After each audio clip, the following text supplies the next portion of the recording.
The sound of music permeated the grand ballroom as two people danced at its center. Princess Vanessa watched the two of them from afar in admiration, but it only ended in admiration. She didn't envy them nor felt jealousy. In fact, she even felt happy because William had made his stance. Princess Vanessa hoped that after William's show of force, her beloved prince would give up on his pursuit from their cousin that hailed from the southern continent. William firmly held Princess Sydney's hand and waist as they danced across the ballroom. The princess had a sweet smile on her face as she looked at her lover lovingly. They were like a match made in heaven, and everyone couldn't help but sigh in their hearts because the gorgeous pair looked good together. What they didn't know was that the two lovers were in fact having a serious talk as they danced. What would you do if the emperor didn't give you permission to visit Amun's temple out of spite? Princess Sydney asked. You should have endured a bit, Will, and talked to him properly. Sydney, you and I both know that talking to him will not work, William replied. The emperor is merely gauging me to see what I can do. Well, if he refuses to give me permission, I'll find other means to sneak into Amun's temple. You're still going even if it means burning the bridge between you and the emperor? Yes, I don't have much time left to do the things I need to do. I'm on a tight schedule. I suggest that the three of us elope. I bet that would be very interesting. William's smile stiffened because Morgana could also communicate with him directly due to the added feature on the collar of Wisteria. As long as they were a mile away from each other, communication was possible. The half-elf had also explained to Princess Sydney that whenever her divinity was going out of control, she should just immediately teleport to the Thousand Beast domain and ask William to help her. Princess Sydney knew that her lover couldn't stay with her all the time because someone like him carried many responsibilities.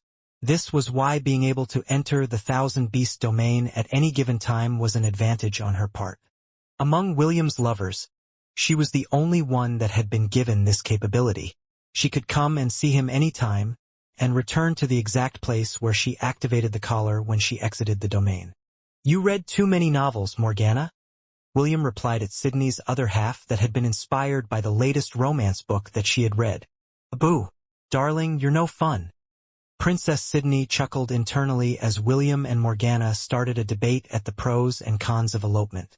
Soon, the music came to an end, and both of them bowed to each other. Just as William expected, Prince Jason had stood up from his seat and walked towards Princess Sydney. It was obvious that he was planning to ask her for a dance, but William had already taken this into consideration.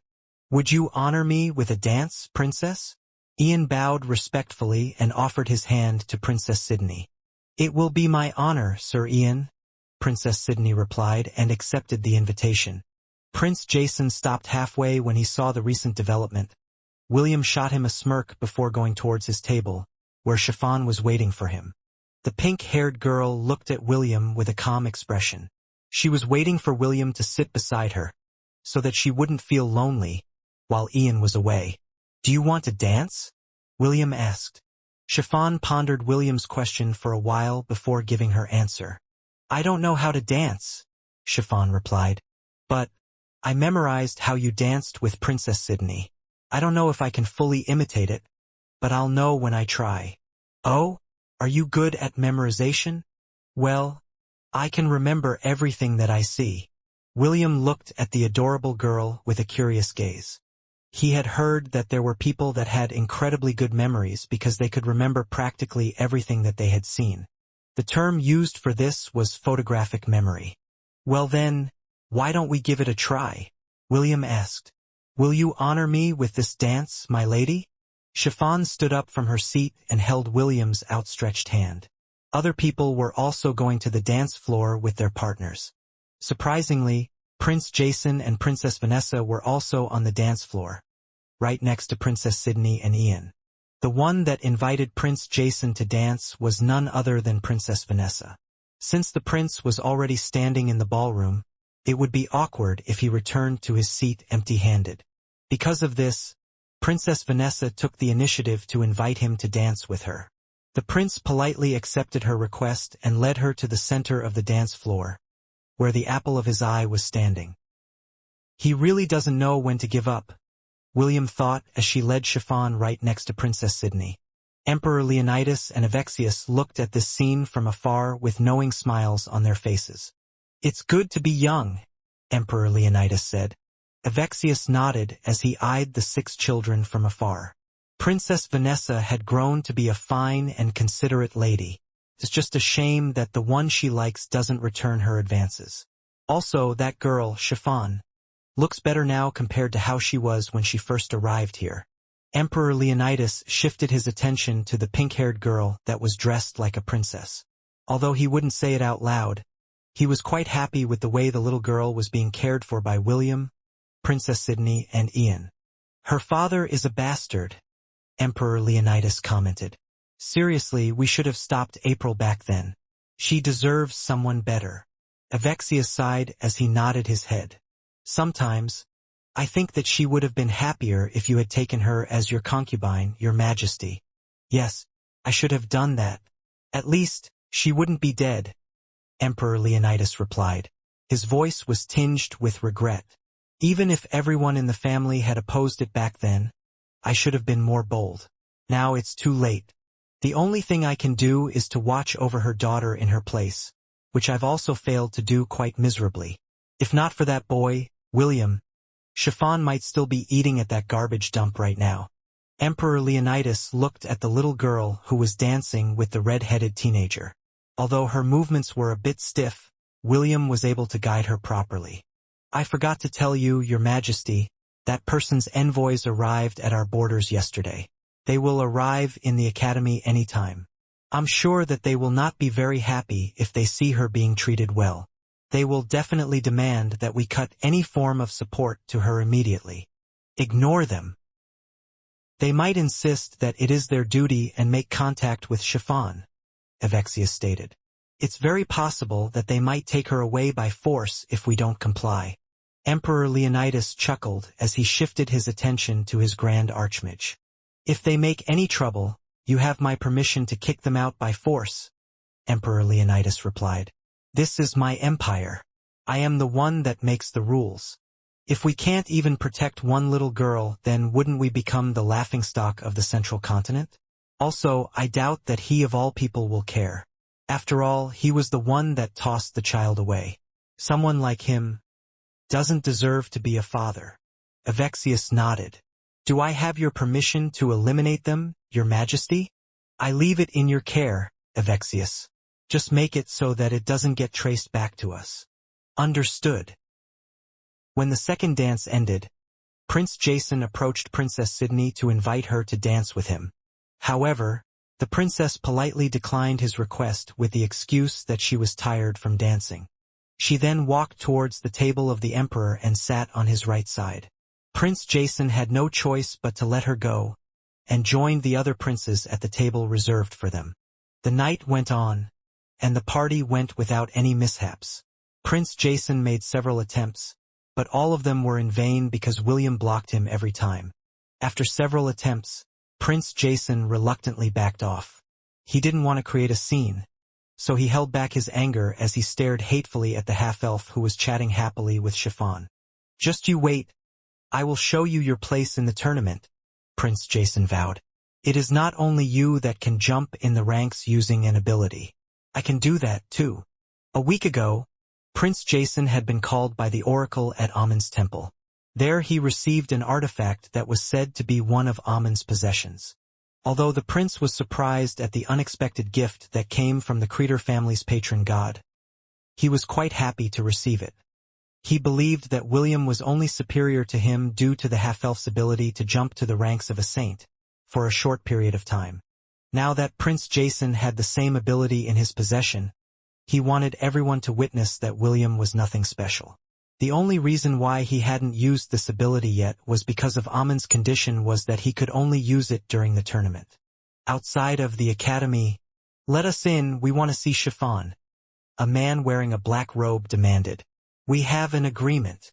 "I know, but we can't allow you to enter the academy right now," the captain of the guards of the academy replied. "Today is Princess Sydney's birthday, and the royal family is inside. If the emperor sees you right now, he might become annoyed. I advise you to come back in 2 days." I promise that I won't get in your way then. The black-robed man frowned and exchanged a glance with their leader. He was only the spokesperson of their envoy, and it was not up to him to call the shots. Fine. We will leave for now, a deep and powerful voice stated. We will return in 2 days. Make sure that you won't get in our way then. As long as you don't do anything unnecessary to the students of the academy, then I will allow you to pass. Remember, you are only allowed to see and talk to Chiffon. Contact with the other students is prohibited. The leader of the envoy nodded. He gave the gates of the academy one last glance before walking away under the cover of darkness. Their mission was to check on Chiffon to make sure she was suffering. If she was not, then they would do their best to make her life miserable. It was the mission that had been assigned to them by their lord who ruled in the northern continent, and they were duty-bound to see it through at all cost. In a seaside port located in the Hellon Kingdom, "Mistress, it's time to go," Oliver said as he looked at the beautiful elf that was drinking tea, while staring outside of the room of their inn. "The ship bound for the central continent will be leaving in 2 hours. We should board it now, mistress." Celine placed the empty teacup on the table, but she didn't stand up right away. Instead, she glanced at the parrot monkey that had accompanied her for many years. "Oliver, have you ever had the urge to return to the Silver Moon continent?" Celine asked. "No, mistress," Oliver answered in a heartbeat. "I don't have much attachment to the Silver Moon continent." "Oh? I always thought that you wanted to see grandfather." "While it's true that I think of him from time to time, I have no intentions of returning to the Silver Moon continent. Of course, if mistress wants to go there, I will have no choice but to accompany you on your journey." Celine smiled wryly as she stood up from her seat. She then took a purple hat and covered her face with a veil. As a very beautiful elf, she was always in danger of being targeted by people with bad intentions. Of course, Celine had dealt with several of these people in the past and had sent all of them to the afterlife. 2 hours later, the ship headed for the central continent blew its horn to announce its departure. Celine, who was standing at the deck of the ship, looked at the southern continent with a sad expression. "When I first arrived here, I didn't have any expectations," Celine said softly. "I thought that I would be living a dull and monotonous life, but Lady Fate thought otherwise." Oliver, who was hiding in her shadow, listened attentively. He knew that Celine was feeling emotional, and decided to let her relieve the burdens in her chest. "Isn't it funny, Oliver? I never imagined that I would have a disciple in this lifetime." Celine chuckled. "It's quite unfortunate that the disciple I chose is a troublemaker. He always makes me worry." "That he is, my lady. That he is." "Say, Oliver, do you think that we made the wrong decision in teaching William the dark arts?" The parrot monkey pondered this question seriously. After a few minutes of silence, Oliver said his honest thoughts for Celine to hear. "I think we made the right decision." "You think?" Oliver nodded his head. "If mistress didn't make William her disciple, I'm sure that life would have been boring. While it's true that he has a penchant for trouble, he is also someone that strives to reach greater heights." Celine nodded in agreement. Although she didn't want to admit it, she was very proud of William. During the war against the elves, the boy went above and beyond her expectations. "I only have one last thing to impart to him before I go and meet Master in the Demon Continent," Celine said. "Oliver, I think it would be best if you stayed by William's side. That way you would be able to I won't leave you, mistress." Oliver cut Celine off before she could finish what she wanted to say. "William doesn't need me anymore. He's no longer the helpless child that we need to save from time to time. He can already stand on his own. Also, I don't want the mistress to be lonely. That is why wherever you will go, I will follow." "Thank you, Oliver." Celine looked at the southern continent that was slowly getting farther and farther away. She had already said her goodbyes to the people in Lant, and had tied up all loose ends before leaving. Celine didn't know how many years it would take before she returned to the southern continent. The path that she had chosen was a thorny one, and salvation may be out of her reach. Even so, she still wanted to meet William, and her twin sister, Celeste, one last time before seeing her master in the demon continent. It had been many years since she had seen Celeste. Although the twins didn't know when the prophecy of the elves would come to pass, Celine felt that it would be happening soon. Because of this, she wanted to meet the people that were important to her, before destiny took its hold of her. Oliver, if I decided to turn this world upside down, would you still stay by my side? Celine inquired. If possible. She didn't want her loyal retainer to be mixed up in the struggles that she would face in the future. Celine would rather choose to be lonely than to see the parrot monkey follow her down a path of no return. I will, my lady, Oliver answered. I will follow you, to damnation and beyond. Inside the Thousand Beast domain, a pretty elf sighed in pleasure as sharp fangs sank into her neck. Her name was Charmaine, and she was one of the 13 elves that served as William's blood banks. They were part of the elven army that tried to conquer the Hellon kingdom, and became his spoils of war. All of their memories had been erased by the undead Lich, and the latter had made sure that they would be loyal to their new master, William. Ash had pleaded with William on their behalf, and the half-elf agreed that he would set them free after a few years. After a few minutes, William retracted his fangs and healed the wounds that he had made on the elf's slender neck. Thank you, Charmaine, William said as he patted her head. You can now put your clothes back on. You're welcome, master, Charmaine replied as a blush spread across her face. I will always be here if you need feeding. Don't hesitate to call me any time. William nodded his head. He watched as Charmaine wore the maid's uniform that he had bought for her from the god shop. Once she was properly dressed, she gave William a respectful bow before leaving the room. After the elf had left, William closed his eyes and asked the system to take him to the auction of the gods. He currently had 4,450,642 god points, and he planned to participate in the morning auction to see if there were items that were worth bidding for. The morning auction was an auction exclusive to the followers of the gods of the temple.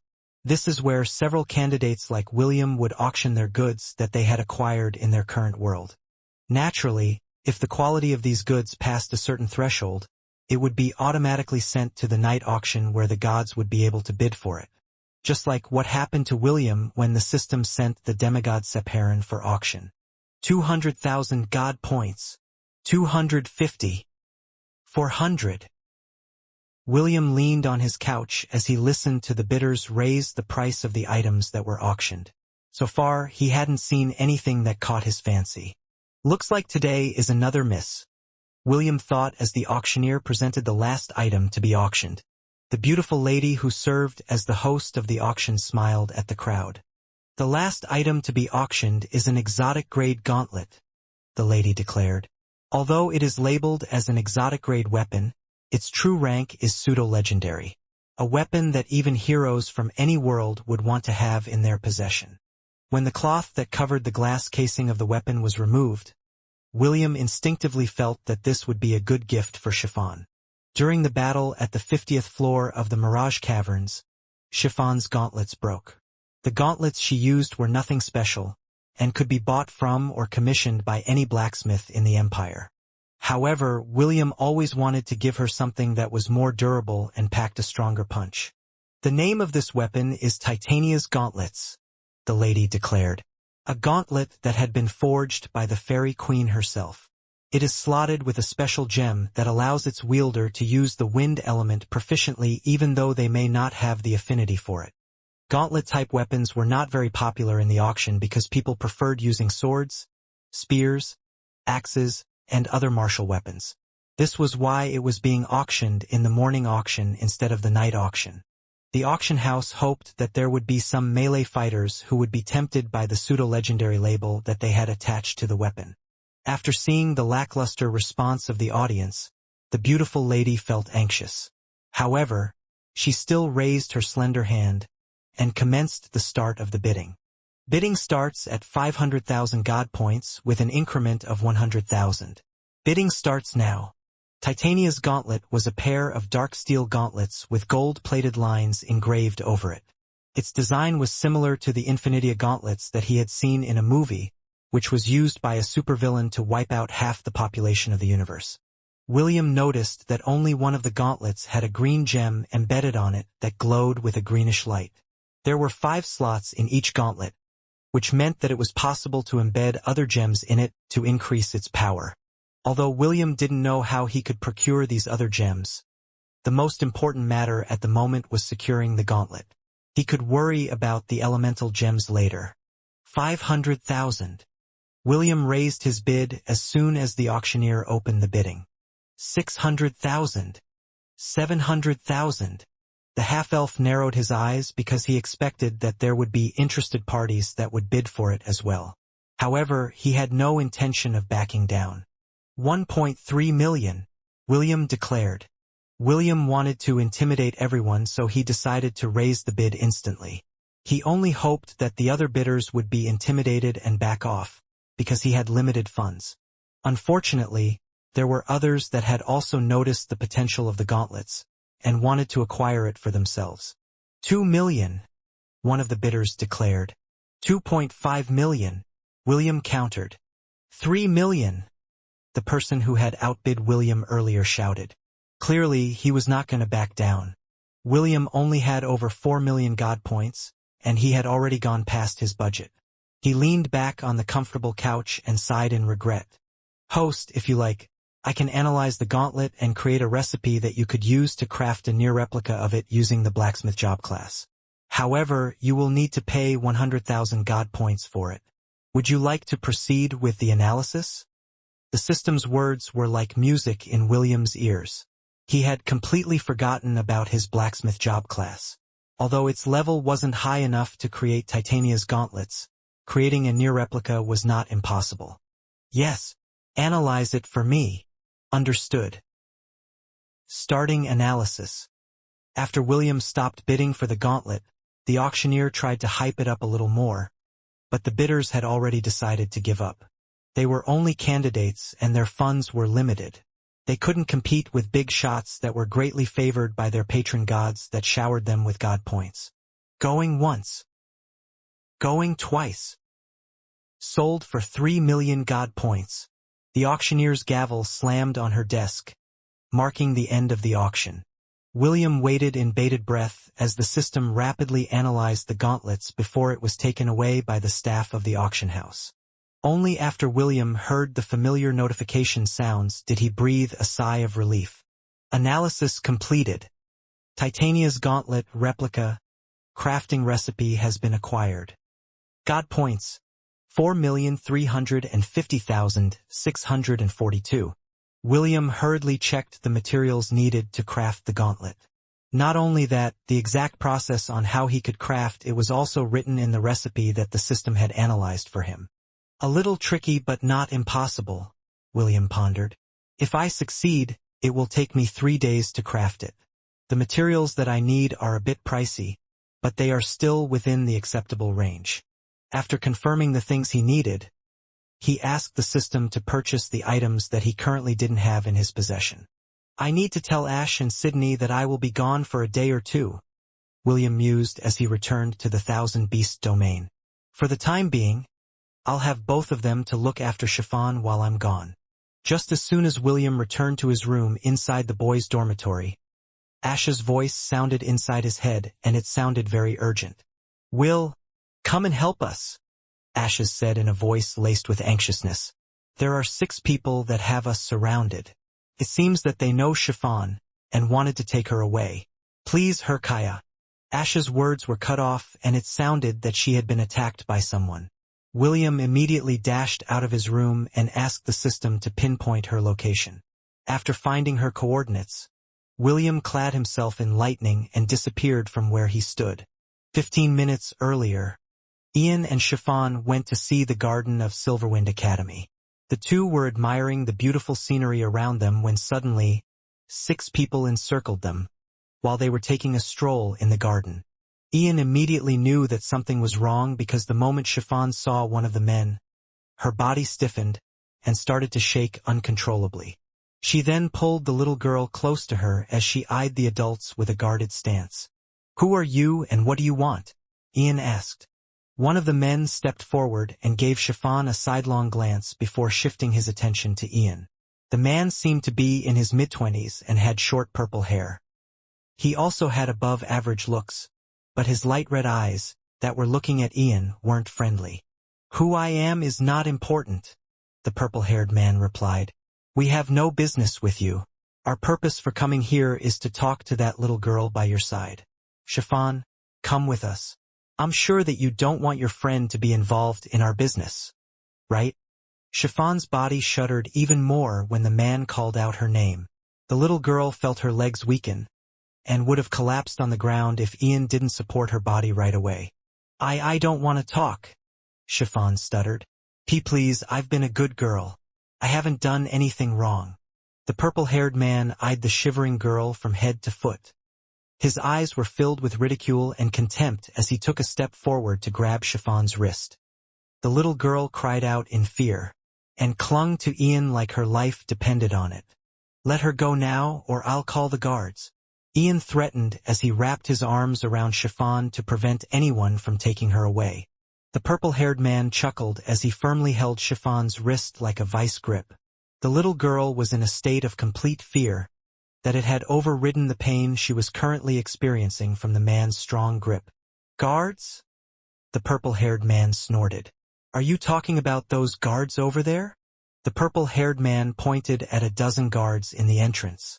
They were blocking the entrance of the garden and prevented any students from coming in.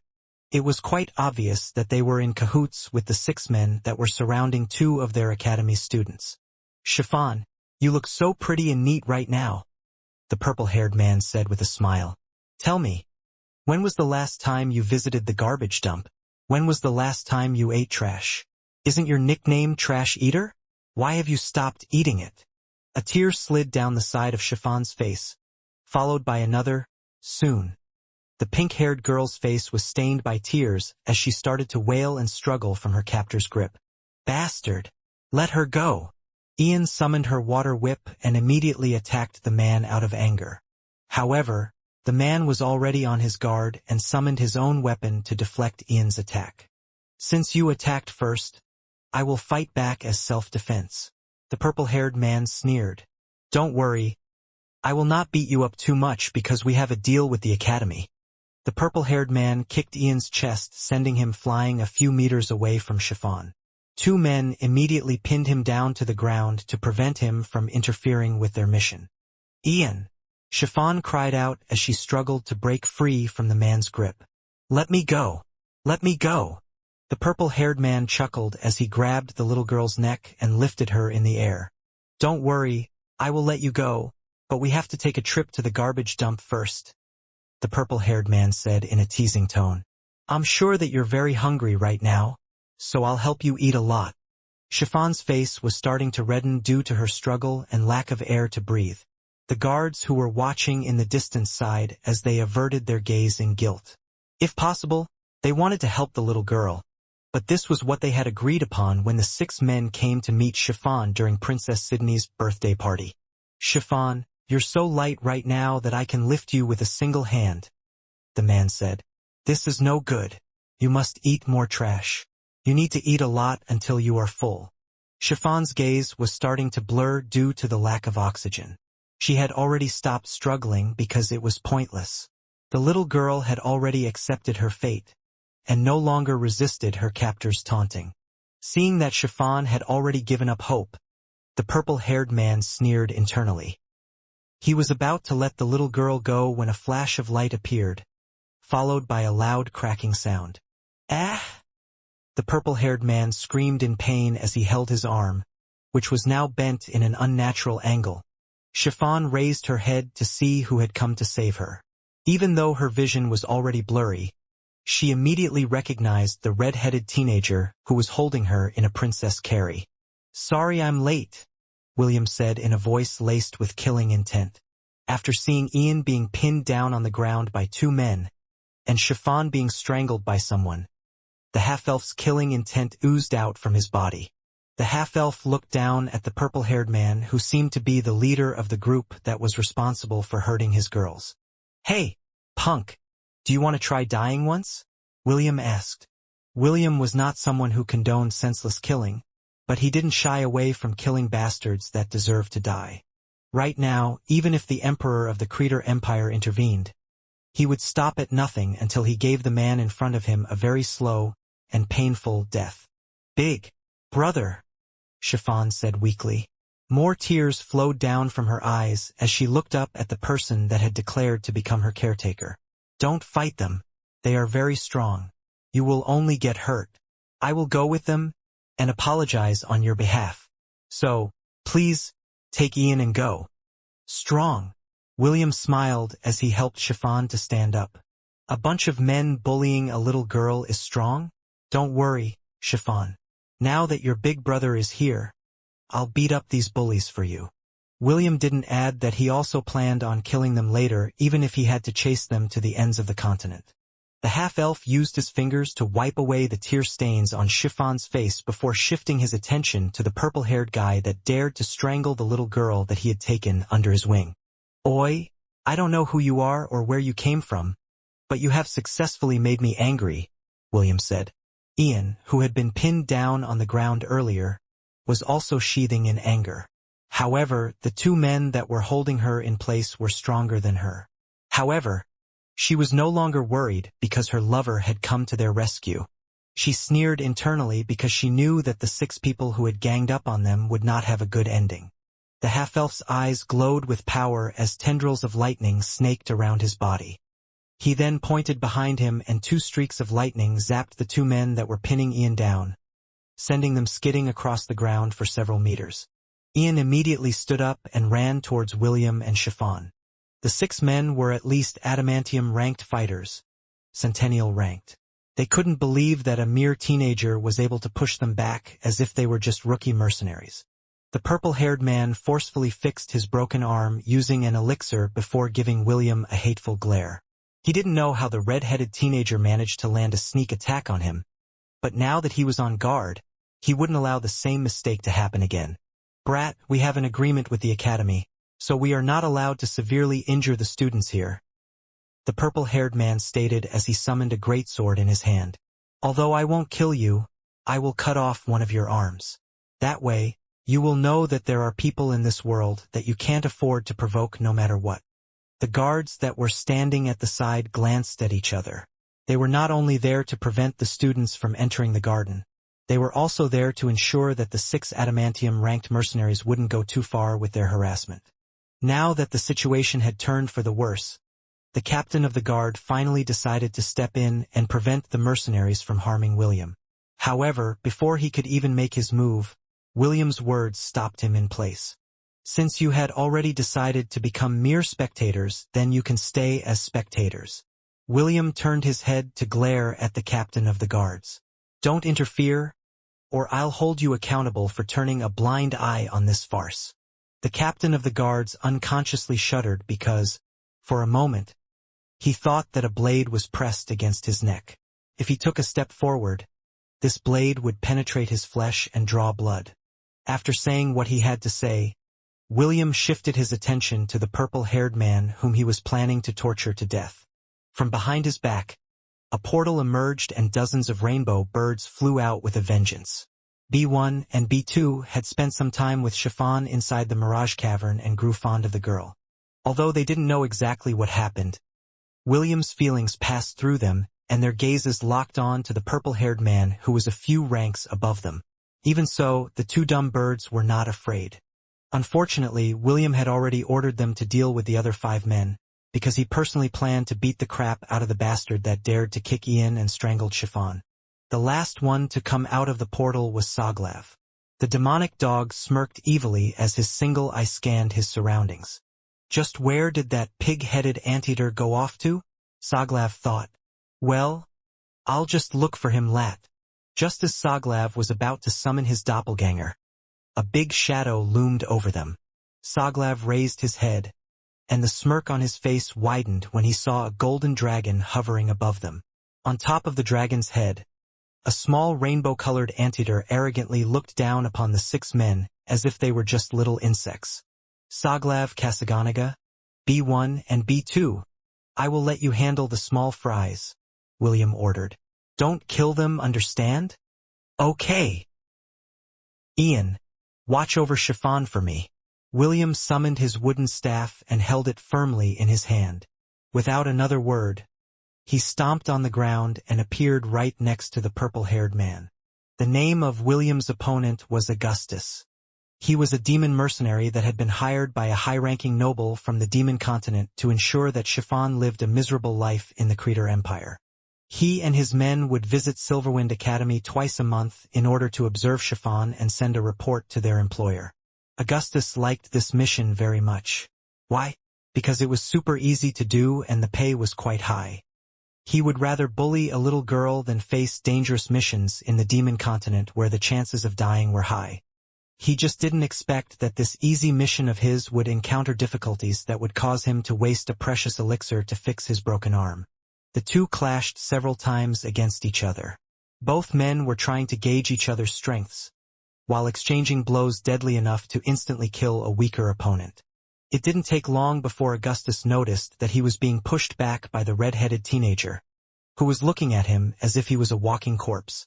Augustus channeled his aura into his weapon with the intention of using his most powerful attack to obliterate the annoying half-elf.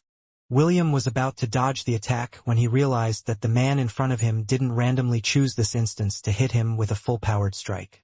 Ian and Chiffon were directly behind him. If he dodged Augustus' attack, it would hit the two people behind him. William knew that even if the two girls survived, they would be severely injured due to how powerful his opponent's attack was. "Ignite!" Augustus roared. "Blaze fury!" William raised his left hand and summoned a silver shield in front of him. The wooden staff in his right hand disappeared and it was replaced by Soleil. Right now, William had equipped the Sun Knight job class, which was known for its very high resistance against flame-based attacks. William's feet skidded on the ground as Augustus' attack collided with his shield. The flames had ignited the flowers around them, turning their surroundings into an inferno. Ian had held Chiffon close to her when the attack started and used his body as a shield to protect the girl from the raging flames that seemed to have a life of their own. William sneered as Soleil glowed in his hand. The mythical weapon greedily absorbed the flames since they could be used as a source of power. A few moments later, the raging flames died out completely, and the spear in William's hand turned dark red. William didn't dare to use Soleil inside the academy because there was a chance that some of the students might get involved in the destruction that Soleil was capable of unleashing. Augustus clicked his tongue because his plan failed. He then hurriedly distanced himself from the red-headed teenager as he took out a seventh circle scroll from his storage ring to unleash a follow-up attack. He didn't intend to use this scroll because it was very expensive. However, William had angered him so much that he decided to not only pull the teenager's soul out from his body, but to devour it alongside Chiffon's and Ian's. "Your souls are mine." Augustus activated the scroll in his hand. Soul Devourer. The leader of the mercenary group knew that once he activated his trump card, the annoying brat and his friends were bound to die. Although it was regrettable that Chiffon would be part of the casualties, Augustus didn't mind. All he wanted to do was kill the boy in front of him, regardless of what methods he used to make it happen. The seventh circle spell was designed to capture the souls of anyone in its path. A 7-meter-tall apparition of an astral worm appeared in front of Augustus. It then opened its mouth as it sucked greedily to absorb the souls of the 3 teenagers in front of it. Ian felt her spiritual world tremble as the Soul Devourer skill passed through her. She had given half of her heart to William, so her spiritual world's defenses were also cut in half. Although she had a very high resistance to soul attacks, a 7th circle spell was nothing to sneeze at. William was about to decimate the astral worm using his life mage job class when a determined shout reverberated in the air. "And no!" Chiffon cried out. "I won't let you hurt my friends." Chiffon stood in front of Ian, who was already kneeling on the ground and doing her best to keep her soul from leaving her body. The pink-haired girl opened her mouth as wide as she could. It was at that moment when the air around her trembled, and a powerful suction force collided with the astral worm's own devouring power. It was then when something unbelievable happened. The astral worm's apparition shrieked in fright as a powerful force pulled its body towards the little girl. William, who saw this scene, wasn't too surprised because he already knew what Chiffon was capable of. He even laughed internally as he lunged towards Augustus to give him a world of pain. He wasn't too worried about Chiffon when it came to a battle of devourers. Challenge the sin of gluttony to an eating contest? They must be out of their mind. Just as William expected, the astral worm was sucked up by the pink-haired girl's little mouth, until nothing was left. Augustus didn't expect this outcome, so he was a second late in raising his guard to block William's punch that was headed right into his chest. A loud clap resounded as William's fist dug into August's chest that sent him smashing towards the ground. The punch that William did was not an ordinary punch, but a punch that he had not used for a very long time. It was the monk's skill, overwhelming strike, that he used to beat the sword saint's disciple and the pompous noble that had a crush on Rebecca. Overwhelming strike. Needs 5 skill points to unlock. Once a day you can deliver one full-powered, unarmed strike that contains all of your strength. Damage dealt is equivalent to your strength stat multiplied by 20. William's attack was so strong that a 7-meter-wide crater appeared in the ground where Augustus' body laid. The purple-haired man's eyes had rolled on its sockets, and blood spilled at the corner of his lips. The half-elf held back a bit to ensure that the demon wouldn't die because he planned to torture him slowly. William turned his head to see how the others were faring, and saw Kasaganaga and Saglav slapping the face of the last conscious mercenary in the 6-man group. Ian and Chiffon were both unharmed, and were currently looking at Augustus, who was sprawled on the ground. William smiled and walked towards the little girl with a smile. "You did well," William said as he patted Chiffon's head. He then shifted his attention to Ian, who seemed eager to kick the half-dead man on the ground because of what he had done to her. "You too, Ian. Thank you for protecting Chiffon." William pulled Ian close to him and whispered something in her ears. "Don't worry. I will let you torture him later. Make sure to pay him back 100-fold for hurting you." Ian gave William a very rare evil smile that didn't match her personality. It just showed how much his mermaid lover resented the man who had barged in on their peaceful stroll in the garden. When William was thinking of how to smuggle the 6 unconscious men to his thousand-beast domain, the headmaster of Silverwind Academy, along with some of the professors, arrived at the garden. Gilbert sighed when he saw the damage that William's battle had caused. The garden was one of the most famous attractions of their academy. However, more than half of it had been destroyed and had been turned into scorched earth. "What do you have to say for yourself, young man?" Gilbert asked as he looked at William's direction. He had the strong urge to pull the half-elf's long ears until the teenage boy cried out in pain. "Took you long enough," William replied in a casual manner. Gilbert found himself unable to reply to William's reply. He had been informed days ago about the 6 mercenaries that had come to perform their regular check on Chiffon's lifestyle in the academy. This lifestyle check had been going on for more than a year already, and the headmaster had turned a blind eye on it due to the agreement that the Creator Empire had with the demon continent. William snorted and summoned a water whip to tie up Augustus' body, along with his men. He was about to drag them away when Gilbert stepped in to stop him. "We will take over from here," Gilbert said in a firm manner.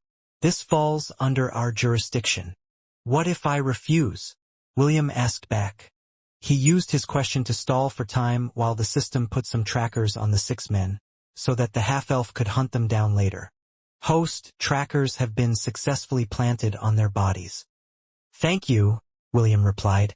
He had spent 600 God points to ensure that no matter where the 6 men went, William would know exactly where they were. "What do you want?" Gilbert asked in irritation. Not only did he have to deal with the damages that had been made to the Academy's garden, he also needed to bribe the half-elf who was defying his authority. "I want them dead." "Sorry, that's not possible." "All right, then give me 6 centennial beast cores instead. If you do that, I will let them live," William proposed. Gilbert frowned and held up 2 fingers. 2 centennial cores. William shook his head. "Not only did these men hurt 3 students of your academy, they also scared my 2 dumb pets." William pointed at B1 and B2, who was perched on top of 2 of the 6 men's heads. "These motherfuckers scared the shit out of me," B1 shouted in an aggrieved tone. "I will sue your academy for emotional trauma." B2, raised its head in an arrogant manner as it lifted its claw. "Just look at my pinky claw. I can't raise it up due to how scared I am. You old fucker better take responsibility, or else you'll talk to my lawyer." Gilbert had the very strong urge to hurl a fireball at the two dumb birds to roast them completely. What emotional trauma. Can't raise a pinky claw? If anyone needed to sue someone due to emotional trauma, it would be no one else but him. 3 centennial cores. That is my final offer, Gilbert said as flames danced on the tip of his fingertips. B1 and B2 hadn't stopped hurling profanities in the headmaster's direction, calling him old motherfucker, and other vulgar words that pushed Gilbert to the limits of his tolerance. Fine, William agreed before the old man snapped and roast the two dumb birds to the afterlife. Pay up front or no deal. Gilbert took 3 centennial cores from his storage ring and shoved them into William's hands. The half-elf took them and stored the beast cores inside his storage ring before holding Ian and Chiffon's hand, leading them back to the boys' dormitory. The 3 students left without a word. Soglav and the rainbow birds returned to the thousand-beast domain, while Kasaganaga once again rode on top of the dragon's head. Kasaganaga was currently the king of the bestiary in the 3rd grade division. The rainbow-colored anteater intended to brainwash all the magical beasts that belonged to the students of the academy to become its followers. Gilbert watched William's entourage leave with a sigh. He then kicked one of the tied-up men who had just regained consciousness to vent out his anger. The pitiful man once again lost his consciousness as his eyes rolled up into their sockets. "Take them and lock them up properly," Gilbert ordered. "I am going to see His Majesty." The headmaster of Silverwind Academy didn't even bother to give the 6 mercenaries a second glance as he left to return to his office. He knew that Avexius was planning to deal with the mercenaries after they had left their territory. However, William had already done the deed, which complicated things. If this matter wasn't resolved properly, then several problems might arise regarding the relationship of the Creator Empire and the Demon Continent. Somewhere in the Temple of the 10,000 Gods, "Eros, it seems that your daughter's lover is a good person," a fat goddess said while eating a slice of cake. "You know, although he's a bit skinny for my taste, I like his personality." Lady Eros smiled as she sipped her tea. The goddess of gluttony, Adaptation, suddenly appeared in front of her castle, and asked if she could come in for some afternoon tea. Naturally, Eros invited her in because she was none other than her best friend in the Temple of the 10,000 Gods. What the erotic goddess didn't expect was that Adaphagia would come to see her, in order to talk about William. The fat goddess kept on asking personal questions like what William liked to eat, or how many lovers the boy had. It was quite obvious that her good friend wanted to either fatten William up to suit her taste, or help her daughter, Chiffon, make her move on the boy. Lady Eros was quite supportive of her friend, so she decided to help her out a bit. Whether Chiffon would end up becoming one of William's 9 lovers was none of her business. The only thing that mattered to her was the happiness of her daughter, whose power was currently being kept at bay by the half-elf, who seemed to have caught the attention of another troublesome goddess. Chiffon was currently seated on William's lap, with her head resting on his shoulder. Ever since they had returned to William's room in the boys' dormitory, Chiffon refused to leave his side. The half-elf wanted to ask her some questions regarding the 6 men, but decided to put it on hold for the time being. Chiffon was in no condition to answer any questions, so William decided to just stay by her side until her fears subsided. The little girl's body would shudder from time to time, even though she was enclosed in William's protective embrace. Clearly, she had suffered some kind of trauma at the hands of the 6 mercenaries that were commissioned to make her life miserable. "Don't worry," William coaxed the trembling girl in his embrace. "I will not let them hurt you again. I promise." Chiffon gripped William's robe as she tried her best to calm her heart that seemed to be on the verge of bursting. The past month had been the happiest month that she had spent in the academy. She had been so happy that she had forgotten why she was sent to the Creator Empire, and why those mercenaries would visit her twice a month. "Big brother, I'm scared," Chiffon said softly. "I'm scared that they will take me away. I don't want to go." "Rest assured, as long as I'm around they will not be able to take you anywhere," William promised. "Really?" Yes. So, stop crying. Chiffon sighed as she leaned her body on her protector.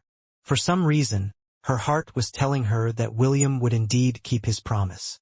Perhaps due to the feeling of relief and William's assurance, the little girl closed her eyes and fell asleep in his arms. William stayed still until Chiffon's breathing became steady. After making sure that the girl was in deep sleep, he carried her to the bed so that she would be able to rest properly. After settling her down, the half-elf was about to go when a small hand grabbed his arm. Chiffon was still asleep, but her body moved unconsciously to prevent William from leaving her. The half-elf glanced at the hand on his arm, and the sleeping girl on the bed before sighing internally. Her breathing had become unsteady, and he knew that she might wake again if he took another step away from her. B1, B2, fly around the academy and gather some information. It doesn't matter what kind of information it is. Even random things are fine too, William ordered. When you return, I'll give both of you 1 centennial core each. A small portal appeared above William's head, and 1 red and 1 blue bird appeared inside his room. The half-elf waved his hand, and the window in his room sprang open. The 2 noisy birds left the room without uttering a single word because they noticed that Chiffon was sleeping. Although the angry birds were all vulgar birds, they were surprisingly considerate to the people whom they deemed to be their friends. With another wave of his hand, William closed the window and laid beside Chiffon. He hugged the little girl to assure her that he's not going anywhere. The hand that held William's arm relaxed, and Chiffon's breathing once again became steady.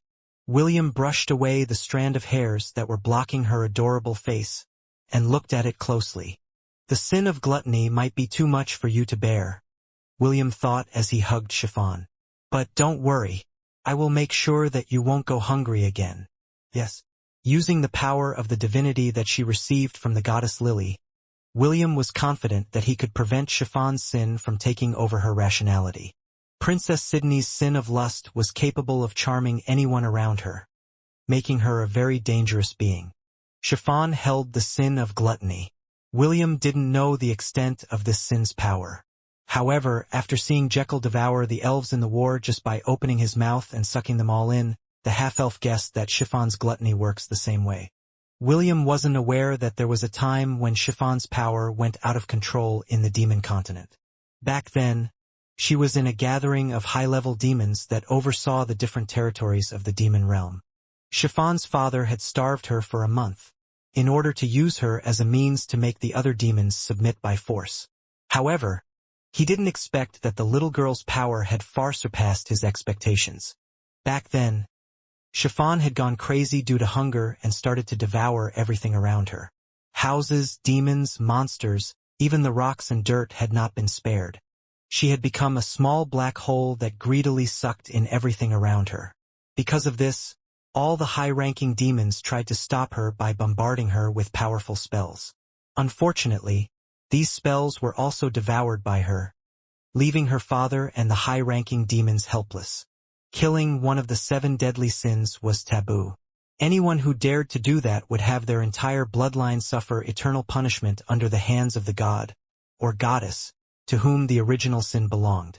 This was why Chiffon's father, and the high-ranking demons, could only attempt to knock her unconscious to stop the destruction that she was causing. Chiffon's rampage ended after a day had passed. The little girl fainted after sating her hunger. After she collapsed, the high-ranking demons all agreed to seal her because she was far too dangerous. However, Chiffon's father proposed a different idea. Let's send her to the central continent and let the humans deal with her, Chiffon's father proposed. It will be an effective way to weaken their forces. If they tried to kill her, then their lands would be cursed, and that would only be to our advantage. His proposal was well received by the high-ranking demons, and all of them voted for Chiffon's exile. Chiffon's father then sent her to the Creator Empire because he knew that Emperor Leonidas would not be able to turn her away. However, the human emperor wasn't a fool either. In return for taking Chiffon custody, he extorted Chiffon's father for precious resources that could only be gained from the demon continent. Both sides had settled on a compromise, and Chiffon was sent to the Creator Empire.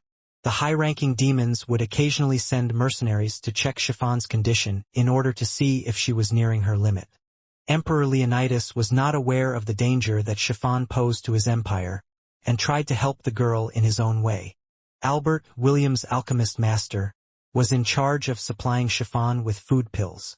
However, it didn't take long for them to realize that the food pill's effect gradually lost its power as time went by. Right now, a pill was only enough to stave off Chiffon's hunger for half an hour. Although they could keep on making pills for her, the nobles of the demon continent had sent supervisors to check her condition. After they found out that Chiffon's hunger was being kept at bay using pills, they sent a petition to the Creator Empire and Chiffon's father and threatened to bring her back to the demon continent. Knowing that what awaited the girl if she were to return was suffering, Emperor Leonidas decided to cease all support to the girl and allowed her to fend for herself. Of course, Albert would sneak a few pills every now and then, so that she could eat them when the hunger became too unbearable. However, due to the heavy monitoring that was being done on the girl, he couldn't help her much. "The boy beat them up?" Emperor Leonidas asked with a smile. "Did he beat them good?" "Your Majesty, this is no laughing matter," Gilbert said. "What should we do with the demon mercenaries? If they return to the demon continent, then news of this will spread, and they might even send a punitive expedition." Emperor Leonidas pondered for a while before giving his decree. After they had recovered from their injuries, "Set them free," Emperor Leonidas ordered. "I doubt they will be stupid enough to find trouble for Chiffon after the suffering that they have received from William." "But what about the Chiffon's father?" Gilbert inquired.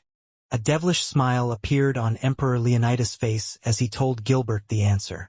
"Tell them that the one that beat up the men he sent was the son of the dungeon conqueror and the saintess of the elves," Emperor Leonidas replied.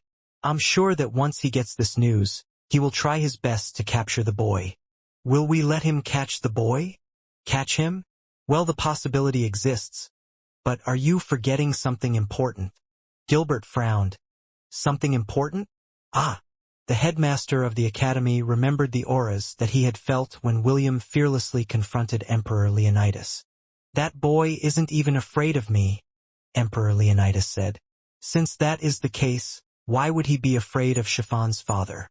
I hope that sorry excuse of a father gets his just desserts." Losing an arm against the dungeon conqueror back then was not enough for his arrogance. Emperor Leonidas would love to see the face of Chiffon's father after he realized that he had fucked up. What he didn't know was that the half-elf was only bluffing back then. William couldn't ask for the help of the myriad undeads in the Undying Lands, unless he was about to conduct a massacre that would number in the hundreds of thousands. Malachi was not running a charity.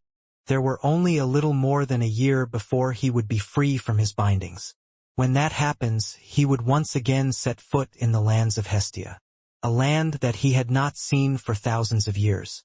Just like William instructed, B1 and B2 started to gather information inside the academy.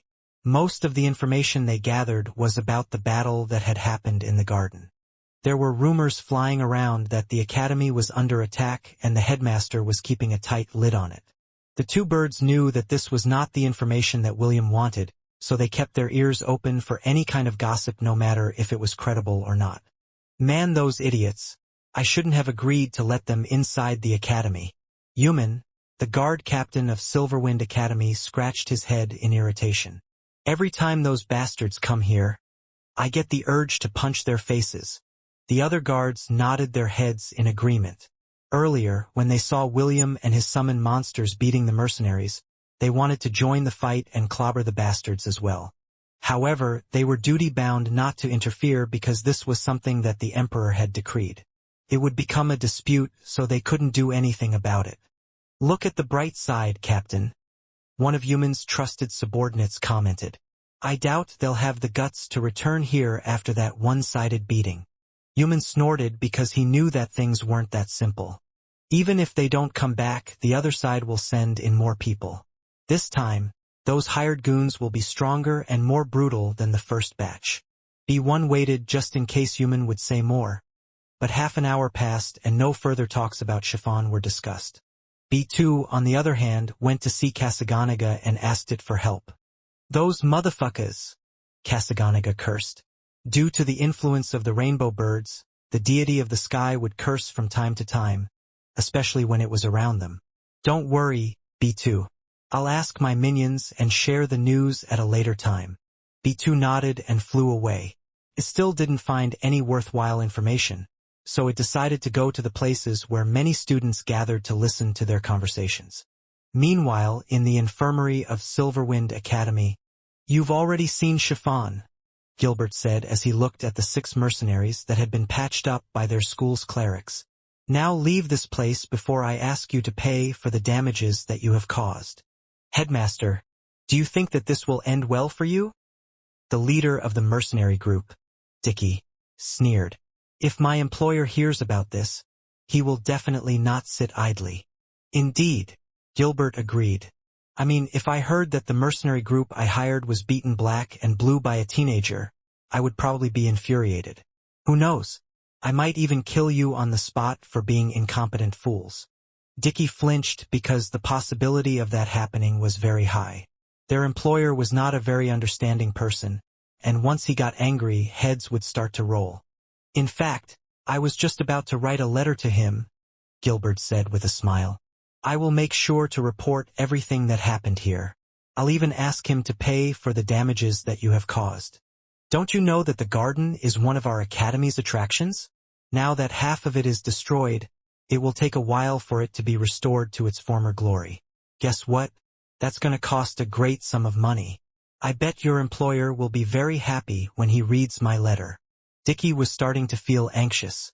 If word of their group's failure were to spread, they would definitely become fugitives in the Demon Continent and would have no choice but to stay in the Central Continent to evade their employer's wrath. This was something that they had to prevent at all costs. Dickie cleared his throat. "Headmaster, we've known each other for a while. Why don't the two of us compromise?" Compromise? Gilbert questions. "Are you going to pay me for the damages?" "No, but I have a better idea." Dickie could tell that he was at a disadvantage in the negotiation. The leader of the mercenary group knew that if he didn't come up with something to keep the headmaster's mouth shut, things might get dicey for him in the future. "How about this? I will give you this scroll that I stole. I picked up by accident," Dickie said as he summoned a scroll from his storage ring. A merchant was carrying this scroll, and it seemed to be a prized possession. "I was planning to sell it at an auction, but since the headmaster and I are good friends, I will use this to pay for the damages I did to your academy. Not only that, I will also report that Chiffon is more miserable than the last time I saw her. I will continue to give this kind of report to my employer every time we visit in the Creator Empire." How does that sound? Gilbert thought for a while before nodding his head in agreement. If he could wrap things up in a peaceful manner, then he and Emperor Leonidas didn't need to worry about Dickie's employer. Also, he was very curious about the scroll in Dickie's possession. Since he had nothing to lose in this exchange, he acted to reluctantly accept the mercenary leader's offer. "Fine." Gilbert made a gesture for Dickie to pass the scroll to him. "I will compromise, but we will make a soul contract first. All 6 of you will sign it with your blood. Do we have a deal?" "Of course," Dickie answered in a heartbeat. He was worried that Gilbert would change his mind, so he hastily gave him the scroll and waited for the headmaster to finish drafting their contract. Although he lost an ancient scroll that he was planning to sell in an auction, it was more important to keep his head on his body. His employer was someone that didn't look at failure favorably. After all 6 mercenaries had signed the contract, they hastily left the academy to return to the Demon Continent. Dickie had seen the pure killing intent in William's eyes, and he knew that the boy was serious. This was why he didn't bother to stay long in the academy, just in case the half-elf would come knocking on their doors. Gilbert had asked the guards to escort the mercenaries out of the academy to ensure that they wouldn't do anything stupid along the way. Finally, everything's been wrapped up nicely. Gilbert sighed as he sat on his couch. "I swear that William Bratt will be the death of me."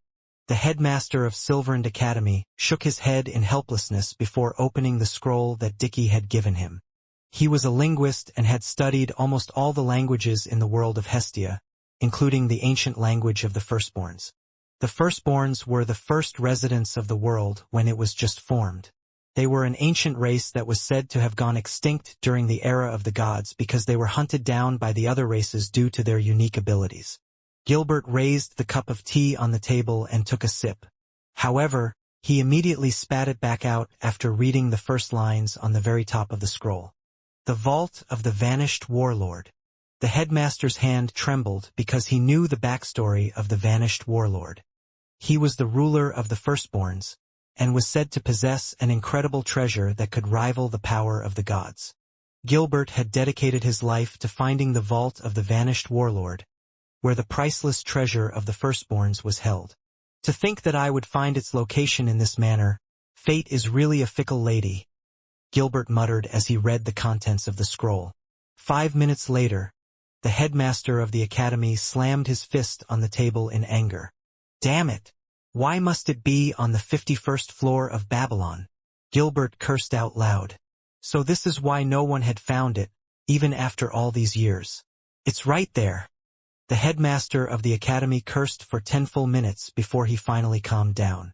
After reining in his emotions, the first thing he did was to press his left palm over the scroll. A moment later, a flash of light shrouded the room in white. Gilbert used his unique ability to create a perfect replica of the scroll that would lead him to the treasure vault that he had searched for his entire life. The headmaster didn't settle for one copy. He made 12 exact copies of the scroll and translated the text into the language commonly used in the world of Hestia. This way he could look for people who would dare to challenge the place where none had returned alive. I will come with you, Ash said as she watched William wear a hooded robe that covered his entire body. She knew where her lover was going, and she intended to go with him at all cost. Okay, William replied as he adjusted his assassination uniform. Due to the trackers that the system had placed on Dickie and his subordinates, he was able to see and hear the conversation between the mercenary leader and the headmaster of Silverwind Academy. Even though the mercenary leader had agreed to report to his employer that Chiffon's life in the academy was the same as always, he had no intention of letting them go so easily. William was someone that could see the bigger picture, so he also understood that if the mercenaries were to really do as they promised in the contract, Chiffon would no longer need to worry about her father who was on the demon continent. The half-elf didn't care who Chiffon's father was because, to him, her father was scum. William even promised himself to give that person a good beating if he met him sometime in the future. The half-elf was an orphan in his past life. He didn't have any parents, nor did he know what it meant to have a family. The director of the orphanage said that he was abandoned on their doorstep, and the only thing that they had left him was an embroidered handkerchief with his name, William. This was why he had developed a grudge to people that abandoned their children because they were considered baggage. William was someone that couldn't forgive these people, so he planned to take action to protect Chiffon in the way he knew best. Let's go, William said as he opened the window of his room. Ash nodded and merged with William. It had been a while since the two of them had activated the ability of the Familia to fuse and fight together. Tendrils of lightning snaked around William's body before he disappeared from the room. Boss, are we really going to let that kid go? One of Dickie's subordinates complained. I can't take this lying down, boss. I want to murder that kid so badly. Boss, I feel the same way. How about we sneak inside the academy and kill the brat in his sleep? I'm confident that we can sneak past the academy's defenses if we all work together. Shut up, Dickie shouted. Stop your blubbering and just hurry up. We need to get to the next town before midnight. Although they could use teleport gates to hasten their journey, there were certain rules that they had to follow while they were in the Creator Empire. Every time they came to the Creator Empire from the Demon Continent, they had to travel along a fixed route that was away from the human cities. This was the compromise that Emperor Leonidas had agreed upon when he decided to allow Chiffon to stay in his territory. Boss, just let me have a go at that kid. I promise that I'll end it quickly. I'll go with you, brother. Let's go back. We can reach the academy in 5 hours tops if we hurry. Dickie wanted to slap his subordinates for their stupidity. He was the strongest in their group and the one that had fought against the boy. After their short battle, he realized that the boy was stronger than him. This was why he used his ultimate attack as well as his soul-devouring scroll to finish him off and prevent the Creator Empire from gaining another prodigy. While he was about to take action and show the fools their place, a peal of thunder sounded in the heavens. Seconds later, a streak of lightning descended a few meters away from them. "You don't need to return to the academy to find me," William said as sparks of lightning flashed all over his body. "I have come for all of you." "Ha ha ha. Perfect." One of Dickie's subordinates summoned a war axe. "You saved us the trouble. Now it's time for you to die." The man charged at William with the intention of slicing him in half. He was a veteran in the battlefield, and he had already determined that William was only in the peak of the platinum rank. He was in the middle stages of the adamantium rank, which was 2 realms above the boy. With such a huge gap in power, how could he possibly lose to a teenager who was still studying in an academy? It was not only the axe wielder that decided to attack William. The other mercenaries, except Dickie, also joined in to ensure that their prey wouldn't be able to escape. "Exceed break," William muttered as he took a step forward. He had activated the skill that heightened all of his senses and multiplied them tenfold. "Fools! Are you blinded by rage that you didn't notice?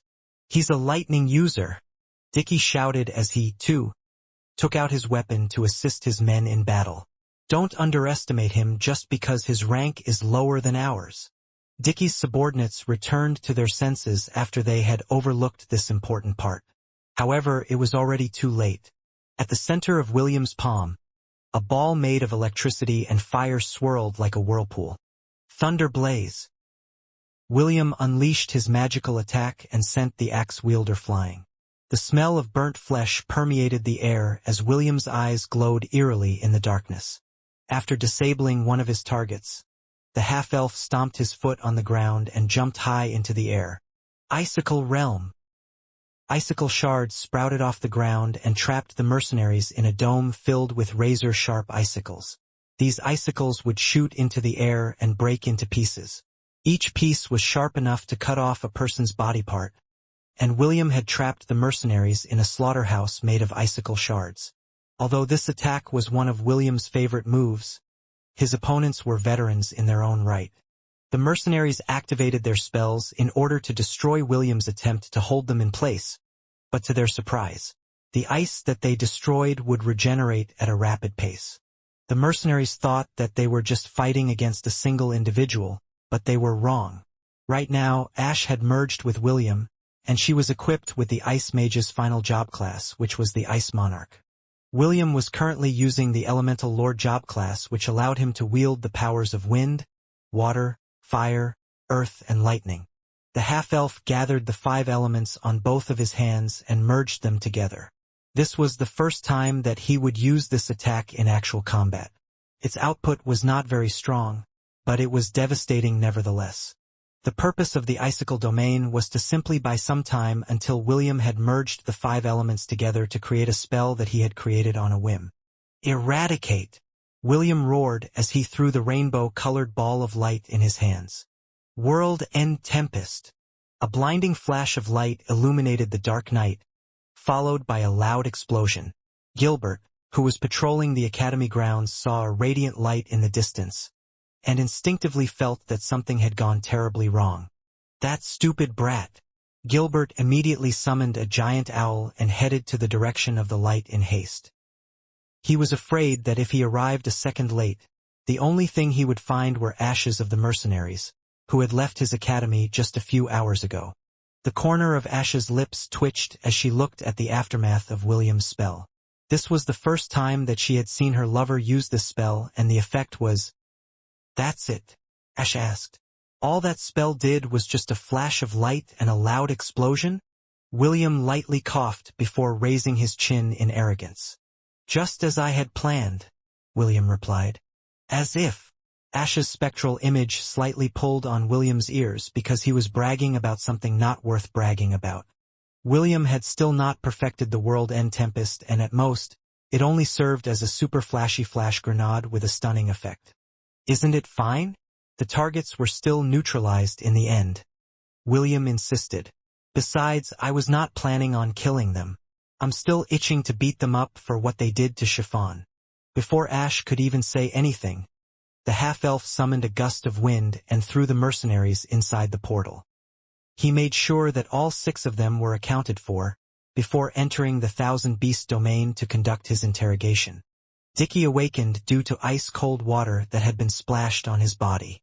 The first thing he saw when he opened his eyes was a half-elf, seated on a chair, with one leg crossed over the other. The leader of the mercenary group immediately recognized William because it was not long before that they had battled against each other. Dickie was about to stand up when he realized that his body had been tied up with adamantium shackles that prevented him from using any kind of magic. He scanned his surroundings and saw his subordinates tied up in the same way as him. However, what made him suck in a deep breath was over 100 elven undead who were standing behind his men, with their weapons at the ready. It was as if they were just waiting for William's order to hack his comrades to pieces. "You don't have to worry about them. I won't kill them, at least not yet. I have questions and I want answers," William said with a devilish smile. "You can choose not to answer them, but I will advise you to cooperate if you don't want to get hurt. If this is due to the harassment we did at the academy, please allow me to apologize." Dickie bowed his head submissively because this was the only thing he could think of to save his life. "I have already made a deal with the headmaster to keep Chiffon's current circumstances a secret. I swear that I won't harass her again. So please, forgive me and my men." William shook his head slowly as if telling Dickie that gaining his forgiveness wasn't that easy. "Answer my questions first. We will talk about forgiveness later," William stated. "But before we get to that, I just want you to know that if you lie to me, I will kill your men and turn them to undead. I have a skill that allows me to tell whether someone is lying or not." Kasaganaga stood a few meters away from William while gnawing on a centennial core. This was one of the cores that Gilbert had given him earlier as compensation. The 2 other cores had already been given to B1 and B2 in order to raise their ranks. Kasaganaga's role was to tell the half-elf if his prisoners were lying or not. Demigods could easily ascertain lies from truth, and William needed the rainbow-colored anteater to ensure that Dickie wouldn't be able to lie to him. First question: who is your employer? "A duke in the demon continent. He commissions us to visit Chiffon in the academy to see how she's doing, and whether the Creator Empire is following the agreement." "His name?" "Piers Ryder, the Duke of Grimgar," Dickie answered. William glanced at Kasaganaga, and the latter nodded its head in affirmation. "Is he Chiffon's father?" William inquired. Dickie shook his head. "I'm not sure. All I know is that he pays us good money to do this commission." William snorted. For the time being, he would remember the name of the Duke. If there was an opportunity in the future to visit the demon continent, the half-elf would give him a visit, and smack his face for good measure. "Let me get this straight." William rested the side of his face over his right palm. "Your mission is to visit the Creator Empire twice a month to check whether Chiffon is suffering or not, correct?" "Yes." "And if she's not suffering?" "We are duty-bound to make her suffer." William nodded his head before pointing his finger at Dickie's head. "Stone bullet." A stone which was as large as a baseball ball materialized in the air and flew towards Dickie, hitting his forehead before breaking into pieces. As a demon who had reached the adamantium rank, the stone bullet wasn't able to deal him a serious injury. However, it was still enough to make him feel hurt. William shot 5 more stone bullets, which hit the other mercenaries who were pretending to be unconscious. All of them cried out in pain, but William was still not done with his interrogation. "Aside from your group, are there any other envoys that come to check up on her condition?" William inquired. "No. We are the only group that travel to the human lands. You can be assured that we will keep everything a secret," Dickie answered. "If you don't believe me, you can ask the headmaster. We already signed a blood oath. If you like, I can tell you the details in full." "No need." William shook his head. "I already know the details of the contract." William interrogated and tortured the mercenaries for half an hour before forcing them to sign another contract with their blood. One of the things that was written in the contract was that they would not say any information about him to anyone. If they were to break this oath, they would immediately die due to a breach of contract. The only contract that William trusted was a contract that was supervised by the god of contract, Sancus. There were certain beings that were capable of forcefully breaking a contract, but none of them would be able to break a contract that was reinforced by the god of contract himself. This was why William preferred to form his own contract than trust a contract that was only reinforced by lesser beings. After knocking the mercenary group unconscious for a second time, William tossed them out of his domain. Before I forget, I want you guys to do something for me. I want you to bring me a detailed map of the demon continent on your next visit, William ordered. It doesn't matter how expensive it is. I'll pay you once you hand it over to me. Understood? Why yes, Dickie answered. He and his men were bruised and battered because William didn't go easy on them. All they wanted was to get as far away from the half-elf as they could, and never see him again if possible. Unfortunately, the latter had bound them to do his bidding with the help of the arcane spectral lich. Although they weren't wearing any collars on their neck, they had been placed under a powerful curse, which left them no choice but to follow William's orders. The half-elf raised his head to look at the east. He had sensed someone approaching their location, and he was quite familiar with the person's magical presence. Go, William ordered. Seeing you guys makes me want to beat you up all over again. The bodies of the demons shuddered as they hurried to leave in fear of William's threat. This time, they used their physical abilities to empower their body and ran as fast as they could. The half-elf didn't bother to watch them go because his attention was focused on the black dot that was approaching his location. The system had already informed him of the identity of the newcomer, which proved that William's hunch was correct. 5 minutes later, an owl hovered above William and Gilbert looked down on him with a glare. What are you doing here, William? Gilbert asked. Don't you know that our academy has a curfew? William gave the headmaster of Silverwind Academy an innocent smile before giving his reply. Headmaster, I wasn't able to sleep, so I decided to take a stroll. Take a stroll? Do you know how far away we are from the academy? I even used the teleportation gate of Silverwind City just to get here as fast as I could. Boy, do you think I'm stupid? Gilbert patted the owl and ordered it to land. He had already used his night vision to check the surrounding area and found traces of battle. There was even some blood on the ground, which made him livid. Did you kill them? Gilbert asked. William shook his head. No. Are you telling the truth? You'd better not lie to me. You have no idea what the consequences are if you killed the envoy from the demon continent. They're not dead. Don't worry, headmaster. Everything is fine. I just taught them a little lesson. That's all. Gilbert didn't know if William was telling the truth or not. However, he would rather believe his words than think of the worst-case scenario. He nagged at William for a bit before urging the boy to ride the owl with him. He intended to personally take the boy back to the academy in order to get some peace of mind. Meanwhile, inside Princess Sydney's room, and that's how William and I became lovers, Princess Sydney said with a smile.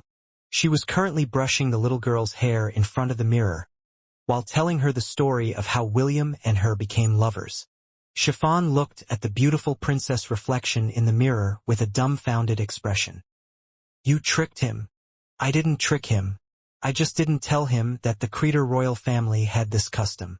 You used his ignorance to get what you wanted. Princess Sydney nodded. Yes, I did. The beautiful princess admitted without any tinge of guilt or embarrassment.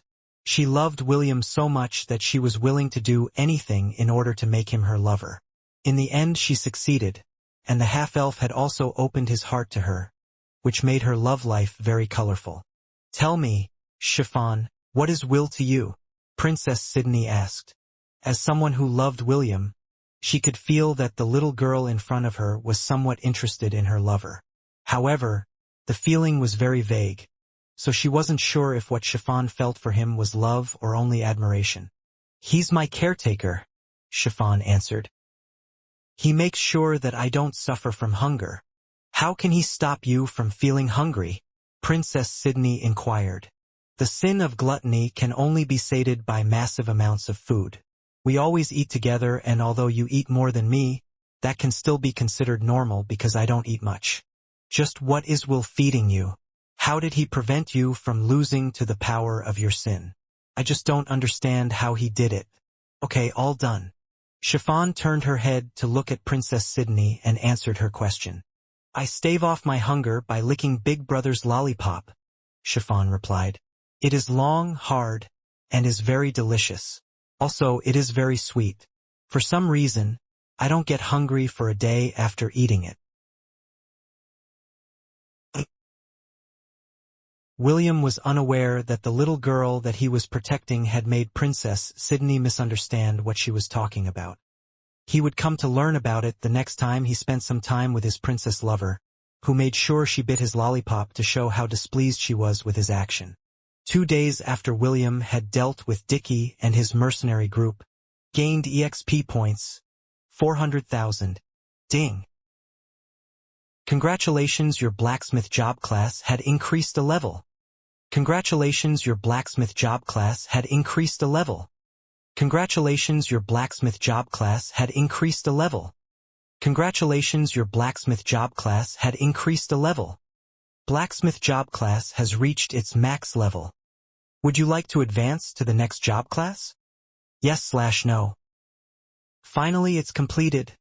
William wiped the sweat on his forehead as he looked at his latest creation. 2 silver-gilded, black gauntlets glowed faintly in front of William. Its main body was made from adamantium and mithril, so its durability and ability to synchronize with its wielder's magic power was guaranteed. William felt that his current skill was insufficient to create a near replica of a pseudo-legendary weapon, so he decided not to push himself and just make an exotic-grade weapon that is well within the limit of his capabilities. After studying the recipe of Titania's gauntlet, the half-elf decided to tweak it. Since he didn't know how the jewels with elemental properties worked with Titania's gauntlet, he altered its performance so that his own elemental powers would work in it. Now that the body is made, it's time to create the jewels for it, William muttered as he clicked the Job Advanced job class for the blacksmith job class. System. Change my job class to Artificer. Ding. Blacksmith has been successfully upgraded to Artificer. Unlike the other job classes, a blacksmith could branch out to different areas of specialties.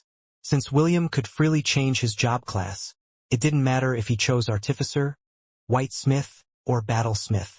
Since his priority was to create elemental jewels to place on the gauntlets he made, he needed a job that specialized for it.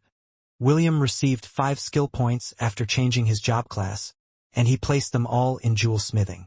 The half-elf was also interested in the metal smithing skill, but for now, he decided to focus on jewel smithing. Once he leveled up and gained skill points, it wouldn't be too late to add points to the metal smithing skill. Jewel smithing allows the artificer to refine or create jewels for various purposes. Chances of success in jewel creation are dependent on the skills level. Chance of success in jewel creation, 50%. William took out an emerald from his storage ring. He had no time to polish a gem from the beginning, so he decided to use a ready-made gem for his experiment. Unlike the Titania's gauntlet that allowed its wielder to fully manipulate the wind element, William's gauntlet was not so convenient. However, what it lacked in power, it made up for in diversity. At least, that is what William had planned for the weapon he had personally crafted for Chiffon. William closed his eyes and focused his magical power on the jewel that he was holding in his hand. Jewel skill creation. A faint green light glowed inside the emerald as William attached a skill to it. The glow became stronger as the jewel skill creation neared its completion. However, just before William was about to succeed, cracks appeared on the emerald's surface. A second later, the emerald turned into fine glittering green dust. William failed on his first attempt, but William wasn't too worried. He once again took an emerald from his storage ring and started the process all over again. On his 9th attempt, William finally succeeded and successfully imbued a skill into the emerald. Jewel creation success. The host has created a high-quality jewel of flight. Gained EXP points, 2,000. Congratulations, your Artificer job class has increased a level. Congratulations, your Artificer job class has increased a level. William gained 6 additional skill points after his job class gained 2 levels. He immediately maxed his jewel smithing skill and increased the chance of success to 75%. Although it wasn't 100%, William was still happy about the current success rate. He placed the flight jewel on the middle slot of the right gauntlet. After admiring his work for half a minute, he once again took out a different jewel from his storage ring. This time, William took out a moonstone and imbued another skill to it. Jewel skill creation.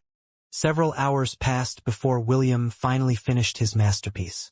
Using his jewel smithing and metal smithing skills, William had worked tirelessly until the gauntlet transformed into a pseudo-legendary weapon. Please give a name to your creation. Name it Devourer's Gauntlets, William said before falling on his back. He had given his everything to create this weapon, and now he was too exhausted to even move. Ding! Weapon has been successfully named. Devourer's Gauntlets. Pseudo-legendary weapon. Gauntlet-type weapon. Increase all stats by 20. Allows the wielder of this weapon to use the skill Overwhelming Strike 3 times a day. Has a 5% chance to stun your opponent for 3 seconds whenever you land a hit on any part of their body. Devourer's Gauntlet imbued skills. Flight, active. Gives the ability to fly. Lightning reflexes. Passive. Increase reaction time by 50%. Heroism, passive. Increase all stats by 50% when fighting against stronger opponents. Underwater breathing, passive. Gives the ability to breathe underwater. Improved concentration, passive. Increase concentration during battles. Cure, active. Cures harmful status effects. Ox's strength, passive. Increase strength by an additional 20. Immolation, active. Coats the body with searing flames. Shadow Clone, active. Creates one replica with 50% of the wielder's overall strength. Dodge, passive. Increase the rate of dodging an attack by 30%. Ash, help me! William called out to his mermaid lover through telepathy. I can't move. A few minutes later, the door of the workshop opened and a young lady with light blue hair walked in with a worried look. 3 days have passed in the outside world and all of us are worried about you, Ash said with a sigh. I was surprised when you contacted me, but to think that you worked till the point that you are even unable to move astounds me. I know. I'm just that awesome. More like that stupid. Ash then looked at the glowing gauntlets on top of William's working desk and felt a little jealous of the little girl who would soon receive them. Just a glance was enough to tell her that William had poured his heart and soul to its creation, to the point of exhaustion. If the half-elf had done the same for her, she would definitely be moved by his token of love. Ash picked up William from the ground and carried him like a princess. The half-elf willed his thoughts and the Devourer's gauntlet flew towards his storage ring. 2 days later, he would travel to Amun's temple to finally meet with the god who could lift the curse from Ash, Est, and Isaac. Emperor Leonidas finally gave his permission a day after Princess Sidney's birthday party. Lily had said that Amun was a moody person. If William managed to catch him in a good mood, then the quest he would receive would be relatively easy. However, if he caught him in a bad mood, he would give William an unreasonable quest that was near impossible to complete. Having encountered Cernunos in the past, William had already accepted that he had dogshit luck. He had already prepared himself for the worst-case scenario in his meeting with Amun. Even so, he wouldn't back down. He had promised Ash, Est, and Isaac that he would lift their curse and bring back the things that they had lost. William looked forward to the day where he could finally embrace Est in her true form. More than anything else, he wanted to keep the promise that he had made with her before he went to the Central Continent. A promise that when they meet again, they would truly become lovers, in heart, body, and soul. You must be William. Our oracle has been waiting for you. One of the gatekeepers guarding Amun's temple bowed her head in greeting. William nodded his head. I came to have an audience with His Excellency Amun. We have already been notified. Please, follow us, Sir William. Thank you. The gatekeeper led William to one of the rooms where he must cleanse his body in preparation for his meeting with the god. He had already experienced this before in the Temple of Courage, so he obediently followed the etiquette that was needed to gain the oracle's approval to enter the inner temple. where Amun would communicate with his followers. Half an hour later, William stood in front of Amun's statue and closed his eyes. Slowly but surely he felt himself getting drowsy. He didn't resist it and allowed himself to go to that place. The boundary of heaven and earth. "So you've come," a voice tinged with amusement said. William opened his eyes and came face to face with a silver-haired man sitting on a throne. The man's blue eyes looked amused, and his lips were curled up in a charming smile that would make any young lady blush in infatuation. "I'm still more good-looking than him," William thought as he eyed the god in front of him. The smile on Amun's lips twitched because he was able to read William's thoughts. At first he was planning to give the half-elf an easy task due to his friendship with the lowly goddess, Lily. However, William's inner comment made him change his mind. "Allow me to formally introduce myself. I am Amun," Amun said, "a Grand Marquess of Hell, and one of the members of Ars Goetia. You don't need to introduce yourself, because I don't care about puny mortals who are not as handsome as me. Now let's get down to the business at hand." Amun rested his chin on the back of his left hand as he eyed William from head to foot. "I am going to give you 3 quests. Amun wasn't able to finish his words because William's thoughts flashed across his mind. This god must be delusional, thinking that he's more good-looking than me, William thought. Well, I better not say anything. I don't want to hurt the feelings of others. I've changed my mind. You need to finish 7 quests, Amun stated in an icy voice. I will lift the curse once you've completed them all. William nodded his head in agreement. He had already anticipated that the god would make things difficult for him, so he wasn't surprised about the number of quests that Amun had given him. "This is your first quest." Amun raised his hand and a scroll appeared on William. "Return to me once it's done. I have other things to do. Goodbye." Amun didn't even wait for William to ask him any questions before sending him back to the temple. Clearly, he didn't have any good impression of the half-elf that criticized his good looks. William opened his eyes and looked at the scroll in his hand. He was very displeased at how Amun treated him. If there was a place where he could file a complaint, he would definitely give Astrid's twin brother a 1-star review. The half-elf opened the scroll and read its contents. Amun's first quest. Conquer the 51st floor of the Tower of Babylon. The 51st floor of the Tower of Babylon currently had no owners. Your mission is to gain complete control of this floor and solve the mystery as to why it had remained unconquered for over 1,000 years. If you like to know more details about the Tower of Babylon, feel free to ask the headmaster of Silverwind Academy.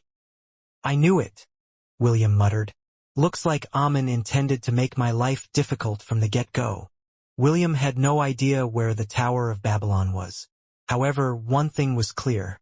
No one had been able to conquer its 51st floor for thousands of years, which meant that its difficulty rating was very high. I need to return to the academy and have a talk with the headmaster, William thought. Fortunately, Amun was a bit considerate and gave me a hint as to who to ask for information. After giving an appropriate donation to Amun's temple, the half-elf hastily returned to Silverwind Academy to find the answers to his questions. Meanwhile, at the Temple of the 10,000 Gods, "That brat is quite annoying," Amun complained to his twin sister, Astrid, who was currently sipping a cup of tea in her garden. "I was planning to make things easy for him, but he got on my nerves. HMP. Let's see if he can clear the near-impossible quest that I gave him." Astrid sighed as she placed the teacup back on the table. "Near impossible? Just what kind of quest did you give the boy?" The goddess of female knights had taken a hands-off policy when it came to the quests that Amun would give to William. Ian and Isaac were her devout followers. Naturally, she only wanted the best for them.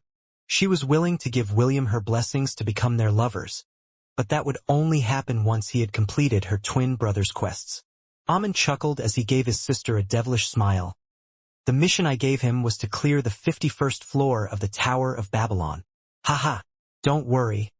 I will show mercy on him once he returns to the temple and begs me to change the first quest that I gave him." Astrid frowned. She was aware of the reason why no one had conquered the 51st floor of the tower.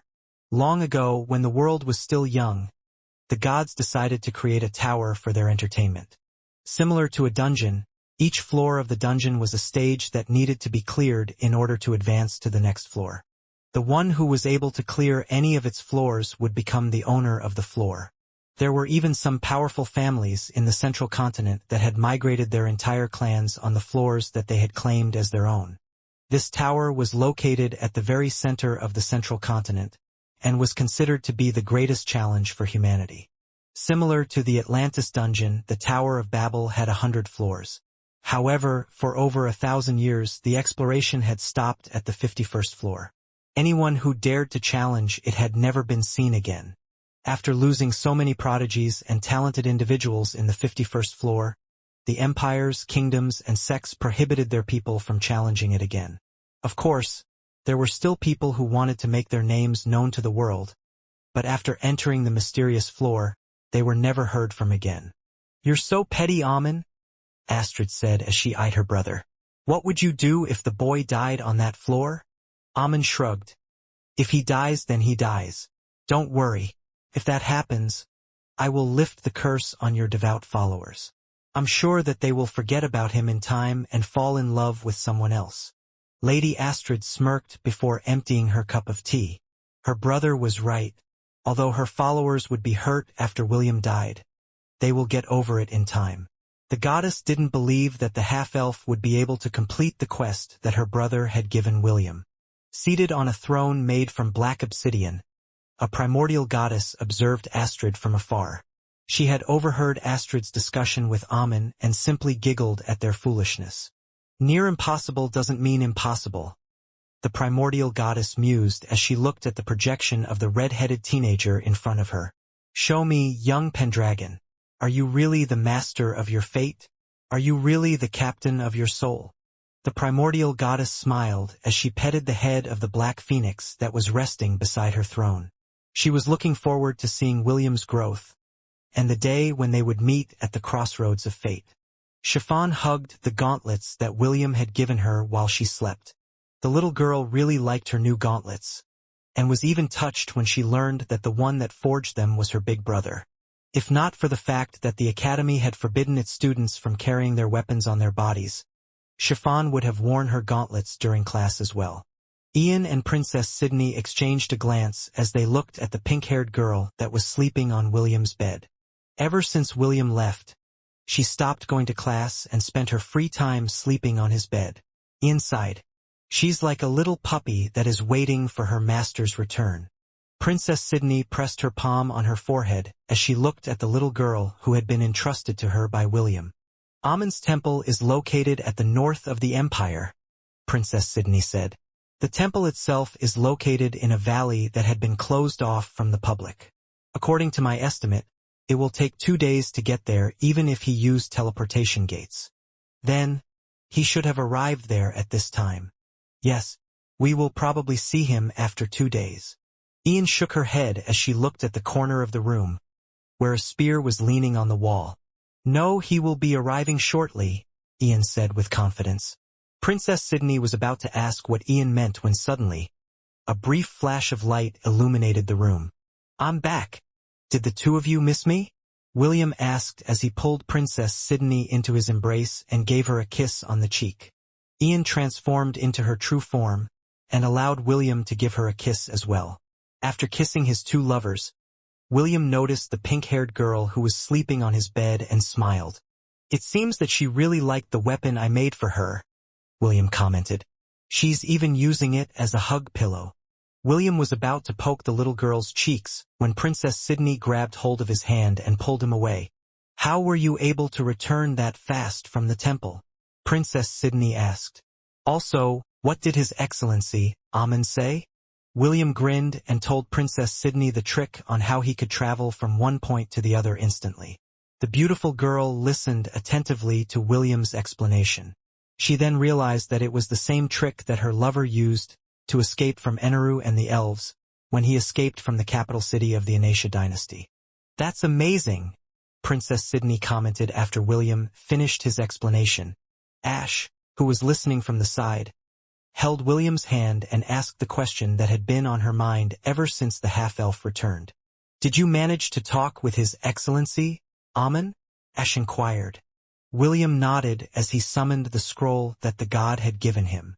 Ash and Princess Sydney, Morgana, looked at the scroll and read its contents. "Conquer the 51st floor of the Tower of Babylon?" Princess Sydney frowned.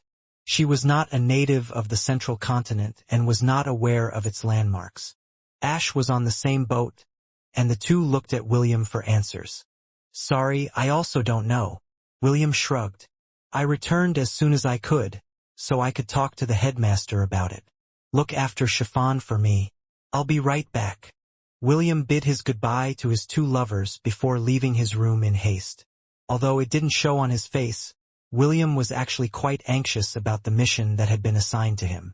Gilbert sighed for the umpteenth time as he read the ancient scroll in his hands. "Vault of the Vanished Warlord," Gilbert muttered.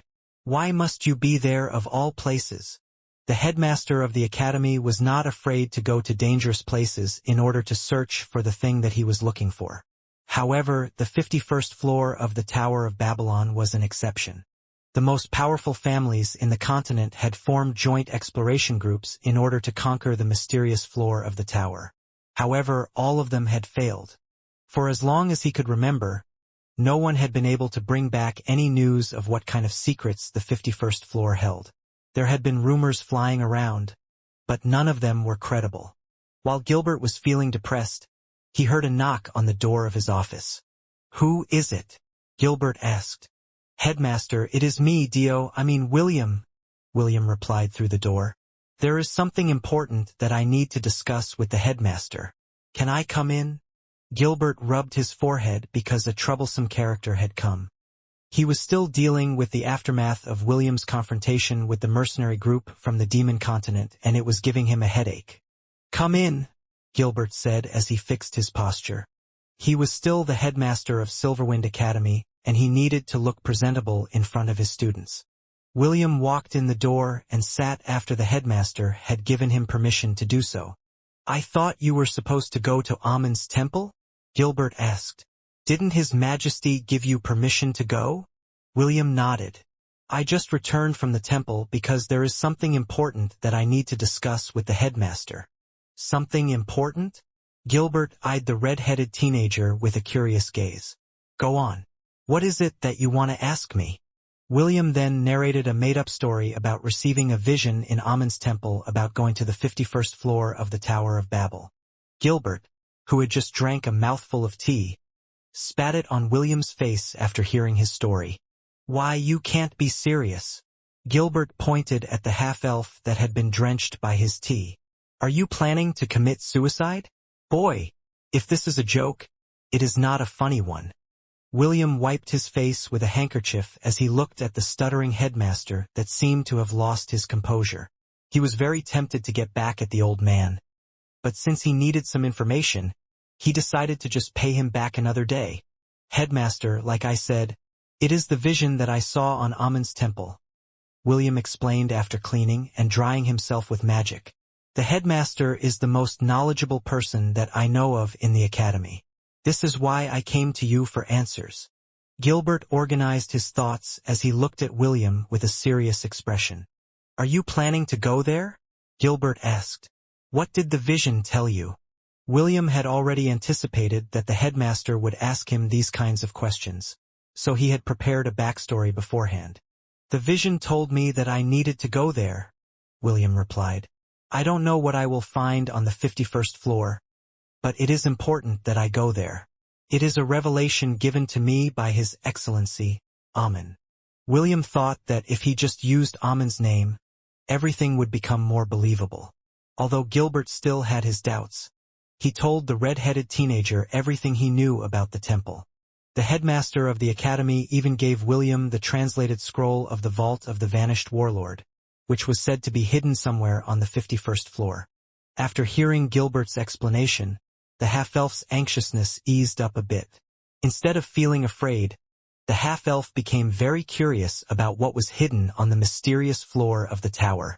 When the headmaster mentioned about the Vault of the Vanished Warlord, William's hand became very itchy. He was already looking forward to the treasures that he would soon loot from the 51st floor of the Tower of Babylon. On the same day that he had returned to the academy, William had dinner with Ian, Princess Sydney, and Chiffon. When the little girl found out that her big brother had come back, her liveliness and appetite returned in full. After dinner, William finally told them about his upcoming travel towards the center of the central continent, where the Tower of Babylon was located. William didn't lie to them and told them the difficulty of the quest that was given to him by Amun. He even added all the information that the headmaster of Silverwind Academy had told him. After hearing everything he had to say, the three girls' expressions became pale. Fortunately, they already finished eating dinner. If not, the three girls would have certainly lost their appetite after hearing William's explanation. "You have to make it back no matter what," Morgana said after hijacking Princess Sydney's body. "Darling, you still haven't given me your babies. You can't die on me. I'm too young to become a widow." The usually naughty girl looked at William with a pleading gaze. Morgana held William's hand with both of her hands, as if she didn't want him to leave her. The half-elf felt touched because it was very rare for Morgana to show this expression to him whenever they were together. This just proved how worried she was about his upcoming departure. "I promise, I will return to you safely," William replied as he gently squeezed her hand. "You're right. I still haven't given you my babies. There is no way I can allow that to happen. Wouldn't it be my loss if you get married to someone else?" "That's right. If you don't want me to cheat on you, make sure you return as fast as possible." "Okay, I will return as soon as I can. I promise." Ian looked at William with a determined gaze. Since he was already going to a dangerous place, she decided to follow him. "I'm going with you," Ian said. "I can't let you go alone." William firmly shook his head. "No, you can't come with me." "Why? Are you afraid that I will hold you back?" "That's not it. I need you to stay with Sydney.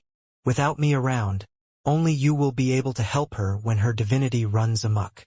But William reached out to hold Ian's hand and squeezed it softly. "Don't worry. I will make it possible for you to enter the Thousand Beast domain even when I'm away."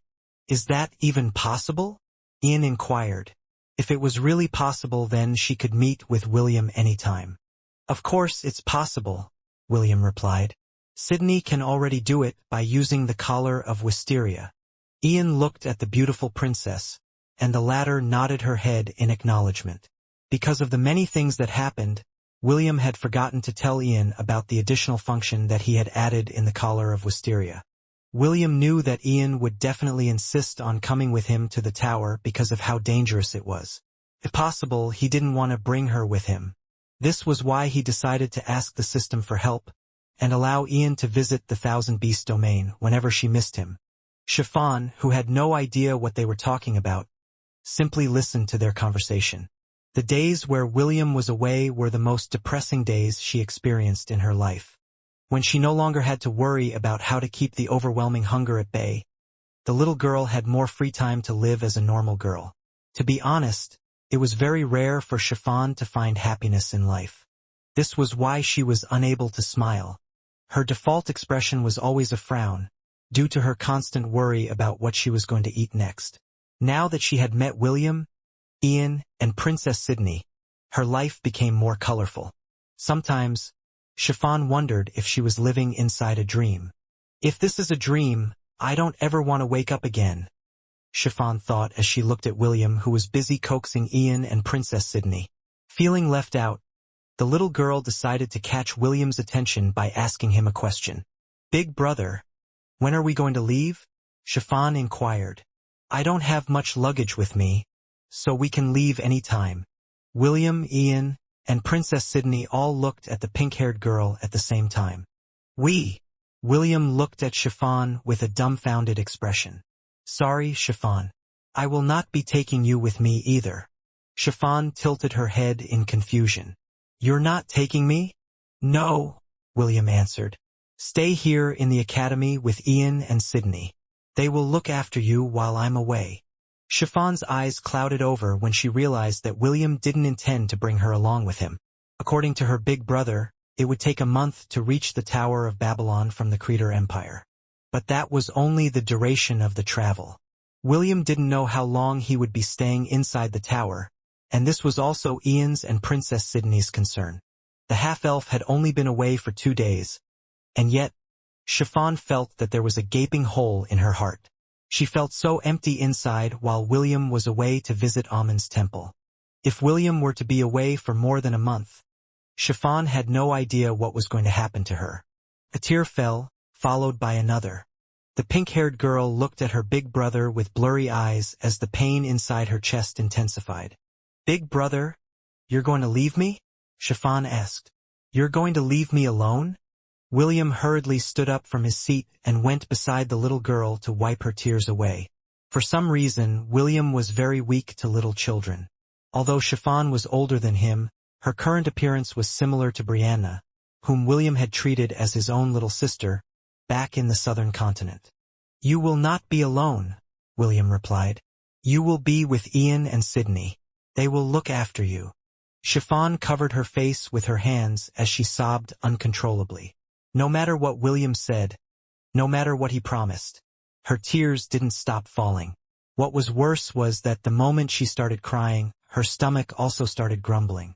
Although she had just eaten dinner, Chiffon's hunger came back, and it came back with a vengeance. The little girl had lost control of her emotions and her powers. "Host, get away from Chiffon.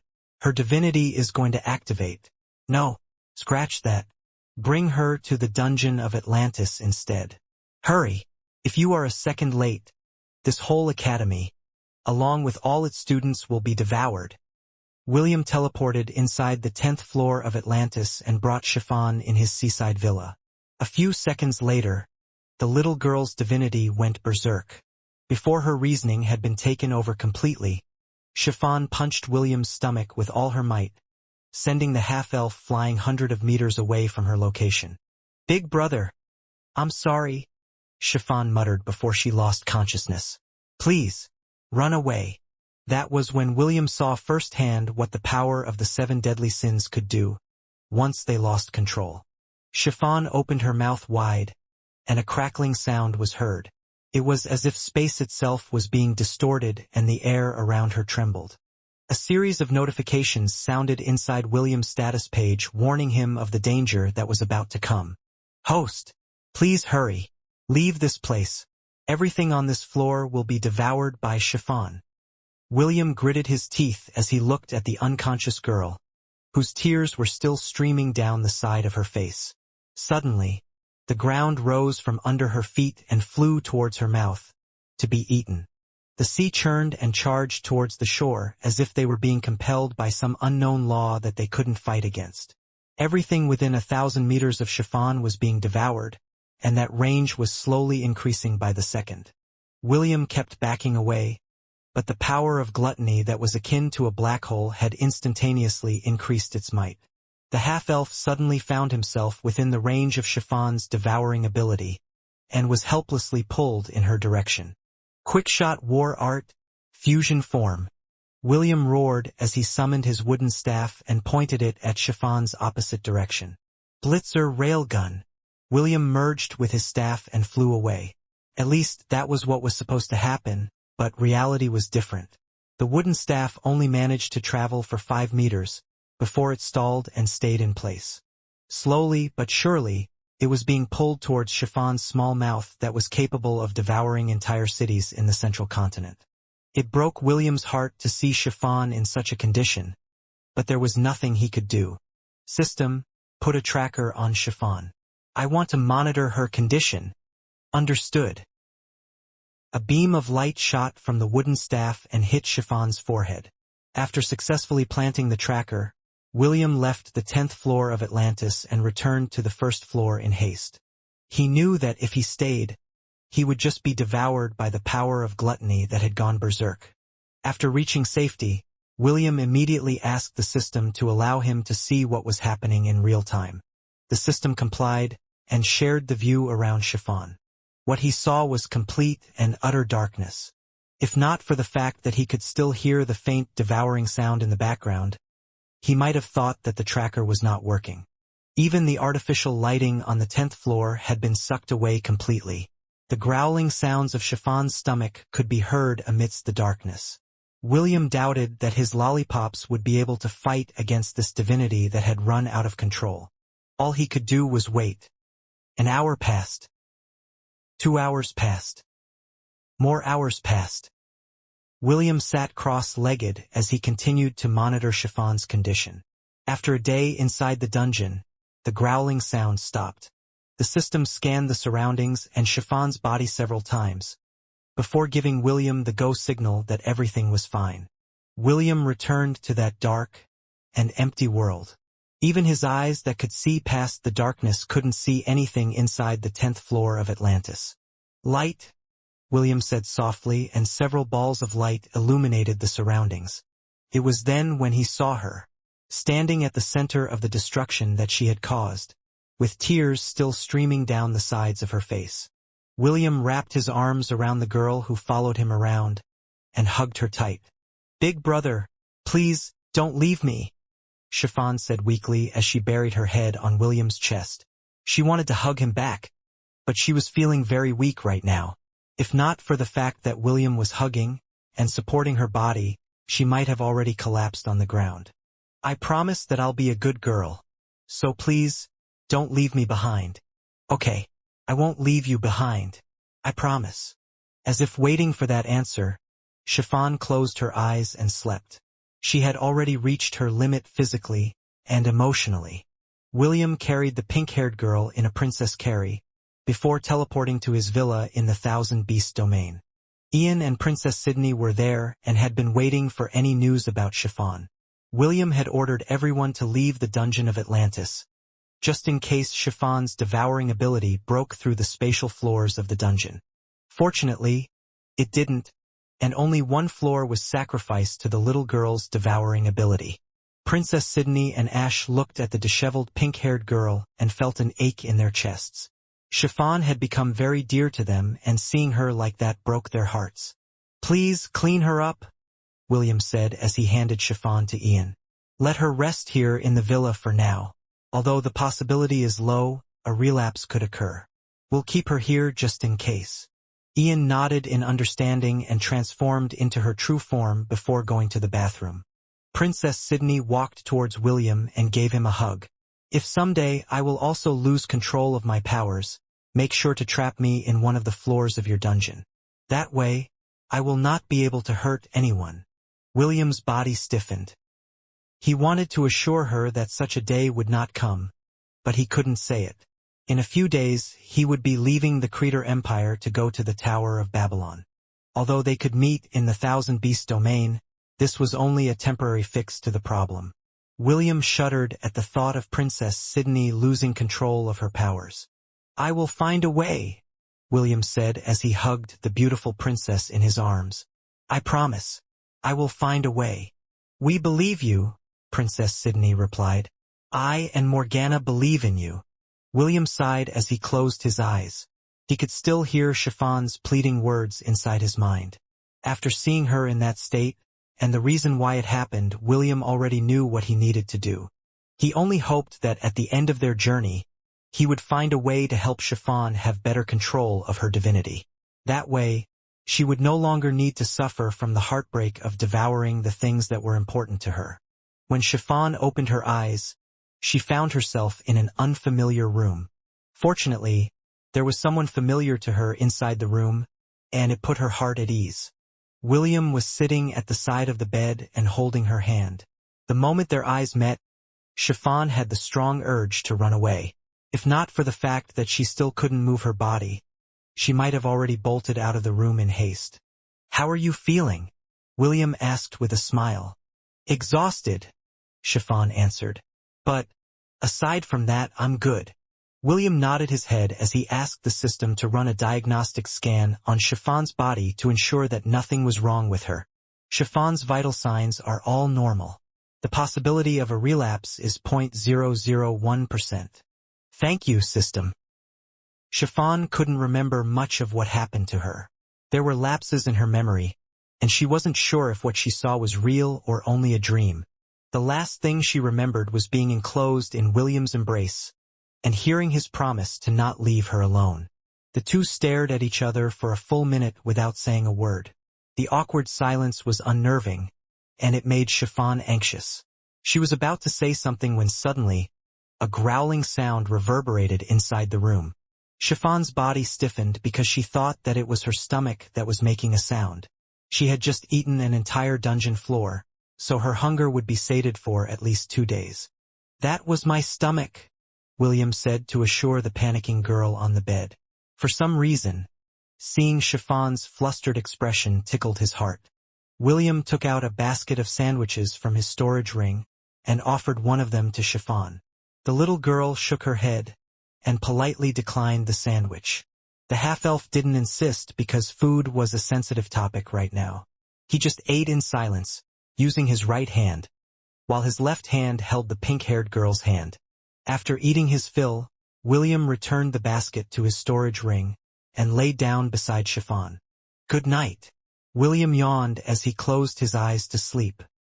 He had been up for nearly 2 days, and he was already very sleepy. He hadn't eaten anything, and only drank water during his vigil. For some reason, he didn't have any appetite after seeing Chiffon's berserk state.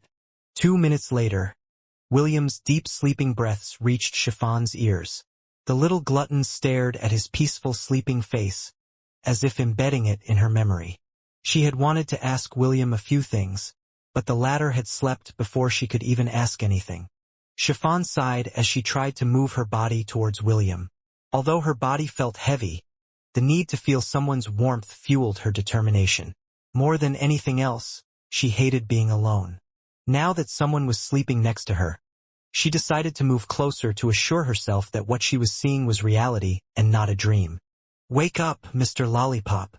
A teasing voice reached William's ears, which made him open his eyes abruptly. The first thing she saw was a lady, a very fat lady.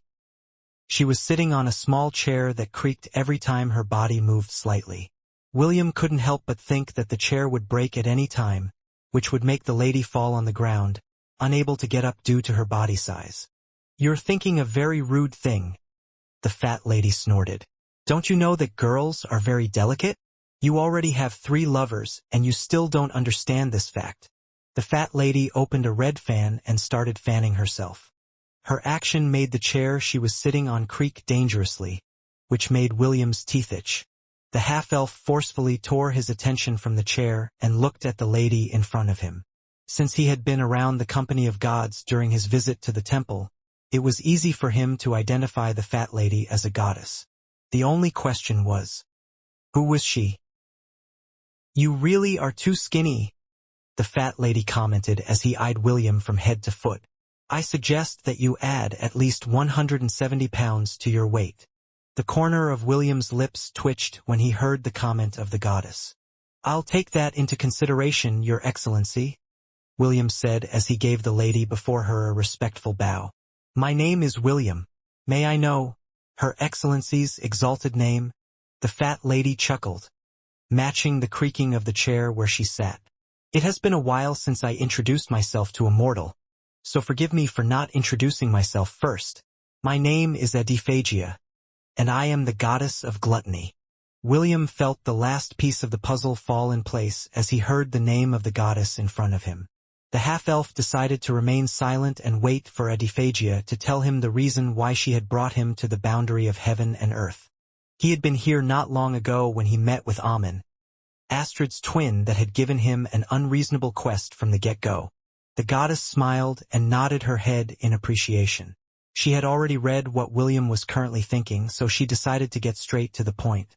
"First of all, I would like to thank you for taking care of my daughter," Adaptation said softly. "My daughter has been through many tough times, and although her fate is filled with suffering, as her mother, I can't help but weep for her." Adaptation started to dab her eyes with a handkerchief as if to wipe away the invisible tears that weren't there.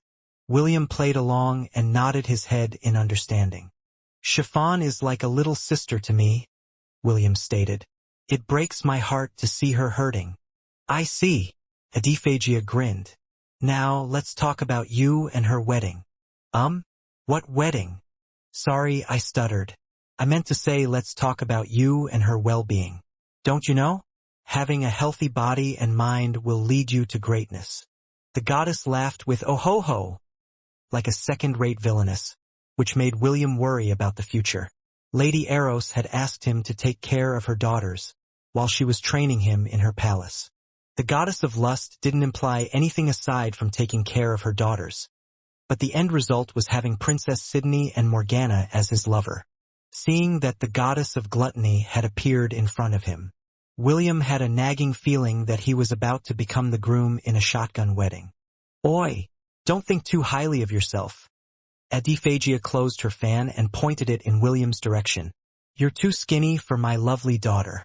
I will only allow you to become her lover if you increase your weight by 180 pounds. William felt that he was about to have a migraine.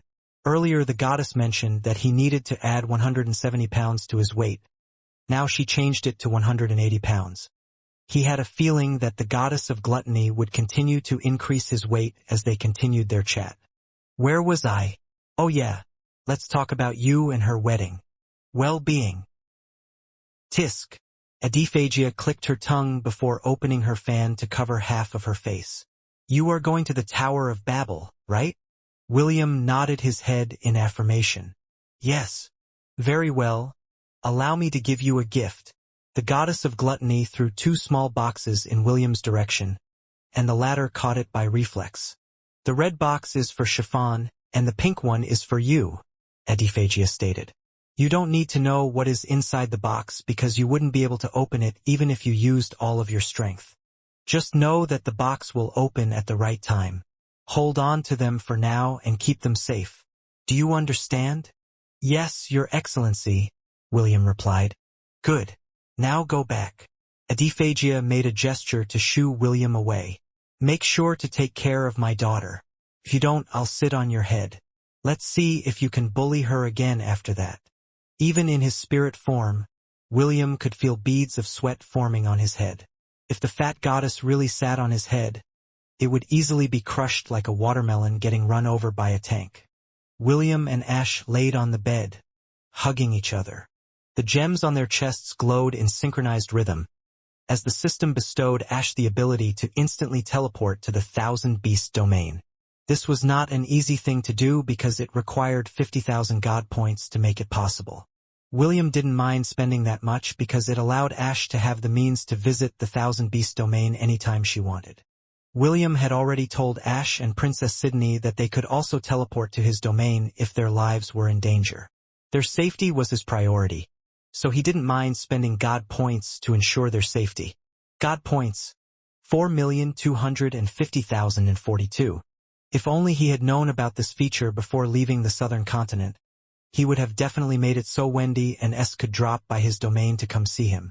After half an hour, the modification of their gems had been successfully completed. It was a very delicate process, but thanks to the system's ability, it went as smoothly as planned. With this I can see you any time that I want, Ash said as she stared at William's eyes. Thank you. Why are you thanking me? William asked as he kissed her forehead. I like having you around. If not for the fact that I'm worried about Sydney being alone, I would have also taken you along with me. Ash smiled as she buried herself in William's embrace. Aside from William, only she had the ability to keep Princess Sydney's divinity from going berserk. She and the princess had seen what had happened to their beach villa in the dungeon of Atlantis. What was once a beautiful floor was now a dark place, devoid of anything. According to the system, the floor would revert to how it was in the past. However, it would take at least a year for that to happen. Naturally, there were ways to hasten up the process, like fixing it using the dungeon settings. However, for that to happen, William needed to finish conquering it first. The progress in conquering the dungeon had halted on the 52nd floor because the monsters were quite powerful. Each group had a dozen individuals, and there would always be a millennial beast and 2 centennial beasts among them. However, it didn't end there. Once the teams engaged them, the red-eyed Razor Naga, millennial beast, would shout a war cry that would call the other groups to come to their location. William and his party would then face at least 4 millennial beast, 8 centennial beast, and 36 Class A monsters. This would have been easily dealt with if William was able to use his heroic avatar. But, for some strange reason, his heroic avatar was disabled on the 52nd floor of Atlantis. This left him no choice but to allow his herd and legion to get stronger first, before challenging the floor again. "Darling, are you done?" Morgana asked. "Yes, we just finished," William replied. "What's the problem?" "There's no problem," Morgana stated. "I just managed to put Chiffon to sleep, so I can join you and Ash." Before William could even reply, the door of the room opened and a beautiful girl with golden eyes walked towards the bed with a sensuous smile. "You're going to leave tomorrow, so you need to at least do some maintenance," Morgana said as she sat on the bed. "It has been a while since the three of us did it. You're not going to get any sleep tonight, darling." The next day. "Big brother, what's wrong?" Chiffon asked as she looked up at the sleepy-looking William. William yawned before patting the little girl's head. "Nothing. I just wasn't able to get much sleep last night." Chiffon tilted her head in confusion, but she decided not to pry. The two of them would be leaving today, and she was feeling quite excited about traveling alongside William. "Ah, there you are, William." The headmaster of the academy, Gilbert, appeared on the gates of the academy. "I'm glad I managed to see you before you left the academy." William had notified him beforehand that he would take a leave from his studies to go to the Tower of Babylon. The headmaster wanted to accompany him as well, but he was currently too tied up with the school activities that had been scheduled. He also had to supervise the preparation of the tournament that would happen in less than 2 months. This tournament held a special meaning to the Creator Empire because this decided the rankings of their top prodigies. Those who were in the top 10 would be given resources in order to further increase their ranks. Those who weren't able to get to the top 10, but had shown great potential, would be sponsored by the Empire as well. This was a way to motivate the young generation to strive for excellence, which would further boost the strength of the Creator Empire in the future. "What's wrong, Headmaster?" William asked. "Do you perhaps want to tell me to buy you a souvenir?" "Well, that is also a good idea.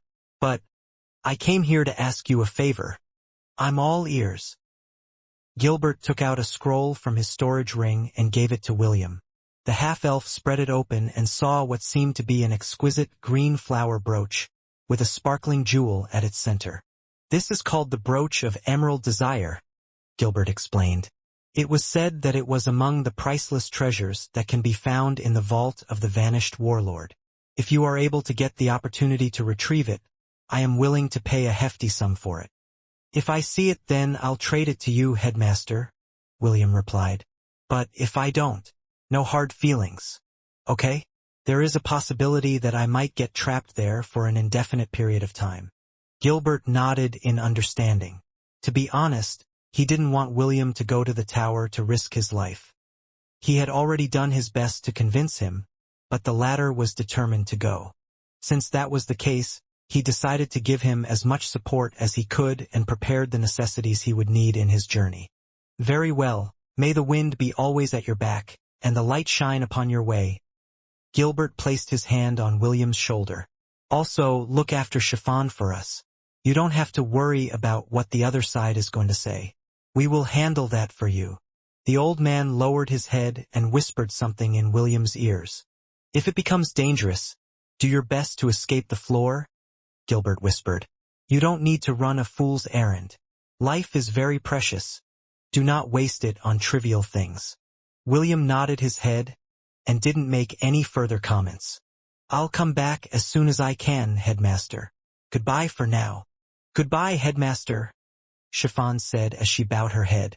"Thank you for letting me stay in the academy." Gilbert looked at Chiffon with gentle eyes as he patted her head. "Sorry, child. We have been unfair to you. Be careful on your journey, and come back safely. We will be waiting for your return." "Thank you, Headmaster." "You're welcome." William held Chiffon's hand, as both of them walked out of the gate of the academy. They had already said their goodbyes to Ash and Princess Sydney, who were currently sleeping in their rooms. Just like William, both of them were quite exhausted due to their night of skinship. "Come out, Raiden," William ordered. A black Qilin who was 3 meters tall and 5 meters long appeared in front of William. It was radiating the presence of a millennial beast, and Chiffon wasn't able to stop herself from clinging to William's arm. "It's fine, he just looks scary, but he's harmless." William patted Chiffon's head before lifting her up to ride on the Qilin's back. After the little girl was secured in place, William sat behind her and wrapped his arms firmly on her waist. "Let's go, Raiden," William ordered. "To infinity and beyond." Gilbert watched as the black Qilin rose in the air and flew towards the east. They were headed to the first town that would allow them to use the teleportation gates that were specially designated for those who planned to go to the Tower of Babylon. The headmaster of Silverwind Academy didn't know if he would see the half-elf again. However, after observing William for a few months, he realized that the boy seemed to have the tendency to make the impossible possible. The black Qilin's body soared towards the sky and flew above the clouds. Chiffon looked in awe at the surroundings because this was the first time she had flown in the air. She was like a little child that was taken on a field trip and currently enjoying the sights and sounds around her. "Big brother, I heard that Qilins are only native to the Silver Moon continent," Chiffon said. "Where did you find this black Qilin?" I tamed him when I was in the southern continent," William replied. "It had a very nasty personality, so I was forced to beat the crap out of him until he submitted to me." "Big brother is so amazing." "Yes, I am amazing." The black Qilin didn't show any kind of reaction to the 2 passengers in its back, and continued to fly in silence. The Qilin was the former guardian of the Silver Moon continent, Eneru, who was killed by the angry protectors of the Creator Empire. William took the Qilin's corpse and its soul, which was trapped in the altar inside the Hellon royal palace, and used his necromantic power to bring it back to life as a servant. Supposedly, Eneru should have turned into an undead Qilin after William had brought him back to life. However, something happened within his sea of consciousness. The king chess piece glowed, and the black strand that had laid dormant within his spiritual world lent its power to bring Eneru back to life, which allowed the Qilin to be reborn as a black Qilin. William wasn't aware that these 2 pieces of divinity had worked hand in hand to create a very rare mythical beast that was known for its power to wield black lightning. Raiden was the name William had bestowed to the newly born Eneru, who had no memories of his past life. The Qilin's personality was like a man with few words. It would only talk if William was the first to initiate a conversation. The Qilin's myriad core had been taken out of its body and given to Ella. She, along with the other goats that also received millennial cores from William from the beasts that were slain during the war, were currently hibernating in the Kirinter Mountains. Takam had volunteered to watch after them as they completed their evolution. William didn't know when the first members of his herd would wake up. Although he was going to miss them, he knew that this was also a good opportunity for all of them to grow stronger. He hoped that the next time they met, all of them would have taken on their human forms, and would come to accompany William on his journey through the central continent. "And that is Chiffon's current state inside the academy," Dicky reported through a communication crystal. "She's still as miserable as ever." "Is that so?" An arrogant voice replied. "Did you see something unusual? Like an odd behavior from her?" "No, sir. I didn't see anything of the sort." "Very well. Continue to monitor her. Also, be mindful of the news and rumors that are currently spreading in the information network of the Creator Empire. No matter how unbelievable the news, make sure to take it down and report it to me as soon as possible. I'll see you in a week." "Understood, Duke Ryder." "Somewhere in the Demon Continent." "How peculiar. Based on the current timeline, she should have already gone berserk by now." Duke Ryder tapped his desk with a frown. "Did we make a mistake in our calculation?" The Duke activated the ring on his ring finger. "Sir, it is me," Duke Ryder said in a respectful voice. "I have called you to give a report." A beam of light shot from the ring and created a projection in front of the Duke. There, a man sitting on a throne made of skulls looked back at him with a serious expression. "Did that vermin finally lose control of her powers?" the man asked. "Did she devour the entire Silverwind Academy?" Duke Ryder shook his head. "No, my lord. According to the report, the vermin is still living off the trash in the garbage dump of the academy. So far, aside from her miserable condition, her divinity remains dormant. The man frowned. This was not the report he was waiting for. According to the calculations of his warlocks, the sin of gluttony should have already gone berserk at this point in time. They had sent Chiffon to the Creator Empire in order to give them a surprise that they would never forget in their lifetime. The man sitting on the throne made of skulls was Chiffon's father. He used Emperor Leonidas' sentiment for Chiffon's mother to bring the little girl under his care. Chiffon's father readily agreed to send her daughter away, but gave Emperor Leonidas 2 conditions. First, Chiffon must be enrolled at the Silverwind Academy, and second, she would not receive any form of support from Emperor Leonidas' empire. Their goal was to let Chiffon's divinity go berserk and devour the entire academy. That way, all the members of the young generation, including countless prodigies and heirs of noble families, would all die a tragic death. This would weaken the Creator Empire for at least 20 to 30 years because of the loss of their young prodigies. This was a blow that no empire wanted to bear. If only Emperor Leonidas knew of the sinister plan that his former companion had prepared for him, he wouldn't have brought Chiffon back to his empire. Chiffon's father wanted to weaken one of the pillars that kept the peace of the central continent. If one of those pillars crumbled, chaos would once again prevail and the other major powers would swarm the Creator Empire in droves like vultures and hyenas, looking to eat some scraps from a dying wild beast. Well, no matter. The man sitting on the throne said after some time, if it doesn't happen now, it is still bound to happen later. At most, it will only take 1 more month before our plan comes to fruition. I agree, my lord. Duke Ryder nodded his head. I will continue to monitor the Creator Empire. Once I get wind of any good news, I will report it to you right away, my lord. Good. The man on the throne nodded. We've been experiencing a lot of setbacks lately. The plan to get broodmares in the southern continent also failed. My lord, have you heard about the news regarding the elves? I did. I already sent people to verify whether the news was true or not. The man sitting on the throne had heard a very interesting rumor from the southern continent. According to the information he got, the elves tried to conquer the human kingdoms and failed miserably. Aside from losing millions of elves, their demigod, Sepharon, disappeared, and one of their guardian beasts, Eneru, died in battle. If this news was true, then it would greatly weaken the forces of the Silvermoon continent. The man still hadn't forgotten the time when he almost succeeded in conquering the elves and making them their slaves. It was quite unfortunate that a human hero stood before them and trampled his ambitions into the ground. The man rubbed his left arm that had been regrown using the power of dark magic. They had suffered greatly in that war. Due to the demon race's slow reproduction rate, they decided to capture humans who had strong magical and spiritual powers. They were to be their broodmares that would help them increase their numbers.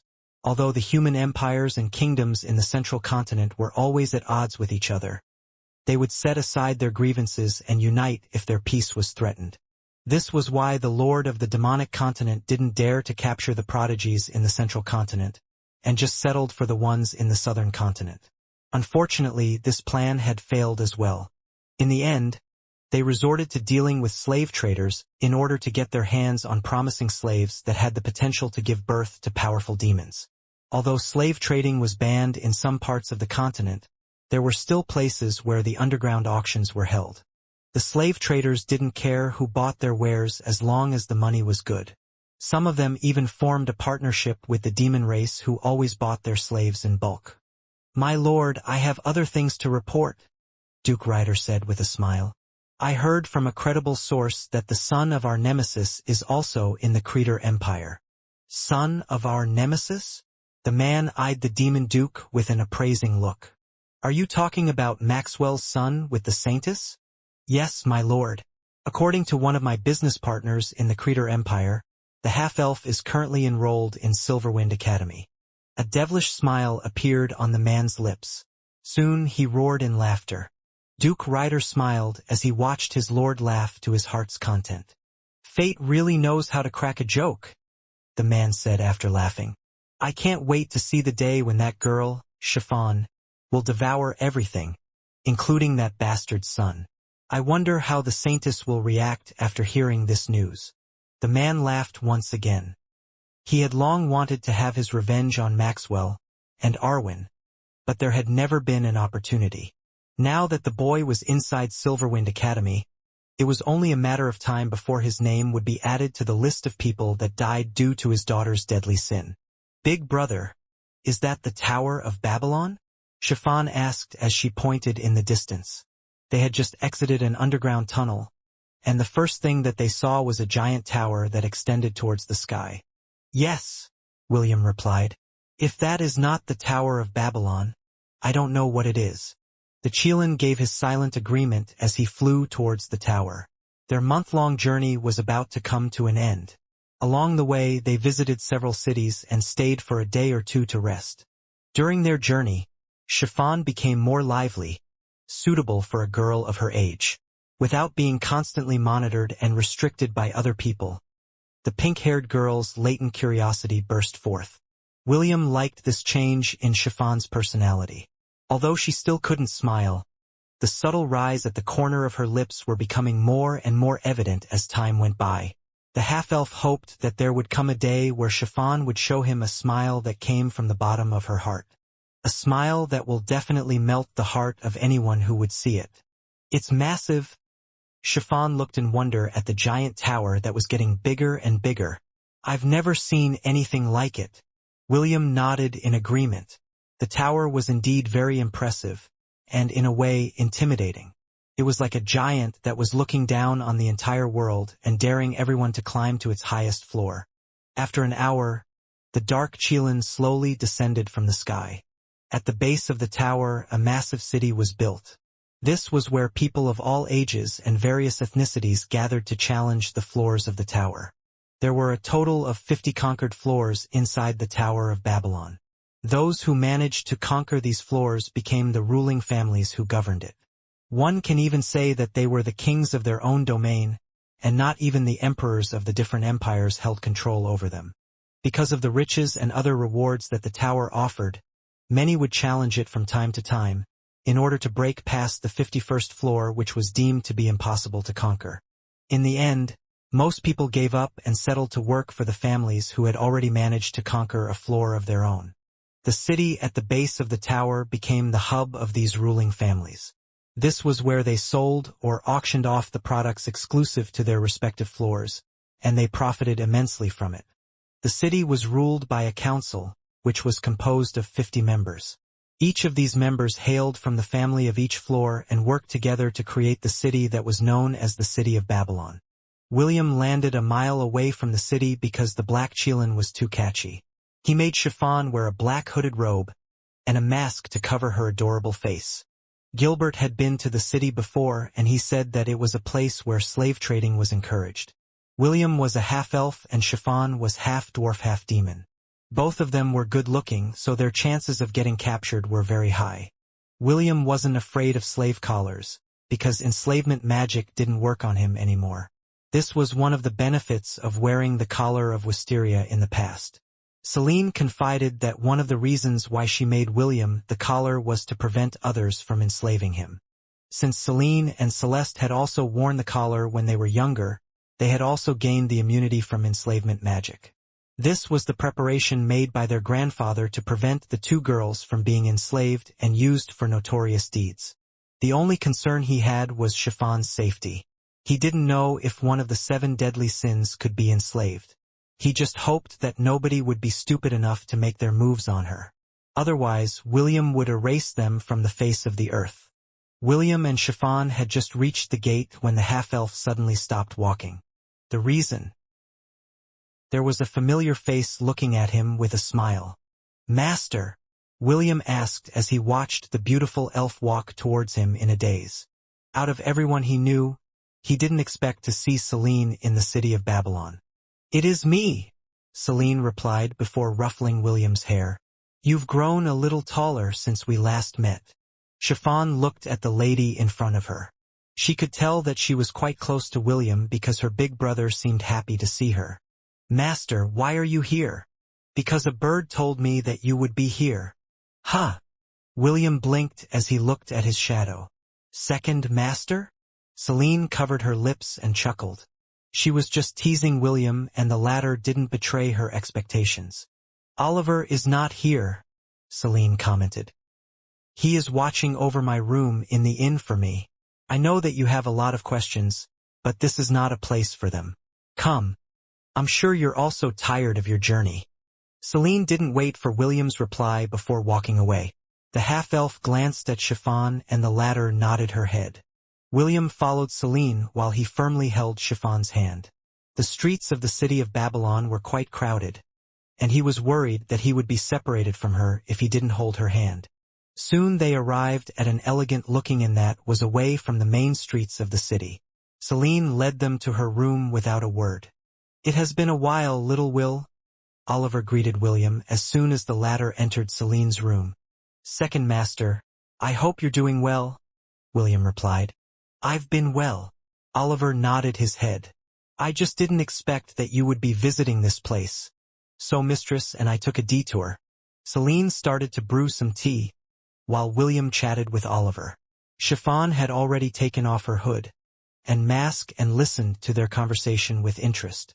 This was the first time that she had seen a strange creature like Oliver that was half parrot, half monkey. After filling their cups with tea, Celine sat on the table and stared at William.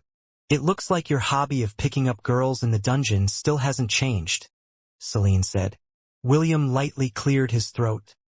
Master, you're talking about a different protagonist. I don't pick up girls in the dungeon.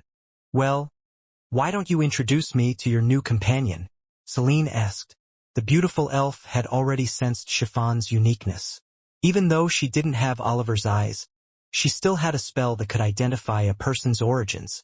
Unlike the elves of the Silvermoon continent, Celine held no bias towards other races. She was even mildly surprised when she found out that Chiffon had demonic blood running in her veins. Master, this is Chiffon Valgremery, William said. Chiffon, this is my master, who taught me how to use Dardart's magic. Her name is Celine di Wisteria. Chiffon stared hard at Celine, and the latter stared right back at her. The beautiful elf ignored the part where William was about to tell the little girl that she taught him how to wield dark magic. After what seemed to be an eternity, the little girl opened her adorable lips and made a statement. You are just like me, Chiffon said softly.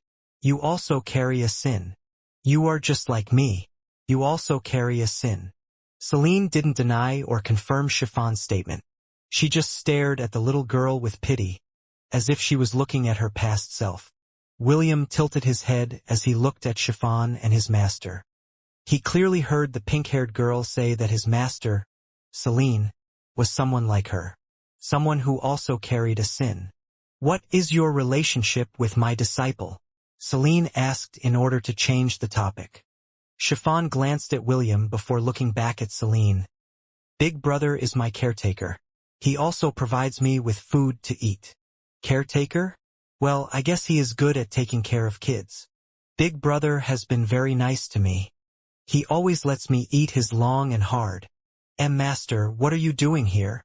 William interjected before Chiffon could finish her statement. Last time, Princess Sydney suddenly bit him while the two of them were having an intimate moment together. When William asked why she did that, the beautiful princess said that it was punishment for letting Chiffon do things that she shouldn't have done. Naturally, the half-elf was confused about what his lover was talking about. After coaxing and asking the princess the reason for her bad mood, he found out that all of this came from a misunderstanding. A misunderstanding due to Chiffon's poor choice of words. William didn't want his master to misunderstand, so he decided to intervene before the pink-haired girl said things that might cause others to think badly of him. Celine gave William the "let's talk about this later" look before answering his question. Like I said earlier, I came here because I got wind that you were headed here for the tower, Celine answered. Don't ask who told me that you'd be here. It will just complicate things if you know who it is. William scratched his head. Clearly, his master had no intention of divulging her secret, so it was best to leave the matter alone. But that is not the only reason why I am here, Celine stated. "I came here to keep my promise and impart to you the last lesson you need to learn about dark magic. After that, I will go and see my sister before going to the demon continent." Chiffon's expression changed after she heard the words demon continent. Her body unconsciously shuddered because that was the place of her origin. A place that she didn't want to go back to ever again. William digested Celine's words. The tone his master used was firm and carried no hint of hesitation. It was then when he also realized that there was a possibility that he wouldn't be able to see Celine again for a very long time. Part of him wanted to tell her not to go to a very dangerous place, but he also knew that his master wouldn't back down just because he asked her not to go. Celine was already an adult. She could make her own decisions and knew full well the consequences of her actions. "Master, we will see each other again, right?" William asked softly. Although there had been many twists and turns to their relationship as master and disciple, Celine was one of the important people in his life.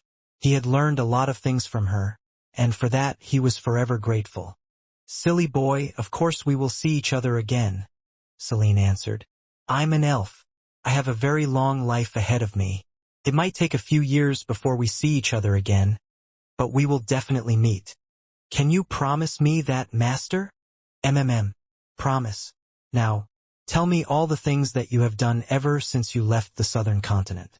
Don't omit anything, especially in regards to how you met Chiffon."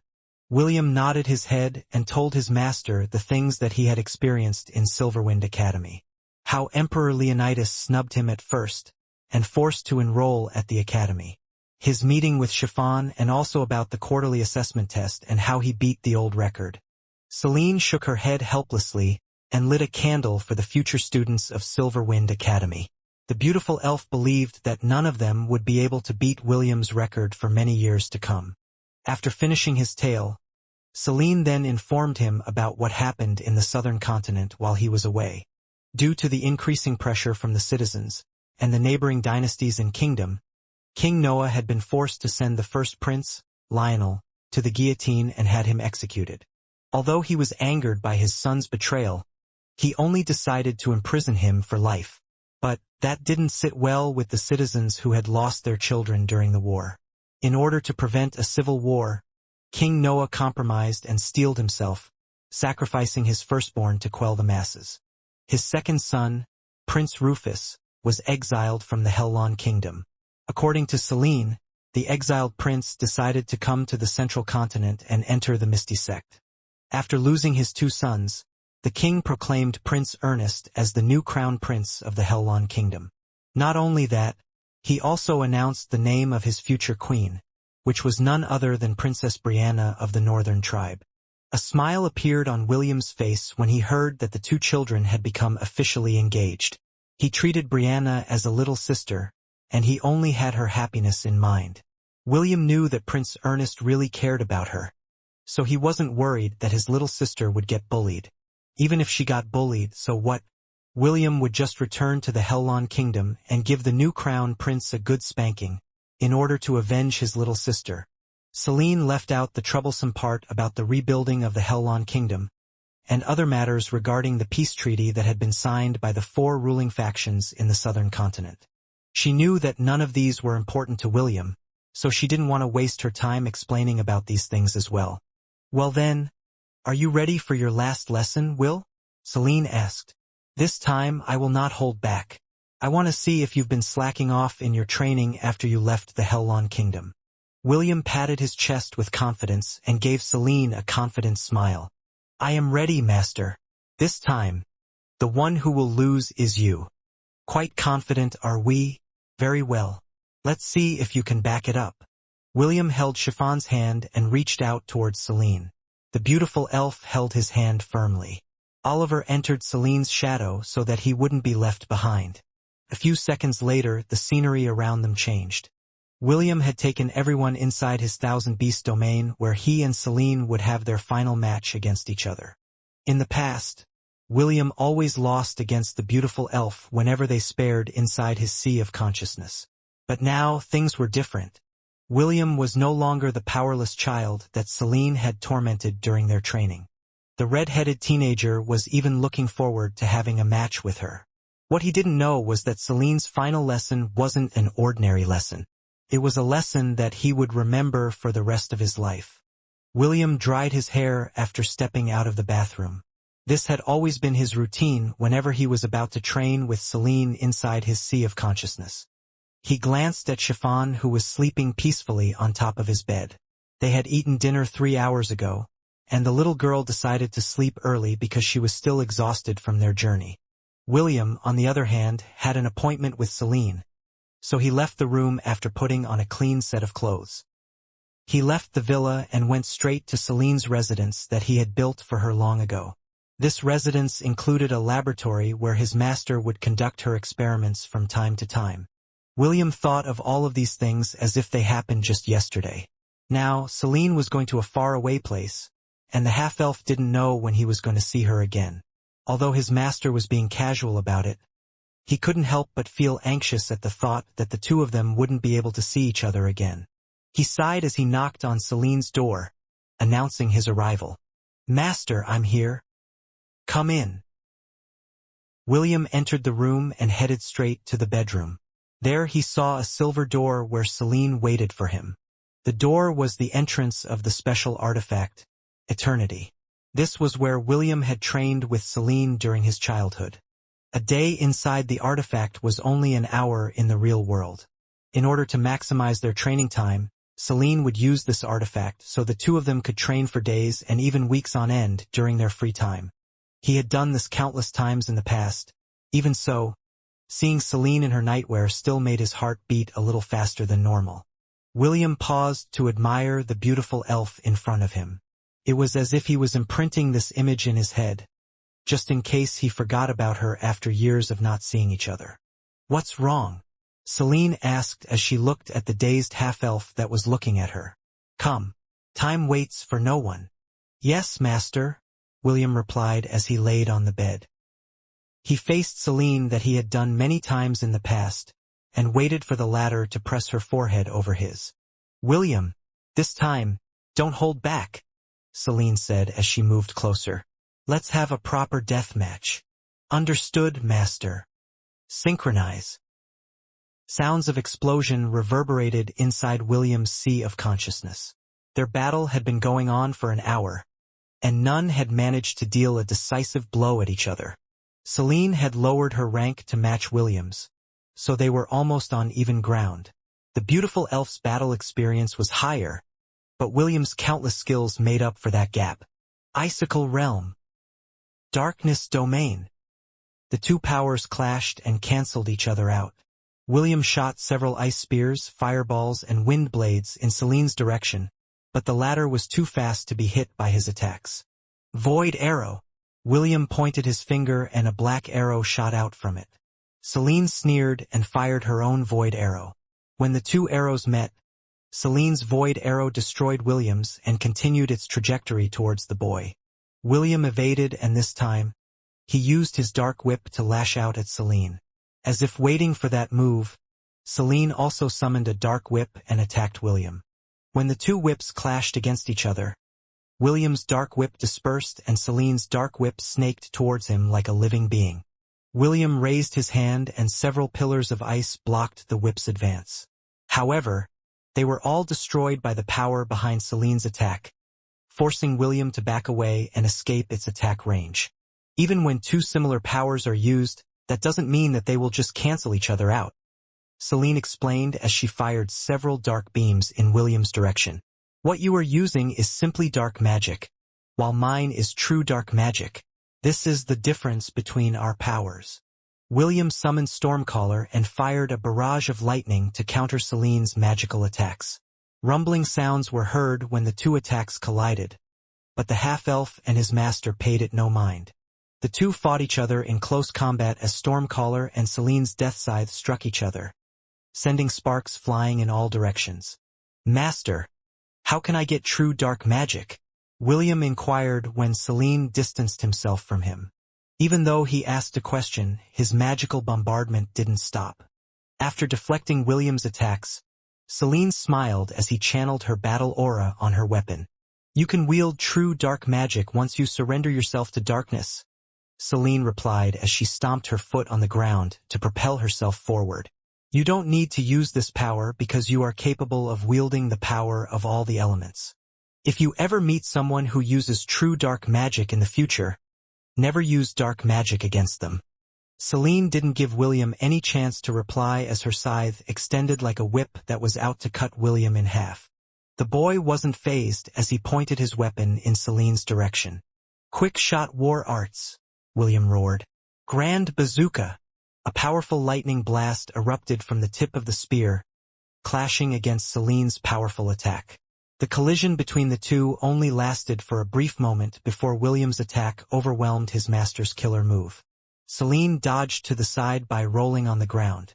Before she could stand up and continue to fight, the tip of Stormcaller pressed against her neck. I won, Master, William declared. He could have cut Celine's neck off her head, but he couldn't bear to do that. She was still his master, and William respected her. That's why he only settled to end their battle in a way that would not leave a bad aftertaste in his mouth. Well done, Celine replied after half a minute. You have really grown leaps and bounds since the last time we fought against each other. William removed Stormcaller's tip from his master's neck and extended a hand to help her up. With this, I can go to the demon continent without worrying about you, Celine said as he patted William's shoulder. I'm sure that you will do well even without me. William was her very first disciple, and probably her last. She was very proud of him, especially during the war in the southern continent. The half-elf had also taught her a lot of lessons in life. Because of William, Celine had changed her mindset and decided to face the things that she had been running away from all her life. This was why she wanted to see him first, before meeting her twin sister, Celeste. After she reunited with her sister, she would then travel to the demonic continent to visit her master. Celine was quite worried about her, and missed her terribly. William lowered his head, because he didn't want to let his master see his sad expression. Stop acting like a spoiled child, Celine said as she used the tip of her finger to raise William's head. Since you have beaten me fair and square, allow me to give you a reward. Celine moved her head closer. William's eyes widened when Celine's soft lips pressed over his own. Happy birthday, William, Celine said with a smile. Congratulations. Today marks the day of your coming of age. You are now considered an adult, so it's time for you to become one. Yes. When the clock struck 12, William officially turned 18 years old in the world of Hestia. The half-elf hadn't forgotten about his birthday, and even made plans to have a celebration in the Thousand Beast domain after Ash's and Princess Sydney's classes ended in the afternoon. Before William could even react to Celine's words, the beautiful elf snapped her fingers. The surroundings changed, and they returned to the bedroom where the two of them laid facing each other. This will be our last lesson together, Celine whispered in William's ears. She once again kissed William's lips before untying the string that bound her nightwear. Although I feel sorry about your lovers, I will be taking your first. William looked at the beautiful elf that was looking down on him. He would be lying if he said that this possibility never crossed his mind when he was still young. Now that Celine was actively stripping him of his clothes, he knew that his master was serious. Master, I think you're making a misunderstanding, William said as he cupped Celine's face. It's not you but me. I will be taking your first. William pulled the beautiful elf towards him and kissed her passionately. This was the start of their first night together. Not as master and disciple, but as a man and a woman who would be taking that next step in their relationship. The sound of kissing could be heard inside the artifact, Eternity. Celine felt a tingle run down her spine as William's hands caressed and fondled her smooth and jade-like body. She wanted to take the lead, because she felt that it was her duty as a master to show William how it was done. The beautiful elf was not aware that when it came to lovemaking, the half-elf had more experience between the two of them. I've dreamt of this in the past, William said as he kneaded Celine's two peaks with his hands. Master, you're very beautiful. William lowered his head and slightly bit the pink tips that had already become firm due to his fondling. He kissed, licked, and sucked them like a baby, While his lips were busy with Celine's breasts, his right hand moved downward, past her abdomen and into the entrance of her maidenhood. Celine's body uncontrollably shuddered under the machinations of William's hands. The half-elf had already known that although his master acted like she had a lot of experience in these kinds of activities, Celine was still a pure maiden that had not been touched by any man. Unlike her, William had already done the deed in his dreams, but none in real life. He had never crossed that line with Wendy, Ash, and Princess Sydney, because the time wasn't right. Now that he had officially turned 18, there was no need for him to hold back. "Why are you so good?" Celine stuttered as William playfully pinched her. "Have you done this before?"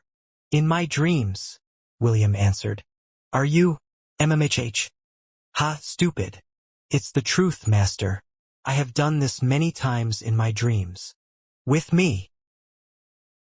"Yes." William's slight hesitation didn't escape Celine's gaze, but her thoughts turned to mush as the half-elf's hand continued their relentless attacks. After sensing that Celine's body was ready to accept him, William kissed his master's lips before spreading her legs wide. His gaze landed on that place where he would soon claim as his own. "Master, are you sure that you want it to be me? We've already come this far. Let's finish it till the end." Celine relaxed her body and waited. She didn't have to wait long, because William was also at his limit. The moment he lowered his hips, Celine's final resistance was torn away and swept aside like a boat facing a storm in the open seas. The beautiful elf felt pain, but it was not as painful as she expected it to be.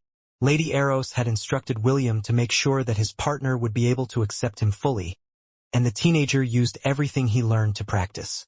William made love with Celine, and the latter's pleasurable sighs permeated their surroundings. He didn't do it roughly, but he did it in a way that would torture his master. This was his payback for the years that he had suffered in her hands. The half-elf gave her a sweet and slow, but pleasurable experience. There were times where he would stop, and only continue after Celine had begged him.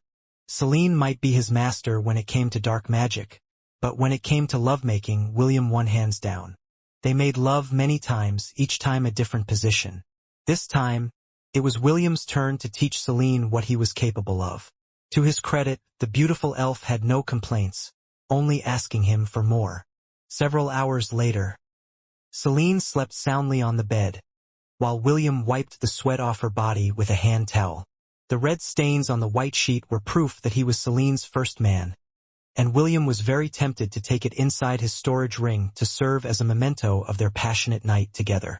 "I guess I should," William thought as he used his wind magic to lift Celine's body from the bed. He then took the white sheet inside his storage ring and hurriedly placed a new one, in order to remove any evidence. "Pervert," Celine said as she opened her eyes. She was really asleep earlier, but the moment she sensed magic being used on her, she woke up, just in time to catch William in the act of putting the bed sheets in his storage ring. William pretended that he didn't hear her and carried the elf towards the bathroom to clean her up. Eternity was an artifact where one could spend several days in closed training. Naturally, it had facilities like a house complete with all the necessities for someone to live there for an extended period of time. William used his fire and water magic and filled up the bathtub with warm water before placing the lady in his arms inside it. Naturally, he also stepped into the tub and positioned himself behind her, letting her body lean over his chest. The two soaked in the water without saying a word. William's arms were wrapped around Celine's waist, holding her in place. William was hesitant to ask Celine a question, because he already knew what the answer would be. Although she was with him now, Celine wouldn't change her decision to go to the demonic continent. A day passed and then two. William and Celine didn't leave Eternity and spent their days together. Celine told William about her childhood and her relationship with Celeste. Contrary to his expectations, Celine had a good relationship with her twin sister. She added that both of them only treated each other coldly on the surface, so that the elders of the Elven Council would think that they didn't get along. "When I meet her, I will make sure to tell her about you," Celine said as she caressed William's head that was resting on her lap. The two of them spent their days like this, Neither wanted to break the atmosphere between the two of them, so they resorted to talking about random things, instead of asking each other where they both stood in their relationship. William could tell that his master didn't want to give him false hope, so he decided to respect her wishes. "Master, when I was young, Oliver told me to take the seed of life from Celeste after I traveled to the central continent," William stated. "He said that I should give it to you afterwards." "Oh, he did?" Celine chuckled. "It was then when a devilish smile appeared on your beautiful face." "Well, why not? I'm curious how she will react after you state your claim."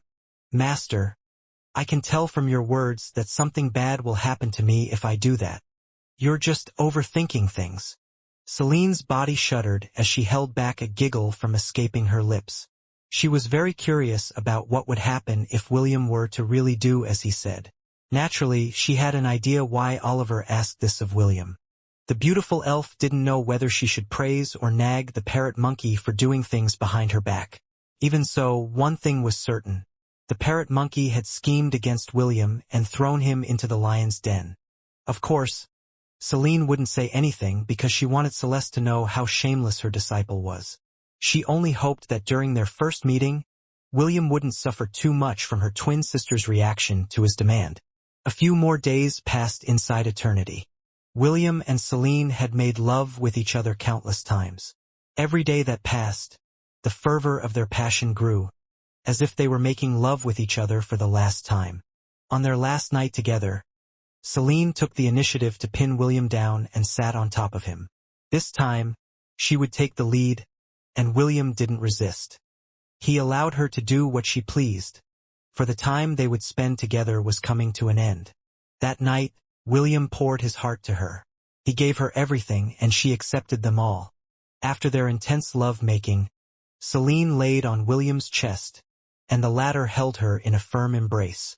"Master, I will be waiting for you," William said softly.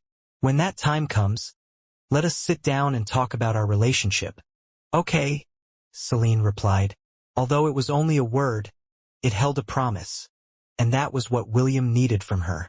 William sighed as he allowed himself to bask in Celine's softness and warmth. He then closed his eyes to look at his status page that had been recently updated. Familia. Third Familia member. Celine die Wisteria. Host is able to use Darkness Domain. Host is able to use Dark Ray. Host has acquired Familia Oversoul skill. Increase plus 30 enhancement bonus to all stats. Strength of stats and abilities will increase or decrease, depending on the synchronization rate between the host and his Familia member. Synchronization rate, 65%. Celine had been registered as William's third Familia member on their first night together. This meant that Celine was now one of William's women, but his master didn't confirm nor deny it. Her goal was to see her sister before going to the demonic continent to check on her master's condition. Until she had seen her master, Celine had no time to entertain romance in her life. Also, she was also worried about the elven prophecy that would soon come to pass. Celine didn't want William to be involved in her affairs, because this was her burden to deal with. In time, the two fell asleep in each other's embrace. William felt terribly good feeling Celine's soft, warm, naked body nestled into his. This was the kind of intimacy that he didn't expect to share with his master, who had been with him for many years. An intimacy that he would not feel again, until the two of them reunited. They woke up around noon, and bathed together for the last time. After putting on their clothes, they walked out of eternity side by side. The artifact shrank in size and transformed into a necklace. Celine took it in her hand and wore it, like she always did. "Will, make sure that you return from the 51st floor," Celine said as she squeezed his hand with her own. "Only by doing so will the two of us meet. The place you are going to is more dangerous than the demonic continent. Prioritize your safety and chiffons at all times." "Yes, master," William replied. "I promise that I will return safely. So, make sure to be safe as well." Celine smiled and nodded her head. She gave William one last kiss on the forehead before William sent her outside the Thousand Beast domain. The half-elf sighed and looked at the blue skies overhead. The two of them had already said their final goodbyes, and there was no use in prolonging the inevitable. With a slightly heavy heart, William returned to the villa where Chiffon was waiting for him. When he arrived, Chiffon was already at the dining table eating pancakes. She was being served by Charmaine, and accompanied by B1 and B2, who were also eating pancakes beside her. The two dumb birds were quite fond of Chiffon and would often accompany her whenever she visited the Thousand Beast domain and the Dungeon of Atlantis. William was happy for her because she found friends that would accompany her and not make her lonely. His only concern was whether the vulgarities of the two birds would rub on the innocent girl. "Good morning, big brother."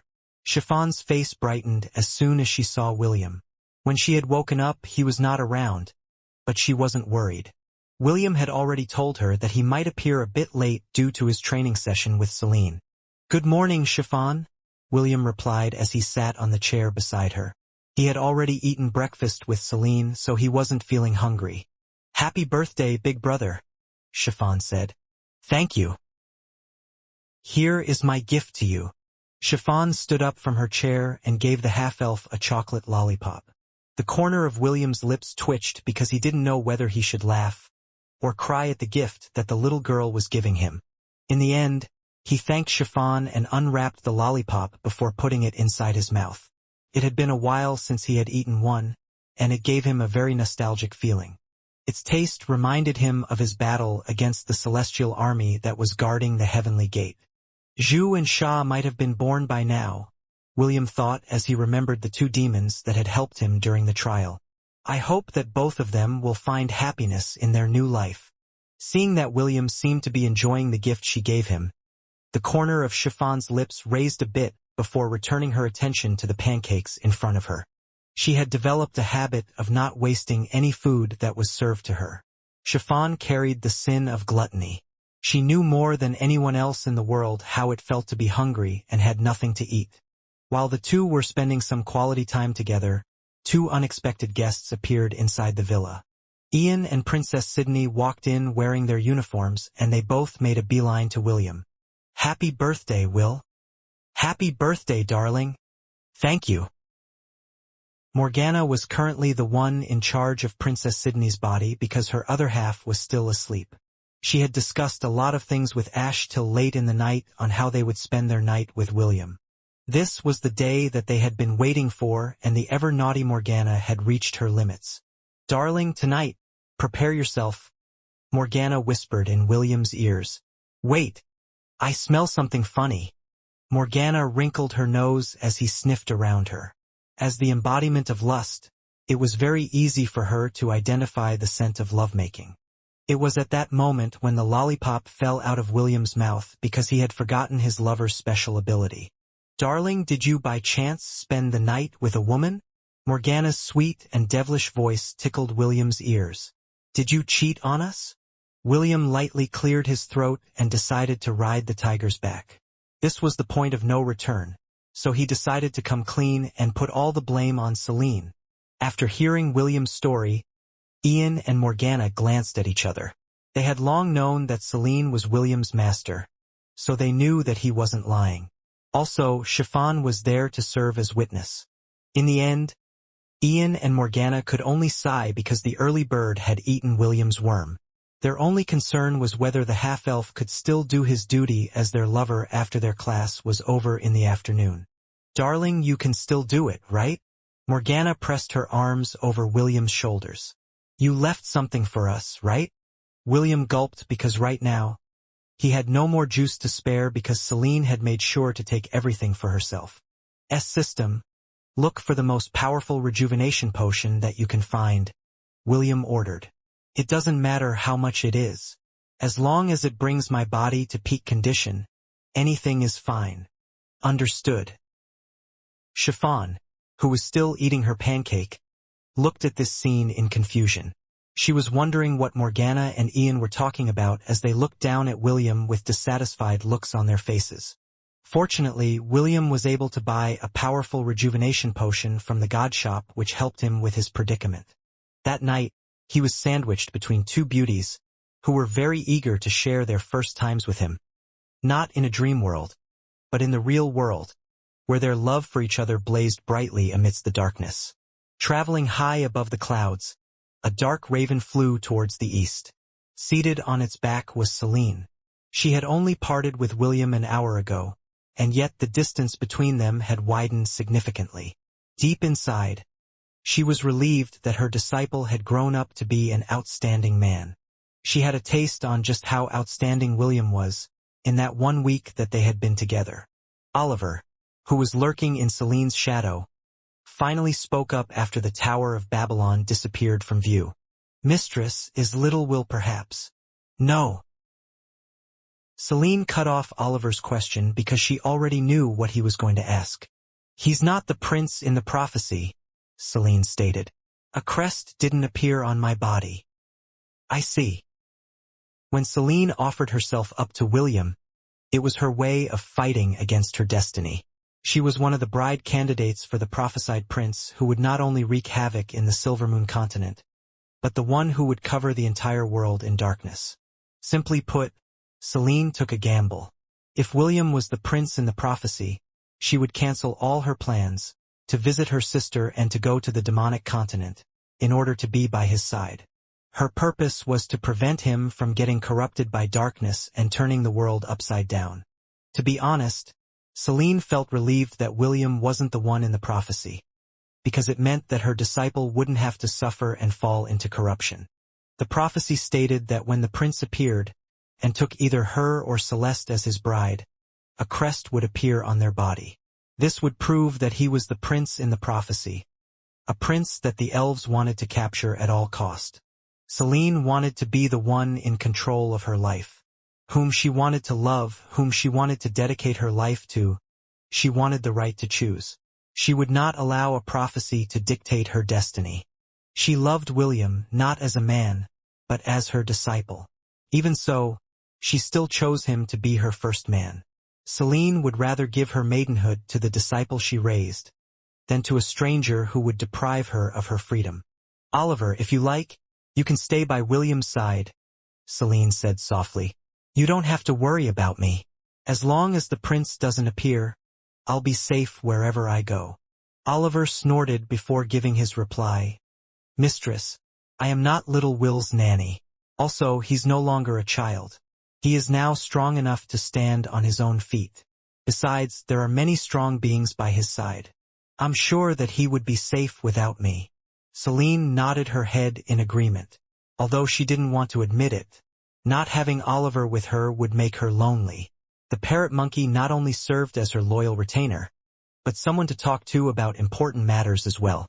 Creator Empire capital, city of Asmer. "Are the preparations for the tournament going well?" Emperor Leonidas asked Avexius, who was standing beside his throne. Avexius bowed. "Yes, your majesty." "Good. Will that boy, William, participate?" "I do not know, your majesty." Avexius shook his head as he narrated the report that Gilbert had passed to him during their meeting at the academy. Headmaster Gilbert said that William was going to the Tower of Babel to clear the 51st floor of the tower, Avexius reported. He added that it was a revelation that William received from His Excellency, Amen, when the boy went to his temple. "Clear the 51st floor of Babylon?" Emperor Leonidas snorted. "That sounds like a suicide mission. Either His Excellency hates the boy, or he is confident that William can clear it. What do you think, Avexius? Does that boy have what it takes to do something that you, me, and the rest of the champions of our era failed to do?" Avexius lowered his head as he pondered Emperor Leonidas' question. Frankly, he didn't believe that William would be able to accomplish what they had failed to achieve. Back then, he, along with Emperor Leonidas, as well as the saints of the other empires and kingdoms, formed an alliance in order to pave the way for a new era. However, they failed miserably. If not for the help of the 8 demigods in the central continent, they would have been trapped on the 51st floor of the Tower of Babylon for eternity. "I don't know whether William can clear that floor or not, your majesty," Avexius replied after careful consideration. "However, that person has a knack for reversing a hopeless situation into a hopeful one. Even if he can't clear it, I think being able to escape with his life is not a problem." Emperor Leonidas closed his eyes. For now, focus on the grand tournament. I want this to be perfect. Don't let me down, Evexius. Evexius pressed his fist over his chest and bowed. Your Majesty, is it true that this year you will allow not only the citizens of the Empire, but also anyone who wishes to participate, even if it's from an enemy nation? Yes, Emperor Leonidas answered with his eyes still closed. It is time for our young warriors to experience what it's like to fight those who are outside our borders. Although things are quite peaceful now, what happened to the southern continent was a wake-up call for everyone in the central continent. They asked me to allow their prodigies to join the festivities as well. A council will be formed to set up the rules of the tournament and the prizes for the top 3 warriors. The scale of this tournament will be grander than any of the ones we had in the past. Evexius, I don't want any mishaps. Do I make myself clear? I will do my best to meet your expectations, Your Majesty. Evexius bowed respectfully before leaving the throne room. The Grand Archmage of the Creter Empire hoped that the tournament that they would be hosting would proceed smoothly. He was also curious about who would become the champion of the young generation. Evexius knew that whoever it was, that person would definitely rise in fame not only in the Creter Empire, but in the entirety of the central continent as well. Meanwhile, inside Silverwind Academy, it has been a month since that half-elf was last seen, Prince Jason thought as he looked outside of the window of his dormitory room. The tournament will start in a month and will continue for 3 weeks. Prince Jason stared at the bracelet on his wrist.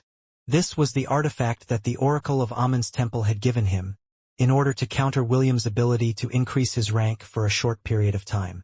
The 5th prince of the Creter Empire believed that if the 2 of them were in the same standing, the half-elf didn't have a chance of winning against him. You better be there, half-elf, Prince Jason muttered. I can't wait to step on your face in front of everyone. I can't wait to see the despair on Sydney's face when she sees you begging for mercy, while being crushed under my foot.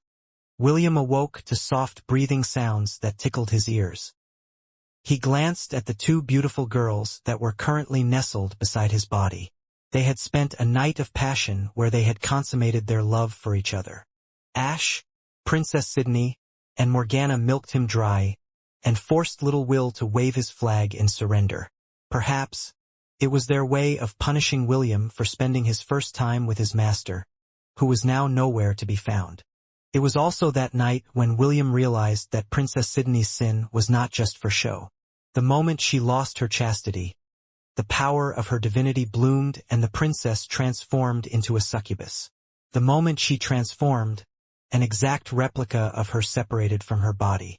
The newcomer was, of course, Morgana. The 2 beautiful girls, who looked exactly the same, made love to him like there was no tomorrow. Ash's performance also didn't lose to Princess Sydney and Morgana. The mermaid had done the deed several times with William in the dream world, so her union with the half-elf was just as intense, even though it was her first time in the real world. The relentless attacks of the 3 girls overwhelmed William. Even though he was already using his incubus job class, he was unable to beat 2 ravenous succubi and a jealous mermaid who were out to milk him dry. I have no regrets, William thought as he held the 2 beauties in his embrace. Morgana had already returned inside Princess Sydney's spiritual world to rest after she had her fill. William kissed the 2 sleeping girls on their forehead before closing his eyes to go back to sleep. He was still feeling exhausted, and decided to sleep for an hour or 2 to regain a little bit of his strength back. I need to buy a bigger bed. A bed that will be big enough for 12 people. These were William's last thoughts before his consciousness sank into sleep's embrace. Several hours later, he awoke in bed alone. The 2 beauties were no longer there, but the evidence of their lovemaking remained in the sheets. William had no choice but to take all the evidence inside his storage ring to prevent a certain pink-haired girl from discovering them by accident. William headed to the bathroom to take a bath, before going to the dining room to eat. The only person inside the residence was Charmaine. According to her, Chiffon had gone to the Atlantis dungeon with B1, B2, Soglav, and Urkitu.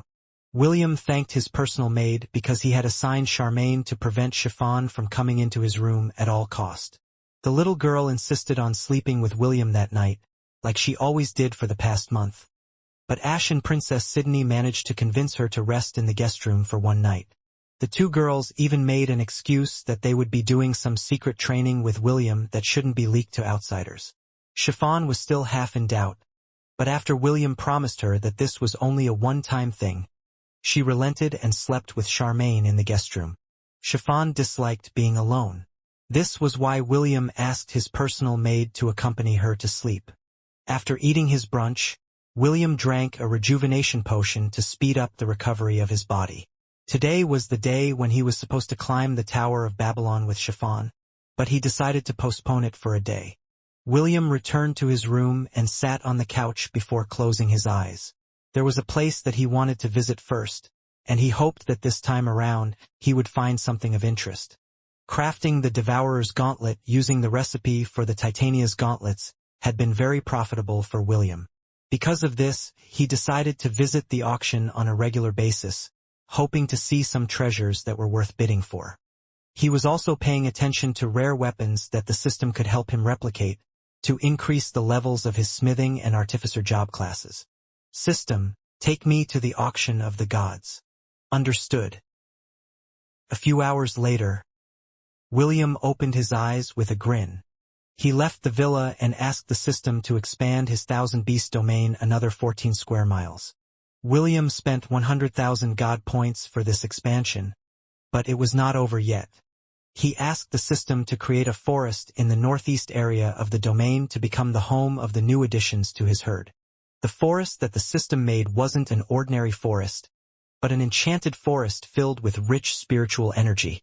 Now that William had god points, it was perfectly fine for them to splurge a bit. The forest cost William 10,000 god points, bringing the total expenses to 110,000. After everything was prepared, William opened the special feature of the god shop, which was called Divine Bestiary. This was where the followers of the gods could store the beasts that they had bought in the auction before bringing them to their world. Since beasts were living things, they needed a special storage space that could be used to store them. Soon a 5-meter-tall golden portal appeared beside William. It was the entrance to the Divine Bestiary, which housed the beasts that he had bought from the auction of the gods an hour ago. "Okay, guys, time to come out," William ordered. "Welcome to your new home." As if waiting for that cue, 13 white Pegasi flew out of the portal one by one. There was a seller in the auction that auctioned a dozen of them, along with their alpha, and this was something that William couldn't pass on no matter what. Fortunately, not many were interested in rearing Pegasus because they were very proud and aggressive creatures. They were very hard to tame, and all of them were class A beasts. Although they looked majestic, not everyone had the patience to make these beasts submit. Fortunately, William had two ways to make members of the herd submit. The first way was to have a peaceful negotiation. The second way was to beat the crap out of them before using his taming skill to make them submit to him. Either way worked, so William wasn't too worried about taming any of them. Among the 13 Pegasus, 4 of them were female, which meant that William could allow them to breed and reproduce. The Pegasi looked at the unfamiliar surroundings with a curious gaze. They were currently inside the clearing of the enchanted forest that William had bought to serve as their home. The most majestic of them, the alpha of the herd, walked to William and raised its head in arrogance. It was a centennial-ranked Pegasus and served as the leader of the group. William stared at the arrogant, yet dumb, horse who was looking down on him. The half-elf had spent 700,000 god points to buy them all in the auction, so he intended to make them submit at all cost. "I can feel the aura of the Eternal Guardian coming from you," the Alpha Pegasus said through telepathy. "Speak. What do you want from us? Are you one of those mortals who wish for us to become your mounts? Even if you are a disciple of the Eternal Guardian, we will not submit to you." The Pegasus' words were laced with disdain. It looked at William with ridicule and contempt. Its last owner wasn't able to tame him and his group, so he decided to put them on auction to gain some god points. "Yes," William replied. "The reason why I bought you and your group was so you would serve as my mounts." The Alpha neighed fiercely and pawed the ground, as if preparing to attack William. "We will never submit to you," the Alpha Pegasus said fiercely. "No one will be able to make us submit." 10 minutes later, "Boss, my Pegasi and I are at your service," the Alpha Pegasus said as it stood with shaking legs. Clearly, it was having trouble standing up and could collapse at any moment. "Please, take good care of us in the future." William nodded his head with a smile. The spiked spear in his hand was still bloody after he impaled it in the Pegasus' bum numerous times until it begged for mercy. The other Pegasi were huddled at the edge of the clearing, and looking at William with eyes filled with fear. They had been whipped before by their former master, but they endured it and stayed true to their goal of not allowing others to mount them. However, after seeing William's barbaric approach to negotiation, all the Pegasi decided that it would be best to compromise than suffer the wrath of William's spiked spear. "Boss, we will agree to become mounts. However, there is a condition," the Alpha Pegasus stated. "We can only be mounted by women. I'm sorry, but this is our bottom line." "No problem," William replied. "Now, time for all of you to officially become part of my herd." William raised his hand and used his taming skill to bind the Pegasi under his command. He was not someone that trusted the verbal promises of the Alpha Pegasus that was known for its stubbornness. After all the Pegasi had been successfully added to William's herd, he sent a mental message to Charmaine, as well as the 12 other elven ladies, who were currently residing in the Thousand Beast domain. He had already intended to make the Pegasi their flying mounts, so that they could help William in his future battles. It didn't take long for the Pegasi and the elves to warm up to each other. Both parties were quite satisfied with the arrangement that William had made for them. "Ladies, it will be your duty to take care of them," William said. "They will serve as your loyal companions on the battlefield. So, please, make sure to get along well." The elves and the Pegasi nodded their heads in acknowledgement of William's orders. "Charmaine, from now on, your unit will be called Valkyries," William declared. "You will be their leader. I will prepare a training regimen for your unit, so make sure to go to the Dungeon of Atlantis to train regularly during your free time." "Yes, young master," Charmaine replied and bowed her head. "I will not let you down." William smiled. "Good."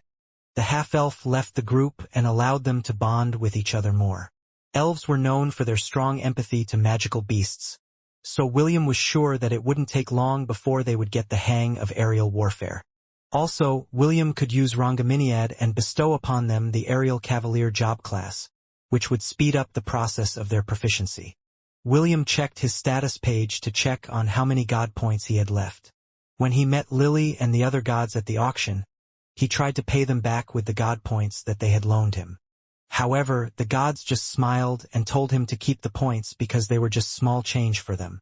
Issei, Lily, David, and Lady Eros knew that William needed the god points more than they needed them. God points, 3,440,042. Just over 3 million. William thought as he teleported to the Dungeon of Atlantis to find Chiffon and the others.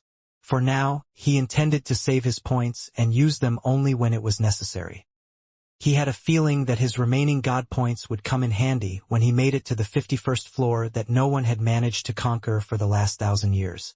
When the Tower of Babylon appeared in the world of Hestia, many people believed that it was a tower that had been built by gods. Back then, a declaration was heard by every living thing in the world, asking them to challenge the tower and seek the riches that were hidden within.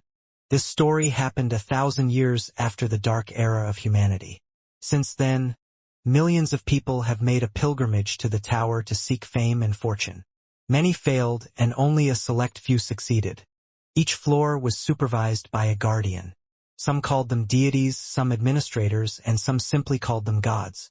The people who had first cleared the floors made a contract with these guardians and became the rulers of the domain. Naturally, they were also there to reinforce the rules that the guardian had set and allowed the others to challenge the tower. No ruling family or faction was allowed to prevent anyone from climbing the tower. If they were to do so, their qualifications would be stripped from them, and others would be allowed to take their place. For thousands of years, the people that had ruled the different floors prospered. Their clans held power, similar to the royal family of the different empires and kingdoms in the central continent. Perhaps, due to their unshakable position, some of these ruling clans had developed a tendency to abuse their authority and harassed the challengers of the tower. There were times when they even forced them to become their subordinates, with the promise of allowing them to climb the other floors with their backing. William sat at a table and read all the information about the 49 families that ruled the tower. He got the information from the Merchants Guild that was located in the city of Babylon. Although the price he paid was quite high, the information he gained from it was worth every gold coin. Chiffon was eating an apple pie by his side, as she waited for William to finish what he was doing. Today was the day that they would start climbing the tower, and she was quite excited to embark on an adventure with William. It was said that if you managed to climb up to the 100th floor of Babylon, a wish of yours would be granted. William had no intention of doing that. He only wanted to clear the 51st floor before returning to Amun's temple to take on the second quest he prepared for him. The 2nd, 9th floor, 16th floor, 23rd floor, 37th, 41st, 45th, and 49th floors are the floors where player enslavement had been confirmed, William thought. I better be alert when I am on those floors. It would be best if no unforeseen events happen. After letting the system compile all the information that he had gathered, the two finally headed towards the first floor of the tower. The first floor of the tower was called Genesis. Only those that were able to clear the Guardian's test would be allowed to start climbing the tower. Those who failed would be banned from entering the tower for a year. According to the information, challengers were able to gain tokens whenever they cleared the tests of the Guardians. Depending on how well they performed, it was possible to earn many tokens, which they could exchange for items, weapons, artifacts, and other unique materials that were only available inside the Tower of Babylon. William was quite interested in these items and wondered if they were better than the ones that were being sold in the god shop. No one owned the first floor of the tower because this was the starting point of everyone. According to the information he received, the guardian of the first floor was a goblin. In order for them to advance to the second floor, they must choose one of the 4 trials that would test their ability. As long as they passed one of these trials, they would be allowed to proceed to the next floor with ease. Welcome to Genesis. A hobgoblin greeted William and Chiffon as they entered the main entrance of the tower. My name is Dobby, and I will be your guide on the first floor of the tower. Hello, Dobby, William replied. We would like to take the test of the tower. Certainly, please proceed this way. Dobby bowed as he made a gesture for William and Chiffon to follow him. The first floor of the tower was quite crowded. Many rookies could be seen chatting with each other, as their hobgoblin guides explained to them the rules of the tests. William and Chiffon were wearing enchanted robes with a hood to prevent others from knowing their identity. These robes were also being sold in the city of Babylon, and its effects would only work inside the tower. The half-elf didn't want to attract trouble, so he decided to play it safe. After walking for 10 minutes, they arrived in front of a red door. Dobby opened the door and made a gesture for the two to enter. After entering the door, 4 more doors appeared in front of the 2 teenagers. William had already known what kind of tests the floor of Genesis were giving. He even had a plan prepared. The only problem was whether his plan would work or not. There are 4 tests that you can choose from, Dobby said as he stood in front of William. The first door leads to the trial of blades. The second door leads to the trial of senses. The third door leads to the trial of fate. The fourth door leads to the trial of dominion. Dobby paused for a short while before bowing. Please, choose the trial you wish to take. The guides of the tower weren't allowed to divulge what lay behind the doors. However, the people who managed to pass these trials had already shared the information with everyone. This means that anyone who had made necessary preparations could clear these trials and gain the approval of the Guardian to proceed to the next stage. If they liked, they could even try to clear more than one trial to gain more tokens so they could exchange for the things inside the tower sooner. Among the 4 doors, 3 were commonly used by people. The 4th door was something that no one wanted to challenge because of its absurd difficulty. Each trial could be challenged by a team. The maximum number per team is 8 people. The more people there were, the lesser the rewards. This made clearing the Genesis floor easier. Even so, no one dared to challenge the 4th door after a survivor managed to escape using a forbidden technique.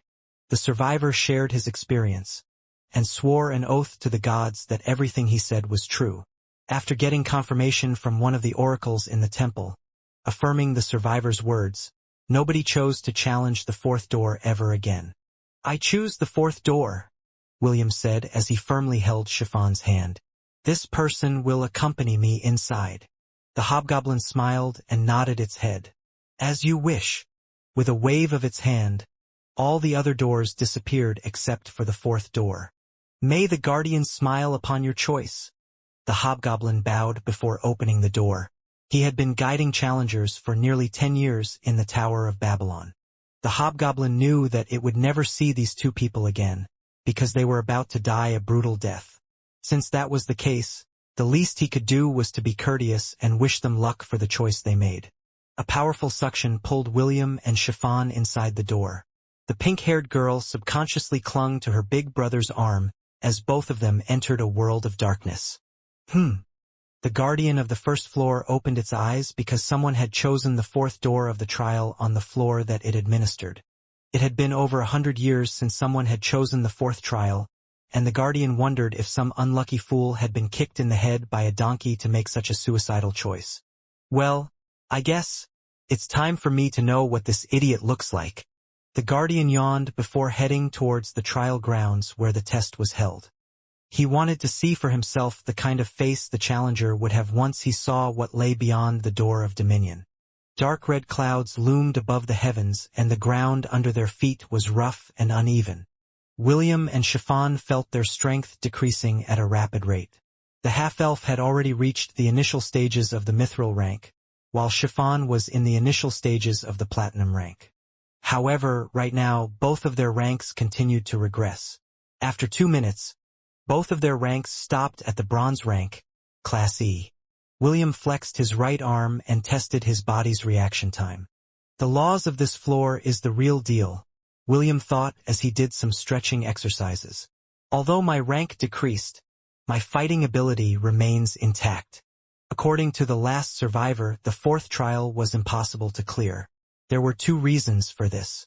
The first one was that whoever chose this trial would have their strength sapped away from their body until they reached the bronze rank. If it was only a regression in rank, then it wouldn't be such a big deal.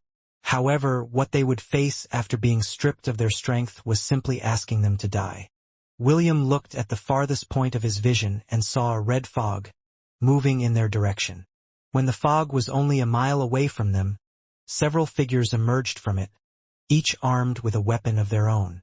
Hundreds, thousands, tens of thousands, hundreds of thousands, a million. Chiffon's eyes widened when she saw the familiar-looking creatures that were marching towards their direction with the intention to kill. "Looks like that survivor's testimony is correct," William mused as he eyed the million-strong army that had made this trial impossible to clear for normal people. Yes. The reason why the survivor said that the fourth trial was impossible to clear was due to the fact that after he was stripped of his power, he had to face an army of goblins that numbered in the millions. Even if that person was a former saint, there was no way they could defeat this kind of army even if they had 8 members in their team. "Kata!" The hobgoblin leader raised its sword and shouted. "Kata! Kata! Kata!" After making his declaration known, the hobgoblin leader points its weapon to William and ran forward, leading the charge. "Kata!" The ground trembled as the entire goblin army charged forward, brandishing their weapons. Chiffon frowned as she held William's hand tighter. The half-elf squeezed her hand back to assure her that everything was under control. A portal appeared in front of William and 4 figures emerged from it. Xerxes, the hobgoblin arcane doctor, who was seated on top of its salamander beast companion. Rex, the hobgoblin chieftain, who was mounted on top of a trollhound. Sharks, the goblin marauder, who was mounted on top of his mount, Sparky. And a 2-meter-tall goblin wearing a white, full-body armor. It was holding a blue sword in its right hand, and a silver round shield in the other. It was seated on top of a flying tiger that William had bought in the auction house for 30,000 god points. His name was Jareth, the Goblin Paladin, the new addition to the officers of William's goblin army, and boasted the highest attack power among all the goblins under his command. Due to the laws of the trial, all of their ranks had also regressed to Class E beasts. However, William's purpose for summoning them was not to fight the goblin army but to recruit them. Jareth urged his mount forward and fearlessly faced the charging goblins head-on. Xerxes, Rex, and Sharks followed behind him. Just like humans, goblins had a hierarchy as well. The strongest goblin would become the king, and everyone else had to submit to his will. Just as William expected, the front-runners of the goblin army slowed down their advance. The goblins at the back also felt the presence of a strong goblin and their instincts kicked in. "Awis I Rui Redale?" Jareth asked. "Imak tu dienath gif. Who is your leader? Come out and fight." The goblin army glanced at each other before looking behind them. At the very rear of the army, a black goblin that was 3 meters tall stepped forward. It brandished its war axe left and right, and glared at Jareth, who was looking back at it with a calm expression. William arched an eyebrow and used his appraisal skill to see this type of goblin that he had never seen before. Dark Goblin Warmonger. Rank suppressed to Class E. Goblin War Commander. Threat level SS low. Millennial Beast. Cannot be added to the herd. The Dark Goblin Warmonger is a new breed of goblin that evolved due to the need for war. It is a very aggressive goblin commander that was known to attack less fortified human cities in order to expand its territory. It is also known to forcefully assimilate goblin encampments into its army to bolster its rank. It has the ability Titan Form, which allows it to increase its size up to 10 meters, tripling its strength and fighting prowess. "Oh, this is one tough cookie to beat," William thought as he eyed the Dark Goblin Warmonger in front of him. However, it doesn't matter. Jareth will be able to handle it. A devilish smile appeared on William's face as he looked at the Goblin Paladin that he had bought for 10 million dungeon points. Jareth. Rank suppressed to Class E. Goblin Paladin. Divine Champion. Threat level SS, mid. Millennial Beast. Chosen Deity, Kim Shin. A rare breed of goblin that was said to hold great courage, strength, and intellect. It is not an exaggeration to call it the champion of all goblins due to its powerful presence in the battlefield. The Goblin Paladin can choose to become the follower of a god. Upon doing so, they will be able to use divine powers in the mortal realm and fight for the cause they believed in. Jareth has chosen Kim Shin as his patron god, which enabled the Goblin Paladin to wield his powers. Skills granted by Kim Shin. Kim Shin is the god of goblins. Weapon Master. Allows the Goblin Paladin to wield any kind of weapon and use it effectively in battle. Regeneration. Allows the Goblin Paladin to recover from its injuries over the passage of time.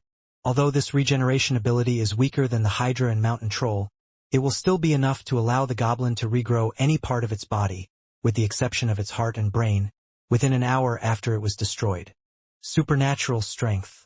Thrice a day, the Goblin Paladin can increase its stats by an additional 100%. Supernatural Senses. The Goblin Paladin can increase its sense of taste, smell, touch, sight, and hearing, tenfold if needed. Supernatural Resilience. Able to endure powerful attacks and recover at a faster rate. Supernatural Mobility. The Goblin Paladin can blink 10 meters away from its location consecutively. This ability lasts for half a minute and has a cooldown period of 5 minutes. Healing. Due to the blessing of its chosen deity, Kim Shin, the Goblin Paladin has the power to heal others. Energy Blast. Gives the Goblin Paladin the ability to channel the magical energy in its surroundings and create an energy blast to push away its surrounding enemies. Divine Shield. Any attack that the Goblin Paladin's shield will receive will be reduced by 50%. Light Manipulation. The Goblin Paladin is a being blessed by the power of light magic. It can effectively cast any rank of light magic up to the 7th circle. That 10 million dungeon points is worth it. William smirked. Show them what you can do, Jareth, and nab me 1 million more goblins for my goblin army. Unknown to William, The guardian of the floor of Genesis was looking at this scene with a dumbfounded expression. Someone found a loophole in the trial I made, the guardian thought while scratching its head. Although the duel between the two goblin commanders hadn't started yet, it had a nagging feeling that the worst was yet to come. The goblin paladin and the dark goblin warmonger faced each other. William and the goblin army stood far away from both combatants in order to not get in the way of their battle. The dark goblin warmonger was a meter taller than the goblin paladin and looked more intimidating. However, Jareth's holy presence wasn't something that could be ignored either. Both fighters had taken their fighting stance and circled each other. At the blink of an eye, both goblins clashed against each other, making the ground under their feet burst apart. A second later, Jareth jumped to the side and evaded the goblin warmonger's follow-up attack. After the initial clash, Jareth realized that the goblin warmonger was stronger than him in regards to body strength. Although the goblin's paladin's rank was higher than his opponent, he was an all-rounder. The dark goblin warmonger, on the other hand, was a creature that specialized in physical strength. This gave it an upper hand in their initial clash. Emboldened that it was stronger than its enemy, the goblin warmonger unleashed a flurry of blows that forced Jareth to dodge and keep his distance. Seeing that their champion had the advantage, the goblins raised their weapons and cheered. Xerxes, Sharks, and Rex also started to cheer for Jareth. They had full confidence in him, for he was the strongest goblin in their ranks.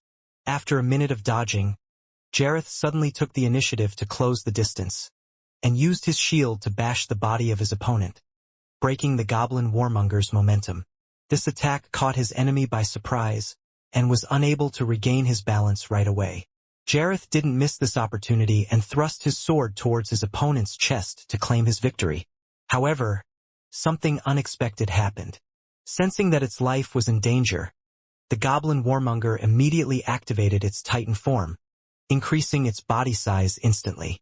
Jareth's sword pierced through the titan's knees, missing the opportunity to end its opponent's life. The goblin warmonger roared and kicked its opponent away with the intention of breaking all of Jareth's bones. Unfazed by this sudden change of events, Jareth used his supernatural mobility to blink behind his opponent and slash the goblin warmonger's calves. Too shallow, William thought as he observed the battle from afar. Just like he thought, Jareth's attack was only able to deal a flesh wound to his opponent.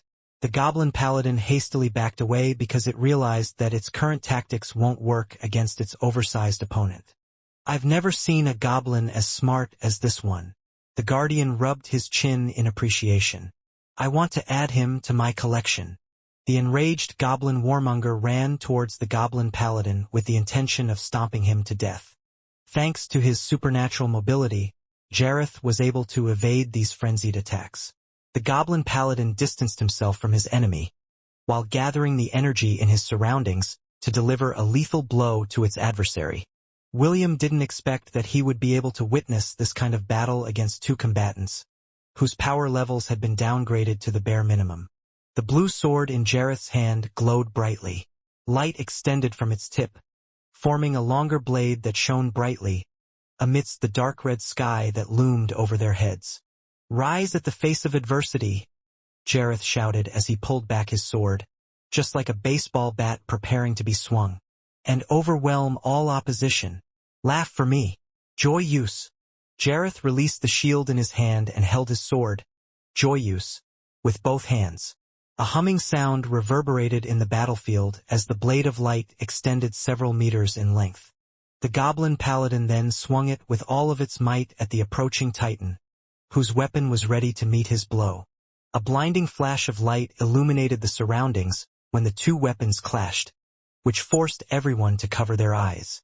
Only the guardian of Genesis didn't avert his gaze to see the final conclusion of the battle. Within that white world, the giant war axe was split in two. Joyous went past the goblin warmonger's body, drawing the conclusion to the battle. Good! The guardian grinned happily at the wonderful display that the goblin paladin had shown in battle. However, the grin on his face disappeared when he noticed something unexpected. The white world receded, and William once again opened his eyes. The dark goblin warmonger had returned to its normal size and laid face down on the ground. Jareth, on the other hand, stood straight and tall with its cape fluttering in the wind. His blue sword had already regained its normal form. A soft hum was heard in the wind.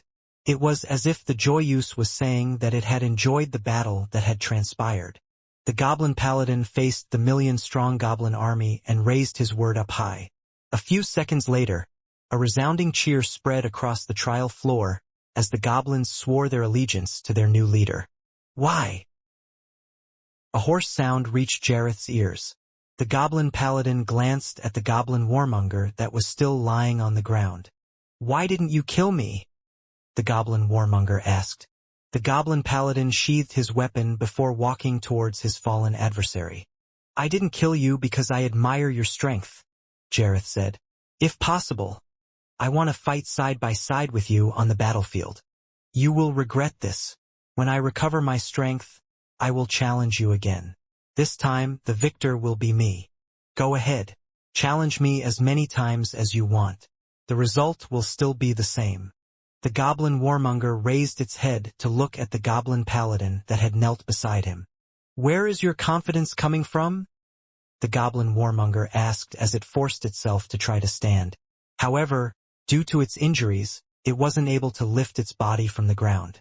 Jareth extended his hand to help as a gesture of friendship. The goblin warmonger looked at his hand for a moment before firmly grabbing it with its own hand. The goblin paladin smiled, while pulling his new comrade to stand by his side. "You ask where my confidence is coming from, right?" Jareth asked. "My confidence lies in him." The goblin paladin's gaze landed on the red-headed teenager who had a confident smile on his face. "I see," the goblin warmonger replied. "Fine. Let me see if this confidence of yours will stand the test of time. When that confidence of yours wanes, it will be my time to make you my subordinate."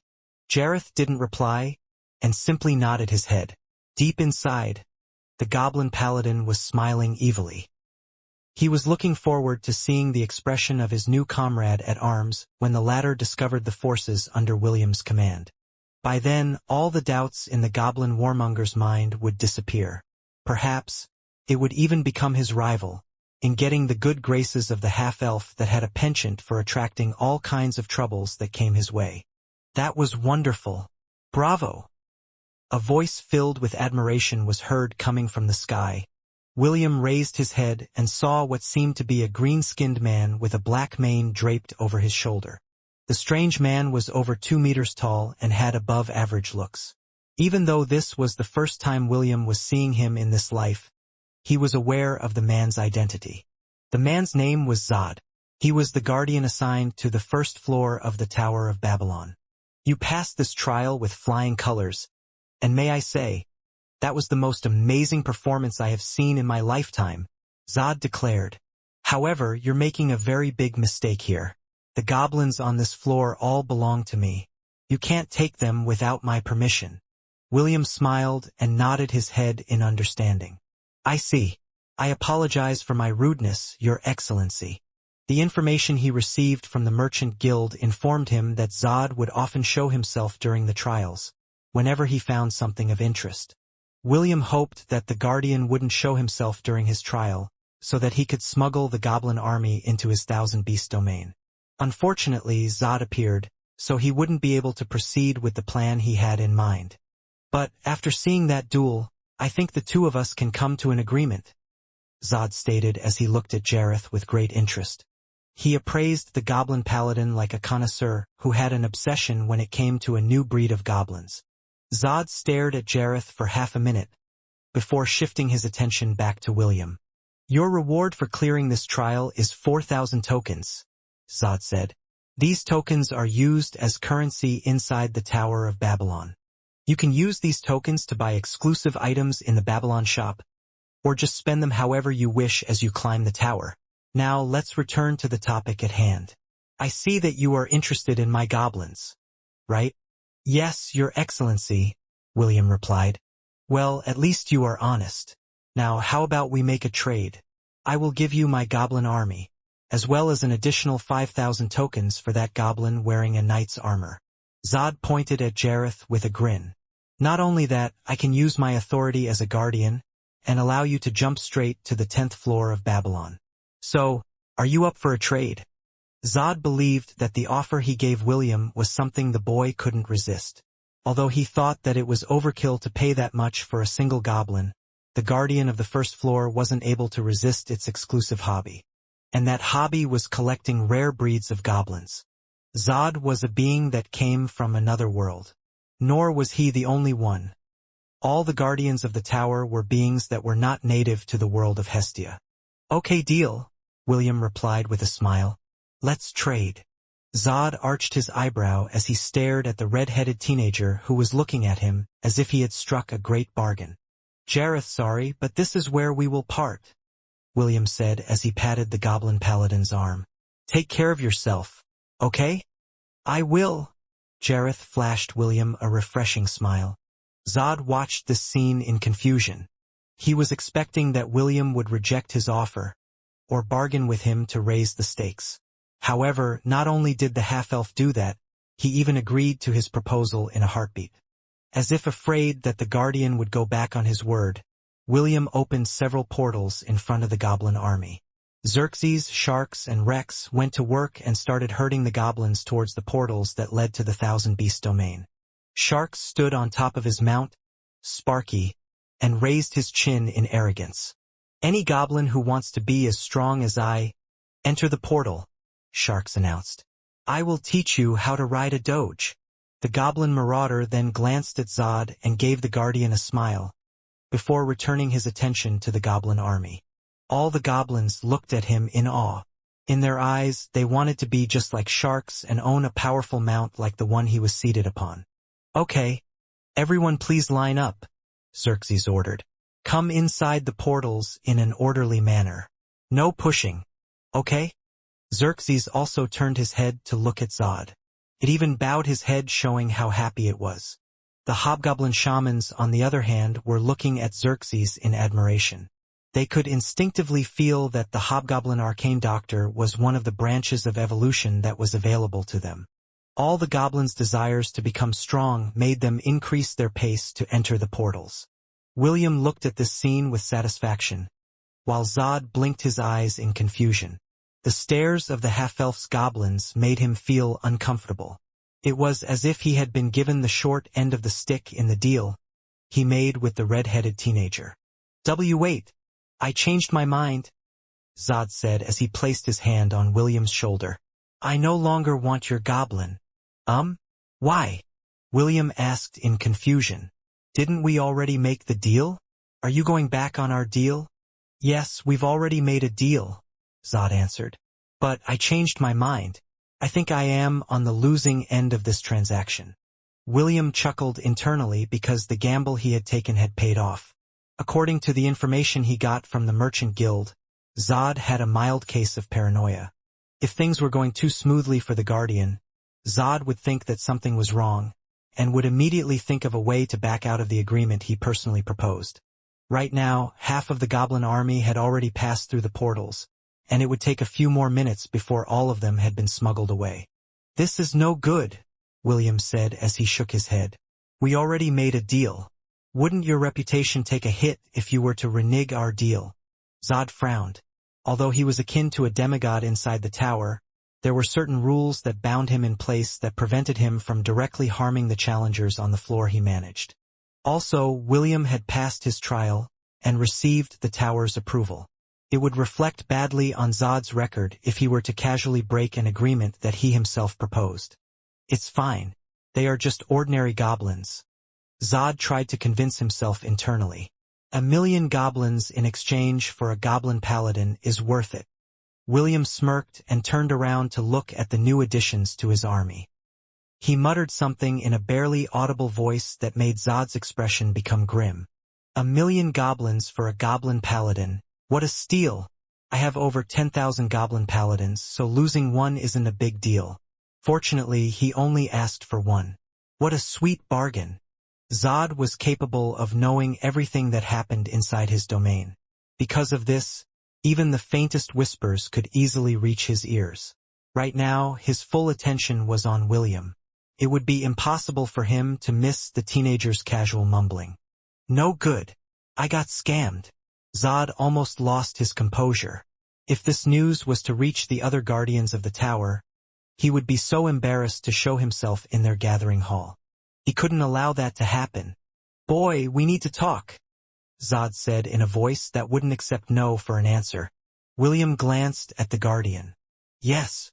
Like I said earlier, this transaction is unfair," Zod smiled. "Because of this, we will change the contents of our agreement. I will sell you the 1,000,000-strong goblin army for 2,000 tokens. William rubbed his chin with a frown. "I will only agree if you sell them to me for 500 tokens. Any higher than that and the deal is off." "Okay, deal. Mind you, if you go back on your word, I will kick you out of the tower and ban your entry." "Fine. I agree to this condition." William lowered his head and sighed. He then reluctantly fished out 5 golden tokens from his storage ring and gave it to Zod with an aggrieved expression. This brought down William's token count to 3,500 tokens. 8,500 tokens? I could have bought a lot of items in the tower for that. William sighed for the second time. Seeing William's dejected face, Zod felt better and nodded his head in satisfaction. "I like working with smart people," Zod said as he patted William's shoulder. "There are times when people need to take a step back to ensure that the bridges will not be burned down. You did the right thing in agreeing to my request. Also, don't mention what happened here to the other guardians." "Okay." William sighed for the third time before nodding his head. He was like a gambler that had lost his life savings in a bet, which made Zod feel that he got the upper hand in the deal. After all the goblins, including Jareth, Xerxes, Sharks, and Rex, had safely returned to the Thousand Beast domain, William closed the portal and held Chiffon's hand. "Your Excellency, please, send us to the next floor," William said in a dejected tone. Zod nodded his head and clapped his hand. Soon William and Chiffon disappeared from the trial room and turned into beams of light headed towards the second floor of the tower. After arriving at the second floor of the tower, the first thing that William did was to go back to the Thousand Beast domain with Chiffon to increase the number of floors in the Goblin Crypt. Right now, the Goblin Crypt had 65 floors and was undergoing a massive renovation in order to accommodate the new goblins that had joined his ranks. Due to the war, William's army had swelled to nearly 1,000,000. They were mostly composed of goblins, the beasts in the Thousand Beast domain, the revenants from the Minotaur race under Urkatu's command, and revenant centaurs under Bastion. With the addition of the goblins from the tower, William's forces were now nearly 2,000,000. Earlier, he had talked to Jareth, Xerxes, Sharks, and Rex to act as if they were very happy with the deal he made with Zod. He was hoping that the Guardian would feel something was off and trigger his paranoia. William wasn't worried even if Zod decided to not cancel the agreement. He had already made a backup plan, which would forcefully summon Jareth back to his side after leaving the tower. This would not leave any kind of trace, and the Guardian couldn't accuse William of anything. How could he possibly allow his prized Goblin Paladin to be taken away from him? William had no intention of doing so. William could only have one Goblin Paladin at a time, and he had spent 10 million dungeon points to get him. When William mumbled that he had over 10,000 Goblin Paladins, his intention was to lower Jareth's value in Zod's eyes. Collectors only appreciate something if they are rare. If they were all over the place like cabbages, he would feel that the deal was not worth it. William used the Guardian's paranoia and collector's mindset to lay a trap for him. Fortunately, it worked and the half-elf didn't have to resort to his plan B. The half-elf spent half a day inside the Thousand Beast domain to fix everything.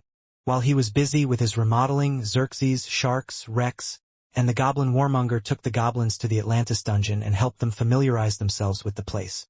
William hoped that after a few months, the new goblins would all evolve to stronger forms, which would immediately increase the strength of the forces under his command. After William and Chiffon had left the first floor of Babylon, Zod had started to feel uneasy. This feeling was very uncomfortable, so he decided to return to the Guardian Hall, where the other guardians resided. Each guardian was tasked to become the administrator of a floor. Naturally, the floors that had already been conquered had owners, who had made a contract with the Guardians after clearing their trials for the first time. Among all the floors, the Genesis floor which Zod supervised was the only exception to this rule. Since it was the floor that tested whether the challengers had qualifications to climb the tower or not, no ruling family could claim it as their own. Oagwe, I need your wisdom. Zod approached a foot-long black turtle who was busy reading a book. I want to use your index. The turtle gave Zod a sidelong glance before casually flipping the page of its book. That is Master Oagwe to you, Zod. What is it this time? I thought I told you to stop bothering me. The small turtle was the guardian of the third floor of the tower. Among all the guardians, he was the most well-informed and knew many things about the multiverse they were currently in. I want you to check on how rare a goblin paladin is. You and your fetish with goblins. Scram and leave me alone. Zod coaxed the little turtle by promising to give it a bowl of lettuce. Oagwe reluctantly agreed to the green-skinned man's request, after a bowl of lettuce was placed in front of it. What do you want to know again? Oagwe asked as it summoned a black book in front of it. Zod repeated his request about finding the rarity of the goblin paladin that he had seen earlier. The little turtle snorted and the black book opened by itself. It stopped at a page where a goblin, wearing dazzling armor, a sword, and a shield, was seen polishing its weapon. Goblin Paladin. Rarity, SSR+. Only one Goblin Paladin is born among a billion goblins. A Goblin Paladin's rank after evolution will start at the Millennial rank.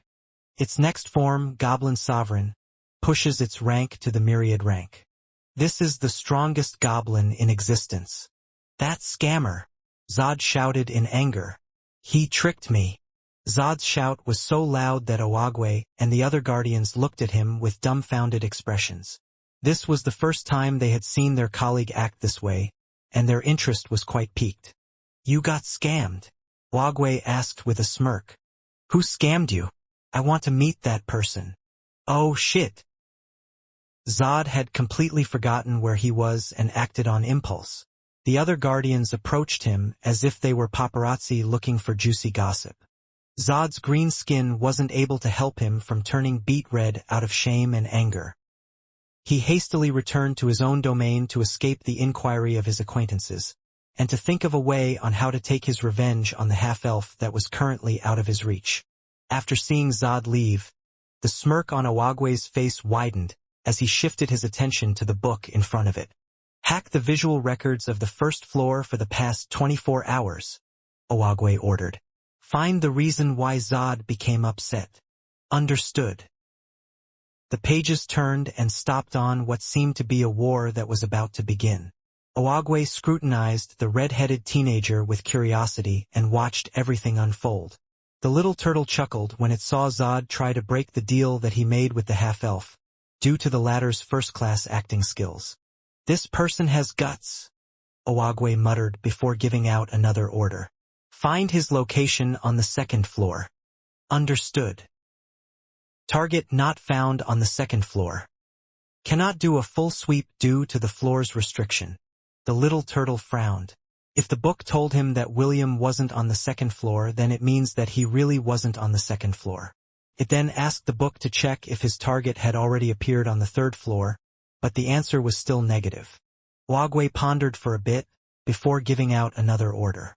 Inform me as soon as his presence is detected inside the tower. It doesn't matter what floor he is on. Notify me as soon as a match is made. Understood. William was currently sleeping inside his villa at the Thousand Beast domain. Setting up the place where the goblins would stay took most of his time and energy. As soon as he was done, William had dinner with Chiffon and went to sleep. Chiffon was also tired from playing with B1 and B2 inside Atlantis, and accompanied the boy to sleep. They had been together for more than a month already, and they usually slept by each other's side. The next day, the two reappeared on the second floor of Babylon, to take the test to proceed to the next floor. The test will begin in 10 minutes, a pretty lady said with a smile. All challengers, please proceed to the grand arena. The second floor of Babylon was ruled by the Ugnis family. This family prided themselves on being the first family to clear the tower. Because of this, the guardian of the second floor gave them the rights to conduct their own trials to test the challengers of the tower. As a martial family, they believed that only the strong were qualified to climb the tower. This was why their test required all the challengers to fight each other in a royal rumble. There was only one trial held every day, and all participants who wanted to proceed to the next floor must participate in it. No substitutions were allowed. Every day, only 5 people were allowed to pass this trial. Those who failed were allowed to take the test again the next day. If the first floor was called the Genesis, the second floor was called Champion's Den, for only the champions were allowed to leave this place. Most challengers weren't able to climb past this floor because of the sheer difficulty it presented. This was why teams of 5 were quite common in the second floor, to give themselves a higher chance of passing the trial. Those who had given up climbing the tower had settled as residents of this floor. They would always go to the grand arena to look at the new batch of people that would fail just like them. Because of their experience, some of these people had developed a crab mentality. This was a mentality that the Agni's family had encouraged and even gave the losers a way to vent their frustrations. The time limit for the Royal Rumble was 2 hours. If after 2 hours, there were more than 5 people remaining inside the grand arena, the audience was given the permission to enter and eliminate the players, until only 5 of them were left. This was a very unique and brutal way to ensure that all the players would fight each other to the fullest. Getting ganged up by spectators who numbered nearly 500,000 was not a fun way to get beaten to a pulp. "Don't leave my side no matter what, okay?" William said as he patted Chiffon's head. Chiffon nodded while putting on the Devourer's gauntlets that William had crafted for her. The half-elf had given her permission to attack anyone that came near her striking range. The pink-haired girl's rank was platinum.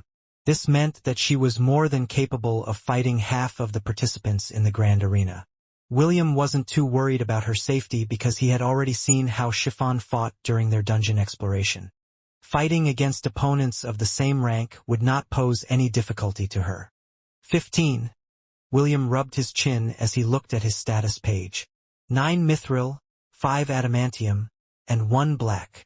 These were the strongest people who posed against William and Chiffon inside the grand arena. Since only 5 were allowed to survive, these 15 individuals would definitely do their best to secure a slot. William had asked the system to put a marker on these individuals depending on their ranks. The half-elf knew that they must avoid the black-ranked person at all cost.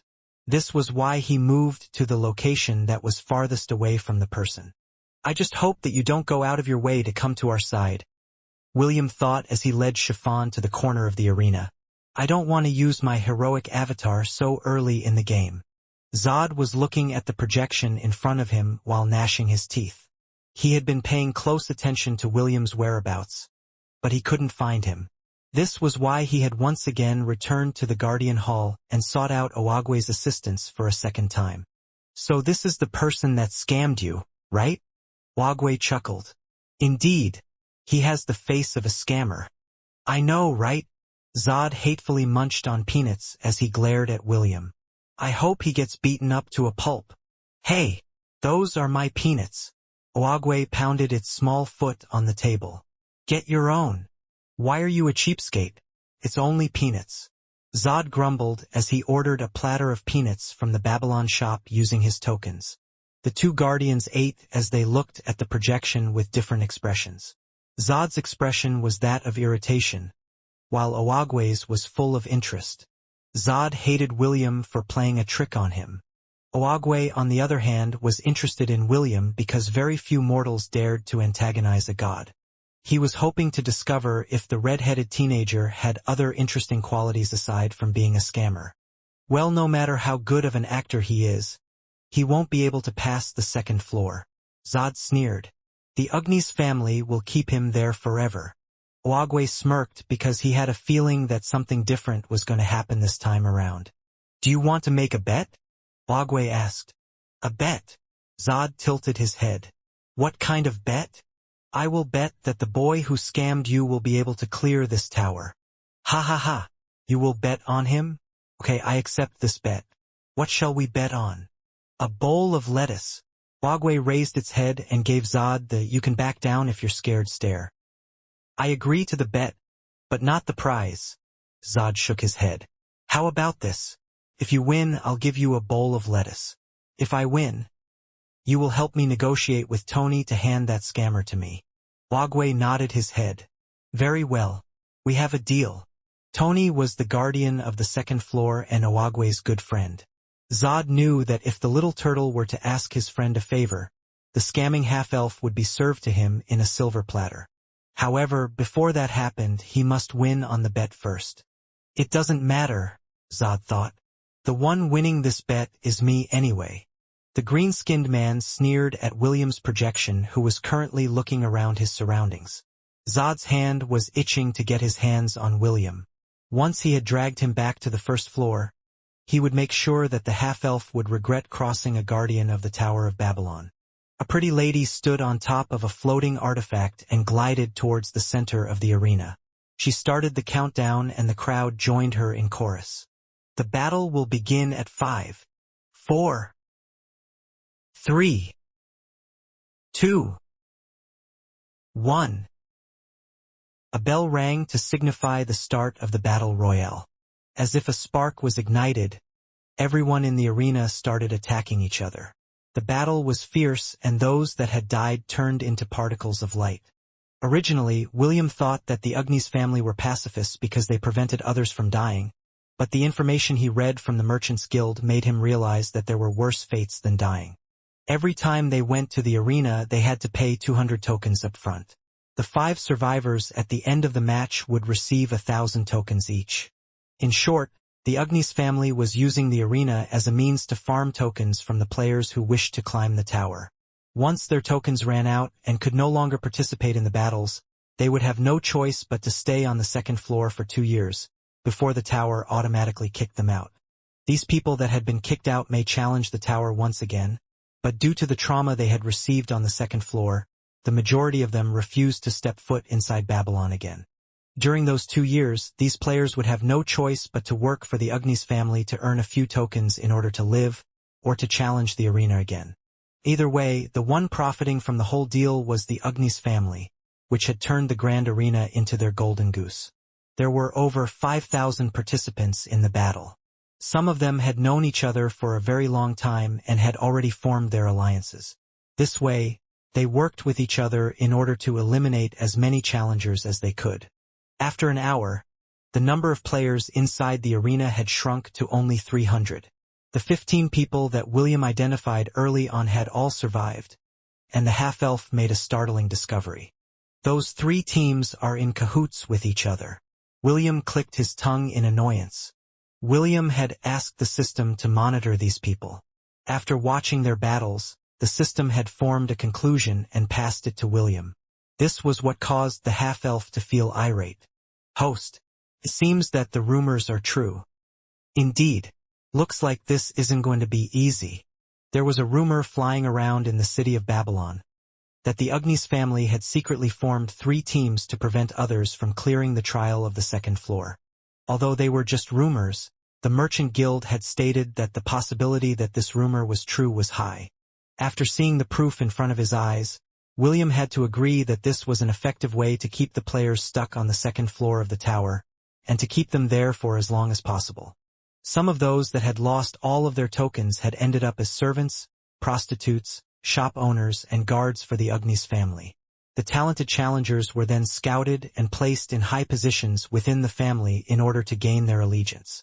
William had no intention of getting stuck inside the tower, so he decided to take action. Everyone, listen up, William shouted. Those 15 people over there are thugs of the Agni's family. They are here to prevent us from climbing the tower. If you don't want to become their slaves, work with me to eliminate them first. The 15 people whom William had accused all glared at him. What nonsense are you talking about? That's right. Us. Working for the Agni's family? Preposterous. Nice try, boy. I bet you are doing this to make the others become your cannon fodder. The remaining players glanced at William and the so-called dogs of the Agni's family. Some of them had also heard the rumors about this nefarious act, but they were still half in doubt whether it was true or not. Everyone, let's eliminate that half-elf first. The man wearing a black robe said calmly. He was the black-ranked warrior that William had been wary of. After we dispose of him, we can resume our battle. The black-robed man didn't wait for anyone's reply and immediately attacked William. He had already sensed the boy's rank earlier. He was quite surprised that the red-headed teenager's rank was higher than expected. However, William didn't pose any threat to him. When the black-robed man was only 20 meters away from the boy, his sixth sense kicked in and immediately stopped his advance. The man's battle sense had been honed after fighting at the Grand Arena for so many years, and he had already developed an ability that alerted him if anything that endangered his life was near him. Strange, just where is this feeling coming from? The black-robed man thought as he eyed William from his location. His rank is still the same, but this feeling just won't go away. William observed the man with a calm expression on his face, but deep inside he was giving the black-robed man the middle finger. Just one more step and you would have been blown away. William's eyes glared at the man in front of him. Why did he stop? William had equipped his Runemaster prestige class and had planted several landmines around him. These landmines were infused with the earth element, similar to Oslin's earth bombs, which were very hard to detect even by magic. Although they weren't as powerful as the earth bombs, they were still strong enough to injure anyone that would step on them. Deal with the others first, the black-robed man ordered. He used an artifact given to him by the Agni's family to communicate with his team members. Don't come near this half-elf and his companion. We will save them for last. After receiving their orders, the 14-man team charged at the other players and started to eliminate them at a rapid pace. High above the Grand Arena, in the VIP box exclusive for the Agni's family. It seems that someone did their research, a middle-aged man said with a smile. These kinds of people appear every now and then, but the end result is always the same. The people around him nodded their heads in agreement. This was not the first time that this had happened. There had been several instances in the past, but due to the strength of their undercover agents, none of them were able to pass the trial. Only one fate awaited them, and that was enslavement. Human trafficking was a very easy way to earn tokens inside Babylon. Although some of the ruling families looked down on this practice, that didn't stop the other families, like the Agni's family, from doing it blatantly. In their eyes, William and Chiffon were already slaves that were waiting to be sold. All they needed to do was wait for their agents to end their lives, and rob them of the precious tokens that they needed in order to survive within the confines of the Tower of Babylon. Die! One of the agents of the Agni's family shouted as he targeted one of the players inside the arena. However, before he could even hit his target, his head exploded and turned into particles of light. The black-robed man frowned at his comrade that died out of the blue. His gaze then landed on William, who was holding a wooden staff in his hand. The half-elf had a smile on his face, and even winked at the black-robed man before running towards one of the agents. William brandished his wooden staff, and smashed his target's head like a watermelon before continuing his rampage. "Stop him!" the black-robed man ordered. "Kill him first." The other agents complied with their leader's order and circled William to give him no room for escape. It was quite unfortunate that the half-elf had no intention of escaping. His goal was to eliminate the subordinates of the black-robed man, before dealing with him for last. William sneered as he pointed his wooden staff at the approaching agents who had no idea what was in store for them. He waited until they were only 30 meters away from him before activating his war art. "Quick shot war art, second form," William said as he took aim. "Shotgun." Immediately, a loud clap reached the agent's ears. Two of the black-robed man's subordinates that had attacked William's right side turned into particles of light. The other agents paused momentarily due to the sound of William's skill. However, that only lasted for a moment before they continued their advance. William waved his hand and 6 purple blades materialized around him. He was currently using the Runemaster job class and activating the skills that he had mastered over the years that he had spent in the southern continent. Wendy was the one that had increased the levels of this job class, and even developed a few tricks of her own, which she had shared with William. The half-elf was quite impressed with Wendy's ability to create things from scratch, even without the knowledge of skills that came from skill trees. When William asked the system about this, it only said that any kind of skill could be created as long as the theory behind it stood. Since that was the case, William decided to further enhance his lover's created skill in order to make it more deadly. The blades that surrounded William were called runic blades. They were blades that dealt ethereal damage to their enemies. What made this blade scary was that they ignored armor and other kinds of defenses. Although they were not lethal, they had one annoying ability, and that was to drastically weaken those that they had slashed, as well as slow their movements by half. "Go!" William ordered, and the 6 purple blades flew towards their individual targets. The agents' initial reaction was to defend themselves, using artifacts that blocked physical attacks. However, the runic blades were more of a spiritual attack than a physical one. The blades easily passed through their armors, making them feel that their world had slowed down. After making sure that his targets had a taste of the nasty blades, William charged forward and smashed their heads like watermelons. He knew that if he could dispose of them now, the black-robed man wouldn't have any allies left when he dealt with him later. 9 died, 6 remained. After seeing William's performance, the other players rallied behind his back and attacked the 6 remaining agents that the half-elf had pointed out earlier. Faced with over 100 people, the black-robed man decided to become serious and activated his battle aura. He was an adamantium-ranked warrior. He was the strongest warrior in the Grand Arena, so he wasn't too worried about the number of enemies that were charging towards him. "You think all of you can beat me?" the black-robed man shouted as he wielded his dual swords. "Die!" With a powerful slash, a raging inferno snaked towards the approaching players, turning them into particles of light.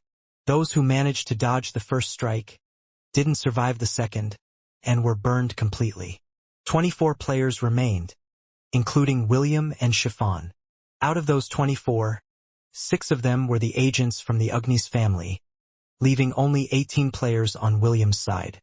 "I'll deal with him," William said as he stood in front of the black-robed man. "Please, deal with the others." The other players exchanged a glance with each other before charging towards the remaining agents.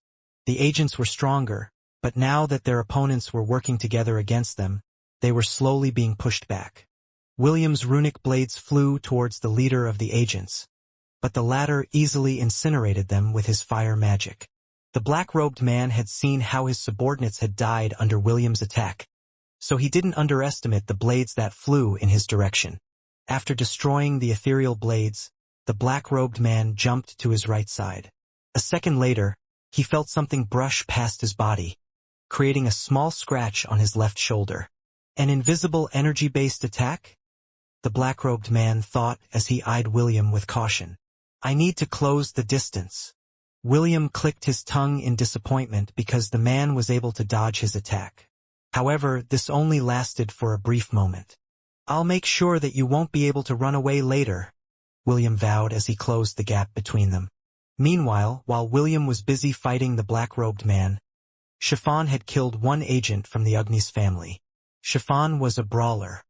She had been taught to fight while she was still young by one of her mother's attendants. Her fast reflexes and mobility allowed her to hit her enemies before they could hit her. If she were to gain William's Zen Master job class, Monk's next job class, she would be twice as fast and 3 times more deadly. Her Devourer's gauntlets also helped her increase her repertoire of skills that she could use at any time. If one were to look closely, they would notice that Chiffon's feet were actually floating above the ground. William had told her earlier to use the flight skill and hover just an inch above ground. Although she didn't understand why she had to do that, Chiffon was very obedient to William. This was why she didn't question his order and did as she was told. The audience that were watching the battle clenched their fist in excitement and frustration. When they heard William's words, they thought that the half-elf was just spouting nonsense. However, after giving it some thought, they realized that the black-robed man had always been in the arena every time there was a battle royale. They didn't notice this fact before because the black-robed man always lost in the end. The audience thought that he was just unlucky, but now that William had exposed their modus operandi, the players that had been stuck in the second floor for months felt cheated. All of their gazes shifted to the VIP area, where the Agni's family was seated. Their blood boiled in anger.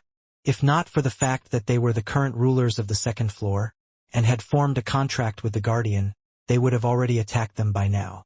"We need to get rid of that boy," the patriarch of the Agni's family said as he placed his teacup on the table.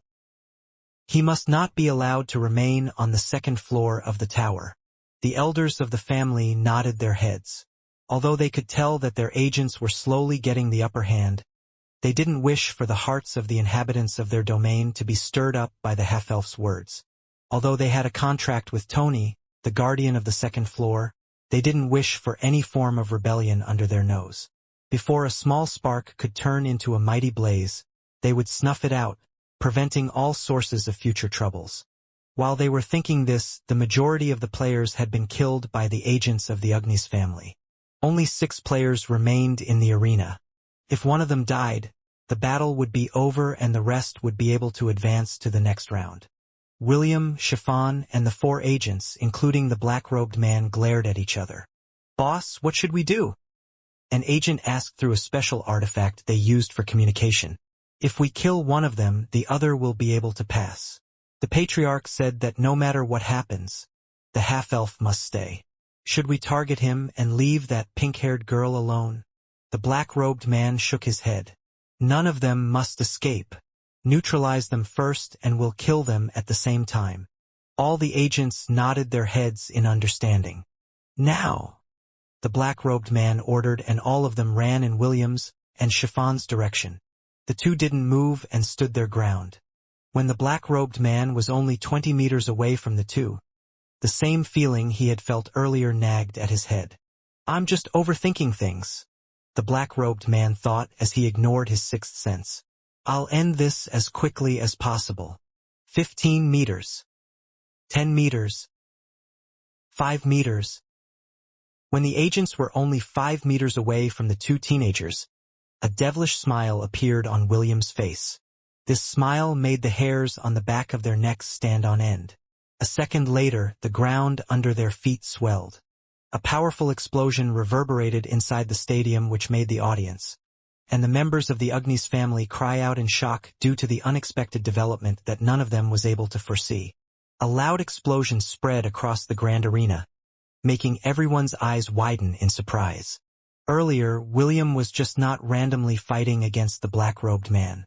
He was busy planting rune mines, using the power of the runemaster skill in preparation for this moment. William knew that even though the players sided with him, their opponents were simply too strong and organized. The agents' teamwork were superb, so an impromptu alliance wouldn't be much of a threat for them. Since that was the case, William just planted as many mines as he could. He intended to make them explode simultaneously, to create a deadly attack that would instantly obliterate anyone who stepped upon them. A dust cloud had settled inside the arena, and none were able to see the outcome of the battle. 2 minutes later, the dust cloud receded, showing a 50-meter-wide crater. At the edge of the crater, 2 figures stood. William and Chiffon were safe and sound, but none of the agents could be seen anywhere. The half-elf raised his head to look at the VIP seats of the Agni's family. They were the family that had conquered the second floor and had turned it into a place where they farmed tokens and enslaved the players who wished to climb the tower. If possible, William wanted to knock them off their high horse, but he also understood that he didn't have the power to do that right now. As William thought of these things, a playful voice resounded inside his mind. "Congratulations! You have cleared the second floor of the Tower of Babylon. You have been rewarded with 10,000 tokens. An additional reward of 2,000 tokens will be rewarded because less than 5 players remained in the grand arena. Tokens in hand, 15,500. Would you like to proceed to the next floor? Yes/no." William glanced at Chiffon, and the latter nodded her head. It was her way of telling William that she also heard a voice inside her head. Before William could even say anything to the little girl, an arrogant voice echoed in the arena. "Honored guests, would you like to work with the Agni's family?" a middle-aged man asked. "If you agree, not only will we help you climb the tower, we will also provide you with resources that will make your journey smoother. In return, all we ask is that you pledge your loyalty to our family. If you have further conditions, We are willing to accommodate them. The patriarch of the Agnes family was moved by William's ability and fighting prowess. If he could make him a subordinate of their family, he would definitely bring them glory as he continued to climb the Tower of Babylon. William ignored the patriarch and held Chiffon's hand firmly. In truth, after finding out the Agnes family's underhanded trick, William's impression of the rulers of the second floor had hit rock bottom. He felt very dirty staying on the second floor, so he wanted to leave the place as soon as possible. "Let's go," William said. He had no intention of becoming a subordinate of a family who enslaved others. "Yes, big brother," Chiffon replied. Two beams of light shot out towards the sky. Those who had been forced to work for the Agnes family looked at this sight with tears in their eyes. They had long lost their determination to climb the tower, but after seeing the two players win against all odds, their passion was reignited. The Agnes family had no idea that after this incident, the foundation and power that they had built in the Tower of Babylon for many years would soon crumble under their feet. Ouagwe happily ate the bowl of lettuce that was presented to him by Zod. It had been a while since new players had appeared on the third floor, where he supervised. "I'll be back," Ouagwe said after eating the last lettuce in the bowl. "I want to have a nice chat with that half-elf." Zod snorted, but didn't say anything else. Although a bowl of lettuce was only worth a single token, the guardian of the first floor didn't like losing. Ouagwe knew this, so it decided to leave its friend alone for the time being. It was quite curious about William and wanted to have a chat with him. The guardian of the third floor wanted to know why the half-elf was climbing the tower. It was widely known in the central continent that if someone were to reach the 100th floor of Babylon, they would be able to make a wish. Whatever this wish would be, it would be granted without fail. This was the promise of the god that created the tower, and since then, many had attempted to climb it. Unfortunately, all of them stopped at the 51st floor and were never heard from again. Ouagwe wondered if William also came here to make a wish. Although it found the half-elf interesting, the guardian of the third floor knew that no matter how strong he was, the red-headed teenager would not be able to get past the 51st floor. It was simply impossible. A fact that all the guardians in the Tower of Babylon had long accepted by now.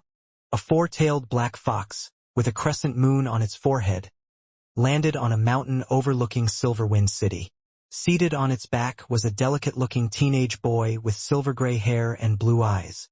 "Master said that Will is currently here," the teenage boy muttered. "I wonder what he will say when the two of us meet again." The black fox turned its head to look at its companion. "Are you perhaps afraid of meeting him? I would be lying if I said that I wasn't. Should we continue?" The teenage boy nodded his head. "Nothing is going to happen if I stay behind the scenes. Let's go, Luna. I want to see how Will is doing. Do you miss him?" The black fox asked with a smirk. It knew that its companion was still feeling guilty about what happened in the southern continent. "Why should I miss him?" the teenage boy asked with a calm expression. "I'm sure that he has forgotten me by now. Enough of this, Luna. Let's go." The black fox nodded its head and once again took flight. They had traveled from the Silvermoon continent, and its companion was one of the 4 candidates that were chosen to participate in the tournament of the Creator Empire. Although the elves had suffered terribly during the war, they were mostly the clans that were anti-human. Many in the Silvermoon continent, including Arwen's father, the Odin, were against the war. It had been too late when they discovered that something was amiss. They didn't ask for it, and yet they also suffered due to the selfishness of Shaffle and the other patriarchs that led the anti-human faction. With Sepharin and Eneru gone, the elves were in no position to antagonize anyone. They only hoped that the demons were still weakened from the war that happened many years ago, and would not launch another attack in their domain for the next 100 years. The tournament in the Creator Empire was a good way for the elves to recover their dignity. This was why they had sent their envoys to participate in the grand tournament that would be happening very soon. "Eve, where are you, my cute granddaughter?" James shouted. The white goose glared at the noisy old man who had come to the lakeside. It was currently swimming in the middle of the lake, with a sleeping girl on its back. 7 ducks slept beside the little girl, encircling her in a protective formation. The 7 ducks whom she had cared for since they were young were now full-fledged adults.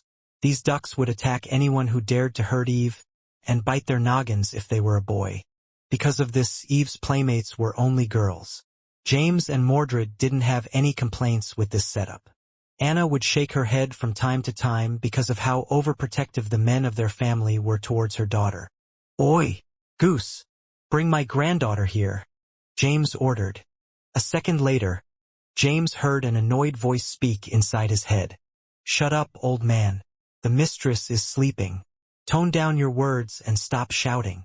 Then bring her here now. There's an important guest that wants to see her."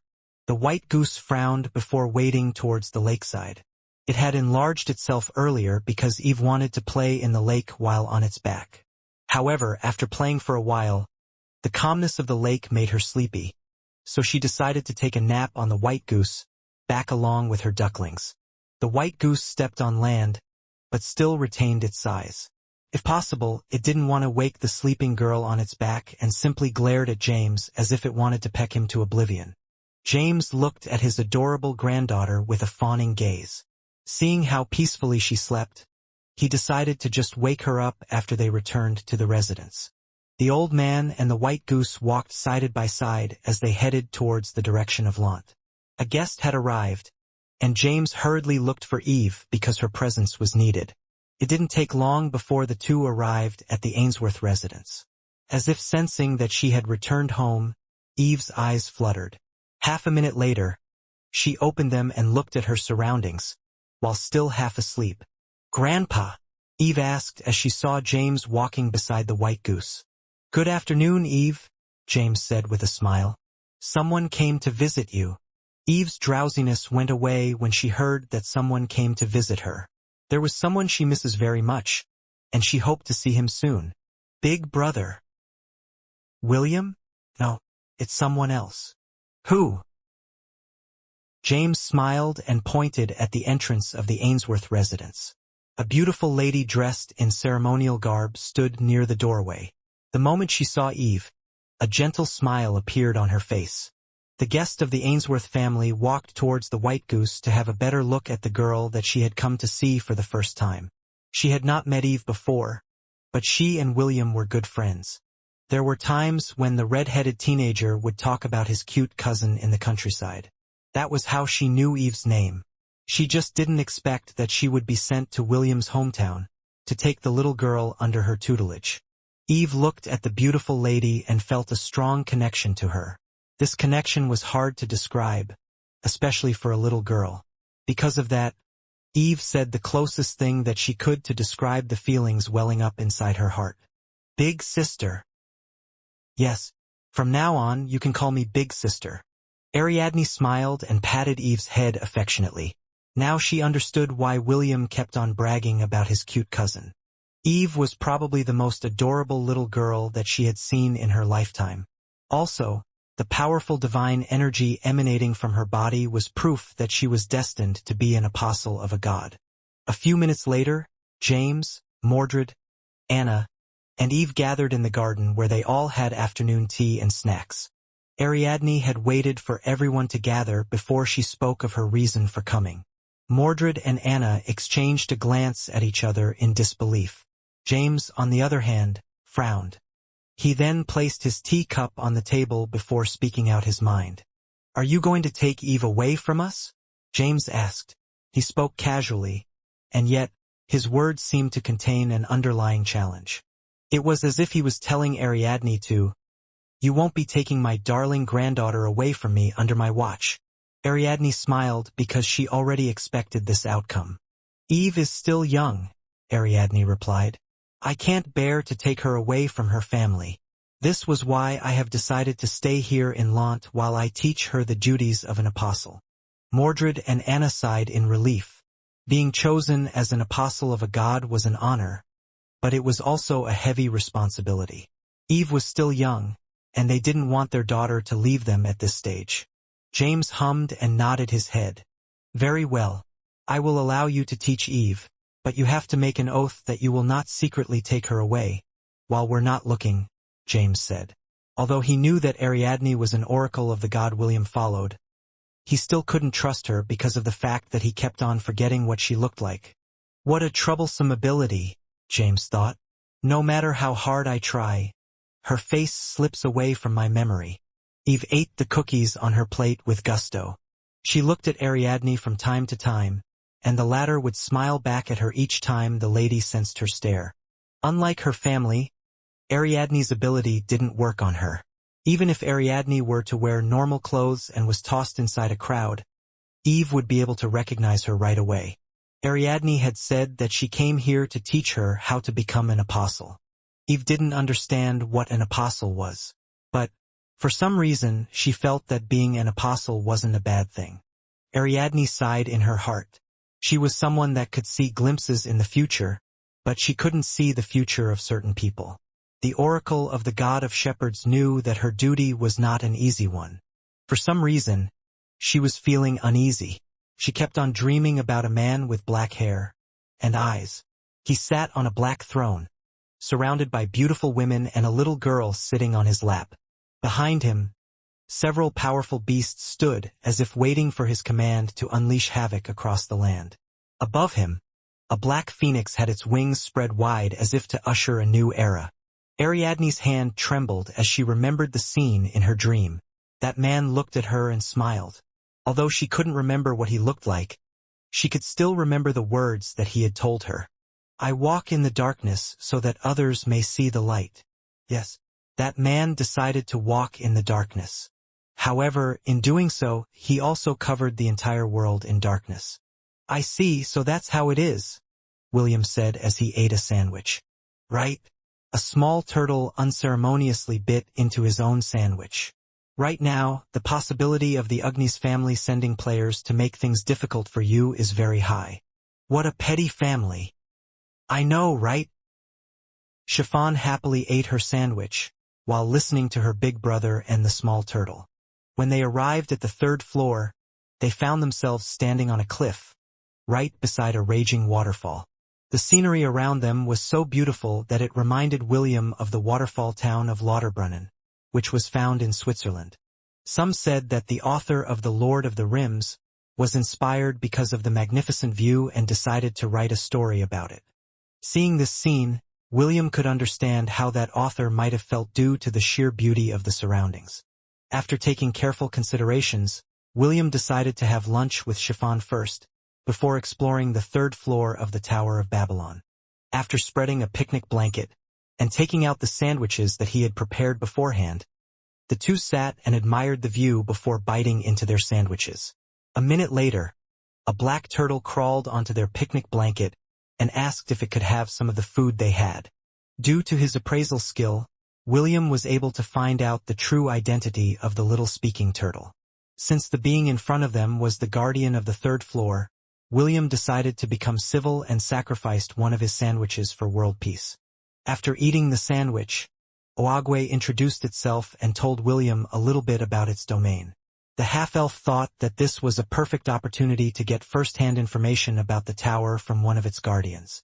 Oagwe was an easygoing fellow, so it answered most of William's questions, with the exception of the things that it was forbidden to tell mortals. Tell me, are you climbing this tower because of a wish? Oagwe asked after finishing the sandwich which was given to it. A wish. William tilted his head. He then placed one more sandwich on Oagwe's plate as thanks for answering most of his questions. What wish? It was now Oagwe's turn to be confused. The little turtle looked at William with the "Are you joking with me?" look. However, since it was a being that could be considered as a demigod, it could tell that William wasn't lying and was really not informed about the Tower of Babylon. This tower is made to grant mortals riches, resources, power, and influence beyond their wildest dreams. But that's not all, Oagwe explained.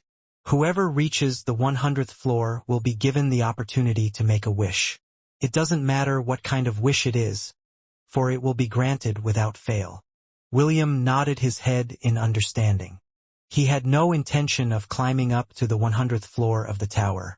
His goal was to clear the 51st floor in order to lift the curse that was placed on his lovers. I am only here to clear the 51st floor, William replied. After that, I will return to the Creator Empire. 51st floor, is it? Ogwe nodded its head. Indeed. You will not be able to proceed if you can't even clear the 51st floor.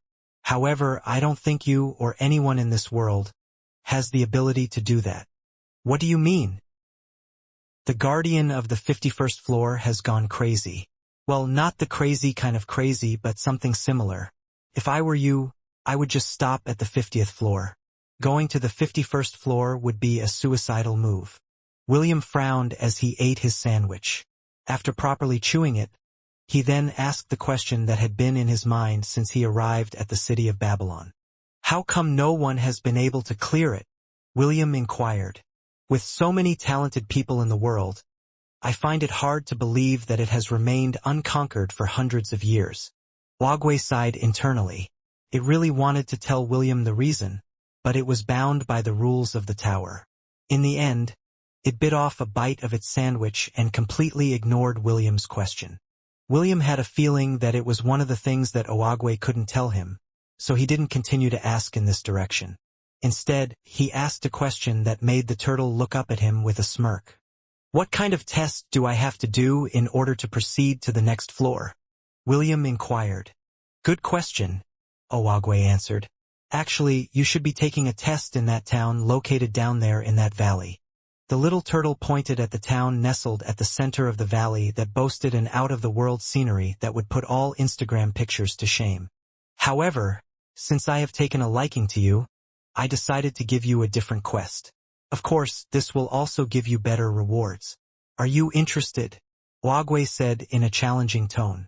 William pondered for a bit before nodding his head. He couldn't detect any kind of malice coming from Ogwe, so he believed that the turtle didn't mean them any harm. Excellent. The turtle grinned. Allow me to introduce you to my disciples.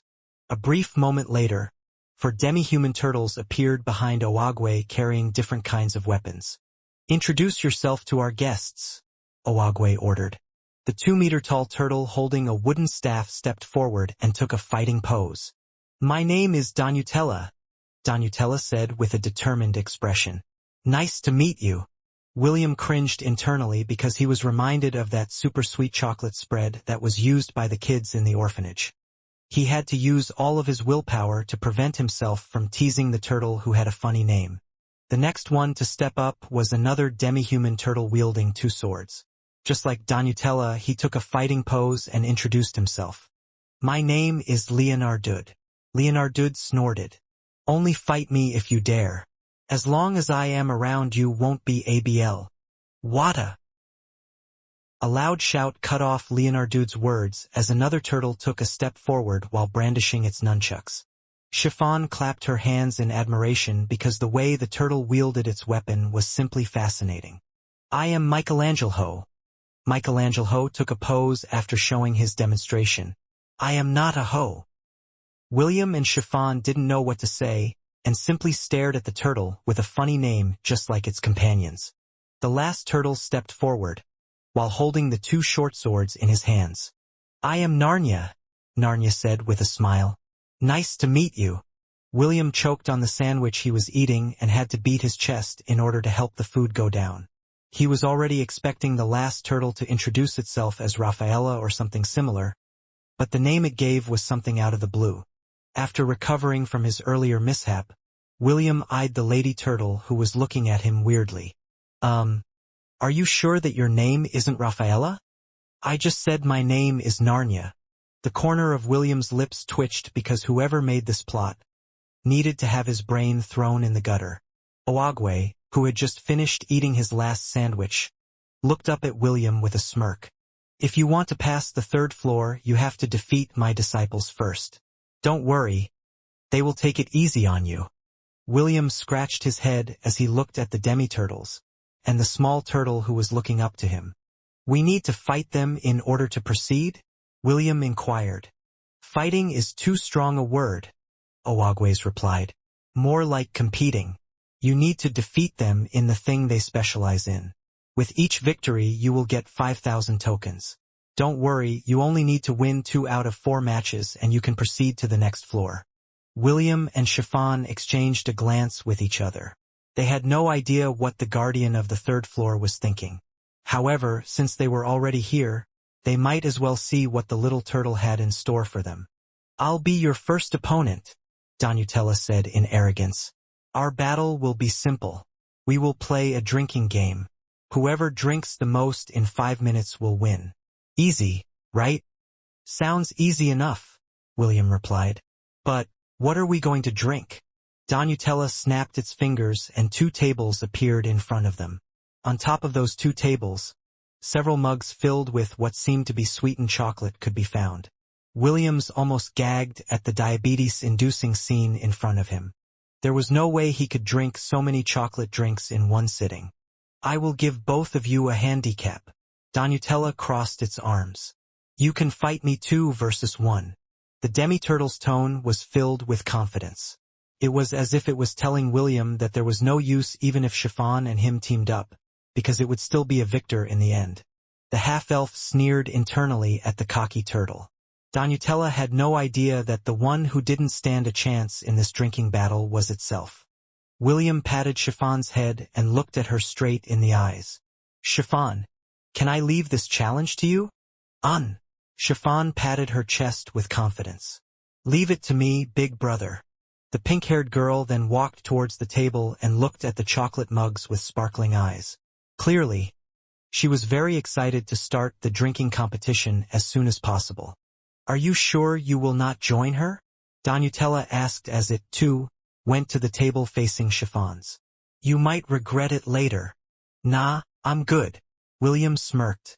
He was looking forward to seeing Donutella's surprised expression after it realized that its opponent was something it couldn't beat in a drinking game. The 3 demi-turtles, and Oagwe, shook their heads in disappointment. They felt sorry for Chiffon because a little girl had to fight against their group's strongest drinker. Drinking a mug full of sweetened chocolate may be an easy task. However, if you were to drink many of them at any given time, you will definitely wave your hands in surrender. "Are both combatants ready?" Oagwe asked. Donutella and Chiffon nodded their heads in unison. The rules of the battle were simple enough, so there was no need to complicate things. The demi-turtle looked at the pink-haired girl in disdain.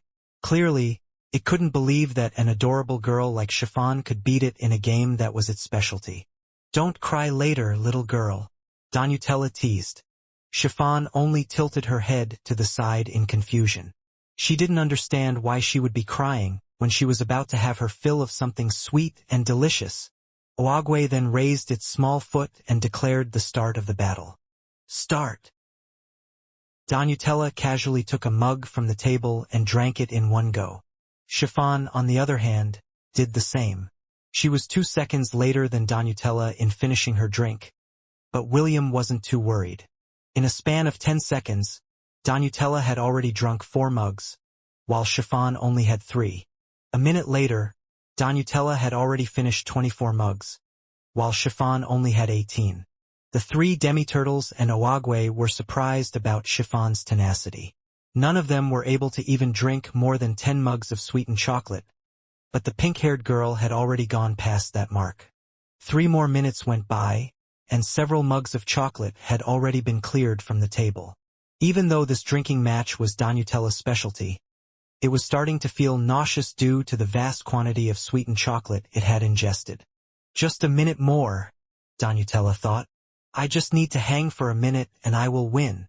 Chiffon placed the mug that she had just finished drinking on the table and gave Donutella a sidelong glance.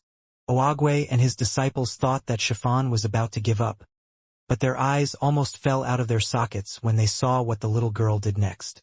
The pink-haired girl opened her mouth. Suddenly, the chocolate that was inside the mugs all rose up in the air and flew towards her mouth. Donutella choked on the chocolate it was drinking after it saw what its opponent had done. Couldn't believe what it was seeing. "Tea time's up," Oagwe stuttered. "Winner of this match is Chiffon." Chiffon smiled as she returned to William's side. The half-elf took out his handkerchief and wiped the chocolate stains at the side of her lips. He could read Chiffon's mood and almost laughed out loud. A single glance was enough to tell William that the pink-haired girl hadn't had her fill.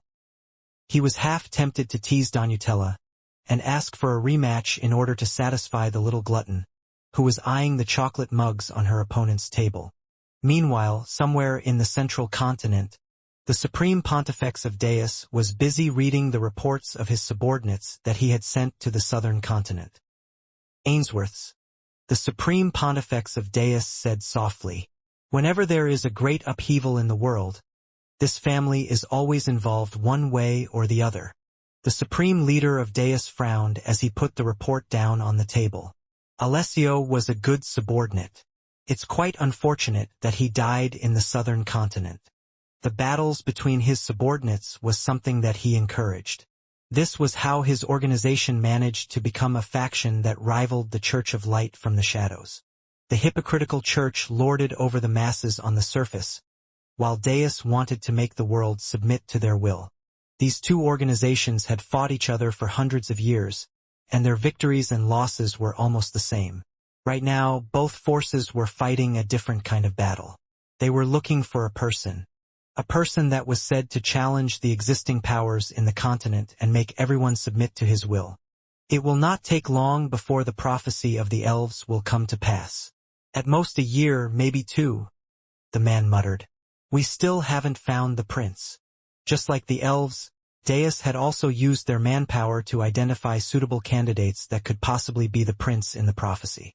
They had been doing it for years, but the candidates that they had observed showed no signs of wielding the true power of darkness. Most of the candidates were dark mages, and they were very promising as well. However, the reports that the Supreme Pontifex had received from his watchers made him feel that they were overlooking something. The document that was on the very top of his table was none other than the information that they had on William. Bold letters could be seen written at the bottom-most part of William's scroll, which indicated the verdict that his spies had concluded after watching William's performance in the southern continent. Dungeon Conqueror Candidate. That was the conclusion that Berthold and the other members of Deus had come to after compiling the information they had on William. Dungeon Conqueror? The Supreme Pontifex muttered as he stared at William's information. The leader of Deus had the power of clairvoyance. However, no matter how hard he tried, he was unable to read the fate of anyone that belonged to the Ainsworth family, including the people whose fates were tied with them. James and he had fought each other in the past. The same with Maxwell and Morgan because of a difference in beliefs. The Supreme Pontifex chuckled as he walked towards the balcony of his residence. Right now, an era of change was upon the land. He could smell it in the wind. He could feel it in his bones. He could hear it from the beating of his heart. The supreme leader of Deus was already in the final stage where his ambition would be realized. All he needed was a person that all the powers in the world were frantically searching for. I guess I should send someone to monitor the boy, the Supreme Pontifex thought. It never hurts to put eggs in different baskets. The leader of Deus watched the beautiful sunset in the distance, and waited for the light to disappear before going back to his room. He still had reports to read, and miles to go before he slept. What's the next test? William asked. We just need to win one more and we can proceed to the next floor, right? Ogwe nodded its head. Right. Just one more win and you guys can proceed to the next floor. After Chiffon won her fight, William realized that the test that was given by the little turtle wasn't something that could be easily overcome by any ordinary person. If Chiffon wasn't the personification of gluttony, William had no doubt in his mind that they would have lost the first match. Only people with the devour ability like Jekyll and Chiffon would be able to rise up to the challenge. William looked at the 3 remaining demi-turtles and clicked his tongue internally. If each of them specialized in something that we are not capable of, the chances of us winning are slim, William thought. I just hope the next test will be easy. Oagwe may not be able to read minds, but William's expression told it what it needed to know. In fact, there were several players whom the little turtle had taken an interest in. It would meet them on its floor and allow its disciples to challenge them all. Some of these players had failed miserably due to a difference in specialty, and had to stay in his domain until they either succeeded or surrendered. Those who surrendered were kicked out of the tower where they had to redo everything from scratch. Oagwe was one of the pacifist guardians of the Tower of Babylon. For it, finding worthy players was a pastime, and it liked to test them personally each time they appeared in its domain. Who wants to go next? Ouagwe asked its disciples. I will go next. Leonardud stepped forward. However, before Leonardud could say the details of its challenge, it was dragged away by Donatella and Michelangelo.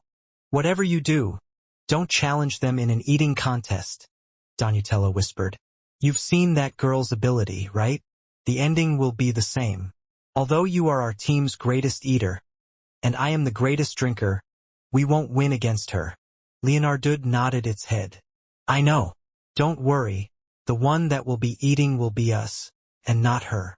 Michelangelo heard its two siblings and understood what Leonardud was planning. So you're going to do that, right? Michelangelo whispered. Exactly, Leonardud smirked. You're playing dirty. This is called tactics. There is nothing dirty about it. The three demi-turtles exchanged glances and smiled evilly. William's sensitive hearing was able to hear their conversation. However, what the three talked about was not enough to give him a hint of what the next test was going to be. Okay, this will be your next test. Leonardud snapped its fingers and a portable kitchen appeared in front of it. Your next test is that you will cook me some food. If I like it, you will pass my test. That's it? William inquired. That's it, Leonardud replied. Easy, right? Donatella, Michelangelo, and Narnia snickered internally. This was a trick that Leonardud always pulled when it planned to fail a player. Even if the food was delicious, it would say that it was trash, automatically making the challenger fail. Ouagwe sighed internally because it could tell that its disciple was at it again. This was not the first time Leonardud did this, but the little turtle didn't prevent it from doing so. It believed that if the players were fated to win, not even this dirty trick was enough to stop them from climbing the tower. Very well, I will be the one to take this challenge. William walked towards the portable kitchen and checked the tools that were available. They were the same cooking equipment that were commonly used in the world of Hestia. But William's dish required something more modern. Because of this, William decided to ask if he could bend the rules of the test a bit. Can I use my own equipment and ingredients in his test? William asked. Leonardud thought for a moment before nodding its head. I don't mind, Leonardud replied. In fact, this is better. Give me your best shot. Thank you. No need to thank me. All you need to do is cook. Leonardud laughed internally because he was confident that no matter what kind of ingredients or methods William used, the ending would still be the same. The demi-turtle would just say that the food was not delicious and fail William on the spot. The half-elf was not aware of this sinister plan that Leonardud was thinking. The reason? He was confident that he could make something that would make the demi-turtle ask for more. System, get me a portable oven that can be used anywhere. It will be best if it is powered by magic crystals or beast cores. Also, get me these ingredients. Make sure that they are of high quality. Understood. The system immediately opened the god shop to gather everything that William needed. The half-elf didn't even need to spend more than 10 god points in order to acquire everything that he needed. William took out a big mixing bowl and used his magic to create 3/4 cup of warm water. After that, he poured a pack of active yeast inside the bowl and gave it a quick stir. Chiffon stood by his side and watched William as he did his work.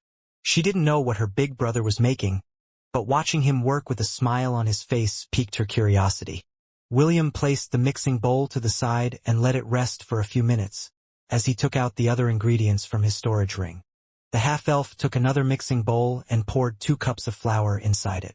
He then added a pinch of salt and sugar before giving it a mix with a whisk. After that was done, he took the mixing bowl with the yeast in it. William poured 1/4 of the flour in the bowl and used his hand to mix it. He added more flour along the way as he kneaded the dough. Chiffon, who was watching from the side, felt her hand itch because what her big brother was doing looked fun. Interesting, Ouagwe muttered as it looked at the dough in William's hands. The demi-turtles weren't too impressed because they thought that William was just going to make bread. They ignored William's performance and instead played cards with each other. Only Ouagwe kept on watching William as its eyes sparkled with genuine interest. William placed the dough to the side to let it rest. He then glanced at Chiffon, who looked to be fascinated with what he was doing. In the end, William decided to let the little girl have fun and let her play a bit in dough making. William gave her a batch of ingredients and watched from the side as Chiffon imitated what he did earlier, albeit a bit clumsy at first. The pink-haired girl had a photographic memory. She could instantly recall things that she had seen in the past. After watching William's work from start to finish, Chiffon only nodded to follow his steps to create a dough of her own. The little girl kneaded the dough with great interest. Although she still couldn't smile, William noticed that her eyes held emwartage in them. Clearly, Chiffon was having fun with her dough-making session. After watching Chiffon for a while, William returned to his own work. He took the dough and placed it inside the multipurpose special oven that has a special speeding-up function that works well when getting pizza dough to rise. A minute later, William took the dough out of the oven and placed it on top of the table. He then sprinkled some flour on the table before placing the pizza dough on top of it. He then summoned a rolling pin and started to shape it. Chiffon had also taken the pizza dough from the special oven and started using a rolling pin to shape it, imitating William. William made the dough on his hand spin, and Chiffon did the same. The two even had a pizza dough spinning contest, which made Oagwe climb on top of the table to have a better look. After the two had their fill, William remolded the pizza dough to have the shape he wanted. He then brushed its top with a little bit of oil. He then added pizza sauce, mozzarella cheese, mushroom, sausage, and pepperoni. William admired his work for a few seconds before placing his creation inside his multi-purpose special oven. "We just need to wait 10 minutes, William said to Chiffon, who was currently placing the toppings on her own pizza. "Big brother, what do you call this food?" Chiffon asked after she finished her work. William smirked before giving his creation a name. "This is called Kawabanga pizza. This will lead us to victory." The half-elf glanced at the demi-turtles that were busy playing cards not far from them. He already had a feeling that this test was rigged from the start, and Leonardo had no intention of letting them win. Since that was the case, he would force the sucker to accept defeat by using the food that was known to be the favorite of the Ninja Turtles in his world. The moment he took the pizza out of the oven, a delicious smell spread across the surroundings. Chiffon narrowed her eyes and gulped subconsciously. She was very tempted to eat the Kawabanga pizza that William had made because it looked delicious. The four demi-turtles simultaneously turned their heads to look in William's direction. It was clear that the smell had caught their interest, which made the half-elf chuckle internally. He knew that it was just a matter of time before they cleared the 3rd floor of Babylon. However, before that, he planned to do something to the demi-turtles first to ensure that his climb to the tower would be a smooth one. The demi-turtles walked towards William's location with calm expressions on their faces. As Oagwe's disciples, they used their strong willpower to prevent themselves from stuffing their faces with the unknown dish that William had made for them. "This is Kawabanga pizza?" Leonardo asked. "Well, I'll give you a passing grade for the presentation. However, the most important part is the taste." William nodded his head as he cut the pizza into several slices. After he was done, he took a slice and gave it to Oagwe. The next slice he gave to Chiffon. The half-elf took the third and ate it in front of everyone. Leonardo gulped and hurriedly took a pizza slice to eat. The other demi-turtles didn't want to be left out and secured their own. The moment the pizza entered their mouths, they tasted an explosion of flavors that put them into a daze. William smirked because he got the intended effect that he wanted. Before Leonardo could even recover his senses, William took advantage of the situation and asked him a question. "Is it good?" William asked. "It is the best," Leonardo replied. "Did we pass?" "You did." The moment Leonardo gave his approval, the demi-turtle realized that he had fallen into William's trap. The half-elf grinned and offered the regretful turtle another pizza slice, which the latter gobbled up in fury. "This is good," Oagwe stated. "Can you give me a recipe?" "Of course," William replied. "But on one condition." Oagwe smiled. It knew that William was planning something, but it didn't know what it was. As a guardian, there were certain things that it could and couldn't do while it was inside the tower. However, he was also curious about what kind of condition the red-headed teenager wanted to ask of him. Earlier, you said that the Agni's family will probably hunt us down and make our climb in the tower difficult, right? William looked at the guardian of the third floor with a serious expression. Ogwe nodded its head. Right? Can you prevent them from following us? I can't.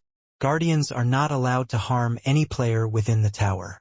William sighed before he picked up the pizza that Chiffon had made and placed it inside the oven to bake. The demi-turtles glanced at each other. After tasting William's pizza, they had a feeling that they wouldn't be able to live without it. In order to satisfy this craving, they had to get William's recipe and the weird-looking oven in his possession. Master may not be able to do it, but we can, Michelangelo stated. However, we cannot leave the third floor. The only thing we could do is deal with them on this floor. That's right. Donutella nodded. The players in the tower could return to any floor that they wanted, as long as they were able to clear it. Even if you deal with your pursuers on this floor, they could still jump to the fourth floor in order to hunt the two of you down. William listened to the demi-turtle's explanation with a frown. They had made an enemy of the Agni's family that ruled the second floor of the tower. Since they were one of the major forces in Babylon, they could send their lackeys to prevent William and Chiffon from climbing higher. Although William wasn't afraid of conflict, he was not fond of being chased by mercenaries from behind. Seeing the frown on William's face, Narnia decided to offer a solution.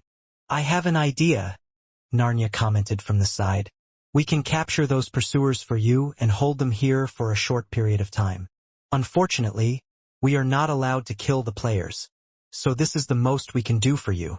Oagwe listened as it ate its pizza in peace. It had already felt the members of the Agni's family enter his domain, but they were spawned at the bottom of the valley where the trial town was located. It would take them some time to track William's and Chiffon's whereabouts. The fighters of the Agni's family have arrived, Oagwe announced. Looks like you made the patriarch angry with your rejection. He didn't bat an eye and sent 40 experts to hunt you down. According to the standards in this world, they have sent 15 mithril rankers, 10 black rankers, and 1 saint. William scratched his head in irritation. What a pain! Like my disciples said earlier, we can keep them here for a time. Since they have already cleared this place once, they can come and go as they pleased, Oagwe explained. My domain is big, so it will take considerable time for them to find you. My disciples' offer still stands. Although they cannot kill players, they can beat them up and detain them for a time. What do you want to do? William crossed his arms over his chest and pondered. A few minutes later, he opened his eyes and asked Oagwe a question. Zod said that he has the authority to send us to a higher floor in the tower, William said. Can you do that too? Oagwe nodded its head. I can send you up to the 9th floor. However, the ruling family there is similar to the Agni's family.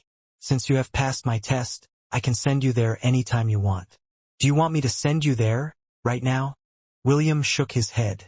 Not now. However, I will ask this favor later. The half-elf looked down at the trial town below the cliff. He decided to get rid of their pursuers now rather than deal with them at a later time. Inside the trial town. Have you seen them? No, sir. Keep looking.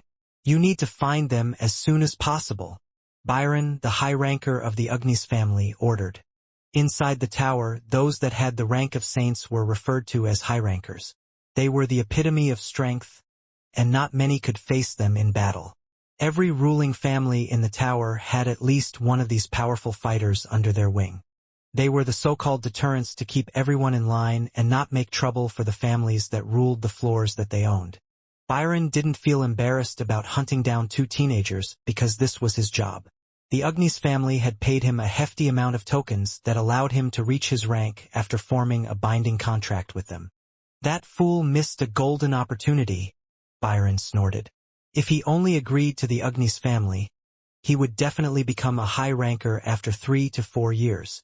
Right after Byron said these words, he heard a chuckle behind his back. 3 to 4 years to reach sainthood? A red-headed teenager said in disdain. Too slow. Now I understand why you're already this old before you became a high ranker. You don't have the qualifications to be one, so you used a shortcut to become a saint. The teenager curled up his lips as if mocking Byron's talents. It's you. Byron stood up and lunged at the boy. Although William had ridiculed him, he didn't let it go to his head and prioritized the boy's capture. The warriors of the Agni's family also recognized the half-elf and joined their leader in subjugating him. William stood still and only smirked at the saint, and his men, who were only a few meters away from him. Byron was just about to punch the boy's chest when something golden appeared in his vision. The next thing he knew, he was hurtling towards the ground with blood seeping out of its mouth. The same thing happened to his subordinates, but they got it worse than Byron because their ranks were lower than him. The high ranker wiped the blood from the side of his lips as he raised his head to look at William, who was holding a golden metallic rod in his hand. "Cowabunga, motherfuckers!" The half-elf sneered as he prepared to annihilate the hunters who now became the hunted. William had long known when to show mercy and when to eradicate the problem at its root. The only reason why he couldn't confront the Agni's family directly was because they had formed a contract with the guardian of the second floor. The moment someone attacked the members of their family, the guardian would appear and deal with the threat to honor the contract. Because of this, the ruling family of each floor enjoyed unchallengeable safety in their own domains. Each guardian was equivalent to a demigod, so William didn't want to fight them in a head-on battle. William might not be able to fight against a demigod, but fighting against a saint and his lackeys was not a big deal for him when he used his heroic avatar. The patriarch of the Agni's family thought that the forces he sent to hunt down William and Chiffon were more than enough to capture two brats. He even thought that it was overkill. If he only knew William's true identity, then he might have turned a blind eye on the incident that happened in his domain and let bygones be bygones. Unfortunately, he didn't know. And this was why the subordinates, whom he had sent to seize the two teenagers, were never heard from again. 9 days had passed since William began his climb in the Tower of Babylon.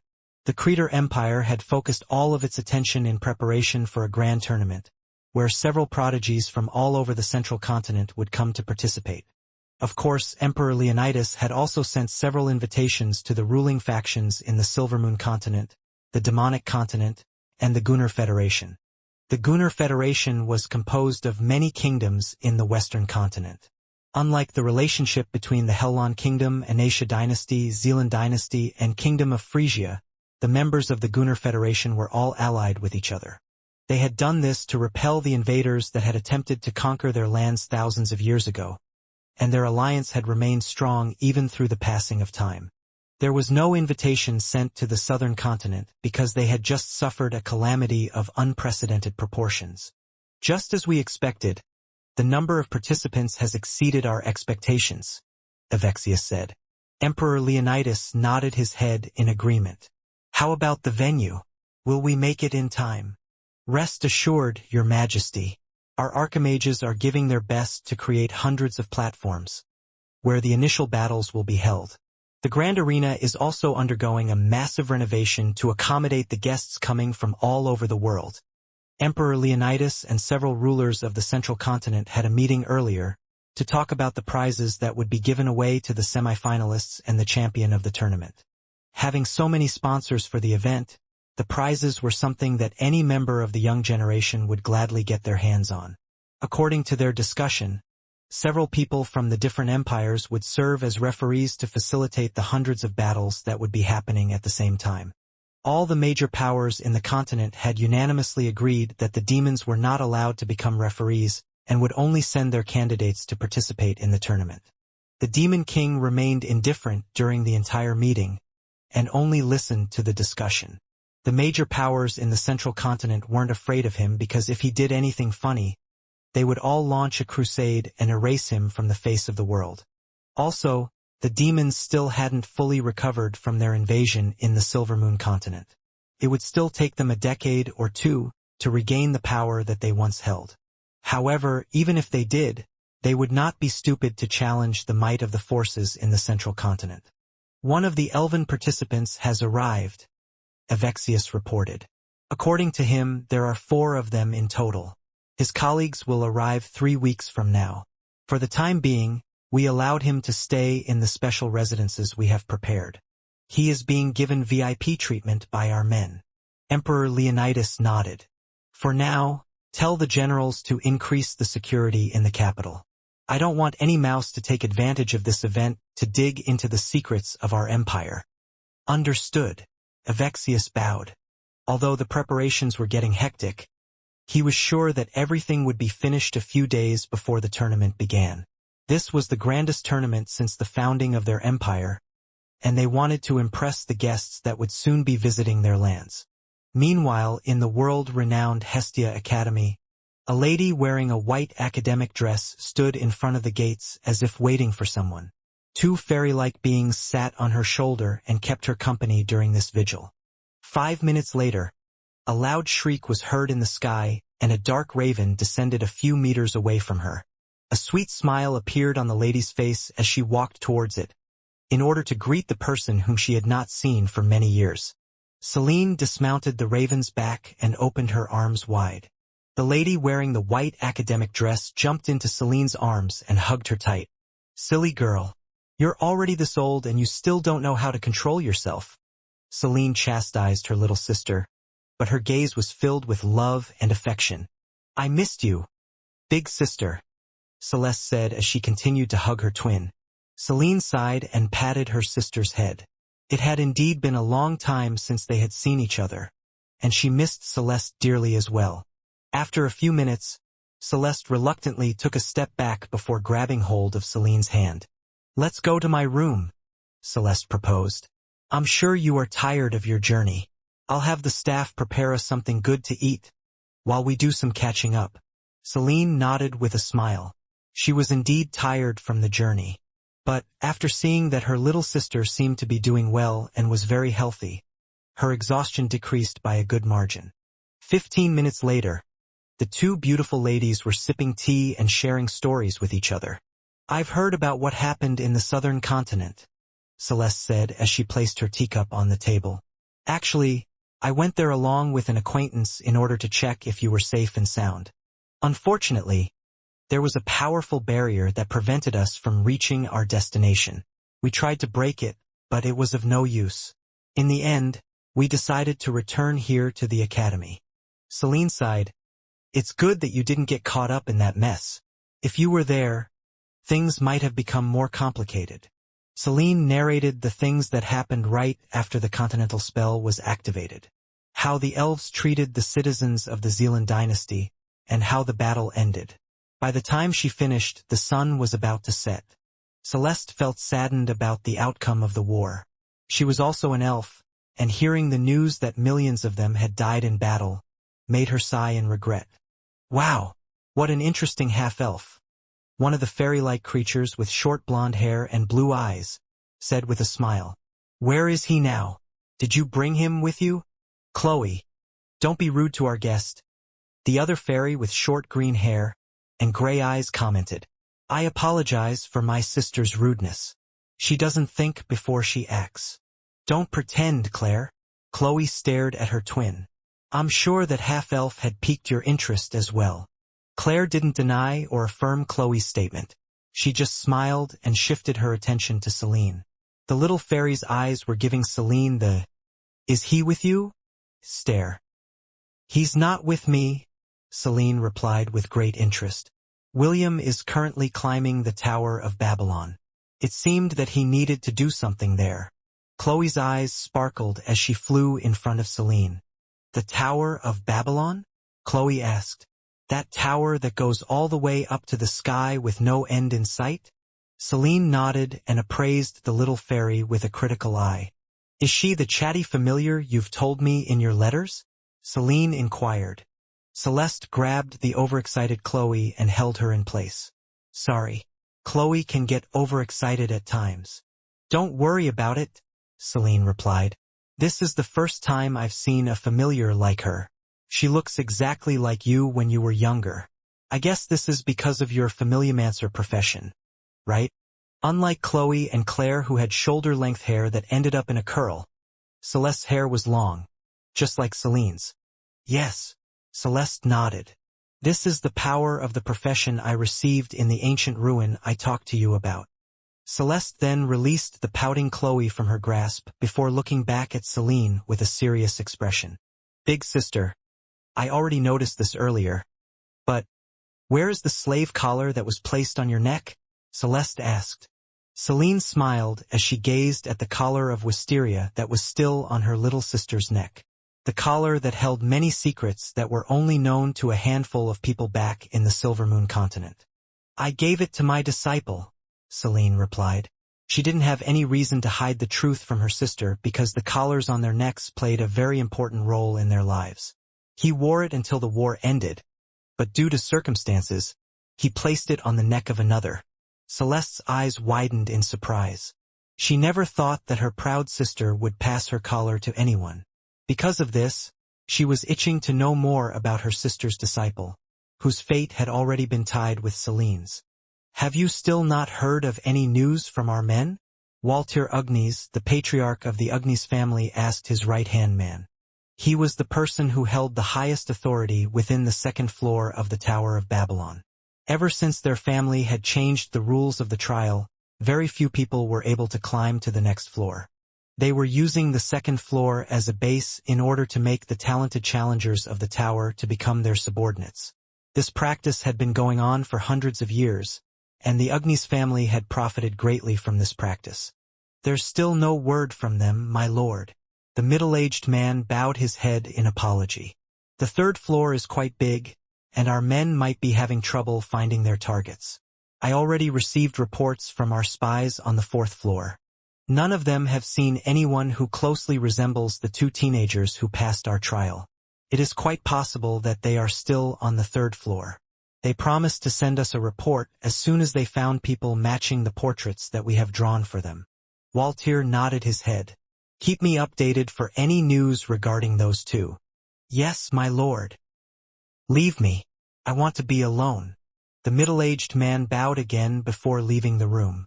He pitied the two teenagers because Walter was known to be a ruthless individual. He was sure that if William and Chiffon were to fall in his hands, their fate would be sealed. That red-headed teenager brought up a bad memory, Walter muttered. The image of a man accompanied by a tautai appeared inside the patriarch's head. That person had challenged their family openly, and they were left with no choice but to apologize and compensate him. That was a stain in the history of their family, one that the patriarch had long wanted to forget, but was unable but to do so. Fortunately, he is dead, Walter thought as he closed his eyes. That Maxwell, I hope he suffers in hell. William had stayed on Oagwe's floor for a week. After wiping out the group that were hunting them, he decided to wait until the cooldown of his heroic avatar was ready. He didn't know how many saints the Ugnis family had under their wing, but William decided to play it safe and learn more about the guardians of each floor from Oagwe, whom he bribed with several recipes that were not present in the world of Hestia. The little turtle was more than happy to host William and Chiffon in his domain. When Oagwe asked if the half-elf wanted to meet the ruling family of the third floor, William politely declined. He didn't want to involve others in his affairs. So, the guardians will not make a move even if someone attacks the ruling families, William commented. However, will they interfere if there is a possibility that the family's entire bloodline was facing extinction? Yes, Oagwe nodded. Mind you, there are many factional disputes even among the ruling families. There were even cases when they fought against each other to gain the role of administrators for the floor. We guardians stay out of these family feuds and allow them to duke it out. We will only interfere if less than 20 members of the family remain. So, if you're thinking of attacking one of the families in Babylon, I suggest that you just kill the annoying ones. If you went too far, the guardians will have no choice but to subjugate you. Oagwe smirked. The floor that it was planning to send William and Chiffon to was such a floor. The ninth floor has a very unique balance of power. The two sons of the current ruler of the Tristan family were at war with each other. The patriarch of the clan was bedridden, and there was no telling when he would kick the bucket. Because of this, the two brothers fought for succession because they had differing outlooks on life. Although the elders in the family tried to mediate, both brothers didn't want to pay them any heed. So the elders decided to just let them do what they wanted.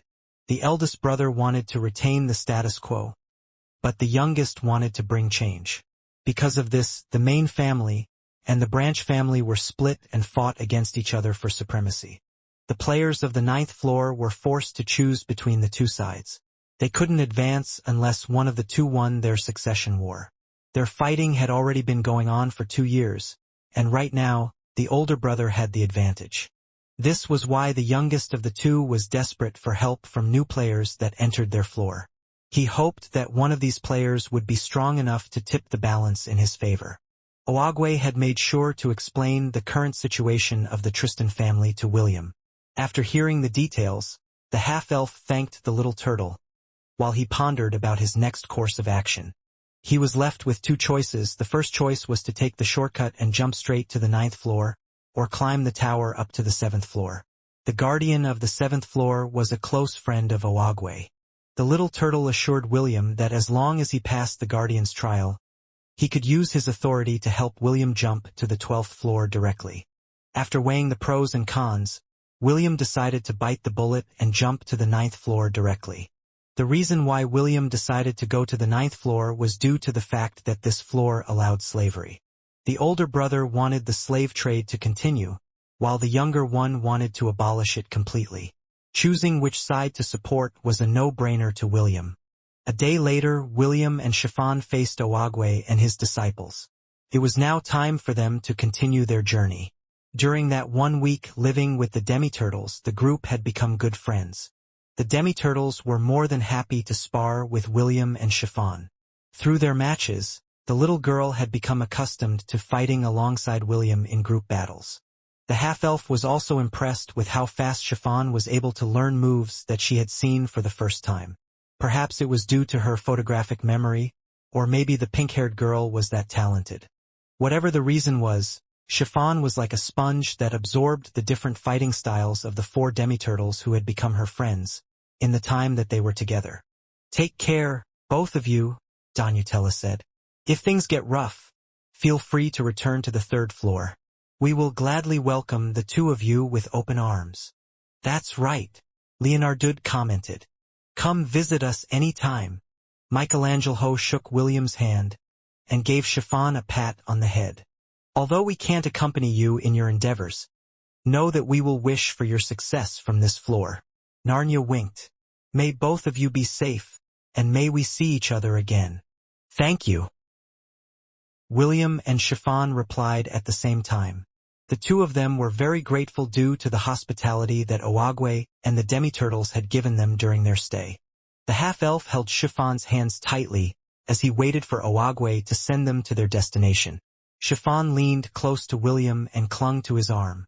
If not for the fact that both of their hair colors were different, people would think that the 2 of them were a brother and sister pair that were climbing the tower together.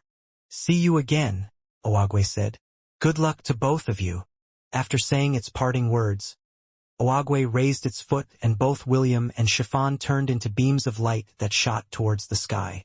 Oagwe believed that although the 2 teenagers would face difficult challenges as they climbed the Tower of Babylon, he was sure that William and Chiffon would be able to overcome them as long as they were together. "I sent you the help you wanted, Eve," Oagwe thought. "Now, it's time for you to give me those heavenly cucumbers you promised me 2 days ago." Oagwe returned to the Guardian's Hall to look for his friend and ask for payment. William didn't know that he and Chiffon had been sold by the little turtle for a dozen heavenly cucumbers. If only he knew that this was just Oagwe's ruse to get some free snacks, William would have tossed the Guardian inside a pot and used it as the main ingredient for turtle soup. The Guardians of the Tower had been bored as of late, so they participated in games of intrigue. William and Chiffon were the new players that had caught their interest. They even placed bets on how far the 2 could climb the tower. For them, the plight of the players was merely entertainment. As long as they could relieve their boredom, they were more than happy to move the strings behind the scenes. That way the entertainment that they were watching would be a little bit more interesting. After knowing the truth, Celeste pressed her sister for answers, which went on for an hour before the 2 decided to have dinner together. "I wish I could meet him, this William," Celeste said as she sat on the couch with her twin sister. Celine smirked. "Don't worry, I'm sure that you'll meet him sooner or later." He's a handful, but I've watched him since he was 10 years old. I can vouch that he is a good person, albeit narcissistic." Celeste giggled as she leaned on her sister. Celine knew exactly what she wanted, so she wrapped her arms around Celine and brushed her twin sister's light green hair, that was as smooth as silk, with her hand. If the students of the academy could see their beautiful elven professor right now, all of them would be shocked because she was acting like a spoiled little girl. Just like Celine, Celeste was an exceptional beauty, even among the elves. She would often receive marriage proposals from nobles, princes, and even very influential figures that hailed from all over the central continent. Unfortunately, she rejected them all. The sin she carried and the prophecy of the elves prevented her from having a relationship with anyone. The collar on her neck also protected her from being enslaved and forced against her will. If anyone was foolish enough to take her by force, all of them would suffer a fate that was worse than death. "Big sister, is he?" Celeste asked. After hearing Celine's tale, she managed to connect the dots together, which led to a possibility. However, Celine's answer invalidated the suspicion she had in mind. "No," Celine replied firmly. "He's not the Prince of Darkness. I used my body to confirm this. Can't be wrong. But if you still have reservations, you can check every inch of it later when we bathe together. There's a possibility that it appeared in a place that I couldn't see. Would you be a dear and do a detailed diagnosis of my body? Your ability allows you to do that, right?" Celeste nodded her head. For her sister to use her maidenhood to confirm whether her disciple was the prince in the prophecy was something she didn't expect. She had long known that Celine had wanted to break free from the shackles of fate that bound her. But the method her twin sister used was quite extreme. Celeste didn't want to admit it, but she was quite envious of her sister's strong determination. Unfortunately, she couldn't do the same. The sin she possessed wouldn't allow that to happen. "Don't worry, big sister," Celeste said as she held Celine's hand. "When I find who the real prince is, I will do my best to kill him." Celine squeezed Celeste's hand and shook her head. "If you were to cross paths with him, run away as far as you can. I will be the one to kill him. You don't need to dirty your hands." Celeste bit her lip in frustration. It was always Celine that protected her from the shadows. Although she had killed people before, she was not very fond of it. Unlike Celine that wouldn't bat an eye in ending someone else's life, Celeste wasn't that cold-hearted. This was why she was quite thankful that she received the rare profession Familiomancer.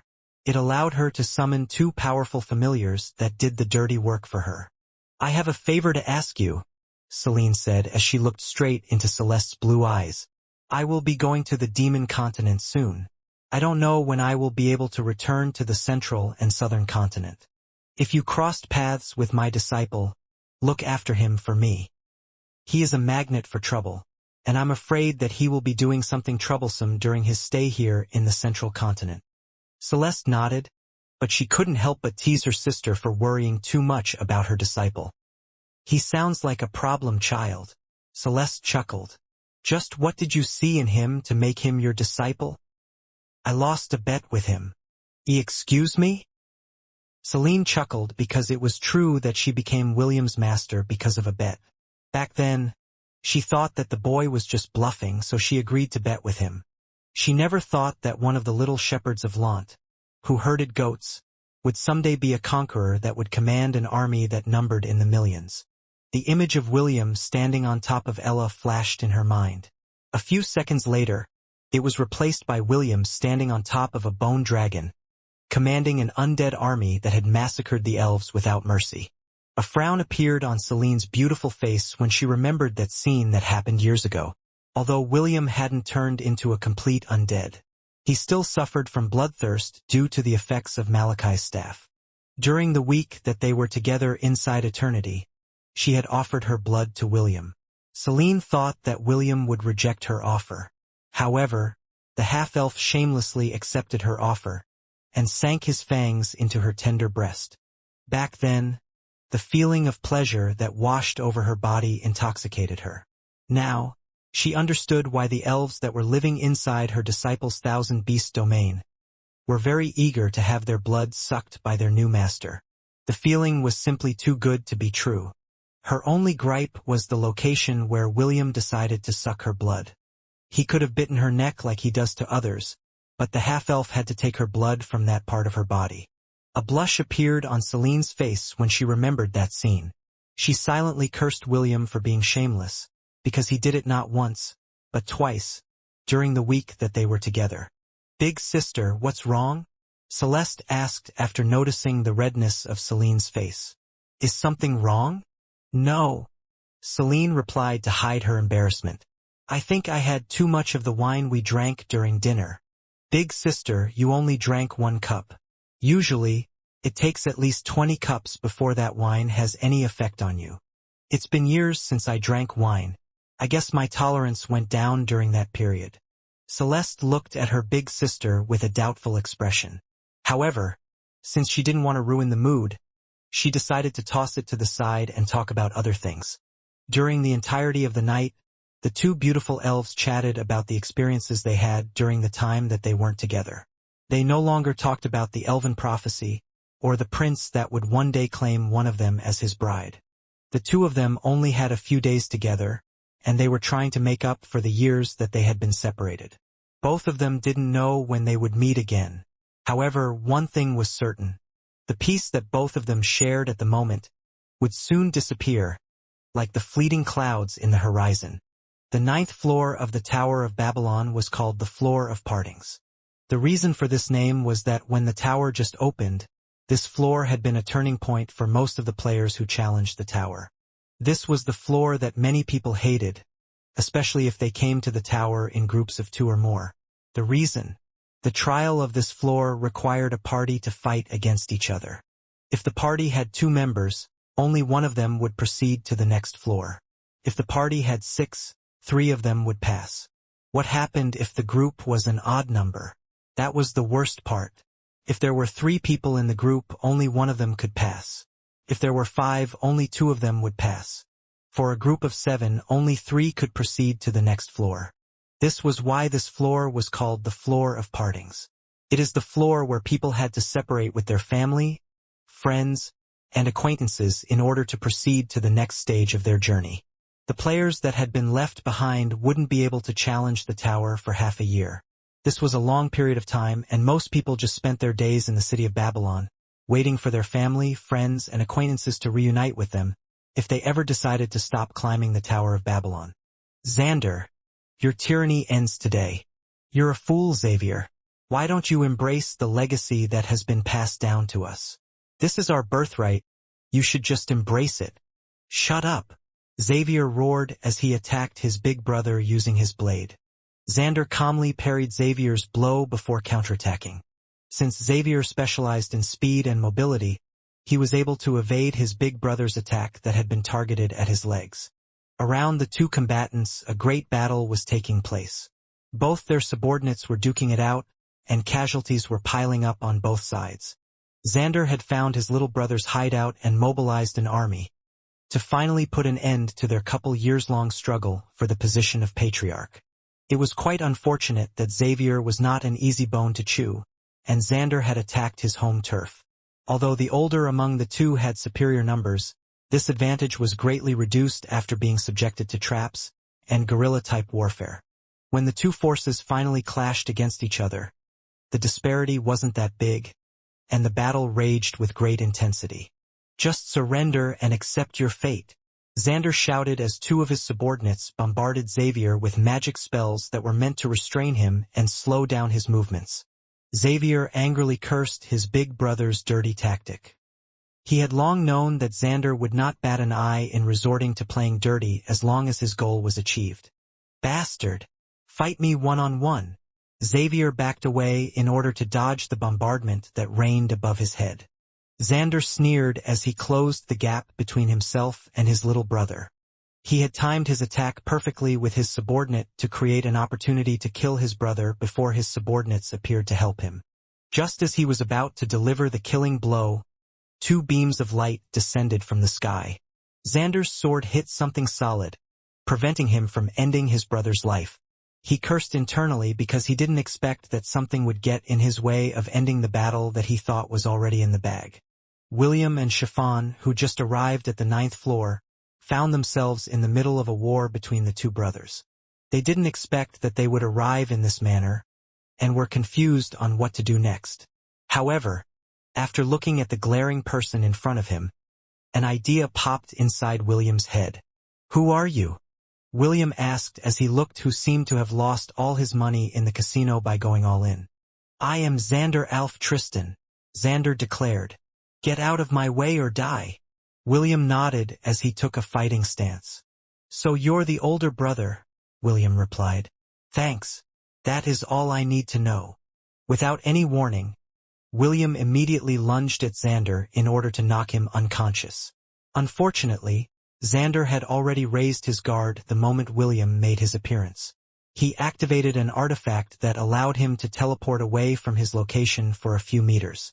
This move, however, didn't deter William as he stomped on the ground to continue his pursuit. Chiffon was already running behind William and was closing the distance at a rapid pace. Their goal was to capture Xander and use him as a hostage to stop the war. He didn't intend to kill the guy because the Guardian paid close attention to the direct bloodline of the main family. He already had the Ugnis family hounding his backside. He didn't want the Tristan family to be added to that list. "Who are you?" Xander asked in irritation. "Why are you getting in my way?" This was the first time that Xander saw William. It didn't take long for him to realize that the red-headed teenager was a player who had just arrived in their domain. This was why he couldn't understand why the new arrival seemed to be determined to fight him at all cost. William didn't reply because he didn't come to this floor to talk. His goal was the 51st floor, so taking care of Xander was just a means to an end. Just as he was about to clash with his target, several chains rained down from the sky.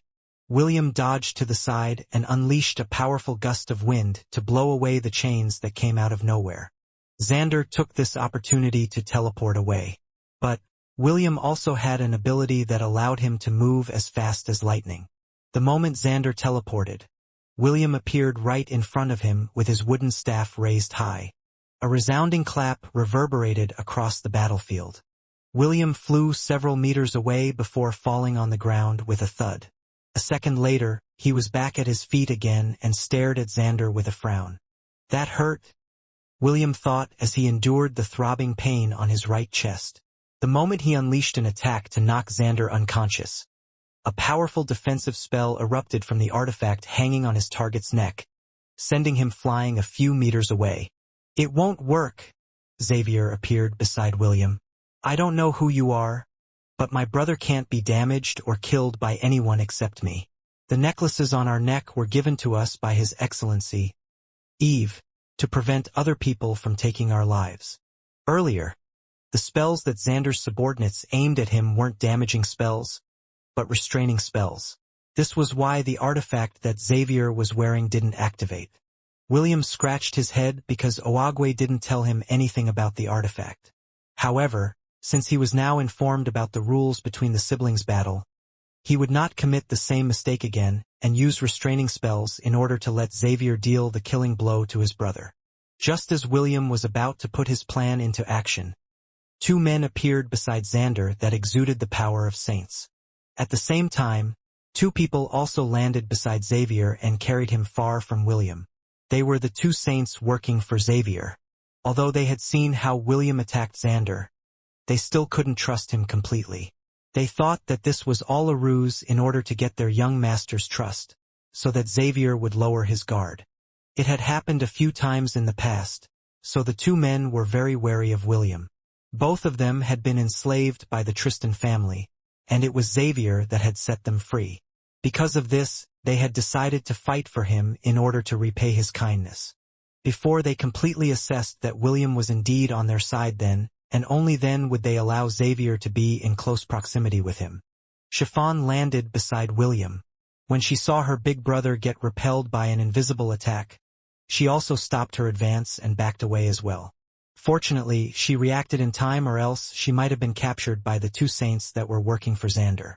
"We will back away for now, but we will return," Xander declared. "Enjoy your short moment of reprieve, little brother. Your luck will not save you forever."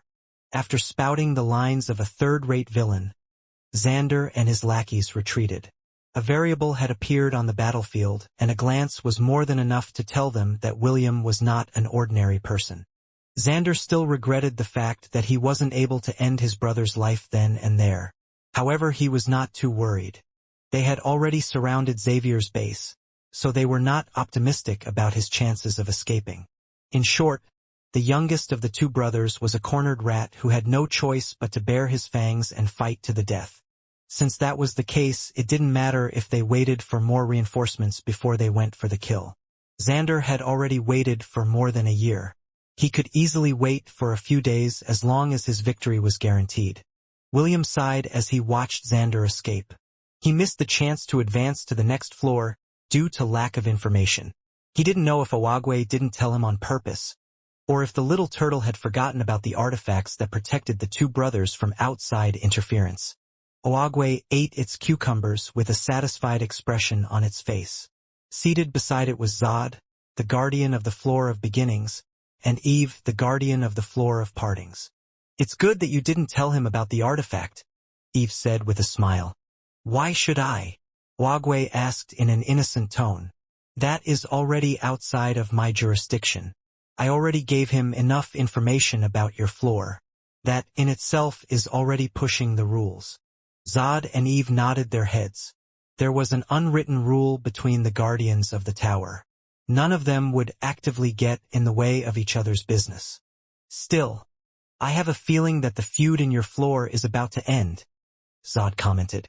It then grinned evilly because even if William were to succeed in helping Xavier become the patriarch of the Tristan family, the half-elf would still need to undertake Eve trial to go to the 10th floor. Since William and Chiffon were a pair, one of them had to stay behind. This was the rule in Eve Domain, and this rule had existed since the tower arrived in the world of Hestia. Zod, Owagwe, and Eve were curious about who among the two would advance, and who would be the one who would be left behind. "Do the two of you want to bet?" Zod asked. "Let us all bet this month's salary. Winner takes all." Eve nodded its head. "Sounds like a plan. I will give you a handicap and allow you to choose first." The guardian of the 9th floor was a giant cobra with dark gold scales. Owagwe had many friends in the tower because of the little turtle's chill personality. Eve was one of them. Actually, Eve had asked Owagwe for the favor of bringing some new players to the 9th floor to help end the battle faster. It didn't care who among Xander and Xavier would win their fight for supremacy. It just wanted for things to end faster, so it asked its friend Owagwe for help. The green-skinned guardian nodded its head. Truth be told, it didn't know if William would leave Chiffon behind. However, it noticed that the little girl was very obedient to the half-elf's orders. Because of this, the chances of William climbing the tower was higher compared to Chiffon. "Okay, I'll choose William," Zod said after careful consideration. "He will be the one to climb the tower and leave Chiffon behind." Eve tongue flicked thrice before replying. "Very well, I will choose Chiffon," Eve stated. "I will bet this month's salary." The two guardians smiled at each other because this was a rare occasion where they had raised the stakes this high. Gambling was a common pastime among the guardians. Ever since the players failed to capture the 51st floor, their daily lives had become monotonous. Sometimes they would go into hibernation for long periods of time. They would only awaken if something of importance happened in the domain they supervised. Since each of them was responsible for taking care of a floor in Babylon, they still needed to perform their task when the circumstances called for it. Each guardian would receive a salary every month. The currency they received from the tower was not tokens, but karma points. These karma points that they received on a monthly basis would allow them to exchange things from the karma shop. The items on the list couldn't be compared to the items that the mortals could exchange using their tokens in the tower. The difference between the two was like night and day. Some of the things that the guardians could exchange from the karma shop were habitable planets, on which they would be worshipped as gods. They could also buy the right to become a constellation. Once they became one, they could send their spirit to enter the cycle of reincarnation and live a new life. In these new lives, they would be able to harness the power of their own constellations and wield the power they had in the past. This was very similar to what happened to Ella. The only problem was that her constellation couldn't be seen in the world of Hestia. If her constellation was there, she would be able to unleash her full powers, without worrying about her vessel being unable to withstand its backlash. Sounds fun, Oagwe interjected after it finished eating its cucumbers. I will also bet this month's salary. Oh? Who would you bet on? Zod asked with a smile. Eve also looked at its friend with genuine curiosity. Since Zod has bet on William, and Eve chose Chiffon, I'll bet that both of them will proceed to the next floor together, Oagwe said with a smile. Zod and Eve exchanged a glance before laughing together. Ha ha ha. Okay, let's go with that. I didn't know that you were so generous, Zod said after it finished laughing. You planned on giving your karma points for free. As one of your friends, I humbly accept your sacrifice. Eve coiled up and lowered its head to look at its friend. Oagwe, being wasteful is no good. It's impossible for your bet to happen. No one can disregard the rule of my domain. Oagwe grinned. Just think of it as me raising the prize money for the both of you. Regardless of who wins in the end, my bet still stands. Zod and Eve exchanged a glance before shaking their heads.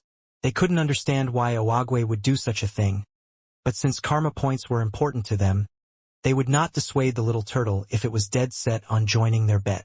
Oagwe looked at the projection in front of it which showed William and Chiffon's actions in real time. The little turtle chuckled internally because it believed its intuition. It was sure that William wouldn't leave Chiffon behind, and Chiffon wouldn't leave without her big brother. Since that was the case, there was only one answer. Both of them will climb to the next floor together, Oagwe mused. It then looked at its two friends with a smirk. We'll see who will have the last laugh once this is over. Chiffon's body shook uncontrollably before bolting upright. Sweat formed on her forehead as she panted for breath. She raised her hand and placed it over her chest, to calm her wildly beating heart. Chiffon, William asked, did you have a nightmare? Due to their current circumstance, William didn't dare to sleep deeply, so he was immediately woken up by Chiffon's sudden movement. At first, he thought that they were under attack. However, after spreading his senses, he didn't detect any threats in their surroundings.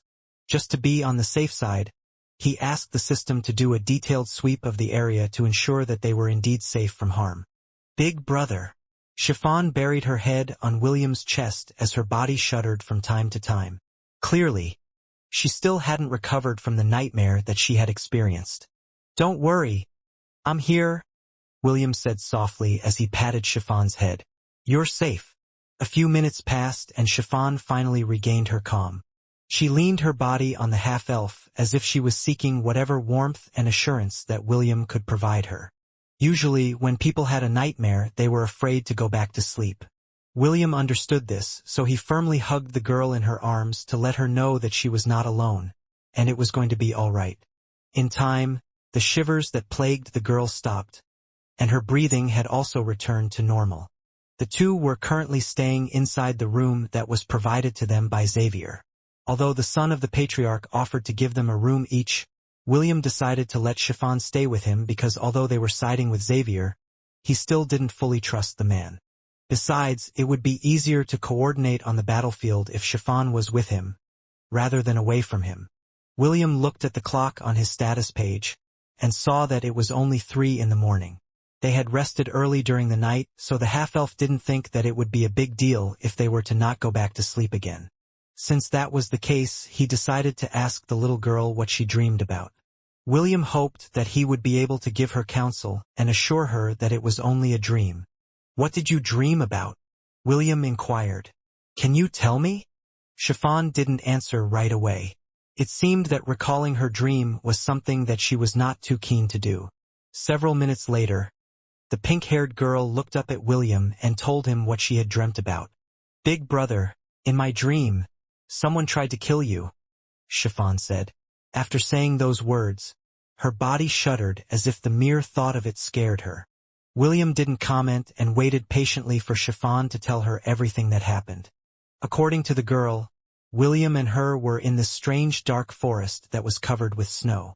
The trees were over 10 meters tall, and the surroundings looked grim and inhospitable. At the center of that vast forest was a mountain that reached high up to the sky. It was so high that Chiffon couldn't see its peak, similar to the Tower of Babylon whose height was immeasurable. There are very tall people living inside that forest.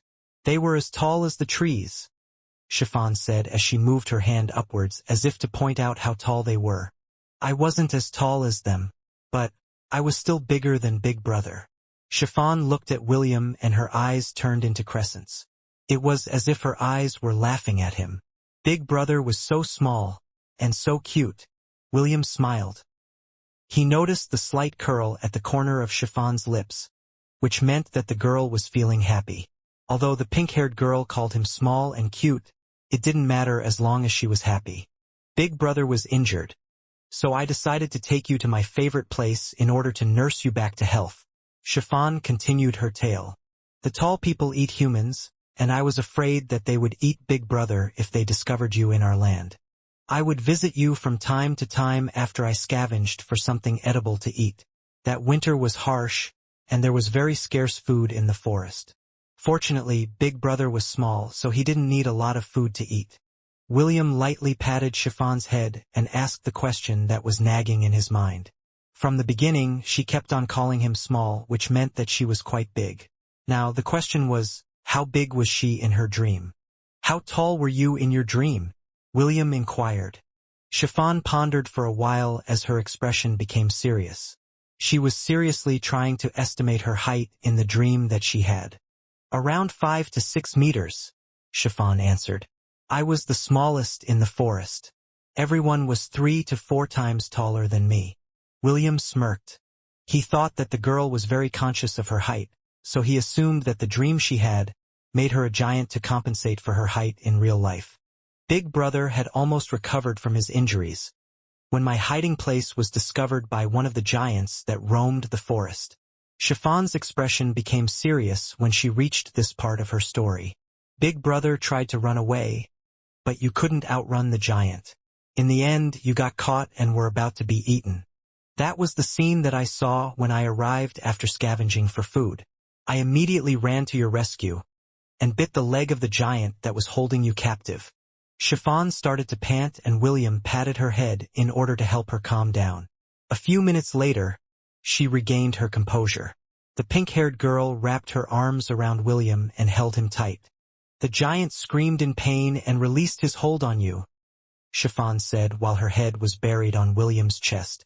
I was able to catch you, and was about to run away when the giant grabbed hold of my hair. He then grabbed a nearby tree and used it as a wooden club to beat me up. Chiffon's body shuddered and she started to sob. In the end, I collapsed and he pried you from my hand. The last scene I saw was the giant putting you inside his mouth. That is the time that I woke up. William coaxed the sobbing girl and whispered words of assurance in her ear that it was only a dream. After a quarter of an hour, Chiffon's body grew lax as her tears stopped falling. Clearly, her dream had scared her greatly, especially the part when William was about to be eaten by the giant. Don't worry, William whispered. Your big brother is so strong that even a giant can't eat me. You should have seen me fight against a giant golem and a phoenix. It was 2 against 1. One was a pseudo-demigod, and the other was a demigod. However, they were no match to me. If I can beat those 2 weaklings, how can I be eaten by a mere giant? William tooted his own horn and bragged about the exploits that he didn't do. However, his bragging had achieved its intended effect. Chiffon stared at him wide-eyed as the half-elf spun a tale of epic proportions. A tale where he single-handedly fought an army of elves, using his bare fists. After telling Chiffon about his overwhelming victory against the elves, the little girl found herself dozing back to sleep. William then laid her back on the bed and held her tight. In order to prevent any bad dreams from plaguing her, he decided to use his incubus job class and used his dreamwalker skill to enter her dream. A few seconds after his skill activated, William found himself staring at a gaping mouth with rows of yellowing teeth. Clearly, whoever was planning to eat him didn't care for their dental health.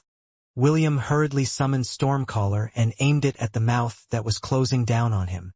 Quick shot war art, 4th form. William roared. Grand bazooka! A powerful blast of lightning exploded at the tip of Stormcaller and blasted the giant's mouth to oblivion. The giant uttered a guttural cry of pain before losing its hold on William. The half-elf switched his job class to Elemental Lord and floated in the air. According to his estimate, the giant was only at the peak of the Centennial rank, so it was something that he could defeat with his current level of power. After bombarding the giant with several grand bazookas, it finally fell to the ground dead. After killing his foe, William hurriedly ran towards the unconscious and gravely injured little giant girl that was lying in the snow. William felt his heart aching as he gazed at the giant Chiffon, who was in a very sorry state. Greater healing. William cast the Life Mage's strongest healing spell at his disposal in every part of Chiffon's body. Even though Chiffon was a little giant, in her dream, she was still 5 meters tall and had a very high resistance to magic spells. Unfortunately, the effect of healing magic was also lessened due to this attribute. It took William a quarter of an hour to fully heal the giantess' injuries before she opened her eyes to look at him. Big brother! Chiffon grabbed William with both hands. Are you all right? Are you hurt anywhere? Don't grip me too tight. It hurts, William said in a pained voice, which made Chiffon loosen her grip on him. William panted for breath as he laid on top of Chiffon's left palm. The pink-haired giant looked at him closely to check his body for injuries. Aside from tears on William's clothes and bruises, the man seemed to be perfectly fine. It didn't take long for William to notice that his current form was the silver-haired adult William from his dreams. However, he didn't think much of it.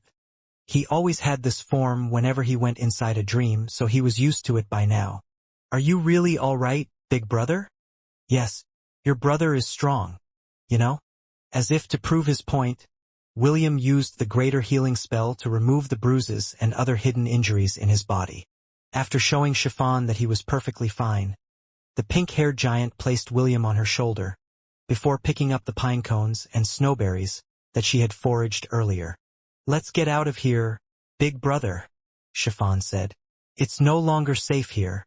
William nodded his head in agreement. He didn't know the place very well, and the dream world was filled with many uncertainties. There were occasions when he had accompanied Wendy and Ash in their dreams, and they ended up appearing in battlefields, surrounded by enemies. While the two were eating, William noticed that Chiffon was giving him sidelong glances. The giantess would often look at him while eating berries. He clearly felt a chill run down his spine, because the gaze that Chiffon gave him was something very familiar to him. It was that curious gaze that she would often have when she looked at something that she had never eaten before. While William was thinking of these things, Chiffon moved closer to him and picked him up. Big brother, can I have a taste? Chiffon asked. Her eyes were looking at William with a serious expression. Just an arm will do. I just want to know what Big Brother tastes like. Before William could even give a reply, Chiffon had already opened her mouth. William abruptly opened his eyes. At that exact moment, he felt something soft and wet on his shoulder. The sleeping girl beside him was gnawing on his left arm. Although it wasn't painful, and even ticklish, William wasn't able to stop his body from shuddering. The half-elf hurriedly backed away in fright. The reason? Chiffon was the embodiment of gluttony. Even in her sleeping state, there was a high chance that she would really bite his arm off if her instinct kicked in. Big brother, do not resist, Chiffon said in her sleep. Just an arm is fine. I promise I won't eat your other body parts. Maybe. The corner of William's lips twitched. He then approached the sleeping girl and lightly pinched her cheeks. You dare eat your big brother? William snorted. See how I punish you later when you wake up. I won't be giving you any lollipops anytime soon. Chiffon's nose wrinkled and her eyes trembled. It was as if William's threats had reached her in the dream world. She no longer said anything about eating his arm or any of his body parts. Instead, she slept peacefully as if everything that happened was just an illusion. William sighed and laid 2 feet away from the sleeping glutton. He didn't dare lay beside her, while Chiffon was still in her dream state. It was better to be safe than sorry. For now, William thought of ways to prevent the same thing from happening again. He often slept beside Chiffon, and had already gotten used to hugging her to sleep. The girl was also afraid of sleeping alone, because she often had nightmares whenever she slept. Maybe this is just a one-time thing, William thought. However, he was still feeling anxious, so he decided to ask the system for advice. System, what are the chances of Chiffon eating me in her sleep? William inquired. He knew that the system's high-speed calculations would be able to think of different scenarios and possibilities in a matter of seconds. The chances of Chiffon eating the host in her sleep is 0%. Why is it 0%? Does that mean I am safe even if I sleep beside her? She won't eat me. Host. Chiffon had already attempted to eat you several times. However, she has always held back at the last second. Hayek. William almost choked on his saliva after hearing the system's words. He then pressed the system for an explanation, and the latter showed him footage when Chiffon and him slept together. As William looked at the recorded images, he saw Chiffon open her mouth several times and attempted to bite him in his sleep. However, those attempts ended midway because the pink-haired girl would subconsciously halt her action when her lips touched William's body. At most, she would just lean her lips on William's clothes, and her drool would wash over him. After seeing this scene, William now understood why there were times when he would wake up in the morning, with his clothes drenched in Chiffon's saliva. He thought that this was a normal thing because even he would drool from time to time when he was asleep. William wasn't expecting that those drool-stained clothes were evidence that the sleeping girl beside him had attempted to take a bite of him during his sleep. When Chiffon woke up, she found herself sleeping alone in the bed. Instantly, her drowsiness vanished as she sat upright and scanned the room. She was about to get out of bed when the door opened, revealing William holding a tray of pancakes and a bottle of honey. "Good morning," William said with a smile. Chiffon sighed a relief in her heart when she saw her big brother. After having that kind of dream, the last thing she wanted was to wake up all alone in their room. "Good morning, big brother," Chiffon replied. "Sorry, I overslept." William placed the tray on the small table beside the bed and motioned for Chiffon to join him for breakfast. "It's fine." William busied himself in placing 3 pancakes on Chiffon's plate and topping with a generous serving of honey. Girls need their beauty sleep.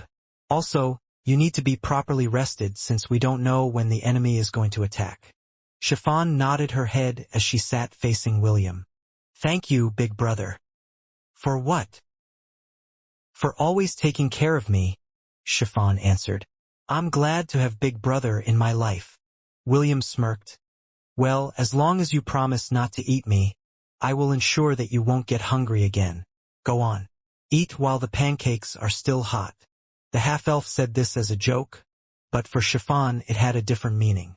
The pink-haired girl looked at her big brother as if she was finding it hard to make that promise. William didn't notice that Chiffon unconsciously gulped as she stared in his direction.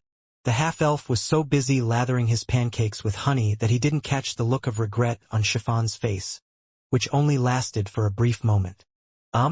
What's wrong?" William asked as he glanced at the girl who still hadn't started eating. "Do you want more pancakes?" "And no," Chiffon stuttered. She almost bit her tongue because her thoughts had wandered to a scene that she saw in her dream. A scene where she took a bite of William, and nearly succeeded. After breakfast, William took Chiffon to where Xavier and his officers were having a discussion about how to escape the encirclement of Xander's forces. "I say we all focus on one side to break through their encirclement," one of the saints proposed. "Or, we can choose to use the secret passages and pray that nothing is waiting for us on the other side. The escape routes are already compromised," the other saint commented. "That traitorous Randy has already sold us out. I should have killed that bastard when I had the chance." Xavier sighed after hearing the name of one of his trusted subordinates. He didn't know what methods Xander used to make Randy work for him, but the man's betrayal had led to their current circumstances. Randy had guided Xander and his troops to their hiding place, effectively cornering Xavier and his allies with nowhere else to go. Seeing that the meeting was going nowhere, William left the conference room with Chiffon in tow. "I guess I'll finish what I started yesterday," William thought as he equipped his Runemaster job class. William had placed several landmines within Xavier's base in preparation for a head-on battle with Xander and his troops. He had set them all on standby so anyone that stepped on them wouldn't trigger them and cause an explosion. The last thing he wanted to happen was to have friendly fire between allies, before the battle between the two brothers even started. This was the only thing he could do for now, and he planned to do it well. Chiffon didn't do anything special, and followed William around while licking a lollipop. For her, it didn't matter which side won, as long as she could climb the tower alongside William. The pink-haired girl had developed an unwavering trust in the half-elf, who had extended his hand to bring her out of her suffering. The only thing she could think of to repay his kindness was to protect him from any kind of harm. Chiffon wouldn't think twice about devouring anyone that would dare to hurt her big brother in front of her. William was not aware of what Chiffon was thinking. For him, the one that needed protection was not him but Chiffon. He had seen how the pink-haired girl fought in close combat. Although she was quite proficient in a melee fight, William still worried that she was still inexperienced in fighting against strong opponents. Although William had seen Chiffon devour an entire floor in the dungeon of Atlantis, he thought that the incident only transpired because the little girl had lost control of her powers. What he didn't know was that Chiffon was capable of using this ability in battle as well. If not for the fact that she didn't want William to be repulsed by her actions, she might have already devoured the bad men that they had fought a day ago. Right now, the last thing that Chiffon wanted was for William to hate her. She would rather keep this ability of hers a secret and fight with her fists, rather than being left alone, like what happened when she was still living in the demonic continent. 2 hours passed before William finally finished laying down the traps in every nook and cranny that he could find. Right now, if he willed it, it was possible for him to detonate the entire base, causing a collapse that could bury anyone inside it. Seeing that William had stopped making hand seals, Chiffon raised her head and tugged at his arm. "Big brother, are you done?" "Yes. Let's go back and see if they finally finished their meeting." "On!" Just as William and Chiffon were about to return to the conference room, a loud ringing sound spread across the entire base. William grabbed Chiffon's hand, and the two ran as fast as they could, in order to meet up with Xavier and his men. All of them had anticipated that Xander wouldn't wait too long before commencing his attack. Fortunately, the half-elf had already finished his preparations, but he had no intention of activating his traps right away. He would allow Xander and his men to infiltrate the base first. That way, they would not be too wary of the traps that he had set. William wanted to activate the bombs at a crucial moment in order to create an opportunity to capture Xander, and let Xavier put an end to his misery. "Finally, the time has come," Xander muttered as he gazed at his army that numbered in the tens of thousands. Several officers and high-ranking members of the main and branch families of the Tristan clan had come to support him in this war against his brother. These people were those who wanted to keep the tradition that had been passed down from generation to generation. Slave trading was a very profitable business, and the 9th floor was one of the floors that freely engaged in this kind of trade. As rulers of a floor, they were allowed to bring anyone directly to their floor, without having to undergo the trial of Babylon. This was a special privilege awarded to them, but only members of the main family were given this ability.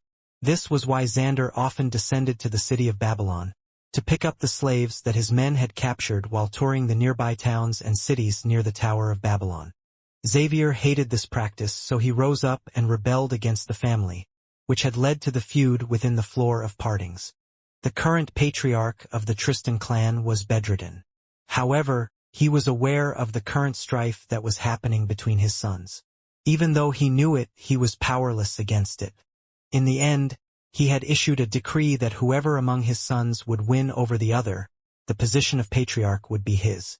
He even made a contract with the floor guardian Eve that whoever side won, the main and branch families had no choice but to support the victor. Anyone who refused to do so would be expelled from the tower, never to set foot in it again. With such a heavy penalty in place, the family was forced to split, and thus the War of Succession began. Right now, Xander had more people under his command, which put him at a great advantage. Several mercenary groups and players, whom Xander had promised rich rewards, also accompanied him to battle. Those who lived in the tower knew that being under the good graces of the ruling families would only bring them riches and a life filled with comfort. For such a life, they would do everything in their power to get the ruler's recognition. "Young master, you don't have to fight alongside our vanguards in this battle," one of the high-rankers standing by his side said with a serious expression. "There is a possibility that your brother had laid out traps in order to thin out our numbers. We will just wait here until your brother has been captured by our men." Xander pondered for a bit before shaking his head. "No, I want to personally be there to kill my brother," Xander replied. "My brother has the luck of a devil, so there is a chance that he might be able to escape with his life. However, don't worry.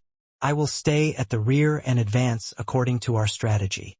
The two high-rankers glanced at each other before nodding their heads.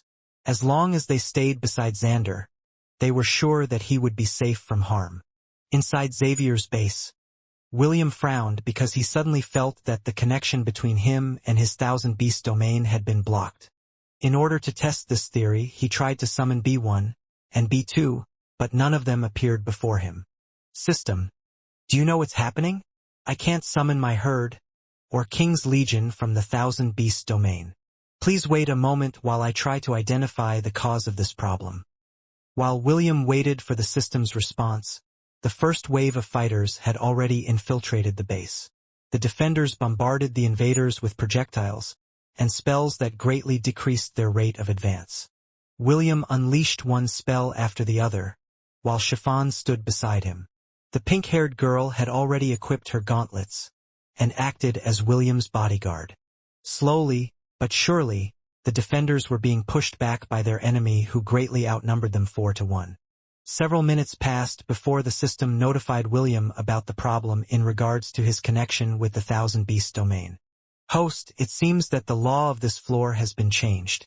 After spending 100 God points, I found out that any means of summoning foreign aid was disabled on this floor. Only those that have arrived on this floor and its inhabitants were allowed to fight against each other." William frowned and thought that the guardian of the 9th floor, Eve, might have known about his ability to summon reinforcements to aid him in battle. Since it was the administrator of the Floor of Partings, it had the ability to change the laws of his domain and make the battles more fair for everyone. "Let me get this straight. I am not allowed to send anyone out, but can I send people inside my Thousand Beast domain?" "Theoretically, yes. However, it's like a one-way portal. You can only send them in, but you will be unable to send them out. I'm guessing that this effect will expire once we advance to the next floor. For now, Host is unable to summon your forces from the Thousand Beast domain to fight for you." "Understood." William nodded his head. "I guess I will have to do this the hard way." Half an hour passed and Xavier grit his teeth in frustration. They had already retreated as far as they could go. Seeing that the only path for them was to go forward, he rallied his men and prepared to charge through. However, before he could do that, a series of explosions resounded across the base. Screams of pain reverberated around them as William activated the landmines that he had planted all over the place. The invaders momentarily lost the momentum of their advance, and the defenders didn't miss this opportunity for a counterattack. While the battle was ongoing, several guardians inside the Hall of Guardians were also watching the fight with interest. For them, wars inside the Tower of Babylon were a great way to relieve their boredom. Some of them even started placing bets on who would win between the two brothers. Zod was the one that told Eve about William's ability to summon creatures to fight for his side. He still held a grudge against William for tricking him about the rarity of the Goblin Paladin. He had suffered a great loss during their negotiation, and he wanted the half-elf to pay for his transgression. Eve readily changed the settings of his domain because an army that numbered in the millions would break the balance of the war that was currently being waged between the two brothers. This was not the first time that the Guardians of Babylon had witnessed something like that.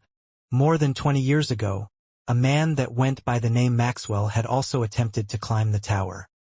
He left a great impression among the Guardians because Maxwell was able to summon a horde of beasts to fight for him, making the trials that they had laid down easier. After knowing William's abilities, Eve immediately changed the laws of his territory. None of the guardians of Babylon wanted to see another dungeon conqueror, who could use his cheat-like ability to breeze through their challenges once again. Due to William's nasty surprise, the invaders found themselves getting mobbed by Xavier and his men who were out for blood. William and Chiffon stayed a few meters away from him, as they, too, helped in dealing with Xander's seriously injured subordinates. After half an hour, they managed to break through the blockade in front of them. They headed towards the north, where they believed they had less enemies, who were waiting to ambush them. "Looks like your guess was right, Randy," Xander said in appreciation. "I will reward you greatly after I take your ex-leader's head. You honor me with your praise, Your Excellency." Randy bowed respectfully. "I only wish to serve the future patriarch of the Tristan clan." Xavier and his subordinates glared at their ex-comrade, who smiled back at them in contempt. They had trusted the bastard with many of their secrets, so his betrayal was a very bitter pill for them to swallow. If they only knew that they were raising a snake, they would have definitely cut off its head before it had the chance to bite them from behind. "Xavier, don't think badly of me," Randy stated. "You don't have the qualities of a patriarch. You are far too naive. Your ideals are nothing more than daydreams. It will be best if you submit to your big brother. His Excellency Xander is a benevolent person. I'm sure that he will forgive you for your transgressions." Xander smirked as he glanced at his little brother, whose face had now become beet red due to anger. He had no intention of letting Xavier live. As long as his younger brother was alive, the threat to his reign would continue to exist. It was better to pull the problem from the root and deter anyone from daring to rebel against his rule. When he became the patriarch of the Tristan clan, he would not allow anyone to stand in his way, not even his brother by blood. "Randy, I swear, even if I die, I will bring you and my brother with me to the afterlife," Xavier roared as he raised his sword. "Kill! Kill!" Xavier and his men charged towards Xander's location with fury. They no longer wished to escape with their lives. What they wanted was to bring the two bastards with them to hell. "Your last struggle is not bad, however. It will not change the end result." Xander snorted. "Kill them all. Leave my younger brother to me. Kill!" The two forces collided and a free-for-all ensued. The two brothers faced off against each other, while the four high rankers fought not far from them. Both sides wanted to win over the other, so the battle was quite intense. Although the Guardian of the Floor had decreed that only the two brothers could kill each other, that didn't stop their subordinates from helping their chosen leader to get the upper hand. William was fighting alongside Chiffon and observing the chaotic battlefield. For some reason, he could feel that someone was intently observing him, but he couldn't find that person's location. "I guess I'll just have to risk it," William thought as he ran towards Xavier's and Xander's location. Chiffon also followed suit, because she didn't want to get left behind. When William was only 10 meters away from the two combatants, two powerful presences descended upon him from his left and right side. The sound of metal clashing against each other rang in the battlefield as William blocked two swords that were aimed at him using the golden metallic rod in his possession. "I knew it," William cursed internally as he swung Rui Jingu Bang to push his attackers away. However, it didn't end there. 5 more high rankers appeared out of nowhere, and all 7 of them attacked William and Chiffon without mercy. "Where is Byron?" one of the high rankers that attacked William asked. "Is he dead?" William ignored the high ranker because he currently had no leeway to reply. He didn't know where these 7 saints came from, but all of them ignored the duel between Xander and Xavier. They focused their attention on William and seemed to be hell-bent on capturing him alive. "Sweep away all adversaries," William declared as the golden metallic rod in his hand extended. "Rui Jingu Bang." All 7 high rankers had no choice but to defend against the powerful attack that William had unleashed. William frowned because his opponents were more sturdy than he originally thought they were. The high rankers of the Tower of Babylon were different from the saints outside of the tower. They had reached their rank by getting resources from the ruling families, which greatly increased the speed of their cultivation. This allowed them to break through the ranks faster than their counterparts outside the tower. Not only that, they also possessed powerful weapons and artifacts that could be exchanged using tokens. The ranks of these weapons fall under the unique and legendary ranks, which allowed them to hold their ground against William's powerful attack. "Are you all from the Agnes family?" William asked. He couldn't believe that the Agnes family had these many saints under their command. If he added Byron, the saint that he had killed in the 3rd floor of Babylon, the Agnes family had 8 saints under their wing. They had the military might that was equivalent to one of the kingdoms in the central continent, which made William rethink his understanding of each ruling family's fighting force. "You should have submitted when you had the chance, boy," another high-ranker commented. "Working under one of the ruling families of the tower gives great benefits. You were a fool for rejecting the olive branch that the Agnes patriarch extended to you." William snorted because he would never lower his head to a clan that enslaved people and used them to increase their wealth. This was why he chose to side with Xavier instead of his older brother, because he was against the practice of enslavement in the Floor of Partings. While William was about to unleash son Wukong's special abilities, a scream sounded behind him. The half-elf looked behind him and saw Chiffon being held by 2 of the saints that he had fought earlier. "Bastards! Let her go!" William gritted his teeth. He didn't think that the saints would stoop so low as to attack a girl that was beneath their rank. "Big brother, just beat them up," Chiffon shouted. "Don't worry about me." One of the high-rankers that held Chiffon snorted and dislocated her right arm. They were expecting her to cry out loud in pain, but Chiffon only bit her lip. Tears formed at the corner of her eyes, but she held them back using her willpower. She had suffered more brutal things in the demonic continent, so she was used to pain. Chiffon had learned the art of disconnecting her sense of pain in her body and converting it to hunger instead. The reason why tears were forming in her eyes was not because of physical pain, but an emotional one. She felt frustrated that she allowed herself to be taken as hostage in order to make her big brother submit to their enemy's demands. "Let her go or else," William stated. He had unleashed his full aura, and its pressure made anyone below the rank of saint in the battlefield gasp for breath. "Or else what?" One of the high-rankers holding Chiffon sneered. As if to mock William's attempt to threaten them, he dislocated Chiffon's other arm, making both arms of the little girl bend in an unnatural angle. William raised his weapon and slammed it towards Xander, who had distanced himself away from Xavier. Rui Jingu Bang increased its length and size until it was over 200 meters long and 50 meters thick. The legendary weapon of the Monkey King smashed towards the ground, creating a dust cloud. The high-rankers of the Agnes family sneered because what William did was useless. Both brothers were protected by the guardian of the floor. There was no way that someone could kill them aside from each other. When the dust cleared, William lifted the golden rod and glanced at the man that he had crushed a while ago. Xander's clothes were stained with blood, and his right arm was broken. Even so, he was still alive, thanks to the protection of the amulet that he wore. "What are you waiting for?" William asked Xavier, who was looking at his older brother in a daze. "Kill him." Originally, William had no intention of using his heroic avatar because of its very long cooldown time. However, he was forced to do so because he was fighting against the saints. This ability only lasted for an hour, so every second was precious. He couldn't just sit by and let Chiffon be harmed any further by the 2 saints who were currently using her as hostage. Xavier snapped out of his daze and charged at his big brother. This was an opportunity that he couldn't afford to miss. Seeing that their trading partner was about to be killed, the high-rankers of the Agnes family immediately moved to prevent Xavier from killing his big brother, whom the patriarch of their clan secretly supported in the background. William snorted and swatted the annoying high-rankers like flies, preventing them from coming close to the 2 brothers. "Stop!"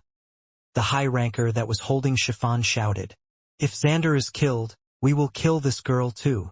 Before William could give his reply, the pink-haired girl that was being held hostage by the 2 high-rankers raised her head. "The one who is going to die are the 2 of you," Chiffon said in a cold voice. A second later, a scene that nobody had expected, including William, appeared in front of their eyes. The pink-haired girl's body grew until it was over 5 meters tall.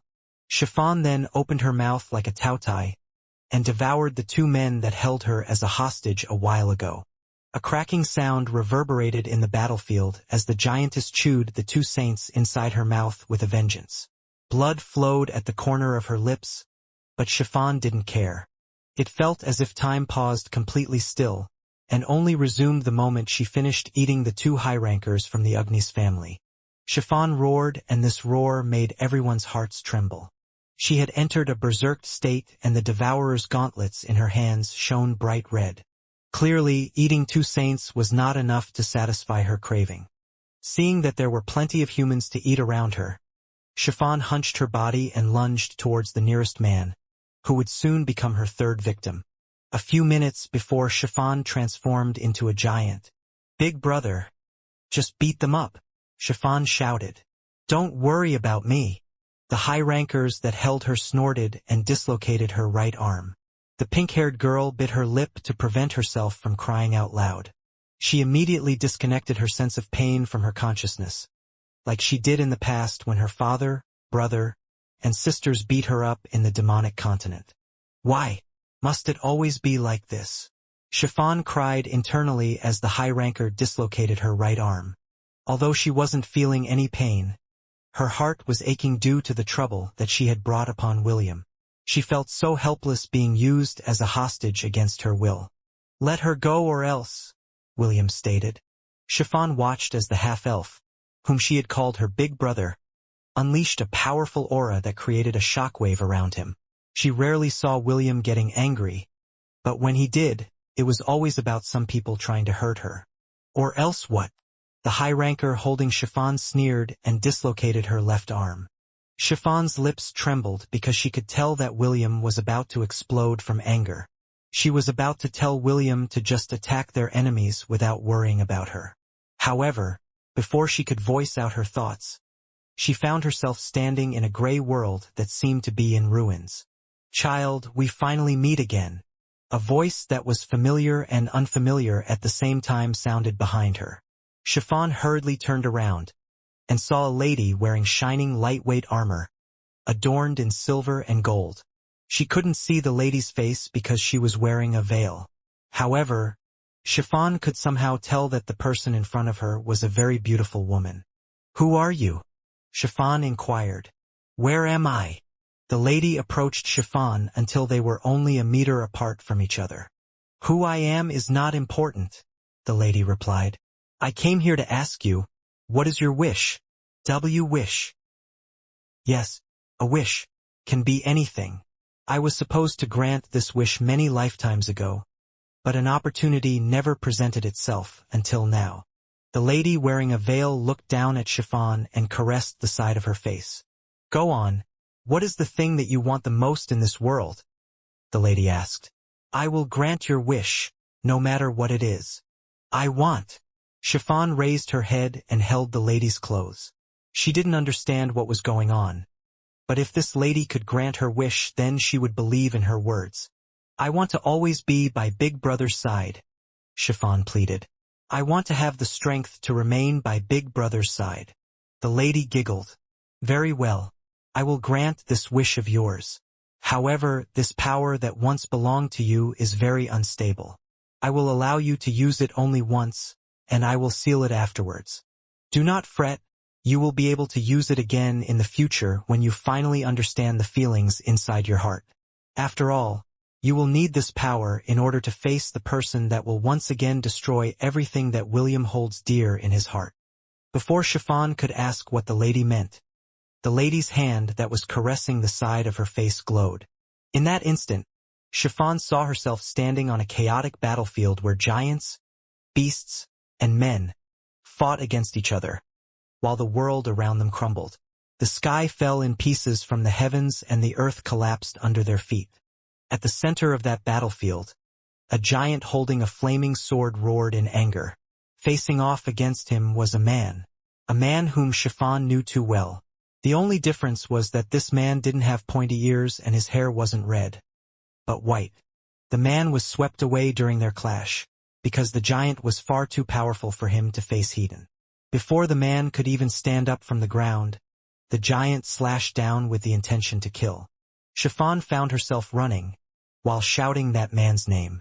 No matter what happens, she couldn't allow the giant to kill the man in front of her because he was the most important person in her life. Just as the sword was about to strike the man, a Valkyrie appeared and blocked it using a silver spear that shone in the darkness.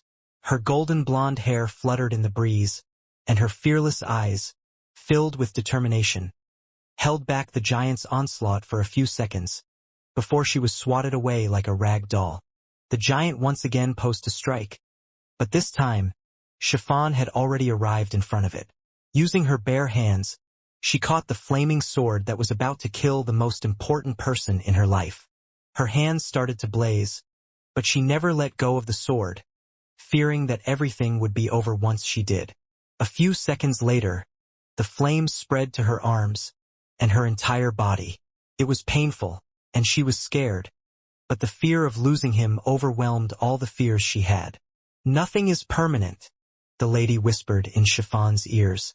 "Not even the end of the world." "Stop!" the high ranker that was holding Chiffon shouted. "If Xander is killed, we will kill this girl too." Chiffon felt like laughing when she heard the man's words. Him? Kill her? How could a puny mortal possibly kill her? Better yet, how could a puny mortal dare to use her as a hostage? The pink-haired girl found all of this very laughable. Compared to the burning flames that had the power to destroy worlds, this man's threat was the greatest joke she had heard in both her lifetimes. Chiffon raised her head. She'd had enough of this nonsense. It was time to end this farce. "The one who is going to die are the two of you," Chiffon said in a voice that was as cold as ice. Chiffon harnessed the power that lay dormant inside her. Her dislocated arms righted themselves, and her body grew in size. She then opened her mouth wide and devoured the two puny mortals who dared to use her as hostage. It was time for them to know that they had made a mistake. A grave and terrible mistake. Chiffon crushed their bodies with her teeth easily, despite the fact that they were wearing armor. As expected of trash, Chiffon thought. They taste like trash. Chiffon swallowed the two men and set her sights on the person nearest her. Not enough. Chiffon's body moved to follow her bidding. "I want more. I want more." Chiffon laughed as she ran towards her target. She was feeling very hungry. It was as if she hadn't eaten for thousands of years. Fortunately, there were plenty of people around her. She will eat them first, before setting her sights on her prize. Out of all the people that were in that god-forsaken place, Chiffon knew, without a doubt, the most delicious one of them all was the red-headed teenager, who was looking at her with genuine worry in his eyes. Monster. Giant. Kill her. Kill her first before she kills us." Xander's forces focused their attack on Chiffon, who had just eaten her third victim.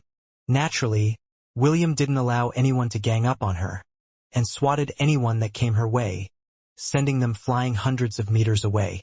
The half-elf didn't want Chiffon to eat humans, because he was afraid that it might cause her lasting harm when she regained her consciousness. The giantess, on the other hand, didn't know or care about William's intentions. In fact, she was getting annoyed that the one she planned to eat for last was getting in her way. After several attempts of trying to seize the puny humans to be eaten, the giantess became irritated by the half-elf that kept on sending her food away from her. Chiffon grabbed Rui Jingu Bang and threw it away, along with the red-headed teenager that was firmly holding it in his hands. After dealing with the pest, Chiffon scanned her surroundings and found an injured man lying on the ground. The man was none other than Xander, who suffered from William's earlier attack. The giantess chuckled as she unceremoniously picked up the man beside her feet and threw him inside her mouth. Cracking sounds were heard as the pink-haired giantess ate Xander like a potato chip. After eating her prey, she once again looked for new targets to eat. The ones that had caught her eye were the 5 high-rankers that had attacked William earlier. Chiffon didn't like other people stealing her prey, William, so she decided to attack the 5 high-rankers who had grouped themselves together. "Don't be afraid," one of the high-rankers shouted. "Don't let her looks fool you. She's only big, but she is not that strong. We can kill her if we fight together." What the high-ranker said was true. Although Chiffon was in her giant form, she wasn't that strong. However, what he didn't know was that the pink-haired giant's red gauntlets weren't just for show. Heroism activated, which increased Chiffon's stats by 50% if she was fighting against someone stronger than her. Right now, Chiffon's rank was that of a millennial beast, mid. In human rankings, she would be a black-ranked fighter. This rank was only a level below Saint, but thanks to the heroism passive skill, Chiffon was now a pseudo-saint. But, since her devour ability had been added to the equation as well, her fighting prowess was akin to a myriad beast in its initial stages. Myriad beasts would always be stronger than saints. This was the difference between beasts and mortals. "Young master, let's go." One of the high rankers protecting Xavier grabbed his arm, dragging him away from the giantess who was still in her berserked state. Xavier didn't resist, and allowed himself to be carried away to safety. Inside his heart, he was thankful to Chiffon. Xander was still his brother. Killing him with his own hands would have left a bitter aftertaste. Fortunately, he no longer needed to do that because Chiffon had already eaten his older brother. This also marked the end in the feud of the Tristan clan that ruled the floor of partings. The members of the Tristan family also retreated from the battlefield, leaving the high rankers of the Agnes family to their fates. Chiffon, stop! William reappeared in the battlefield and used Rui Jingu Bang to block Chiffon's path. Although he hated the high rankers who were tasked to hunt them down, he was more worried about Chiffon's mental state after she regained her consciousness. The giantess roared in anger at the half-elf who had once again prevented her from eating the trashy rankers that she had set her sight on. In the end, the two fought against each other, with William playing the defensive role, keeping Chiffon at bay. When the high rankers of the Agnes family saw this, an evil plan appeared in their mind, and that was to attack William while he was busy dealing with Chiffon. That way, the half-elf would get injured and would be the one who would be eaten by the giantess next, since she couldn't tell friend from foe. As William fought off against Chiffon, the 5 saints activated their weapons and charged at William in every direction. They even chose the time when Chiffon and William exchanged blows, to prevent the half-elf from blocking their synchronized attack. When Chiffon saw this scene, she stopped her attack and opened her mouth wide. The 5 high rankers found themselves being sucked up inside her gaping mouth. Screams filled with fear and unwillingness escaped their lips as they closed in on the giantess' mouth. All of them regretted their decision to backstab William, while he was fighting against Chiffon. If they had decided to escape and wait until the giantess had lost her berserk state, there was a higher chance that they would have been able to capture both teenagers. Regret flashed across their eyes before their sight was covered with a row of teeth. William gritted his teeth when the saints were eaten in front of him. He didn't attempt to stop Chiffon from eating them because they didn't deserve to live. Also, Chiffon's devour skill was quite powerful.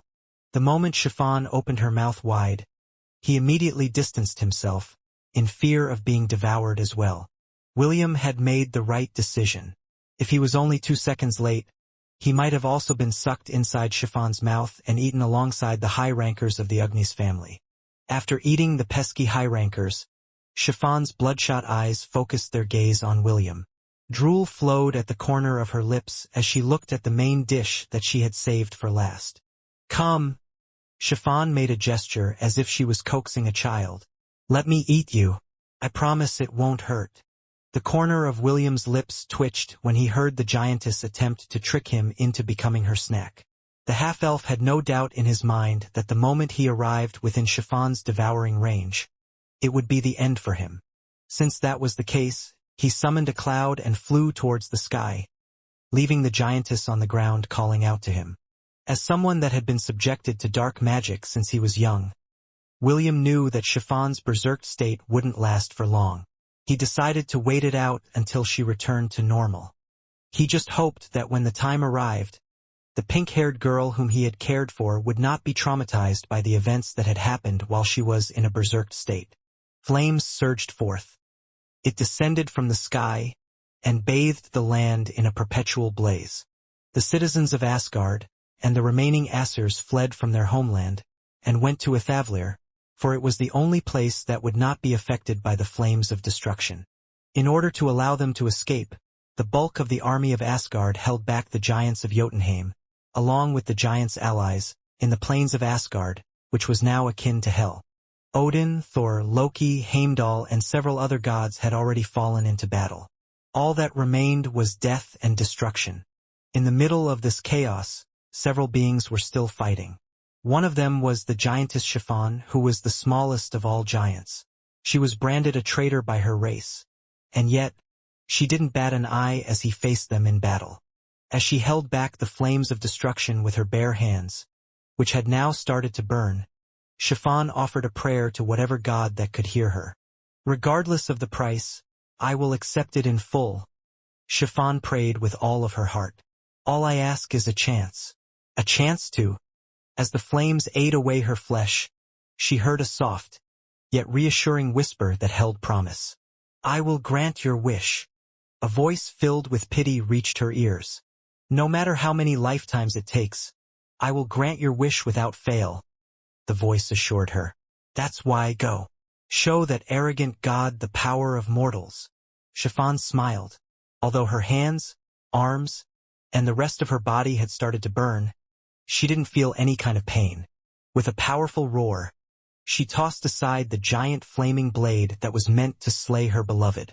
She stomped on the ground and jumped towards the god of destruction fearlessly. In this dark and chaotic night, fear grips me with all its fright. Now that my end is right in sight, I will destroy you with all my might. Shatter the void, Chiffon roared. Blood-winged tempest. A resounding cry of pain echoed across the blazing battlefield. This was the first time that the god of destruction had been injured since the start of the battle, and it wouldn't be the last time he would suffer under the hands of the mortals whom he looked down upon with scorn. Chiffon's eyes fluttered open and found herself in a protective embrace. She raised her head and saw William with his eyes closed. The half-elf looked exhausted as if he had just fought a hard battle. The pink-haired girl then shifted her attention to her surroundings. She didn't want to leave William's embrace because it felt warm and comfortable, so she just turned her head to look around. Several craters that extended tens of meters wide could be seen all around them. With a single glance, Chiffon could tell right away how intense the fighting was. She tried to recall what happened during the battle, but no matter how hard she tried, her memory stopped at the part when both of her arms had been dislocated by the two high rankers that held her in place. As if sensing that the girl in his embrace was already awake, William opened his eyes and stared at the little girl who seemed to be deep in thought. A few hours earlier, he waited for Chiffon's berserked state to fade away. However, contrary to his expectations, the giantess was still very lively, and doing her best to coax William to come down to the ground, so that she could eat him. Back then, the heroic avatar only had 10 minutes remaining. William knew that if he still waited until the last minute, there was a high chance that he would end up in Chiffon's stomach before she regained her sanity. Using the remaining time afforded to him, William tried to dispel Chiffon's berserked state by fighting against her. Naturally, he only attacked her because he was confident that he could heal her using his life mage job class. The two exchanged several blows, and it ended up in a stalemate. William didn't want to use the full power of Rui Jingu Bang because he might accidentally kill Chiffon if he wasn't careful. Fortunately, at the last minute, Chiffon's berserked state wore off, and she returned to her original size. William firmly hugged the girl, keeping her close to his chest, as he sat down to rest. He didn't want Xander's subordinates to use this opportunity to take revenge on her, while she was currently unconscious. Due to William's deterrence, none of them attacked and decided to retreat. Only Xavier and his group remained, but even they had been scared by Chiffon's unexpected transformation. Because of this, William told them that they should head back to the residence of the Tristan family in order to start the succession ceremony. Xavier agreed with William and took all of his subordinates with him. However, before he left a parting message to William, inviting him to stay and rest in their main residence for a few days. William accepted the offer and promised to find them after a day or two. This battle had been quite fierce, and he didn't want to challenge the other floors of the tower right away. "Does it hurt anywhere?" William asked. "Are you hungry?" Chiffon tilted her head to the side before reconnecting the sense of pain in her body. The moment she did, a cry-out pain escaped her lips, as the pain that she had been oblivious about came back to bite her. "Don't worry." William smiled as he placed his hand over Chiffon's head. "Heal." Each time William used his power to heal her, the pain she felt lessened little by little, until it had gone away completely. "Thank you, big brother," Chiffon said softly. "I feel better now. I no longer feel hurt." "That's good to hear," William replied. At the same time, a red lollipop appeared inside his hand. William focused and stacked the effects of the red lollipop until it had reached its limit. After that, he casually placed it inside his mouth to help him heal his injuries. For some reason, William was unable to heal himself using the power of the Life Mage. He didn't know if this was yet another restriction that the Guardian of the Floor had reinforced in order to make things difficult for him. Soon, the bruises in William's body disappeared without a trace. Chiffon looked at the lollipop inside William's mouth and gulped. This action of hers didn't escape William's eyes, and the latter hurriedly made a chocolate lollipop, which he unceremoniously unwrapped and placed inside Chiffon's mouth.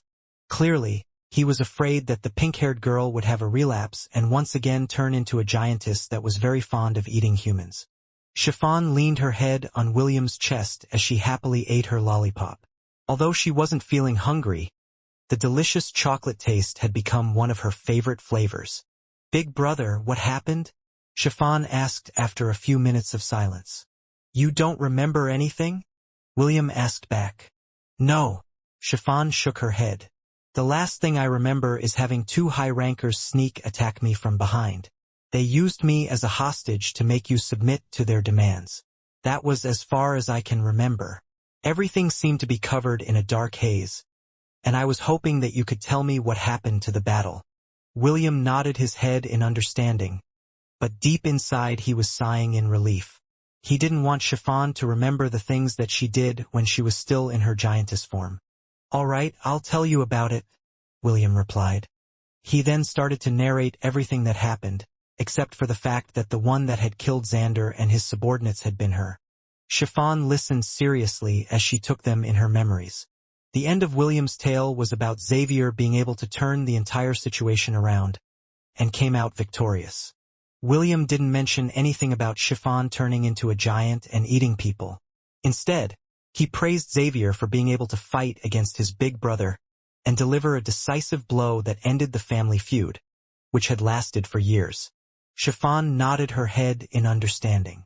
She trusted William's words completely, so he didn't even question his ridiculous tale of single-handedly fighting against the high-rankers and beating the crap out of them.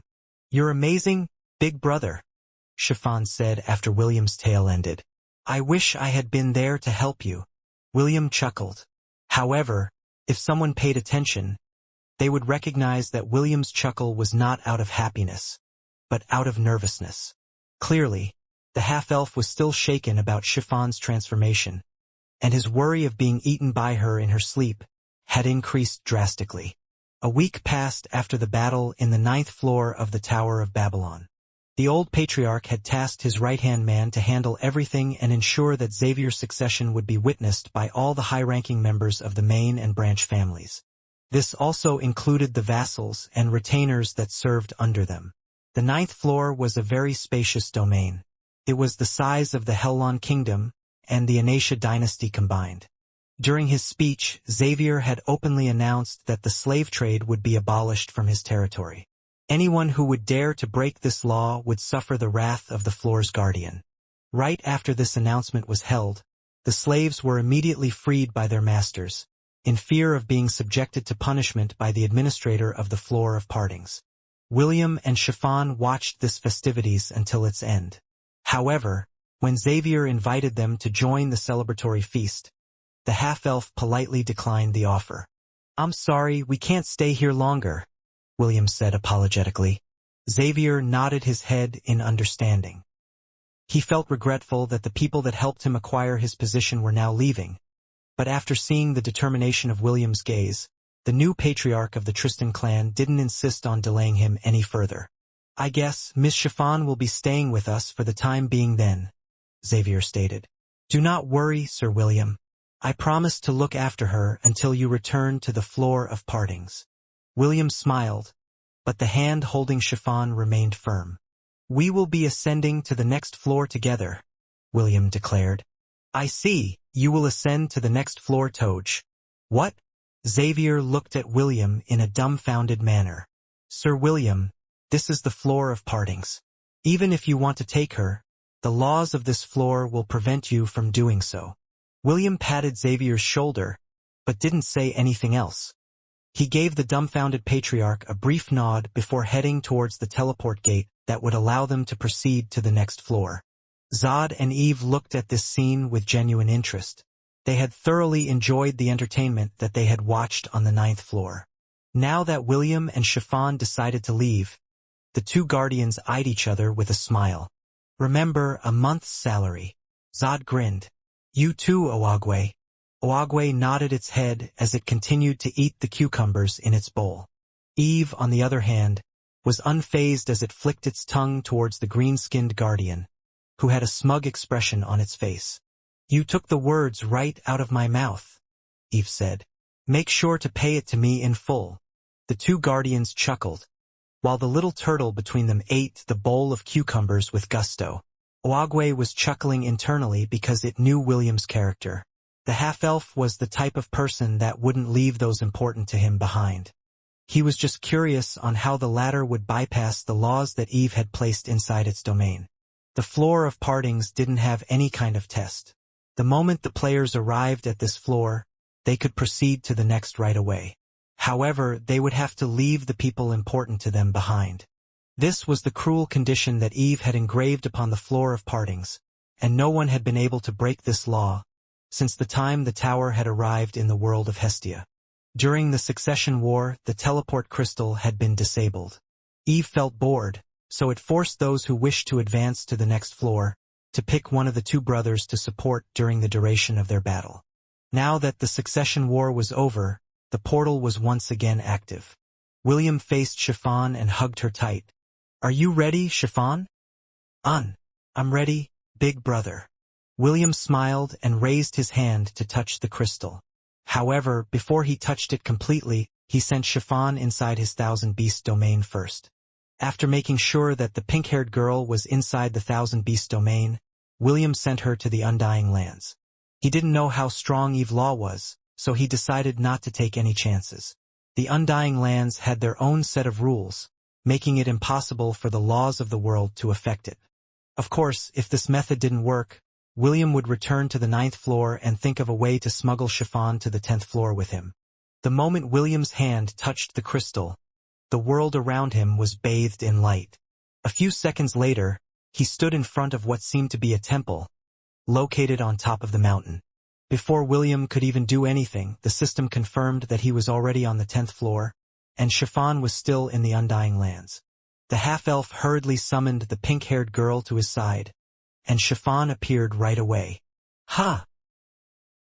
What? Zod and Eve, who were looking at the projection, couldn't believe their eyes. There had been instances in the past where people had done the same thing that William did. Usually, powerful individuals were able to open their own domains where they could place living beings. Several individuals had thought that they could hoodwink the powers of the tower and place their comrades within their private domains. However, it didn't take long for them to realize that this plan didn't work on the Tower of Babylon. This was why Zod and Eve were confident that William couldn't smuggle Chiffon even if he wanted to. Oagwe, who was watching this scene, chuckled and raised its little head to look at his two friends. Remember, both of you will give me your monthly salaries at the end of this month, Oagwe said in a teasing manner. We already made a contract, so the two of you can't make any excuses. Thank you for the gift. The little turtle chuckled before ordering a bowl of shredded carrots from the tower. He was very pleased with how the situation played out and cheered for William and Chiffon inside his heart. Zod and Eve glanced at each other. Earlier, they thought that they were getting Oagwe's monthly salary for free. However, what they didn't know was that the little turtle had planned to get both of their salaries from the very start. We've been had. Zod stuttered. He didn't know whether to laugh or cry at this sudden turn of events. Eve was feeling the same. It double-checked the set of laws that it had applied on its domain, and a glance was enough to tell him that it wasn't tampered with. This proved that William had been able to bypass the rule of his floor in a fair manner, and was not subjected to any kind of punishment from the tower. Zod and Eve left the little turtle alone as they hurriedly went to talk to their guardian friends from the tower. Both of them felt bad about what William did, so they decided to get back at him by telling their friends to make things difficult for him. Oagwe, on the other hand, just chuckled at the two's attempt to hinder a player who was climbing the tower. This must be fate, Oagwe thought. Perhaps the stagnation that we have experienced for the past hundreds of years will soon be broken. Oagwe didn't have the power of clairvoyance. He didn't know how high William could climb the tower. However, he hoped beyond hope that William would be the one to usher a new era. Not only for the players climbing the Tower of Babylon, but for the sake of the Guardians, who had long forgotten their purpose for coming in this world that was nearing its end. A month had passed since William had started climbing the Tower of Babylon. He and Chiffon had faced many challenges along the way. Sometimes they faced strong opposition from the ruling families on each floor because of what they did to their allies on the previous floors they had visited. While the two dealt with these troublesome situations, the world outside the Tower of Babylon was bubbling with excitement. Several prodigies from the central continent and beyond its borders had all congregated in the Creator Empire. After many days of preparation, the Tournament of Champions was about to begin. "A good day to all of you," Emperor Leonidas said with a smile. His voice spread across the arenas where the prodigies of the different empires, kingdoms, sects, and influential families had gathered. On this glorious day, the fight for the title of the strongest prodigy among the young generation is about to begin. Emperor Leonidas scanned the surroundings with a confident expression on his face. All of you that are standing here today are not only fighting for your honor, but for the honor of your homeland. I will not bore you with a long-winded speech, because I know that all of you are eager to start the competition. So, without further delay, I hereby announce the start of the Tournament of Champions. Good luck to each and every one of you. Resounding cheers echoed across the hundreds of arenas, where the participants stood in preparation for their upcoming battles. The total number of participants that gathered for the tournament was a whopping 428,069. All the leaders of the various powers agreed that the first stage of the tournament would be a royal rumble. Among these participants, only a few thousands would remain on the first day. The Creator Empire had prepared 200 arenas. In each arena, 2,140-ish fighters would duke it out, until only 10 were left standing. This was a brutal elimination round that had been agreed on by all parties. The fighters were asked to draw lots that would designate them to their respective arenas. If they got lucky, they would be among the 10 fighters that would proceed to the next qualifying round of the tournament. When the day was over, only 2,000 warriors would remain. Princess Sydney and Ian sat in the VIP box that was designated for the royal family of the Creator Empire. Sitting not far from them was Princess Vanessa and her twin brother, Prince Rainier. The two other princesses of the Empire, Princess Hannah and Princess Amanda, were in the next room, along with their servants and entourage. The other princes, namely Prince Maximilian, Prince Darren, Prince Kevin, and Prince Jason, were participating in the tournament. As the hosts and members of the royal family, they had the obligation to show the other empires that the Creator bloodline didn't shy away from battle. Originally, Princess Sydney didn't want to watch the tournament, but since she had nothing else to do, she decided to look for talented individuals that could possibly serve as her retainers. The princess, who had been recognized as the most beautiful not only in the southern continent, but in the Creator Empire as well, had gained many admirers from the nobility, as well as the common people. If it were the Princess Sydney of the past, she would not bat an eye and turn these admirers into her servants. However, after becoming William's lover, her purpose of finding her beloved had now been fulfilled. Now, her interest lay on finding candidates that would serve as her eyes and ears in the central continent. Princess Sydney had thought long and hard on how she could support William in the central continent. Since she had already had the experience in managing the underworld of her homeland, the Kingdom of Frisia, the beautiful princess decided to create a spy network that would extend to every corner of the world. That way, She would be able to gather important information that she could analyze in order to understand the geopolitical structure of the new battleground, where she intended to become the Dark Empress that moved the strings from the shadows. Princess Sydney was looking lazily at the names of the prodigies from each faction, when she came across a familiar face in the records. Ian, do you remember this person? Princess Sydney asked as she pointed at the name and picture of a delicate-looking teenage boy with silver-gray hair and blue eyes. Kenneth X. Ian Ashley. Ian's eyes widened when she saw the familiar name and face of William's ex-roommate back in the Helon Royal Academy. It says here that he is a representative of the Silvermoon continent. Princess Sydney pointed at Kenneth's affiliation, which put a frown on her beautiful face. Is Will aware of his background? Ash shook her head. I don't know. However, Will and Kenneth were pretty close when they were still in the Helon Royal Academy. He was one of William's most trusted officers. The mermaid could still remember how William interacted with Kenneth several years ago. With a glance, one could tell that they had a good relationship with each other. But, when the continental spell descended on the southern continent, and chaos engulfed the Helon kingdom, Kenneth disappeared without a trace. William had tried to look for him on several occasions, but his search came out empty. The two girls exchanged a glance, before tweaking the settings of the projection crystal beside them. Soon, the image of the 77th arena came to view. It was the arena where Kenneth had been assigned. It didn't take long before they found the person they were looking for. In the southwest corner of the arena, there stood a silver-haired teenage boy with delicate features. Although several years had passed, it was impossible for Ian to not recognize William's roommate, whom the boy took wherever he went. Just who are you? Ian thought as she narrowed her gaze. Did you betray William back then? Did you betray us? Are you a spy of the Silvermoon continent? Several questions appeared inside Ian's head, but she had no way of knowing the answer. Right now, she stared at Kenneth as if she was trying to read his every move. Princess Sidwan was someone that was good at reading the body language of people. Just by looking at Kenneth's stance, she could tell that the silver-gray-haired teenager wasn't a pushover. Let's go and talk to him later, Princess Sydney proposed. Ian nodded her head in agreement.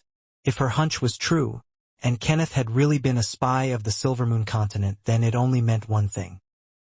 He was targeting William right at the very start, Ian thought as she clenched her fist. The thought of her lover being spied on by others left a bitter taste in Ian's mouth.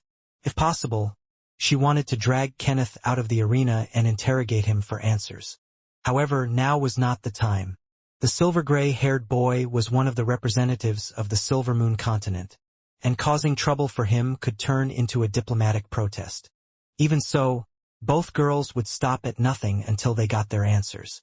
They couldn't allow an existence that threatened their beloved to remain alive, even if he used to be one of William's close friends. Fight! The referee gave the signal for battle, and the entire arena descended into chaos. All the fighters were briefed that, if possible, they should abstain from killing anyone in the arena. Unlike what happened in the arena of the Helon Royal Academy, those who would die in the Tournament of Champions would not come back to life. In order to prevent the other empires, kingdoms, sects, and influential families from finding fault with the Creator Empire, Emperor Leonidas had issued a decree that all those who wished to participate in the tournament must sign a death waiver. The waiver explicitly declared that the Creator Empire would not be blamed for the deaths of any participants who planned to join the tournament. Everyone must take responsibility for their own lives, and their respective kingdoms or sects should adhere to the rules written in the tournament. Alas, there were some prodigies who craved to take the life of others, so several deaths had transpired on the first day of the competition. Majority of those deaths came from the hands of the prodigies that hailed from the demonic continent. Unfortunately for them, some of the geniuses of the central continent hated demons as well, so their acts didn't go unpunished. Out of the 20 fighters from the demon continent, only 13 remained. 2 of them were killed by Prince Jason, who happened to be in the same arena as them. Just like the other contestants, Prince Jason had a certain bias when it came to demons and half-elves. It was quite fortunate that no half-elves stood in the arena where the 5th prince of the Creator Empire fought. If there was, Their fate would have been the same as the demons that Prince Jason had killed in battle. The brutal tournament lasted several hours until 10 survivors remained. Princess Sydney and Ian frowned as they watched the battle that was happening in the 77th arena. "This Kenneth is not as simple as he looked," Princess Sydney muttered. Ian, who was seated by her side, nodded her head in agreement. During the entirety of the elimination round, Kenneth stood in place and didn't move from his location. However, everyone who was near him had been knocked unconscious and laid on the ground around him. Princess Sydney and Ian didn't know how the delicate-looking teenager did it. All they knew was that Kenneth didn't even move a muscle, nor lifted a finger, before those who tried to attack him fell down like puppets whose strings had been cut. It was an eerie scene to watch.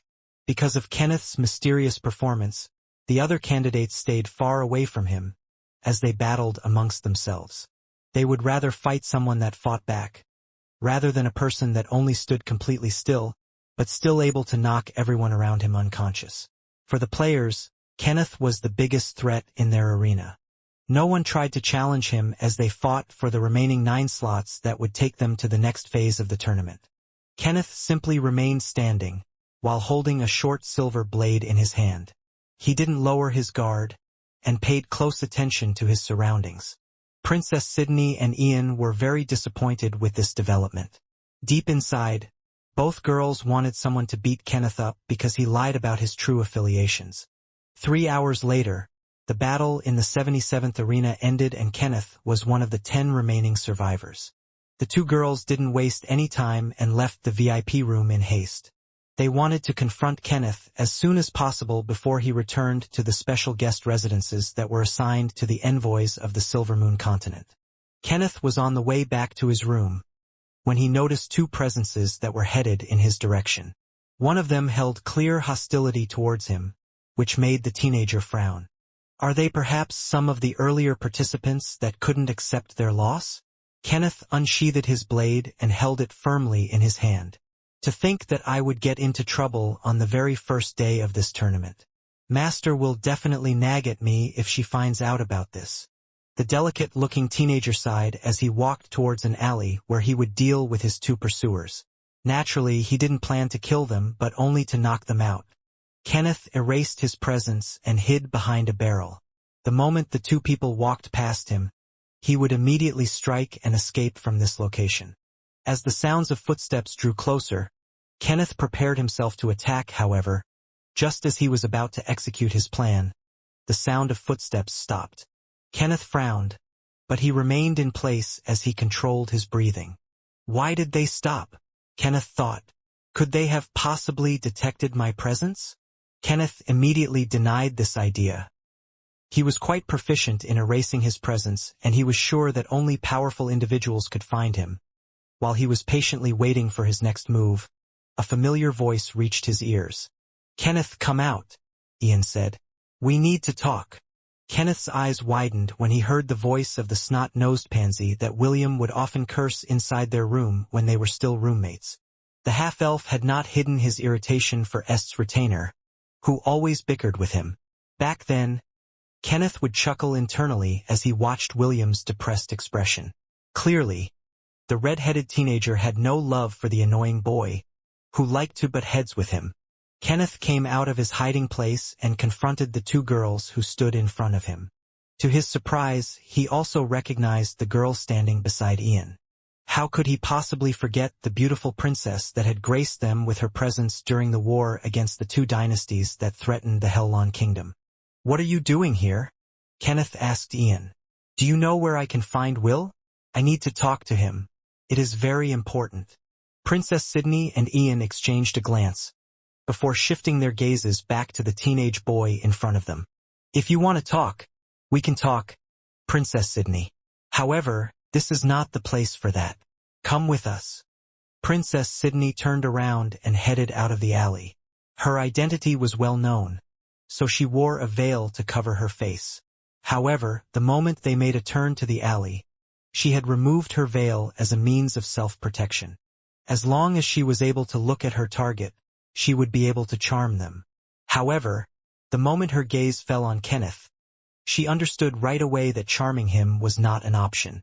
Since that was the case, they should sit down and talk.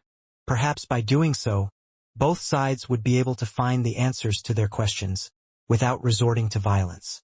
Ian glared at Kenneth before turning around to follow Princess Sydney. Kenneth, on the other hand, sheathed his weapon before following the two girls. He could tell that both of them seemed to have grudges against him. The silver-haired teenager understood Ian's feelings, but he couldn't understand why Princess Sydney felt the same. As far as he knew, they didn't have any conflict with each other. No matter, Kenneth thought as he followed the two girls with determination. I will know the answers soon enough. 3 people sat inside one of the private rooms reserved for the royal family of the Creator Empire in the Dancing Lady Pavilion.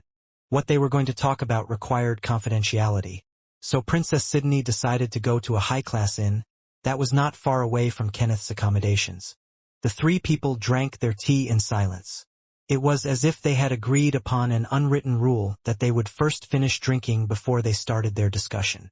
10 minutes later, the tea in their cups had been emptied. Princess Sydney smiled and decided to take the lead in the conversation. I believe that the two of us haven't introduced ourselves to each other, Princess Sydney said. I am Sydney Val Frisia, Princess of the Kingdom of Frisia, and granddaughter of Emperor Leonidas. I am also William's fiancée. Nice to meet you.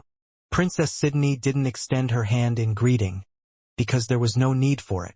Since Kenneth was under suspicion of spying on William, the beautiful princess decided not to be too lax with the person in front of her. Kenneth Ian Ashley, Kenneth replied. It's a pleasure to meet you, Princess Sydney. Kenneth also didn't exchange his hand in greeting. He could tell that both girls were very wary of him, so he decided to just stick to his purpose of coming with the two of them. Is William here in the Creator Empire? Kenneth asked. Ian frowned before answering Kenneth's question with another question. Why are you looking for him? I can't tell you that. What a coincidence.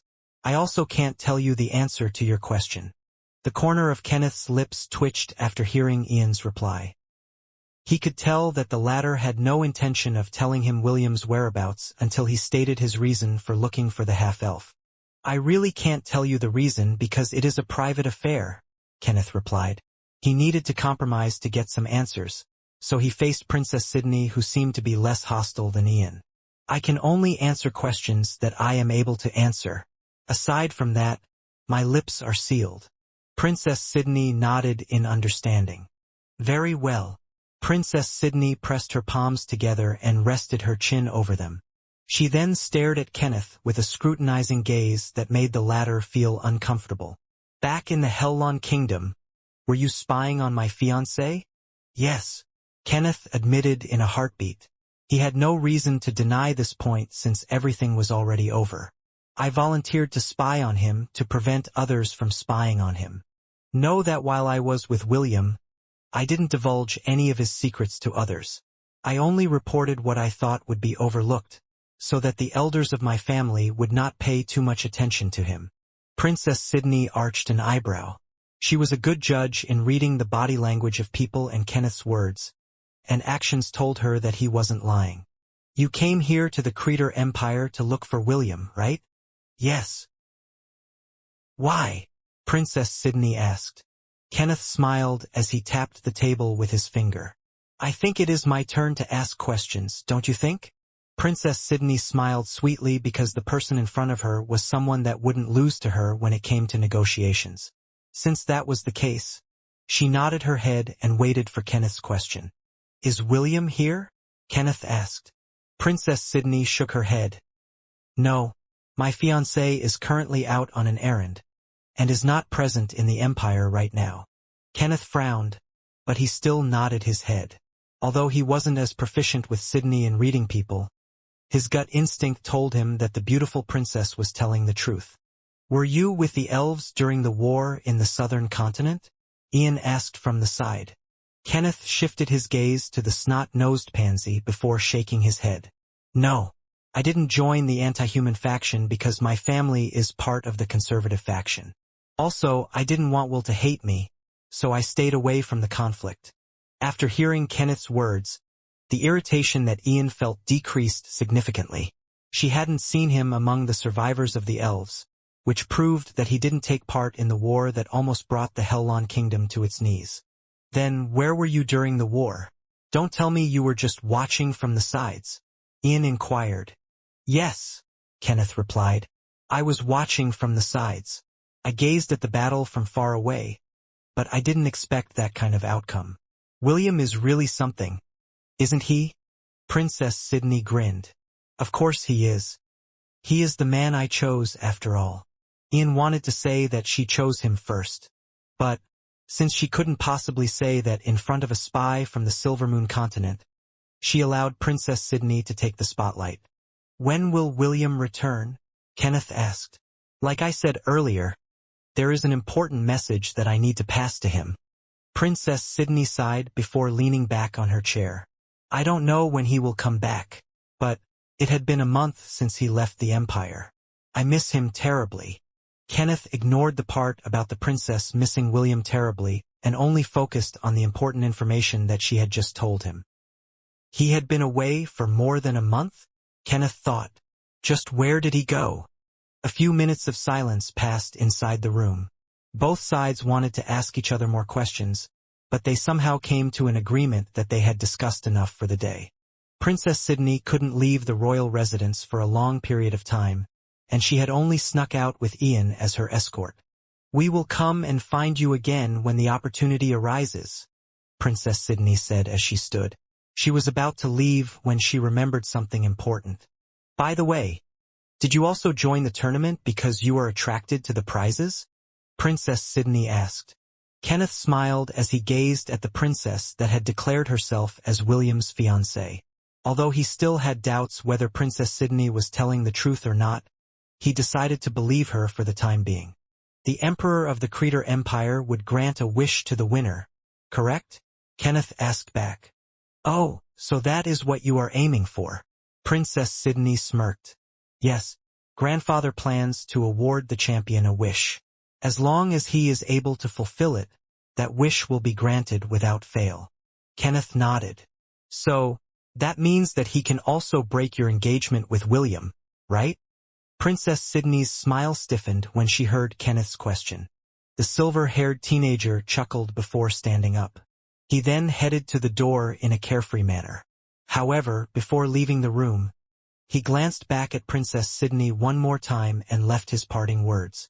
I may not have stayed long by William's side, but I know him well enough to know he would not make a girl his lover just because of her beauty, Kenneth commented.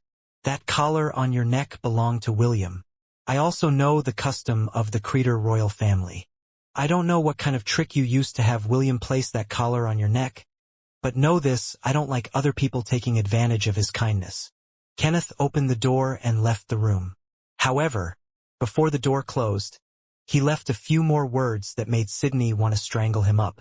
William is too good for you, Kenneth added. I will free him from your clutches. The door closed, leaving a beet-red princess who seemed to be out for blood. Ian, who was standing not far away from her, lowered her head as she suppressed a giggle. She had long accepted Princess Sydney as William's lover, so Kenneth's words didn't bother her much. However, the look on her friend's face as she received Kenneth's one-sided banter was priceless. Clearly, the scheming princess didn't want her engagement with William to be broken by anyone. What she didn't know was that an intense internal discussion was currently happening inside Princess Sydney's mindscape. That boy wants to break our engagement with Darling? Over my drop-dead, gorgeous body. Sydney, let's have that person killed. Morgana was fuming. After having their first time with William on his 18th birthday, both girls had truly become his women both in heart and body. They would not allow their engagement to be broken, even if the one that decreed it was the Emperor of the Creator Empire. Don't worry, he will not win the tournament, Princess Sydney replied. I will not let him no matter what. HMP, that pretty boy bastard. Why is he getting in our way? As Morgana was raving, a sudden possibility appeared inside her head. Wait, could it be that he is also what? He is also cursed like Ash? Maybe he is a girl in disguise? Okay, let's kill him. Morgana wanted to protest that she had already proposed it earlier, but her other half had rejected it. Now that she mentioned that Kenneth could be a cursed person like Ian, Princess Sydney switched gears in order to eliminate the silver-haired pretty boy.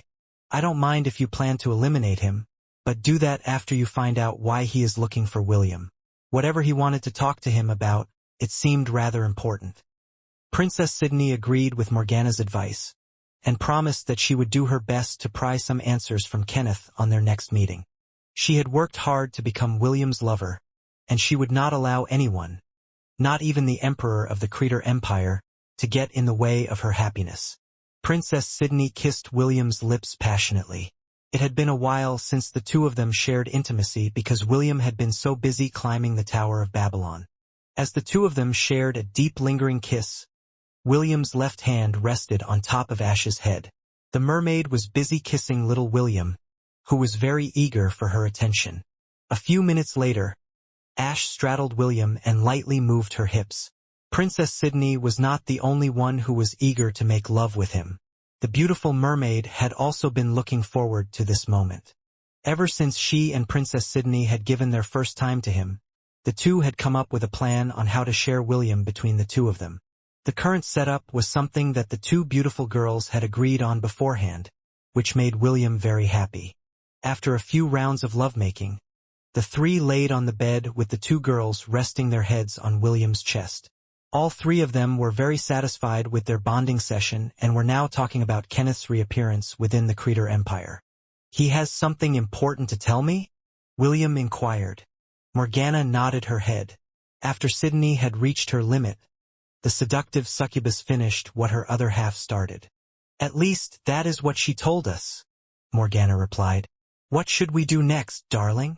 William closed his eyes as he pondered what to do next. If he were to believe what his two lovers told him, Kenneth's purpose for coming to the southern continent was to spy on him on behalf of the elders of his family. The half-elf already had a hunch that this was indeed the case. Even so, he allowed Kenneth to stay close to him while they were in the Hellon Royal Academy. The reason for this was simple. For some reason, he felt that Kenneth had no intention of hurting him. Even though he was a spy, he only reported what was on the surface, and not about William's deepest secrets. This had made the elders of his family not pay too much attention to the red-headed teenager. Their opinion of him only changed when they had read the reports of what had transpired in the southern continent. Because of this, they had changed their stance on him and delegated him a target that should be placed at the top of their priorities. "Maybe he came to warn me that the elves are going to target me from the shadows," William said after careful consideration. "What I did in the southern continent definitely ruffled their feathers." Princess Sydney and Ash nodded their heads at the same time. If the elven race still thought of William as a pitiful half-elf in the past, now they regarded him as someone whom they should pay extra attention to. There were even talks about asking Arwen to be a negotiator in order to patch up the relationship between the half-elf and the elves in the Silvermoon continent. Not all elves supported the clans that had invaded the southern continent. There were also rumors flying around that William had inherited his father's position as the dungeon conqueror. This brought another round of headache to the Elven Council because this was a threat that they couldn't ignore. They had already seen what a dungeon conqueror could do. If they were to make one their enemy, then they didn't have to wait for the Prince of Darkness to appear in the world. William was more than enough to raise their continent to the ground if he felt like it. The other guardians, especially Escalar and Xiphon, the guardian deer, were quite adamant that the elves should send an envoy to make peace with William. Both had been on the front lines of the war and experienced the might of William's undead army, which still brought them chills to this day. Drowam had secluded himself in his domain and refused to come out. Sephron's disappearance weighed a lot on the ancient golem's mind because the two had known each other for thousands of years. Perhaps, due to the laws of the Silvermoon continent, Sephron's disappearance had triggered a phenomenon. The sole guardian that had remained to protect the Silvermoon continent, while the others were away, had transformed into a demigod. The Ent King Merender was once a world tree. After living for thousands of years, a seed had been born from its body. This seed had taken most of its powers, allowing it to grow. After losing its strength, the elves thought that the world tree had died, and did their best to care for the new sapling that would take its place. Hundreds of years later, the first world tree broke out of its empty husk and was born anew as an ent. Now, this same ent had been blessed by the Silvermoon continent, and transformed to a demigod, replacing Sephiroth as the pillar of support for the elven race. "Sydney, Morgana, I will leave Kenneth in your hands," William stated. "Don't hurt him, okay? He's one of the few friends I have. In regards to his background as a spy, this is not a big deal. After all, the elves have to think thrice if they want to mess with me again." "Understood," Morgana replied. "Darling, what would you do if—" Morgana didn't finish the words she wanted to say, because she didn't want to think of such a possibility.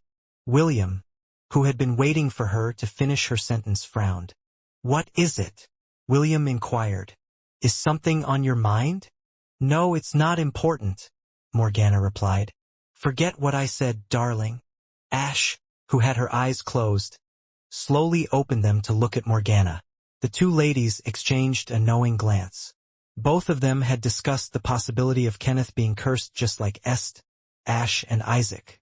If that really were the case, they would stop at nothing to ensure that the silver-haired teenager would not pose a threat to their beloved. A few minutes later, William fell asleep with both girls in his embrace. The Tower of Babylon was unforgiving, and even with his trump cards, the challenges proved to be quite difficult. Although the Ugnis family had stopped sending high-rankers to hunt William down, the other ruling families had taken notice of him and Chiffon. Because of this, the two had to always be on guard against possible attacks from every direction. Princess Sydney and Ash watched William's sleeping face with gentle gazes. After having their fill, both ladies kissed their beloved's cheeks at the same time before closing their eyes to sleep. Chiffon, who was sleeping in the guest room in William's villa, tossed and turned on her big bed. She had always slept by the red-headed teenager's side, and sleeping all by herself made her feel uncomfortable. It was as if something was missing in her life. Chiffon sighed as she covered her eyes with her left arm. She knew that William was spending the night with Princess Sydney and Ash. The pink-haired girl had insisted that she would sleep with them, but William's two lovers politely turned her down. The two ladies told Chiffon that they wanted to be with William till morning, and humbly asked her to not disturb them during that time. As someone who had never been in a relationship before, Chiffon was clueless why she couldn't join them on the bed. Even so, she respected her friends' requests because they had taken good care of her as well. "I wish morning would come soon," Chiffon thought as she sighed internally. "Big brother, I want to eat you soon." 2 days had passed since the first elimination round of the tournament. The 2,000 participants that survived the Battle Royale were given a day to rest in order to fully recover from their injuries. Of course, they received proper treatment from the clerics of the Creator Empire, so all of them had recovered from their injuries. The 1 day of rest was given in order for them to raise their performance to the peak condition, before fighting their next match. The 2,000 contestants were once again divided into the 200 arenas that were prepared for the battle. This time, each arena had 10 people in it. There would be 5 1-on-1 matches. The winners would proceed to the third phase of the tournament. The Tournament of Champions was a grand event. It meant that almost all the merchants in the central continent were taking advantage of the festivities and doing business in the capital city of the Creator Empire. Naturally, the empire received a small percentage of their earnings. This was why Emperor Leonidas had drafted out a plan to control the pace of the competition and secure more profits as the days went by. The other rulers knew of this as well, but they decided to turn a blind eye on it. All of them decided to make the Tournament of Champions a regular event that would be hosted by the different empires every 3 years. Although they were quite envious of the current riches that Emperor Leonidas was raking in, they held back their greed in preparation for the time when it would be their turn to host the event in their home turf. Kenneth stood in the arena and stared at his opponent. The one he was facing off against was one of the candidates from the demon race. Just like always, everyone drew a ballot to find their designated arenas. It just so happened that Kenneth was paired up against a demon who had gained infamy on the first day by killing many people. "I guess this is your unlucky day, elf." The demon chuckled as he appraised Kenneth from head to foot. "Too bad you are not a girl. If you were, I would definitely bring you back to my room after I knocked you unconscious. The demon chuckled lecherously, which made Kenneth frown. The referee stared at the two fighters before raising his hand to begin the battle. As soon as he gave the signal, the demon disappeared from his location and reappeared behind Kenneth with a sneer. As one of the prodigies of the demon race, the reason he had no qualms in killing people was due to his ability to control space. The demon lord saw his potential and decided to nurture his talents. Because of this, he was able to raise his rank at a very rapid pace. The demon lord had ordered the 10 demonic teenagers that he had sent to the Creator Empire to kill as many as they could. His purpose for this was twofold. The first reason was that it was the most efficient way to show everyone that they should be feared. The second one was to weaken the empires by killing off their young geniuses. There was once a popular saying in the demonic lands when it came to talented individuals. A dead genius is no longer a genius. Before the demons declared war on the elves, the competition in the demonic continent was fierce. Now that the number of their talented individuals had decreased, they stopped killing each other and focused on increasing their ranks as much as possible. Slaves were a hot commodity in the demonic continent. Slave merchants would go out of their way to travel there in order to share their wares, which they had captured from all over the world. The demon that controlled space was one of the spawns that was birthed from the union of demon and a lady that was born with strong magical power. It was quite unfortunate that she had been backstabbed by her rivals and sold to the slave merchants, which in turn brought her to the demonic continent. She was but one of the many people who were unlucky enough to be enslaved for various reasons and sold to the highest bidder. When the demon was about to stab Kenneth's back to end the pretty boy's life, he felt his body turning sluggish. It was as if he was moving 30 times slower than normal even with his power of space. Pay for your sins in the afterlife. That was the last thing that the demon heard before his head fell off from his body. Kenneth flicked his short sword, sending the bloodstain flying towards the ground. He was someone that didn't enjoy killing. However, if faced with someone that deserved to die, he would not hesitate to end their miserable lives and send them to hell. The spectators who were watching the match looked at Kenneth with dumbfounded expressions. What they saw was the silver-haired teenager casually swinging his sword behind him. After that, the demon's head was cut off from its body, ending the battle in mere seconds. Princess Sydney and Ian, who was paying close attention to Kenneth's battle, couldn't believe their eyes. They didn't see anything special about Kenneth's move. What he did was just a simple slash and the match ended just like that. They didn't even see him use any technique or magical ability. Kenneth sheathed his sword and left the arena with even steps. His master had sent him to get real-life experience in the world, so he decided to go to the southern continent to meet William. Now that the half-elf had gone to the central continent, Kenneth decided to follow him. For him, it was his duty to look after William in place of his master, who couldn't leave the Silvermoon continent. He also didn't like the way Princess Sydney tricked the half-elf into becoming her fiancé. Kenneth despised these underhanded methods and vowed to free William from the scheming princess grasp. Unknown to him, William had already recognized Princess Sydney as his lover and had even become her first man. Even if the silver-haired teenager managed to win the tournament and ask Emperor Leonidas to break the engagement, the two had already been joined at the hip. The rice had already been cooked, and it couldn't be uncooked no matter how hard Kenneth tried. "Should we go and meet him?" Princess Sydney asked as she glanced at Ian, who was seated by her side. Ian pondered a bit before nodding her head. William had assigned them to try and get close to Kenneth, to find out the real reason why his ex-roommate was looking for him. The half-elf had also forbidden the two ladies to harm Kenneth and scheme against him. The two reluctantly agreed to William's order and promised not to do anything reckless. However, that didn't mean that they would take things lightly if they discovered that Kenneth was lying to them.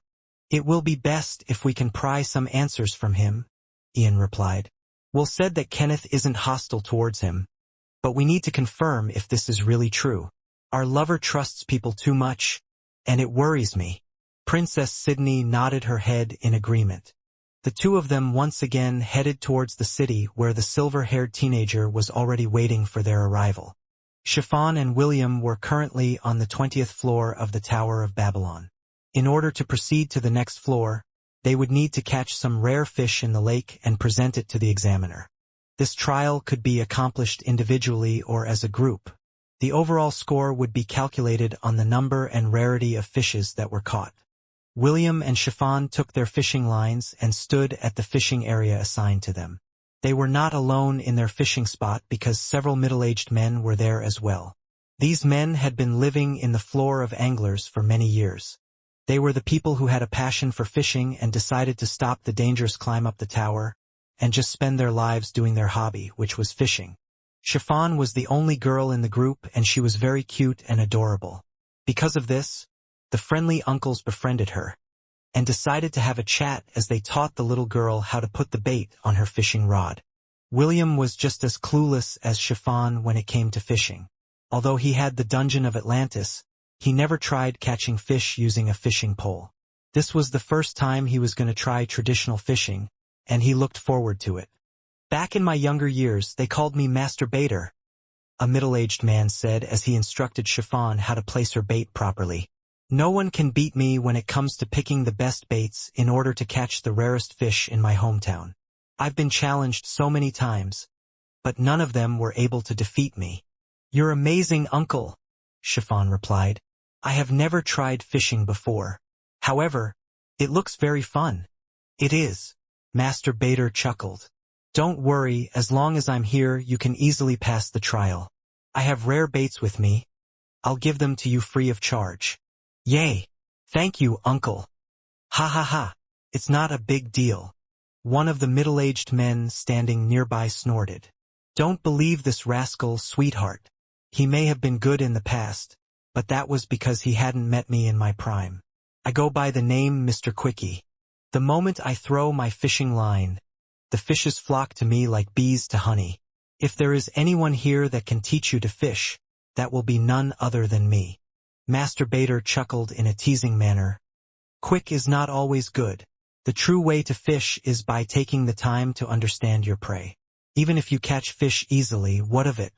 The floor of anglers base the points depending on how rare the fish is." "Shut up, old fart," Mr. Quickie glared. "You're just jealous because I'm quick." Master Baiter sneered. "You are also an old fart. So what if you are quick? This is why you're still single. You can't even satisfy the ladies." Mr. Quickie almost had an aneurysm because Master Baiter had stepped on his landmine. He had been in several relationships in the past, but none of them lasted long. They came as quick as he did and left him just as fast. "You really are asking for it?" Mr. Quickie shouted. "How about we have a match? Right here, right now. Let's see who among us is the real deal." "Ha! I'm not afraid of you." Chiffon stepped to the side. "See how I beat the crap out of this fool." The other middle-aged men who were also on the fishing platform side and shook their heads. They were the friends of Master Baiter and Mr. Quickie, but they really hated it when the two started bickering. "The two fools are at it again. Can't we just fish in peace and get it over with? Why must these two numbskulls bark at each other at every opportunity they get? I told you we shouldn't have invited both of them at the same time. Now our day is going to be ruined. These poor players. How can they proceed to the next floor when these two bastards are scaring the fishes?" Chiffon, who had just finished her preparations, looked up at the two middle-aged men who were looking at each other as if they were about to come to blows. She could tell that they were good people and didn't want them to fight each other. At a loss on what to do, she decided to change the topic and raise the prestige of her big brother to the two uncles whom she had met for the first time. She hoped that by doing so, the two uncles would stop fighting each other. "My big brother is also good at fishing," Chiffon said. "He also holds a title that is similar to Mr. Quickie." "What?" Mr. Quickie tore his gaze from his nemesis before looking at Chiffon. "The same title as me?" Chiffon nodded her head. It was then when the corner of her lips rose ever so slightly. It was as if she was about to brag that she was the one that raised William to become the man he was. Master Baiter, who didn't want to lose to anyone, also looked at Chiffon before looking at William, who had also finished attaching bait to his fishing hook. "Chiffon, is your big brother's title more awesome than mine?" Master Baiter asked. "Just as awesome," Chiffon replied. Is he as quick as me? Mr. Quickie asked. Quicker than you, Chiffon answered. The two men glanced at each other because they couldn't believe what the little girl in front of them was saying. What is his title? Master Bader asked. Mr. Quickie stayed silent and waited for Chiffon to answer the question. He didn't believe that there was someone much faster than him. My big brother's title is Quickshot. Chiffon patted her chest. I heard him say it several times in the past. William, who was about to throw his fishing line, almost fell off the platform after hearing Chiffon's words. More than anything else, he didn't want others talking about his main profession. Master Bader's expression softened after hearing Chiffon's words. He then walked towards William and patted his shoulder. It must be hard to be a quickshot, Master Bader said. I feel sorry for you, young man. However, do not worry. Just do your best to hold it in, and you will be just fine.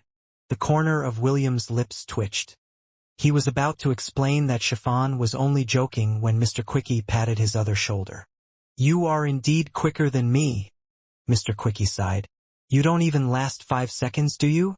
Is this the reason why you're climbing the tower? Your wish is not to become a quick shot any longer, right? The other men on the platform also looked at William. Their eyes were filled with pity. It's okay, boy. You will find someone that will appreciate your quick shots. That's right. There are many fishes in the sea. Who knows? You're quite good looking, so finding a partner won't be too hard. Since you can't satisfy them with your junior, use your hands instead. That way, they will be satisfied as well. The other middle-aged men voiced similar words of encouragement to William. What they didn't know was that the quick shot was very close in unleashing his bazooka to blow them off from the face of the tower. Master Bader and Mr. Quickie had forgotten their feud and tried to cheer William up by sharing their stories with women. The two middle-aged men made sure to tell William how awesome they were and the techniques they used in hooking up with women. William tried to fight back and told Master Bader and Mr. Quickie that he already had 4 lovers. 2 of them were even princesses.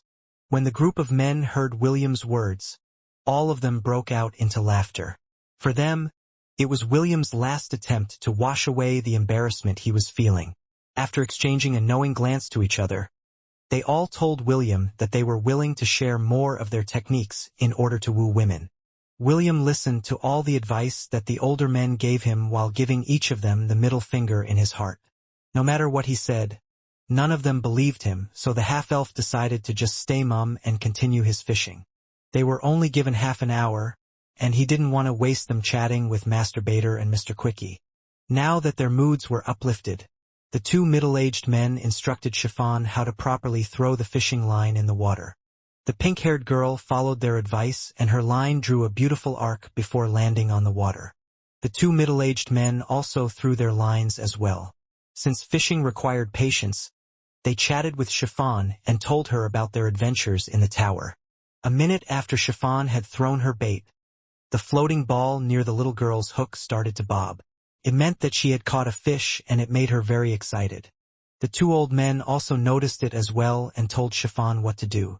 After a bit of struggle, the pink-haired girl pulled her catch out of the water and made it land on the platform, which surprised everyone. A silver-striped pupfish, Master Bader exclaimed. Isn't this the 3rd rarest fish on the floor of anglers? It is, Mr. Quickie replied. You're amazing, Chiffon. I've been fishing here for years, and I still haven't caught this fish. This is more than enough for you to pass the trial if you present it to the examiner. Really? Chiffon asked in disbelief. This little fish is enough to let us pass? Yes. 1FO, the middle-aged men in the fishing platform answered. It is enough for you to pass, but not your big brother. You need to catch at least 1 more silver-striped pupfish in order for both of you to advance to the next floor. Okay. Chiffon nodded her head with determination. This was the first time she tried fishing, and she found it quite enjoyable. After putting her catch on a pail filled with water, the pink-haired girl once again threw her line to the water. William smiled from the side as he waited for a fish to bite his bait. He was quite happy that Chiffon seemed to be enjoying herself. In fact, he could faintly hear the little girl humming a song. A minute later, Chiffon pulled out another fish. This time, it was a golden fish that was over a meter long. Crowned golden sturgeon, Master Bader cried out in alarm. This is the rarest fish in this lake. Chiffon, you're amazing. The other men in the platform crowded around Chiffon and the crowned golden sturgeon. They had only seen this fish in picture books, but had never seen one alive. Just like Master Bader said, it was the rarest fish in the floor of anglers. I didn't think that I would be able to see this fish in my lifetime. Wait, we need to document this. Who has a recording crystal? I have one. Okay, everyone, gather around. Chiffon stood at the center while holding the golden-crowned sturgeon in her hands. She was wearing her devourer's gauntlet, which locked the fish in place, preventing it from escaping. William stood beside her and patted her head affectionately. The older men stood behind the two teenagers and smiled at the recording crystal. This recording crystal would soon be part of the floor of Anglers' Hall of Fame, so they were quite eager to have their faces shown in the recording as well. By doing so, they could bask in Chiffon's glory and could brag to their children in the years to come. Big brother, let's come back to this floor again, Chiffon said sleepily as she rested her head on William's chest. Okay, William replied and patted her head. Let's come back here after we clear the 51st floor. Chiffon closed her eyes and slept. She was quite exhausted. After taking their catch to the examiner, they were rewarded with 10,000 tokens. Chiffon was given an additional 10,000 tokens for catching the rarest fish on the floor of anglers. After passing the trial, the two didn't leave right away. William thought that it would be a shame if they left the floor now.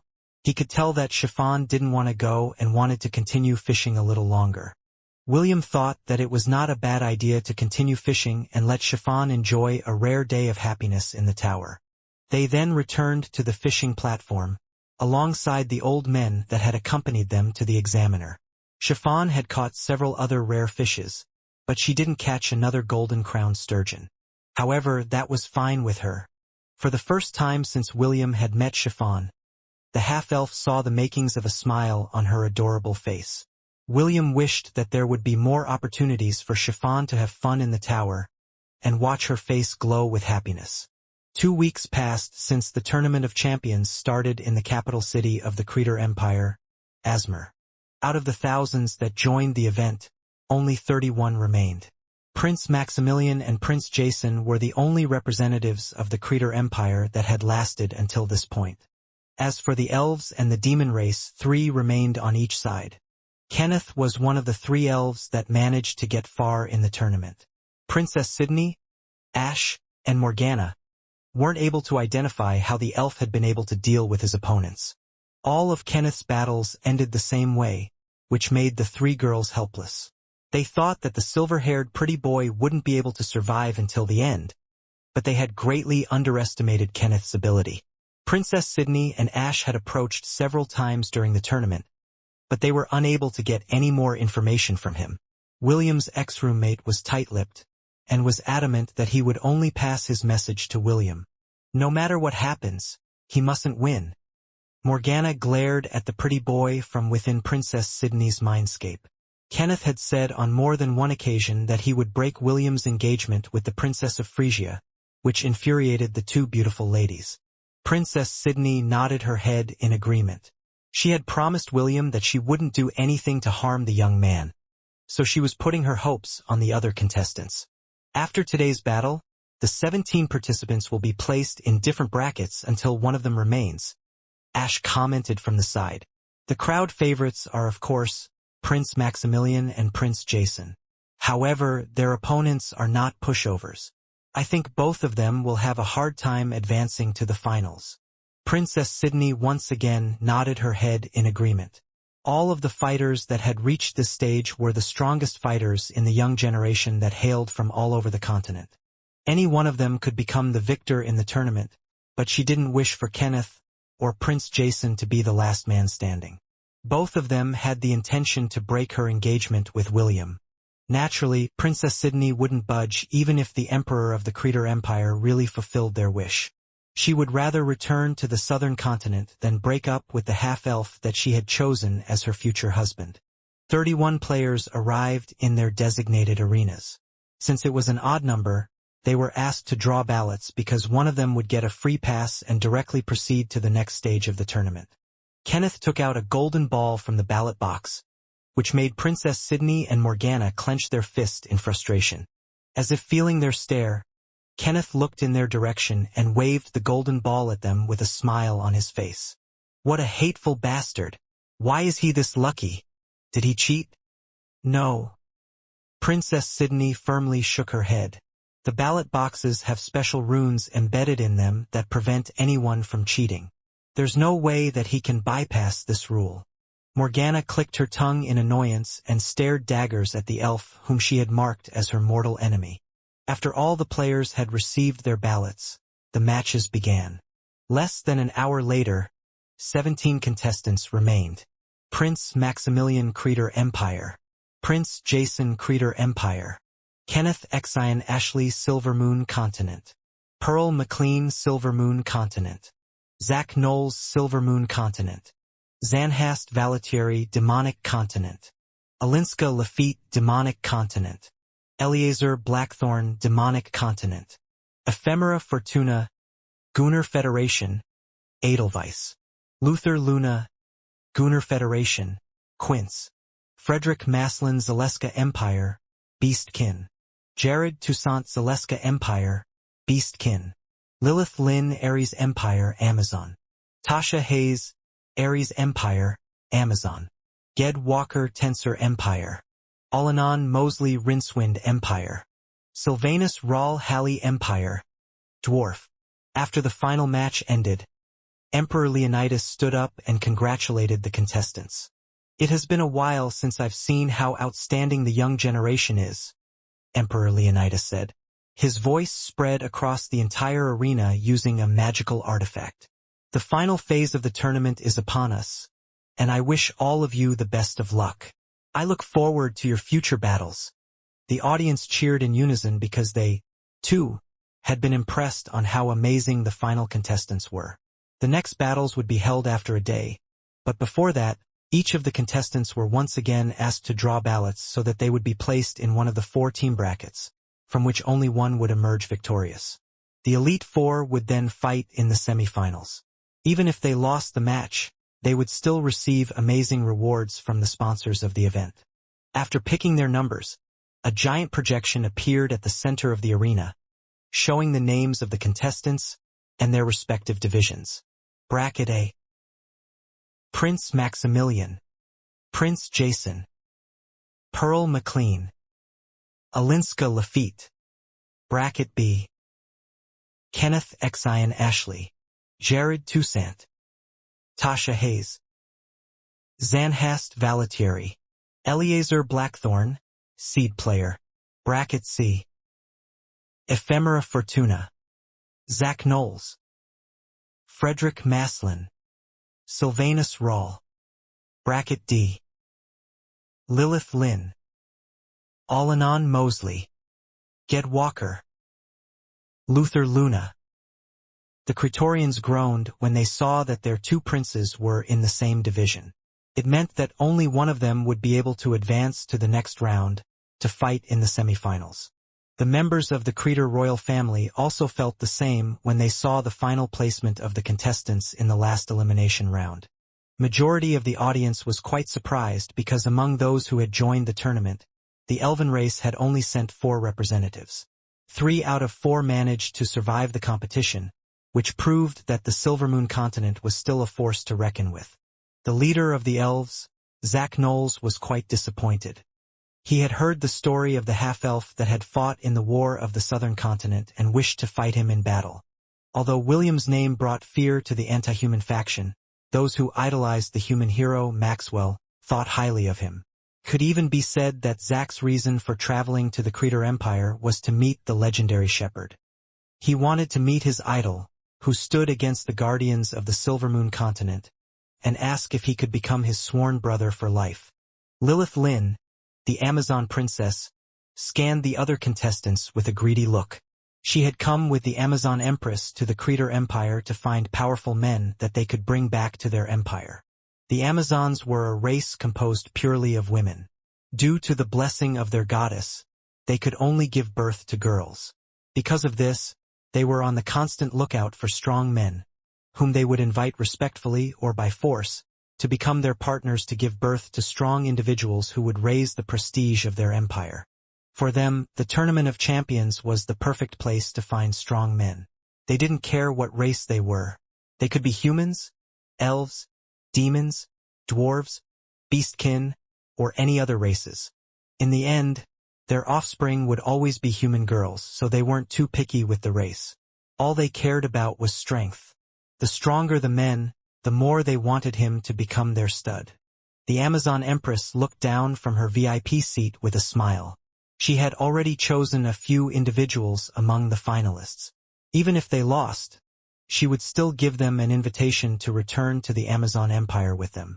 Kenneth Exion Ashley, Empress Andraste, the sovereign of the Amazons mused. He will definitely be one of the seeds that I will bring back to Ares after this tournament is over. Empress Andraste had noticed the irregularity of Kenneth and thought of him as someone who carried a very rare bloodline. The Amazons had the unique ability to be able to awaken the unique powers of their father's bloodline. Because of this, they prized those who came from influential families that have unique abilities exclusive to their bloodline. For the Empress, Kenneth was like an apple that she wanted to take a bite of no matter what. Patience, Empress Andraste thought. At most the tournament will be finished in 2 weeks. I need to make the necessary preparations beforehand to ensure that the seeds we take back will not be able to escape our grasp. Too bad that William boy is not here. I heard great things about him. Empress Andraste sighed. Due to her vast information network, she had already known William's name and the achievements that he had made back in the southern continent. If she were to choose between William and Kenneth, she would definitely choose the red-headed teenager as the ideal choice. The Amazon Empress leaned back on the couch as her gaze landed on her daughter, Lilith. Empress Andraste had no doubt in her mind that her daughter would become the champion of the tournament. Her only concern was whether her darling daughter would become too greedy and create a ruckus before the semi-final matches began. As Lilith, who was standing in the arena, continued to scan the faces of the finalists, she was like a connoisseur that was looking for the perfect dish to eat. A frown appeared on her face when her gaze landed on Kenneth. Kenneth had long noticed Lilith's uniqueness. He sighed in relief that the Amazon warrior wasn't in the bracket where he belonged. The silver-haired teenager had his guard up, just in case the young lady staring at him tried to do something funny. Lilith snorted and ignored Kenneth. Although he was quite good-looking, she was not a fan of delicate-looking boys. For her, the ideal man should be imposing and carry himself with arrogance. She was a girl that preferred bad boys over gentlemen. After taking a good look at the people around her, Lilith grinned because there were a few individuals that caught her interest. She knew that after beating them up into submission, they would gladly follow her to the Amazon Empire, where they would become her toy until she found someone better. A hysterical laughter rang out across the 25th floor of Babylon. Several myriad beasts were obliterated as a powerful laser beam bathed them in a golden light. William sneered from inside the cockpit of a giant robot as he faced off against hundreds of myriad beasts that were out to destroy him. It had been a long time since he had this much fun, and he planned to enjoy himself to the fullest. Several hours earlier, after several hardships, William and Chiffon had arrived at the floor of creation. Upon arrival, the half-elf saved a pretty girl who was being chased by men wearing some kind of imperial uniform. After beating the crap out of them, a young master of the ruling family, who governed the 25th floor, arrived at the scene. The newcomer immediately reprimanded William for getting in his way. "You must be new here," Zanhast Colton said while glaring at William. "Release my little sister before I ask the enforcers to capture you and imprison you for life. How dare you take her hostage?" "Little sister?" William blinked as he looked down on the young lady that was latched on him like a leech. The pretty girl with dark brown hair smiled sweetly and looked at William as if she had found her Prince Charming. "My hero, Marissa Colton, Zanhast's little sister. rested her head on William's chest, which made Zanhast clench his fist in anger. "You bastard! Let go of my sister now!" Zanhast roared. William tried to detach the pretty leech that was clinging to him because he didn't want to add another ruling family to the list of those who were after his life. The clash against the Ugnis family was troublesome enough, so if possible, he would like to avoid this kind of situation as much as possible. No matter how William tried, Marissa refused to let go. The half-elf didn't dare exert force because he was afraid that he would hurt the girl, leading to a confrontation between him and the Colton family. "Are you deaf? I said to unhand my little sister." "Calm your tits, bro. Can't you see that it is your sister that doesn't want to let go?" Chiffon, who was watching from the side, frowned. Marissa was clinging to William, and it was making her feel irritated. Due to her sensitive nose, she could tell that the daughter of the Colton family was using perfume. The fragrance had already attached itself to William's clothes, as if marking him as her man. Of course, this was something that Chiffon had assumed. In reality, Marissa was unaware of what was happening. "Big brother is mine," Chiffon thought. "Mine." The pink-haired girl stepped forward and forcefully pried the pretty girl, who had started to sniff the half-elf's clothes, off of William. Hey, don't be too rough," Marissa cried out when Chiffon used her strength to pull her away from her Prince Charming. Chiffon didn't care about the girl's nonsense and immediately pushed the thieving cat towards Zanhast, who hurriedly caught her in a firm embrace. After dealing with the pest, Chiffon clung to William and buried her head on his chest. She then opened her mouth and devoured the fragrance that lingered on his clothes. The pink-haired girl would not allow a random girl to mark her big brother under her watchful eye. William scratched his head because he didn't know what to do in his current situation. In the end, he decided to hold Chiffon in a princess carry and left the scene as fast as he could. Little did he know that his episode with the brother and sister pair wouldn't end then and there. Marissa, who had been tossed aside by William, was in a very foul mood. She couldn't believe that someone would dare to reject her advances on the floor that was ruled by her family. Because of this, she went to the trial grounds, bringing along her maidservants, as well as her overprotective big brother, Zanhast. "Marissa, what are we doing here?" Zanhast asked. "Don't tell me you plan to make trouble for those two players?" Marissa turned her head and glared at her big brother. She had been spoiled by her family ever since she was a little child. Because of this, she had developed a habit of always getting what she wanted, even if she had to brute force her way to do it. She knew that no matter what she did, her parents and her brother would clean up her mess for her. "What of it?" Marissa pouted. "Big brother, that little girl bullied me. My hand still hurts because of her." Marissa showed her reddened hand to Zanhast, which made the latter's gaze soften. "It was your fault for clinging to that stranger," Zanhast replied. "Did you forget Grandma's warning? There is a chance that you might get pregnant if you hold hands with a boy." The corner of Marissa's lips twitched when she heard her brother's reply. "Big brother, I am no longer a child that you can trick with such nonsense." Marissa huffed. "If you don't want to help me, then get out of my way." Marissa angrily walked away. She knew that William and Chiffon had just arrived in the floor of creation. Because of this, she decided to head straight towards the trial grounds, where the tests would be taken in order to proceed to the next floor. The floor of creation was a unique floor. On this floor, people would fight against each other. However, instead of a simple fight, each person was allowed to create anything that they wanted. Of course, there is a limitation to this law. They could only summon things that they knew by heart. Marissa may not be a fighter, but she was a scholar. She had read many ancient books and learned a lot from them. Because of this, she was hailed as the greatest obstacle that the players had to face in order to proceed to the next floor. Whenever Marissa was in the trial ground, the players who knew about her notoriety would cancel their appointment and wait until she left the premises, before challenging the examiner that was assigned to the trial. The moment Marissa arrived at the trial ground, she immediately saw William and Chiffon in the crowd. A sneer appeared on her pretty face as she marched towards the examiner who was about to start the examination. "I will take over from here," Marissa declared. "You may stand down." "Why, young lady, what are you doing here?" the examiner stuttered. Are you deaf? I said I will take over here. Stand down. You understood. I apologize for my mistake. Marissa snorted and stepped on the podium. She then focused her attention on Chiffon, who was looking back at her with a frown. You bitch. I will teach you not to mess around with me. Marissa cursed Chiffon in her heart. After looking at the annoying pink bug, Marissa shifted his attention to the other players who were about to take the trial.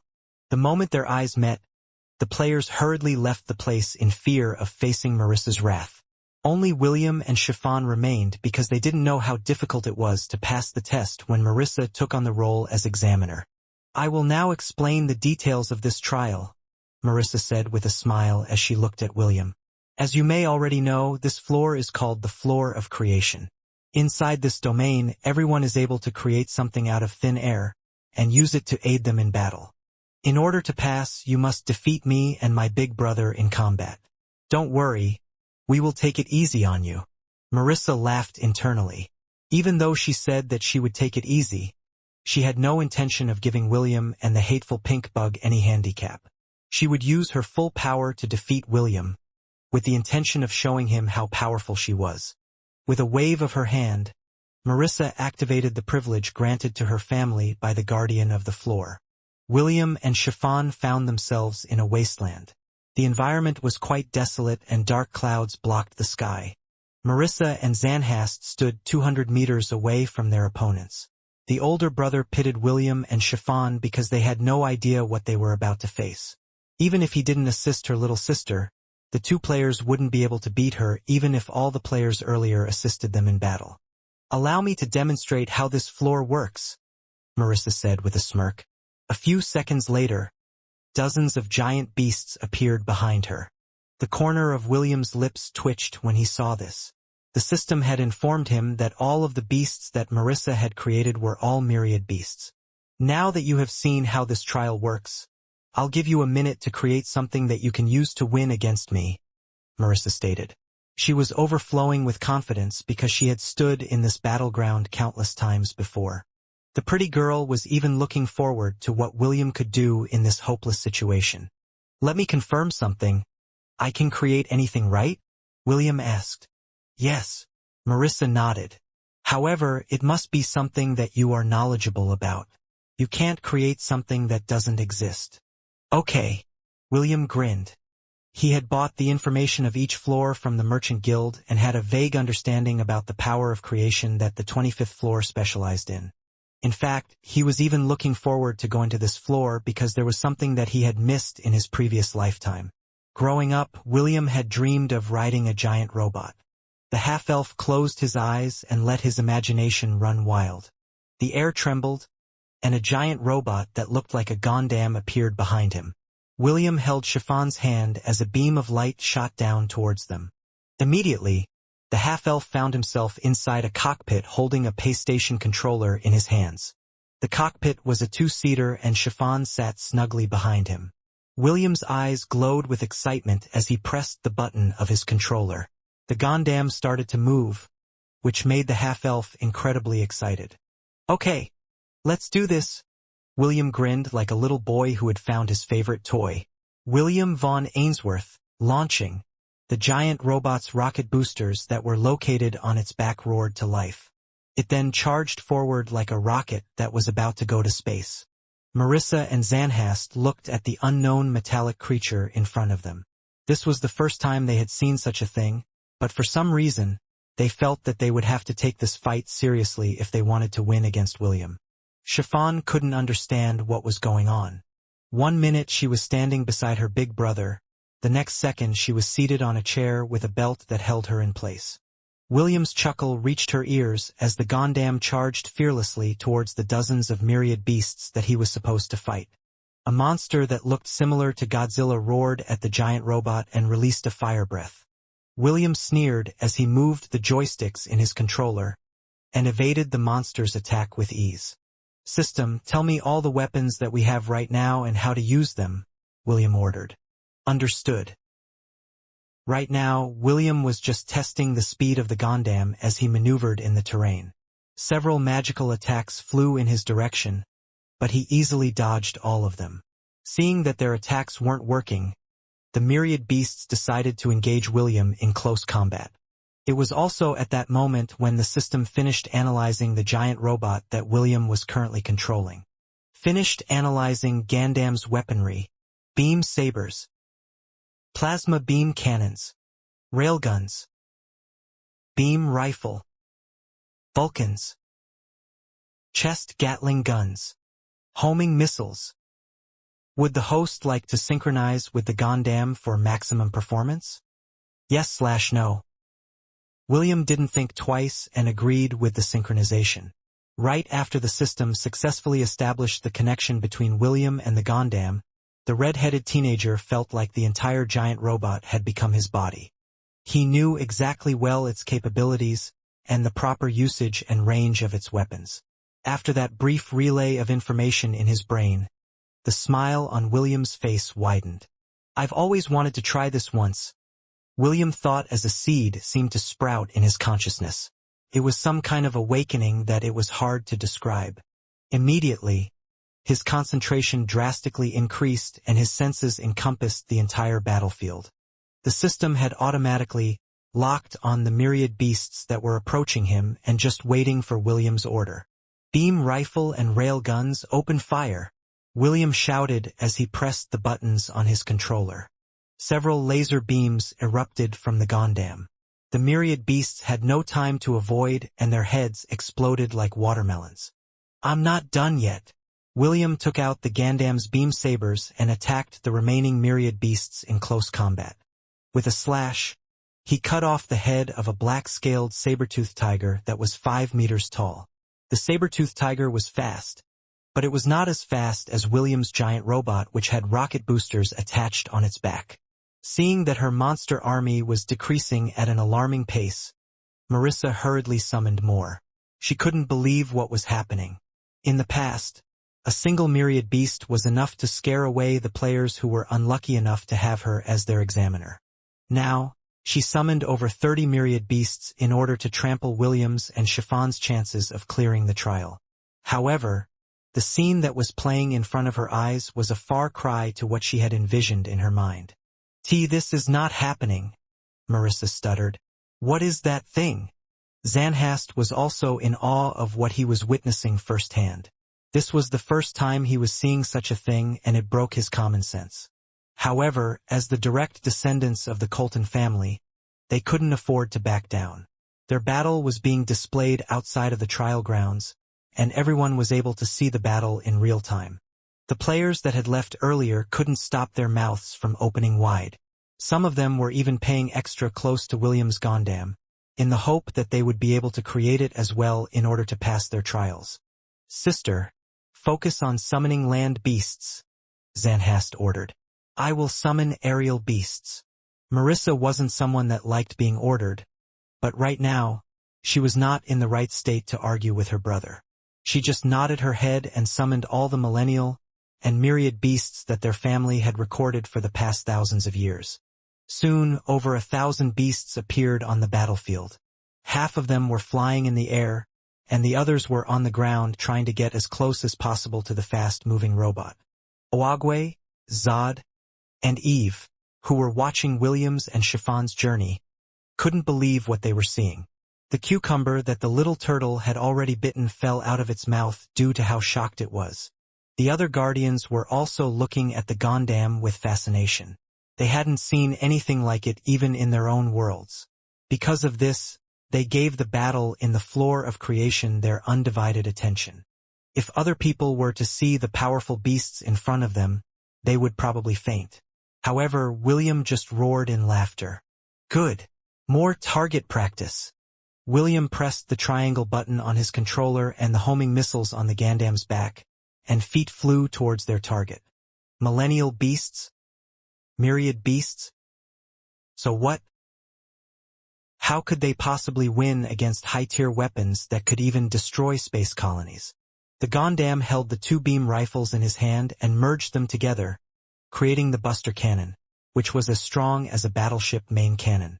The 2 plasma beam cannons protruding behind the giant robot's back also activated and aimed at the monsters in front of it.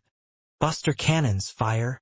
William roared, and 3 powerful beams of light shot out from the tips of the weapons in his arsenal. The monsters that the beams hit disintegrated, as well as those that were behind their back. William moved the cannon sideways, and the laser beams decimated everything it hit in a straight line. His firepower was truly unbelievable. Perhaps, if William had the Gondam during the war in the southern continent, the elves wouldn't have stood a chance, even if they had their guardians with them. Perhaps the immortal phoenix, Sephirin, would be the only one to survive such destructive power, and that was only a possibility. Marissa and Zanhast had to cover their eyes due to the intensity of the light that almost blinded them. When the light receded, only ruins remained. All the monsters had vanished, leaving only the brother and sister standing in place.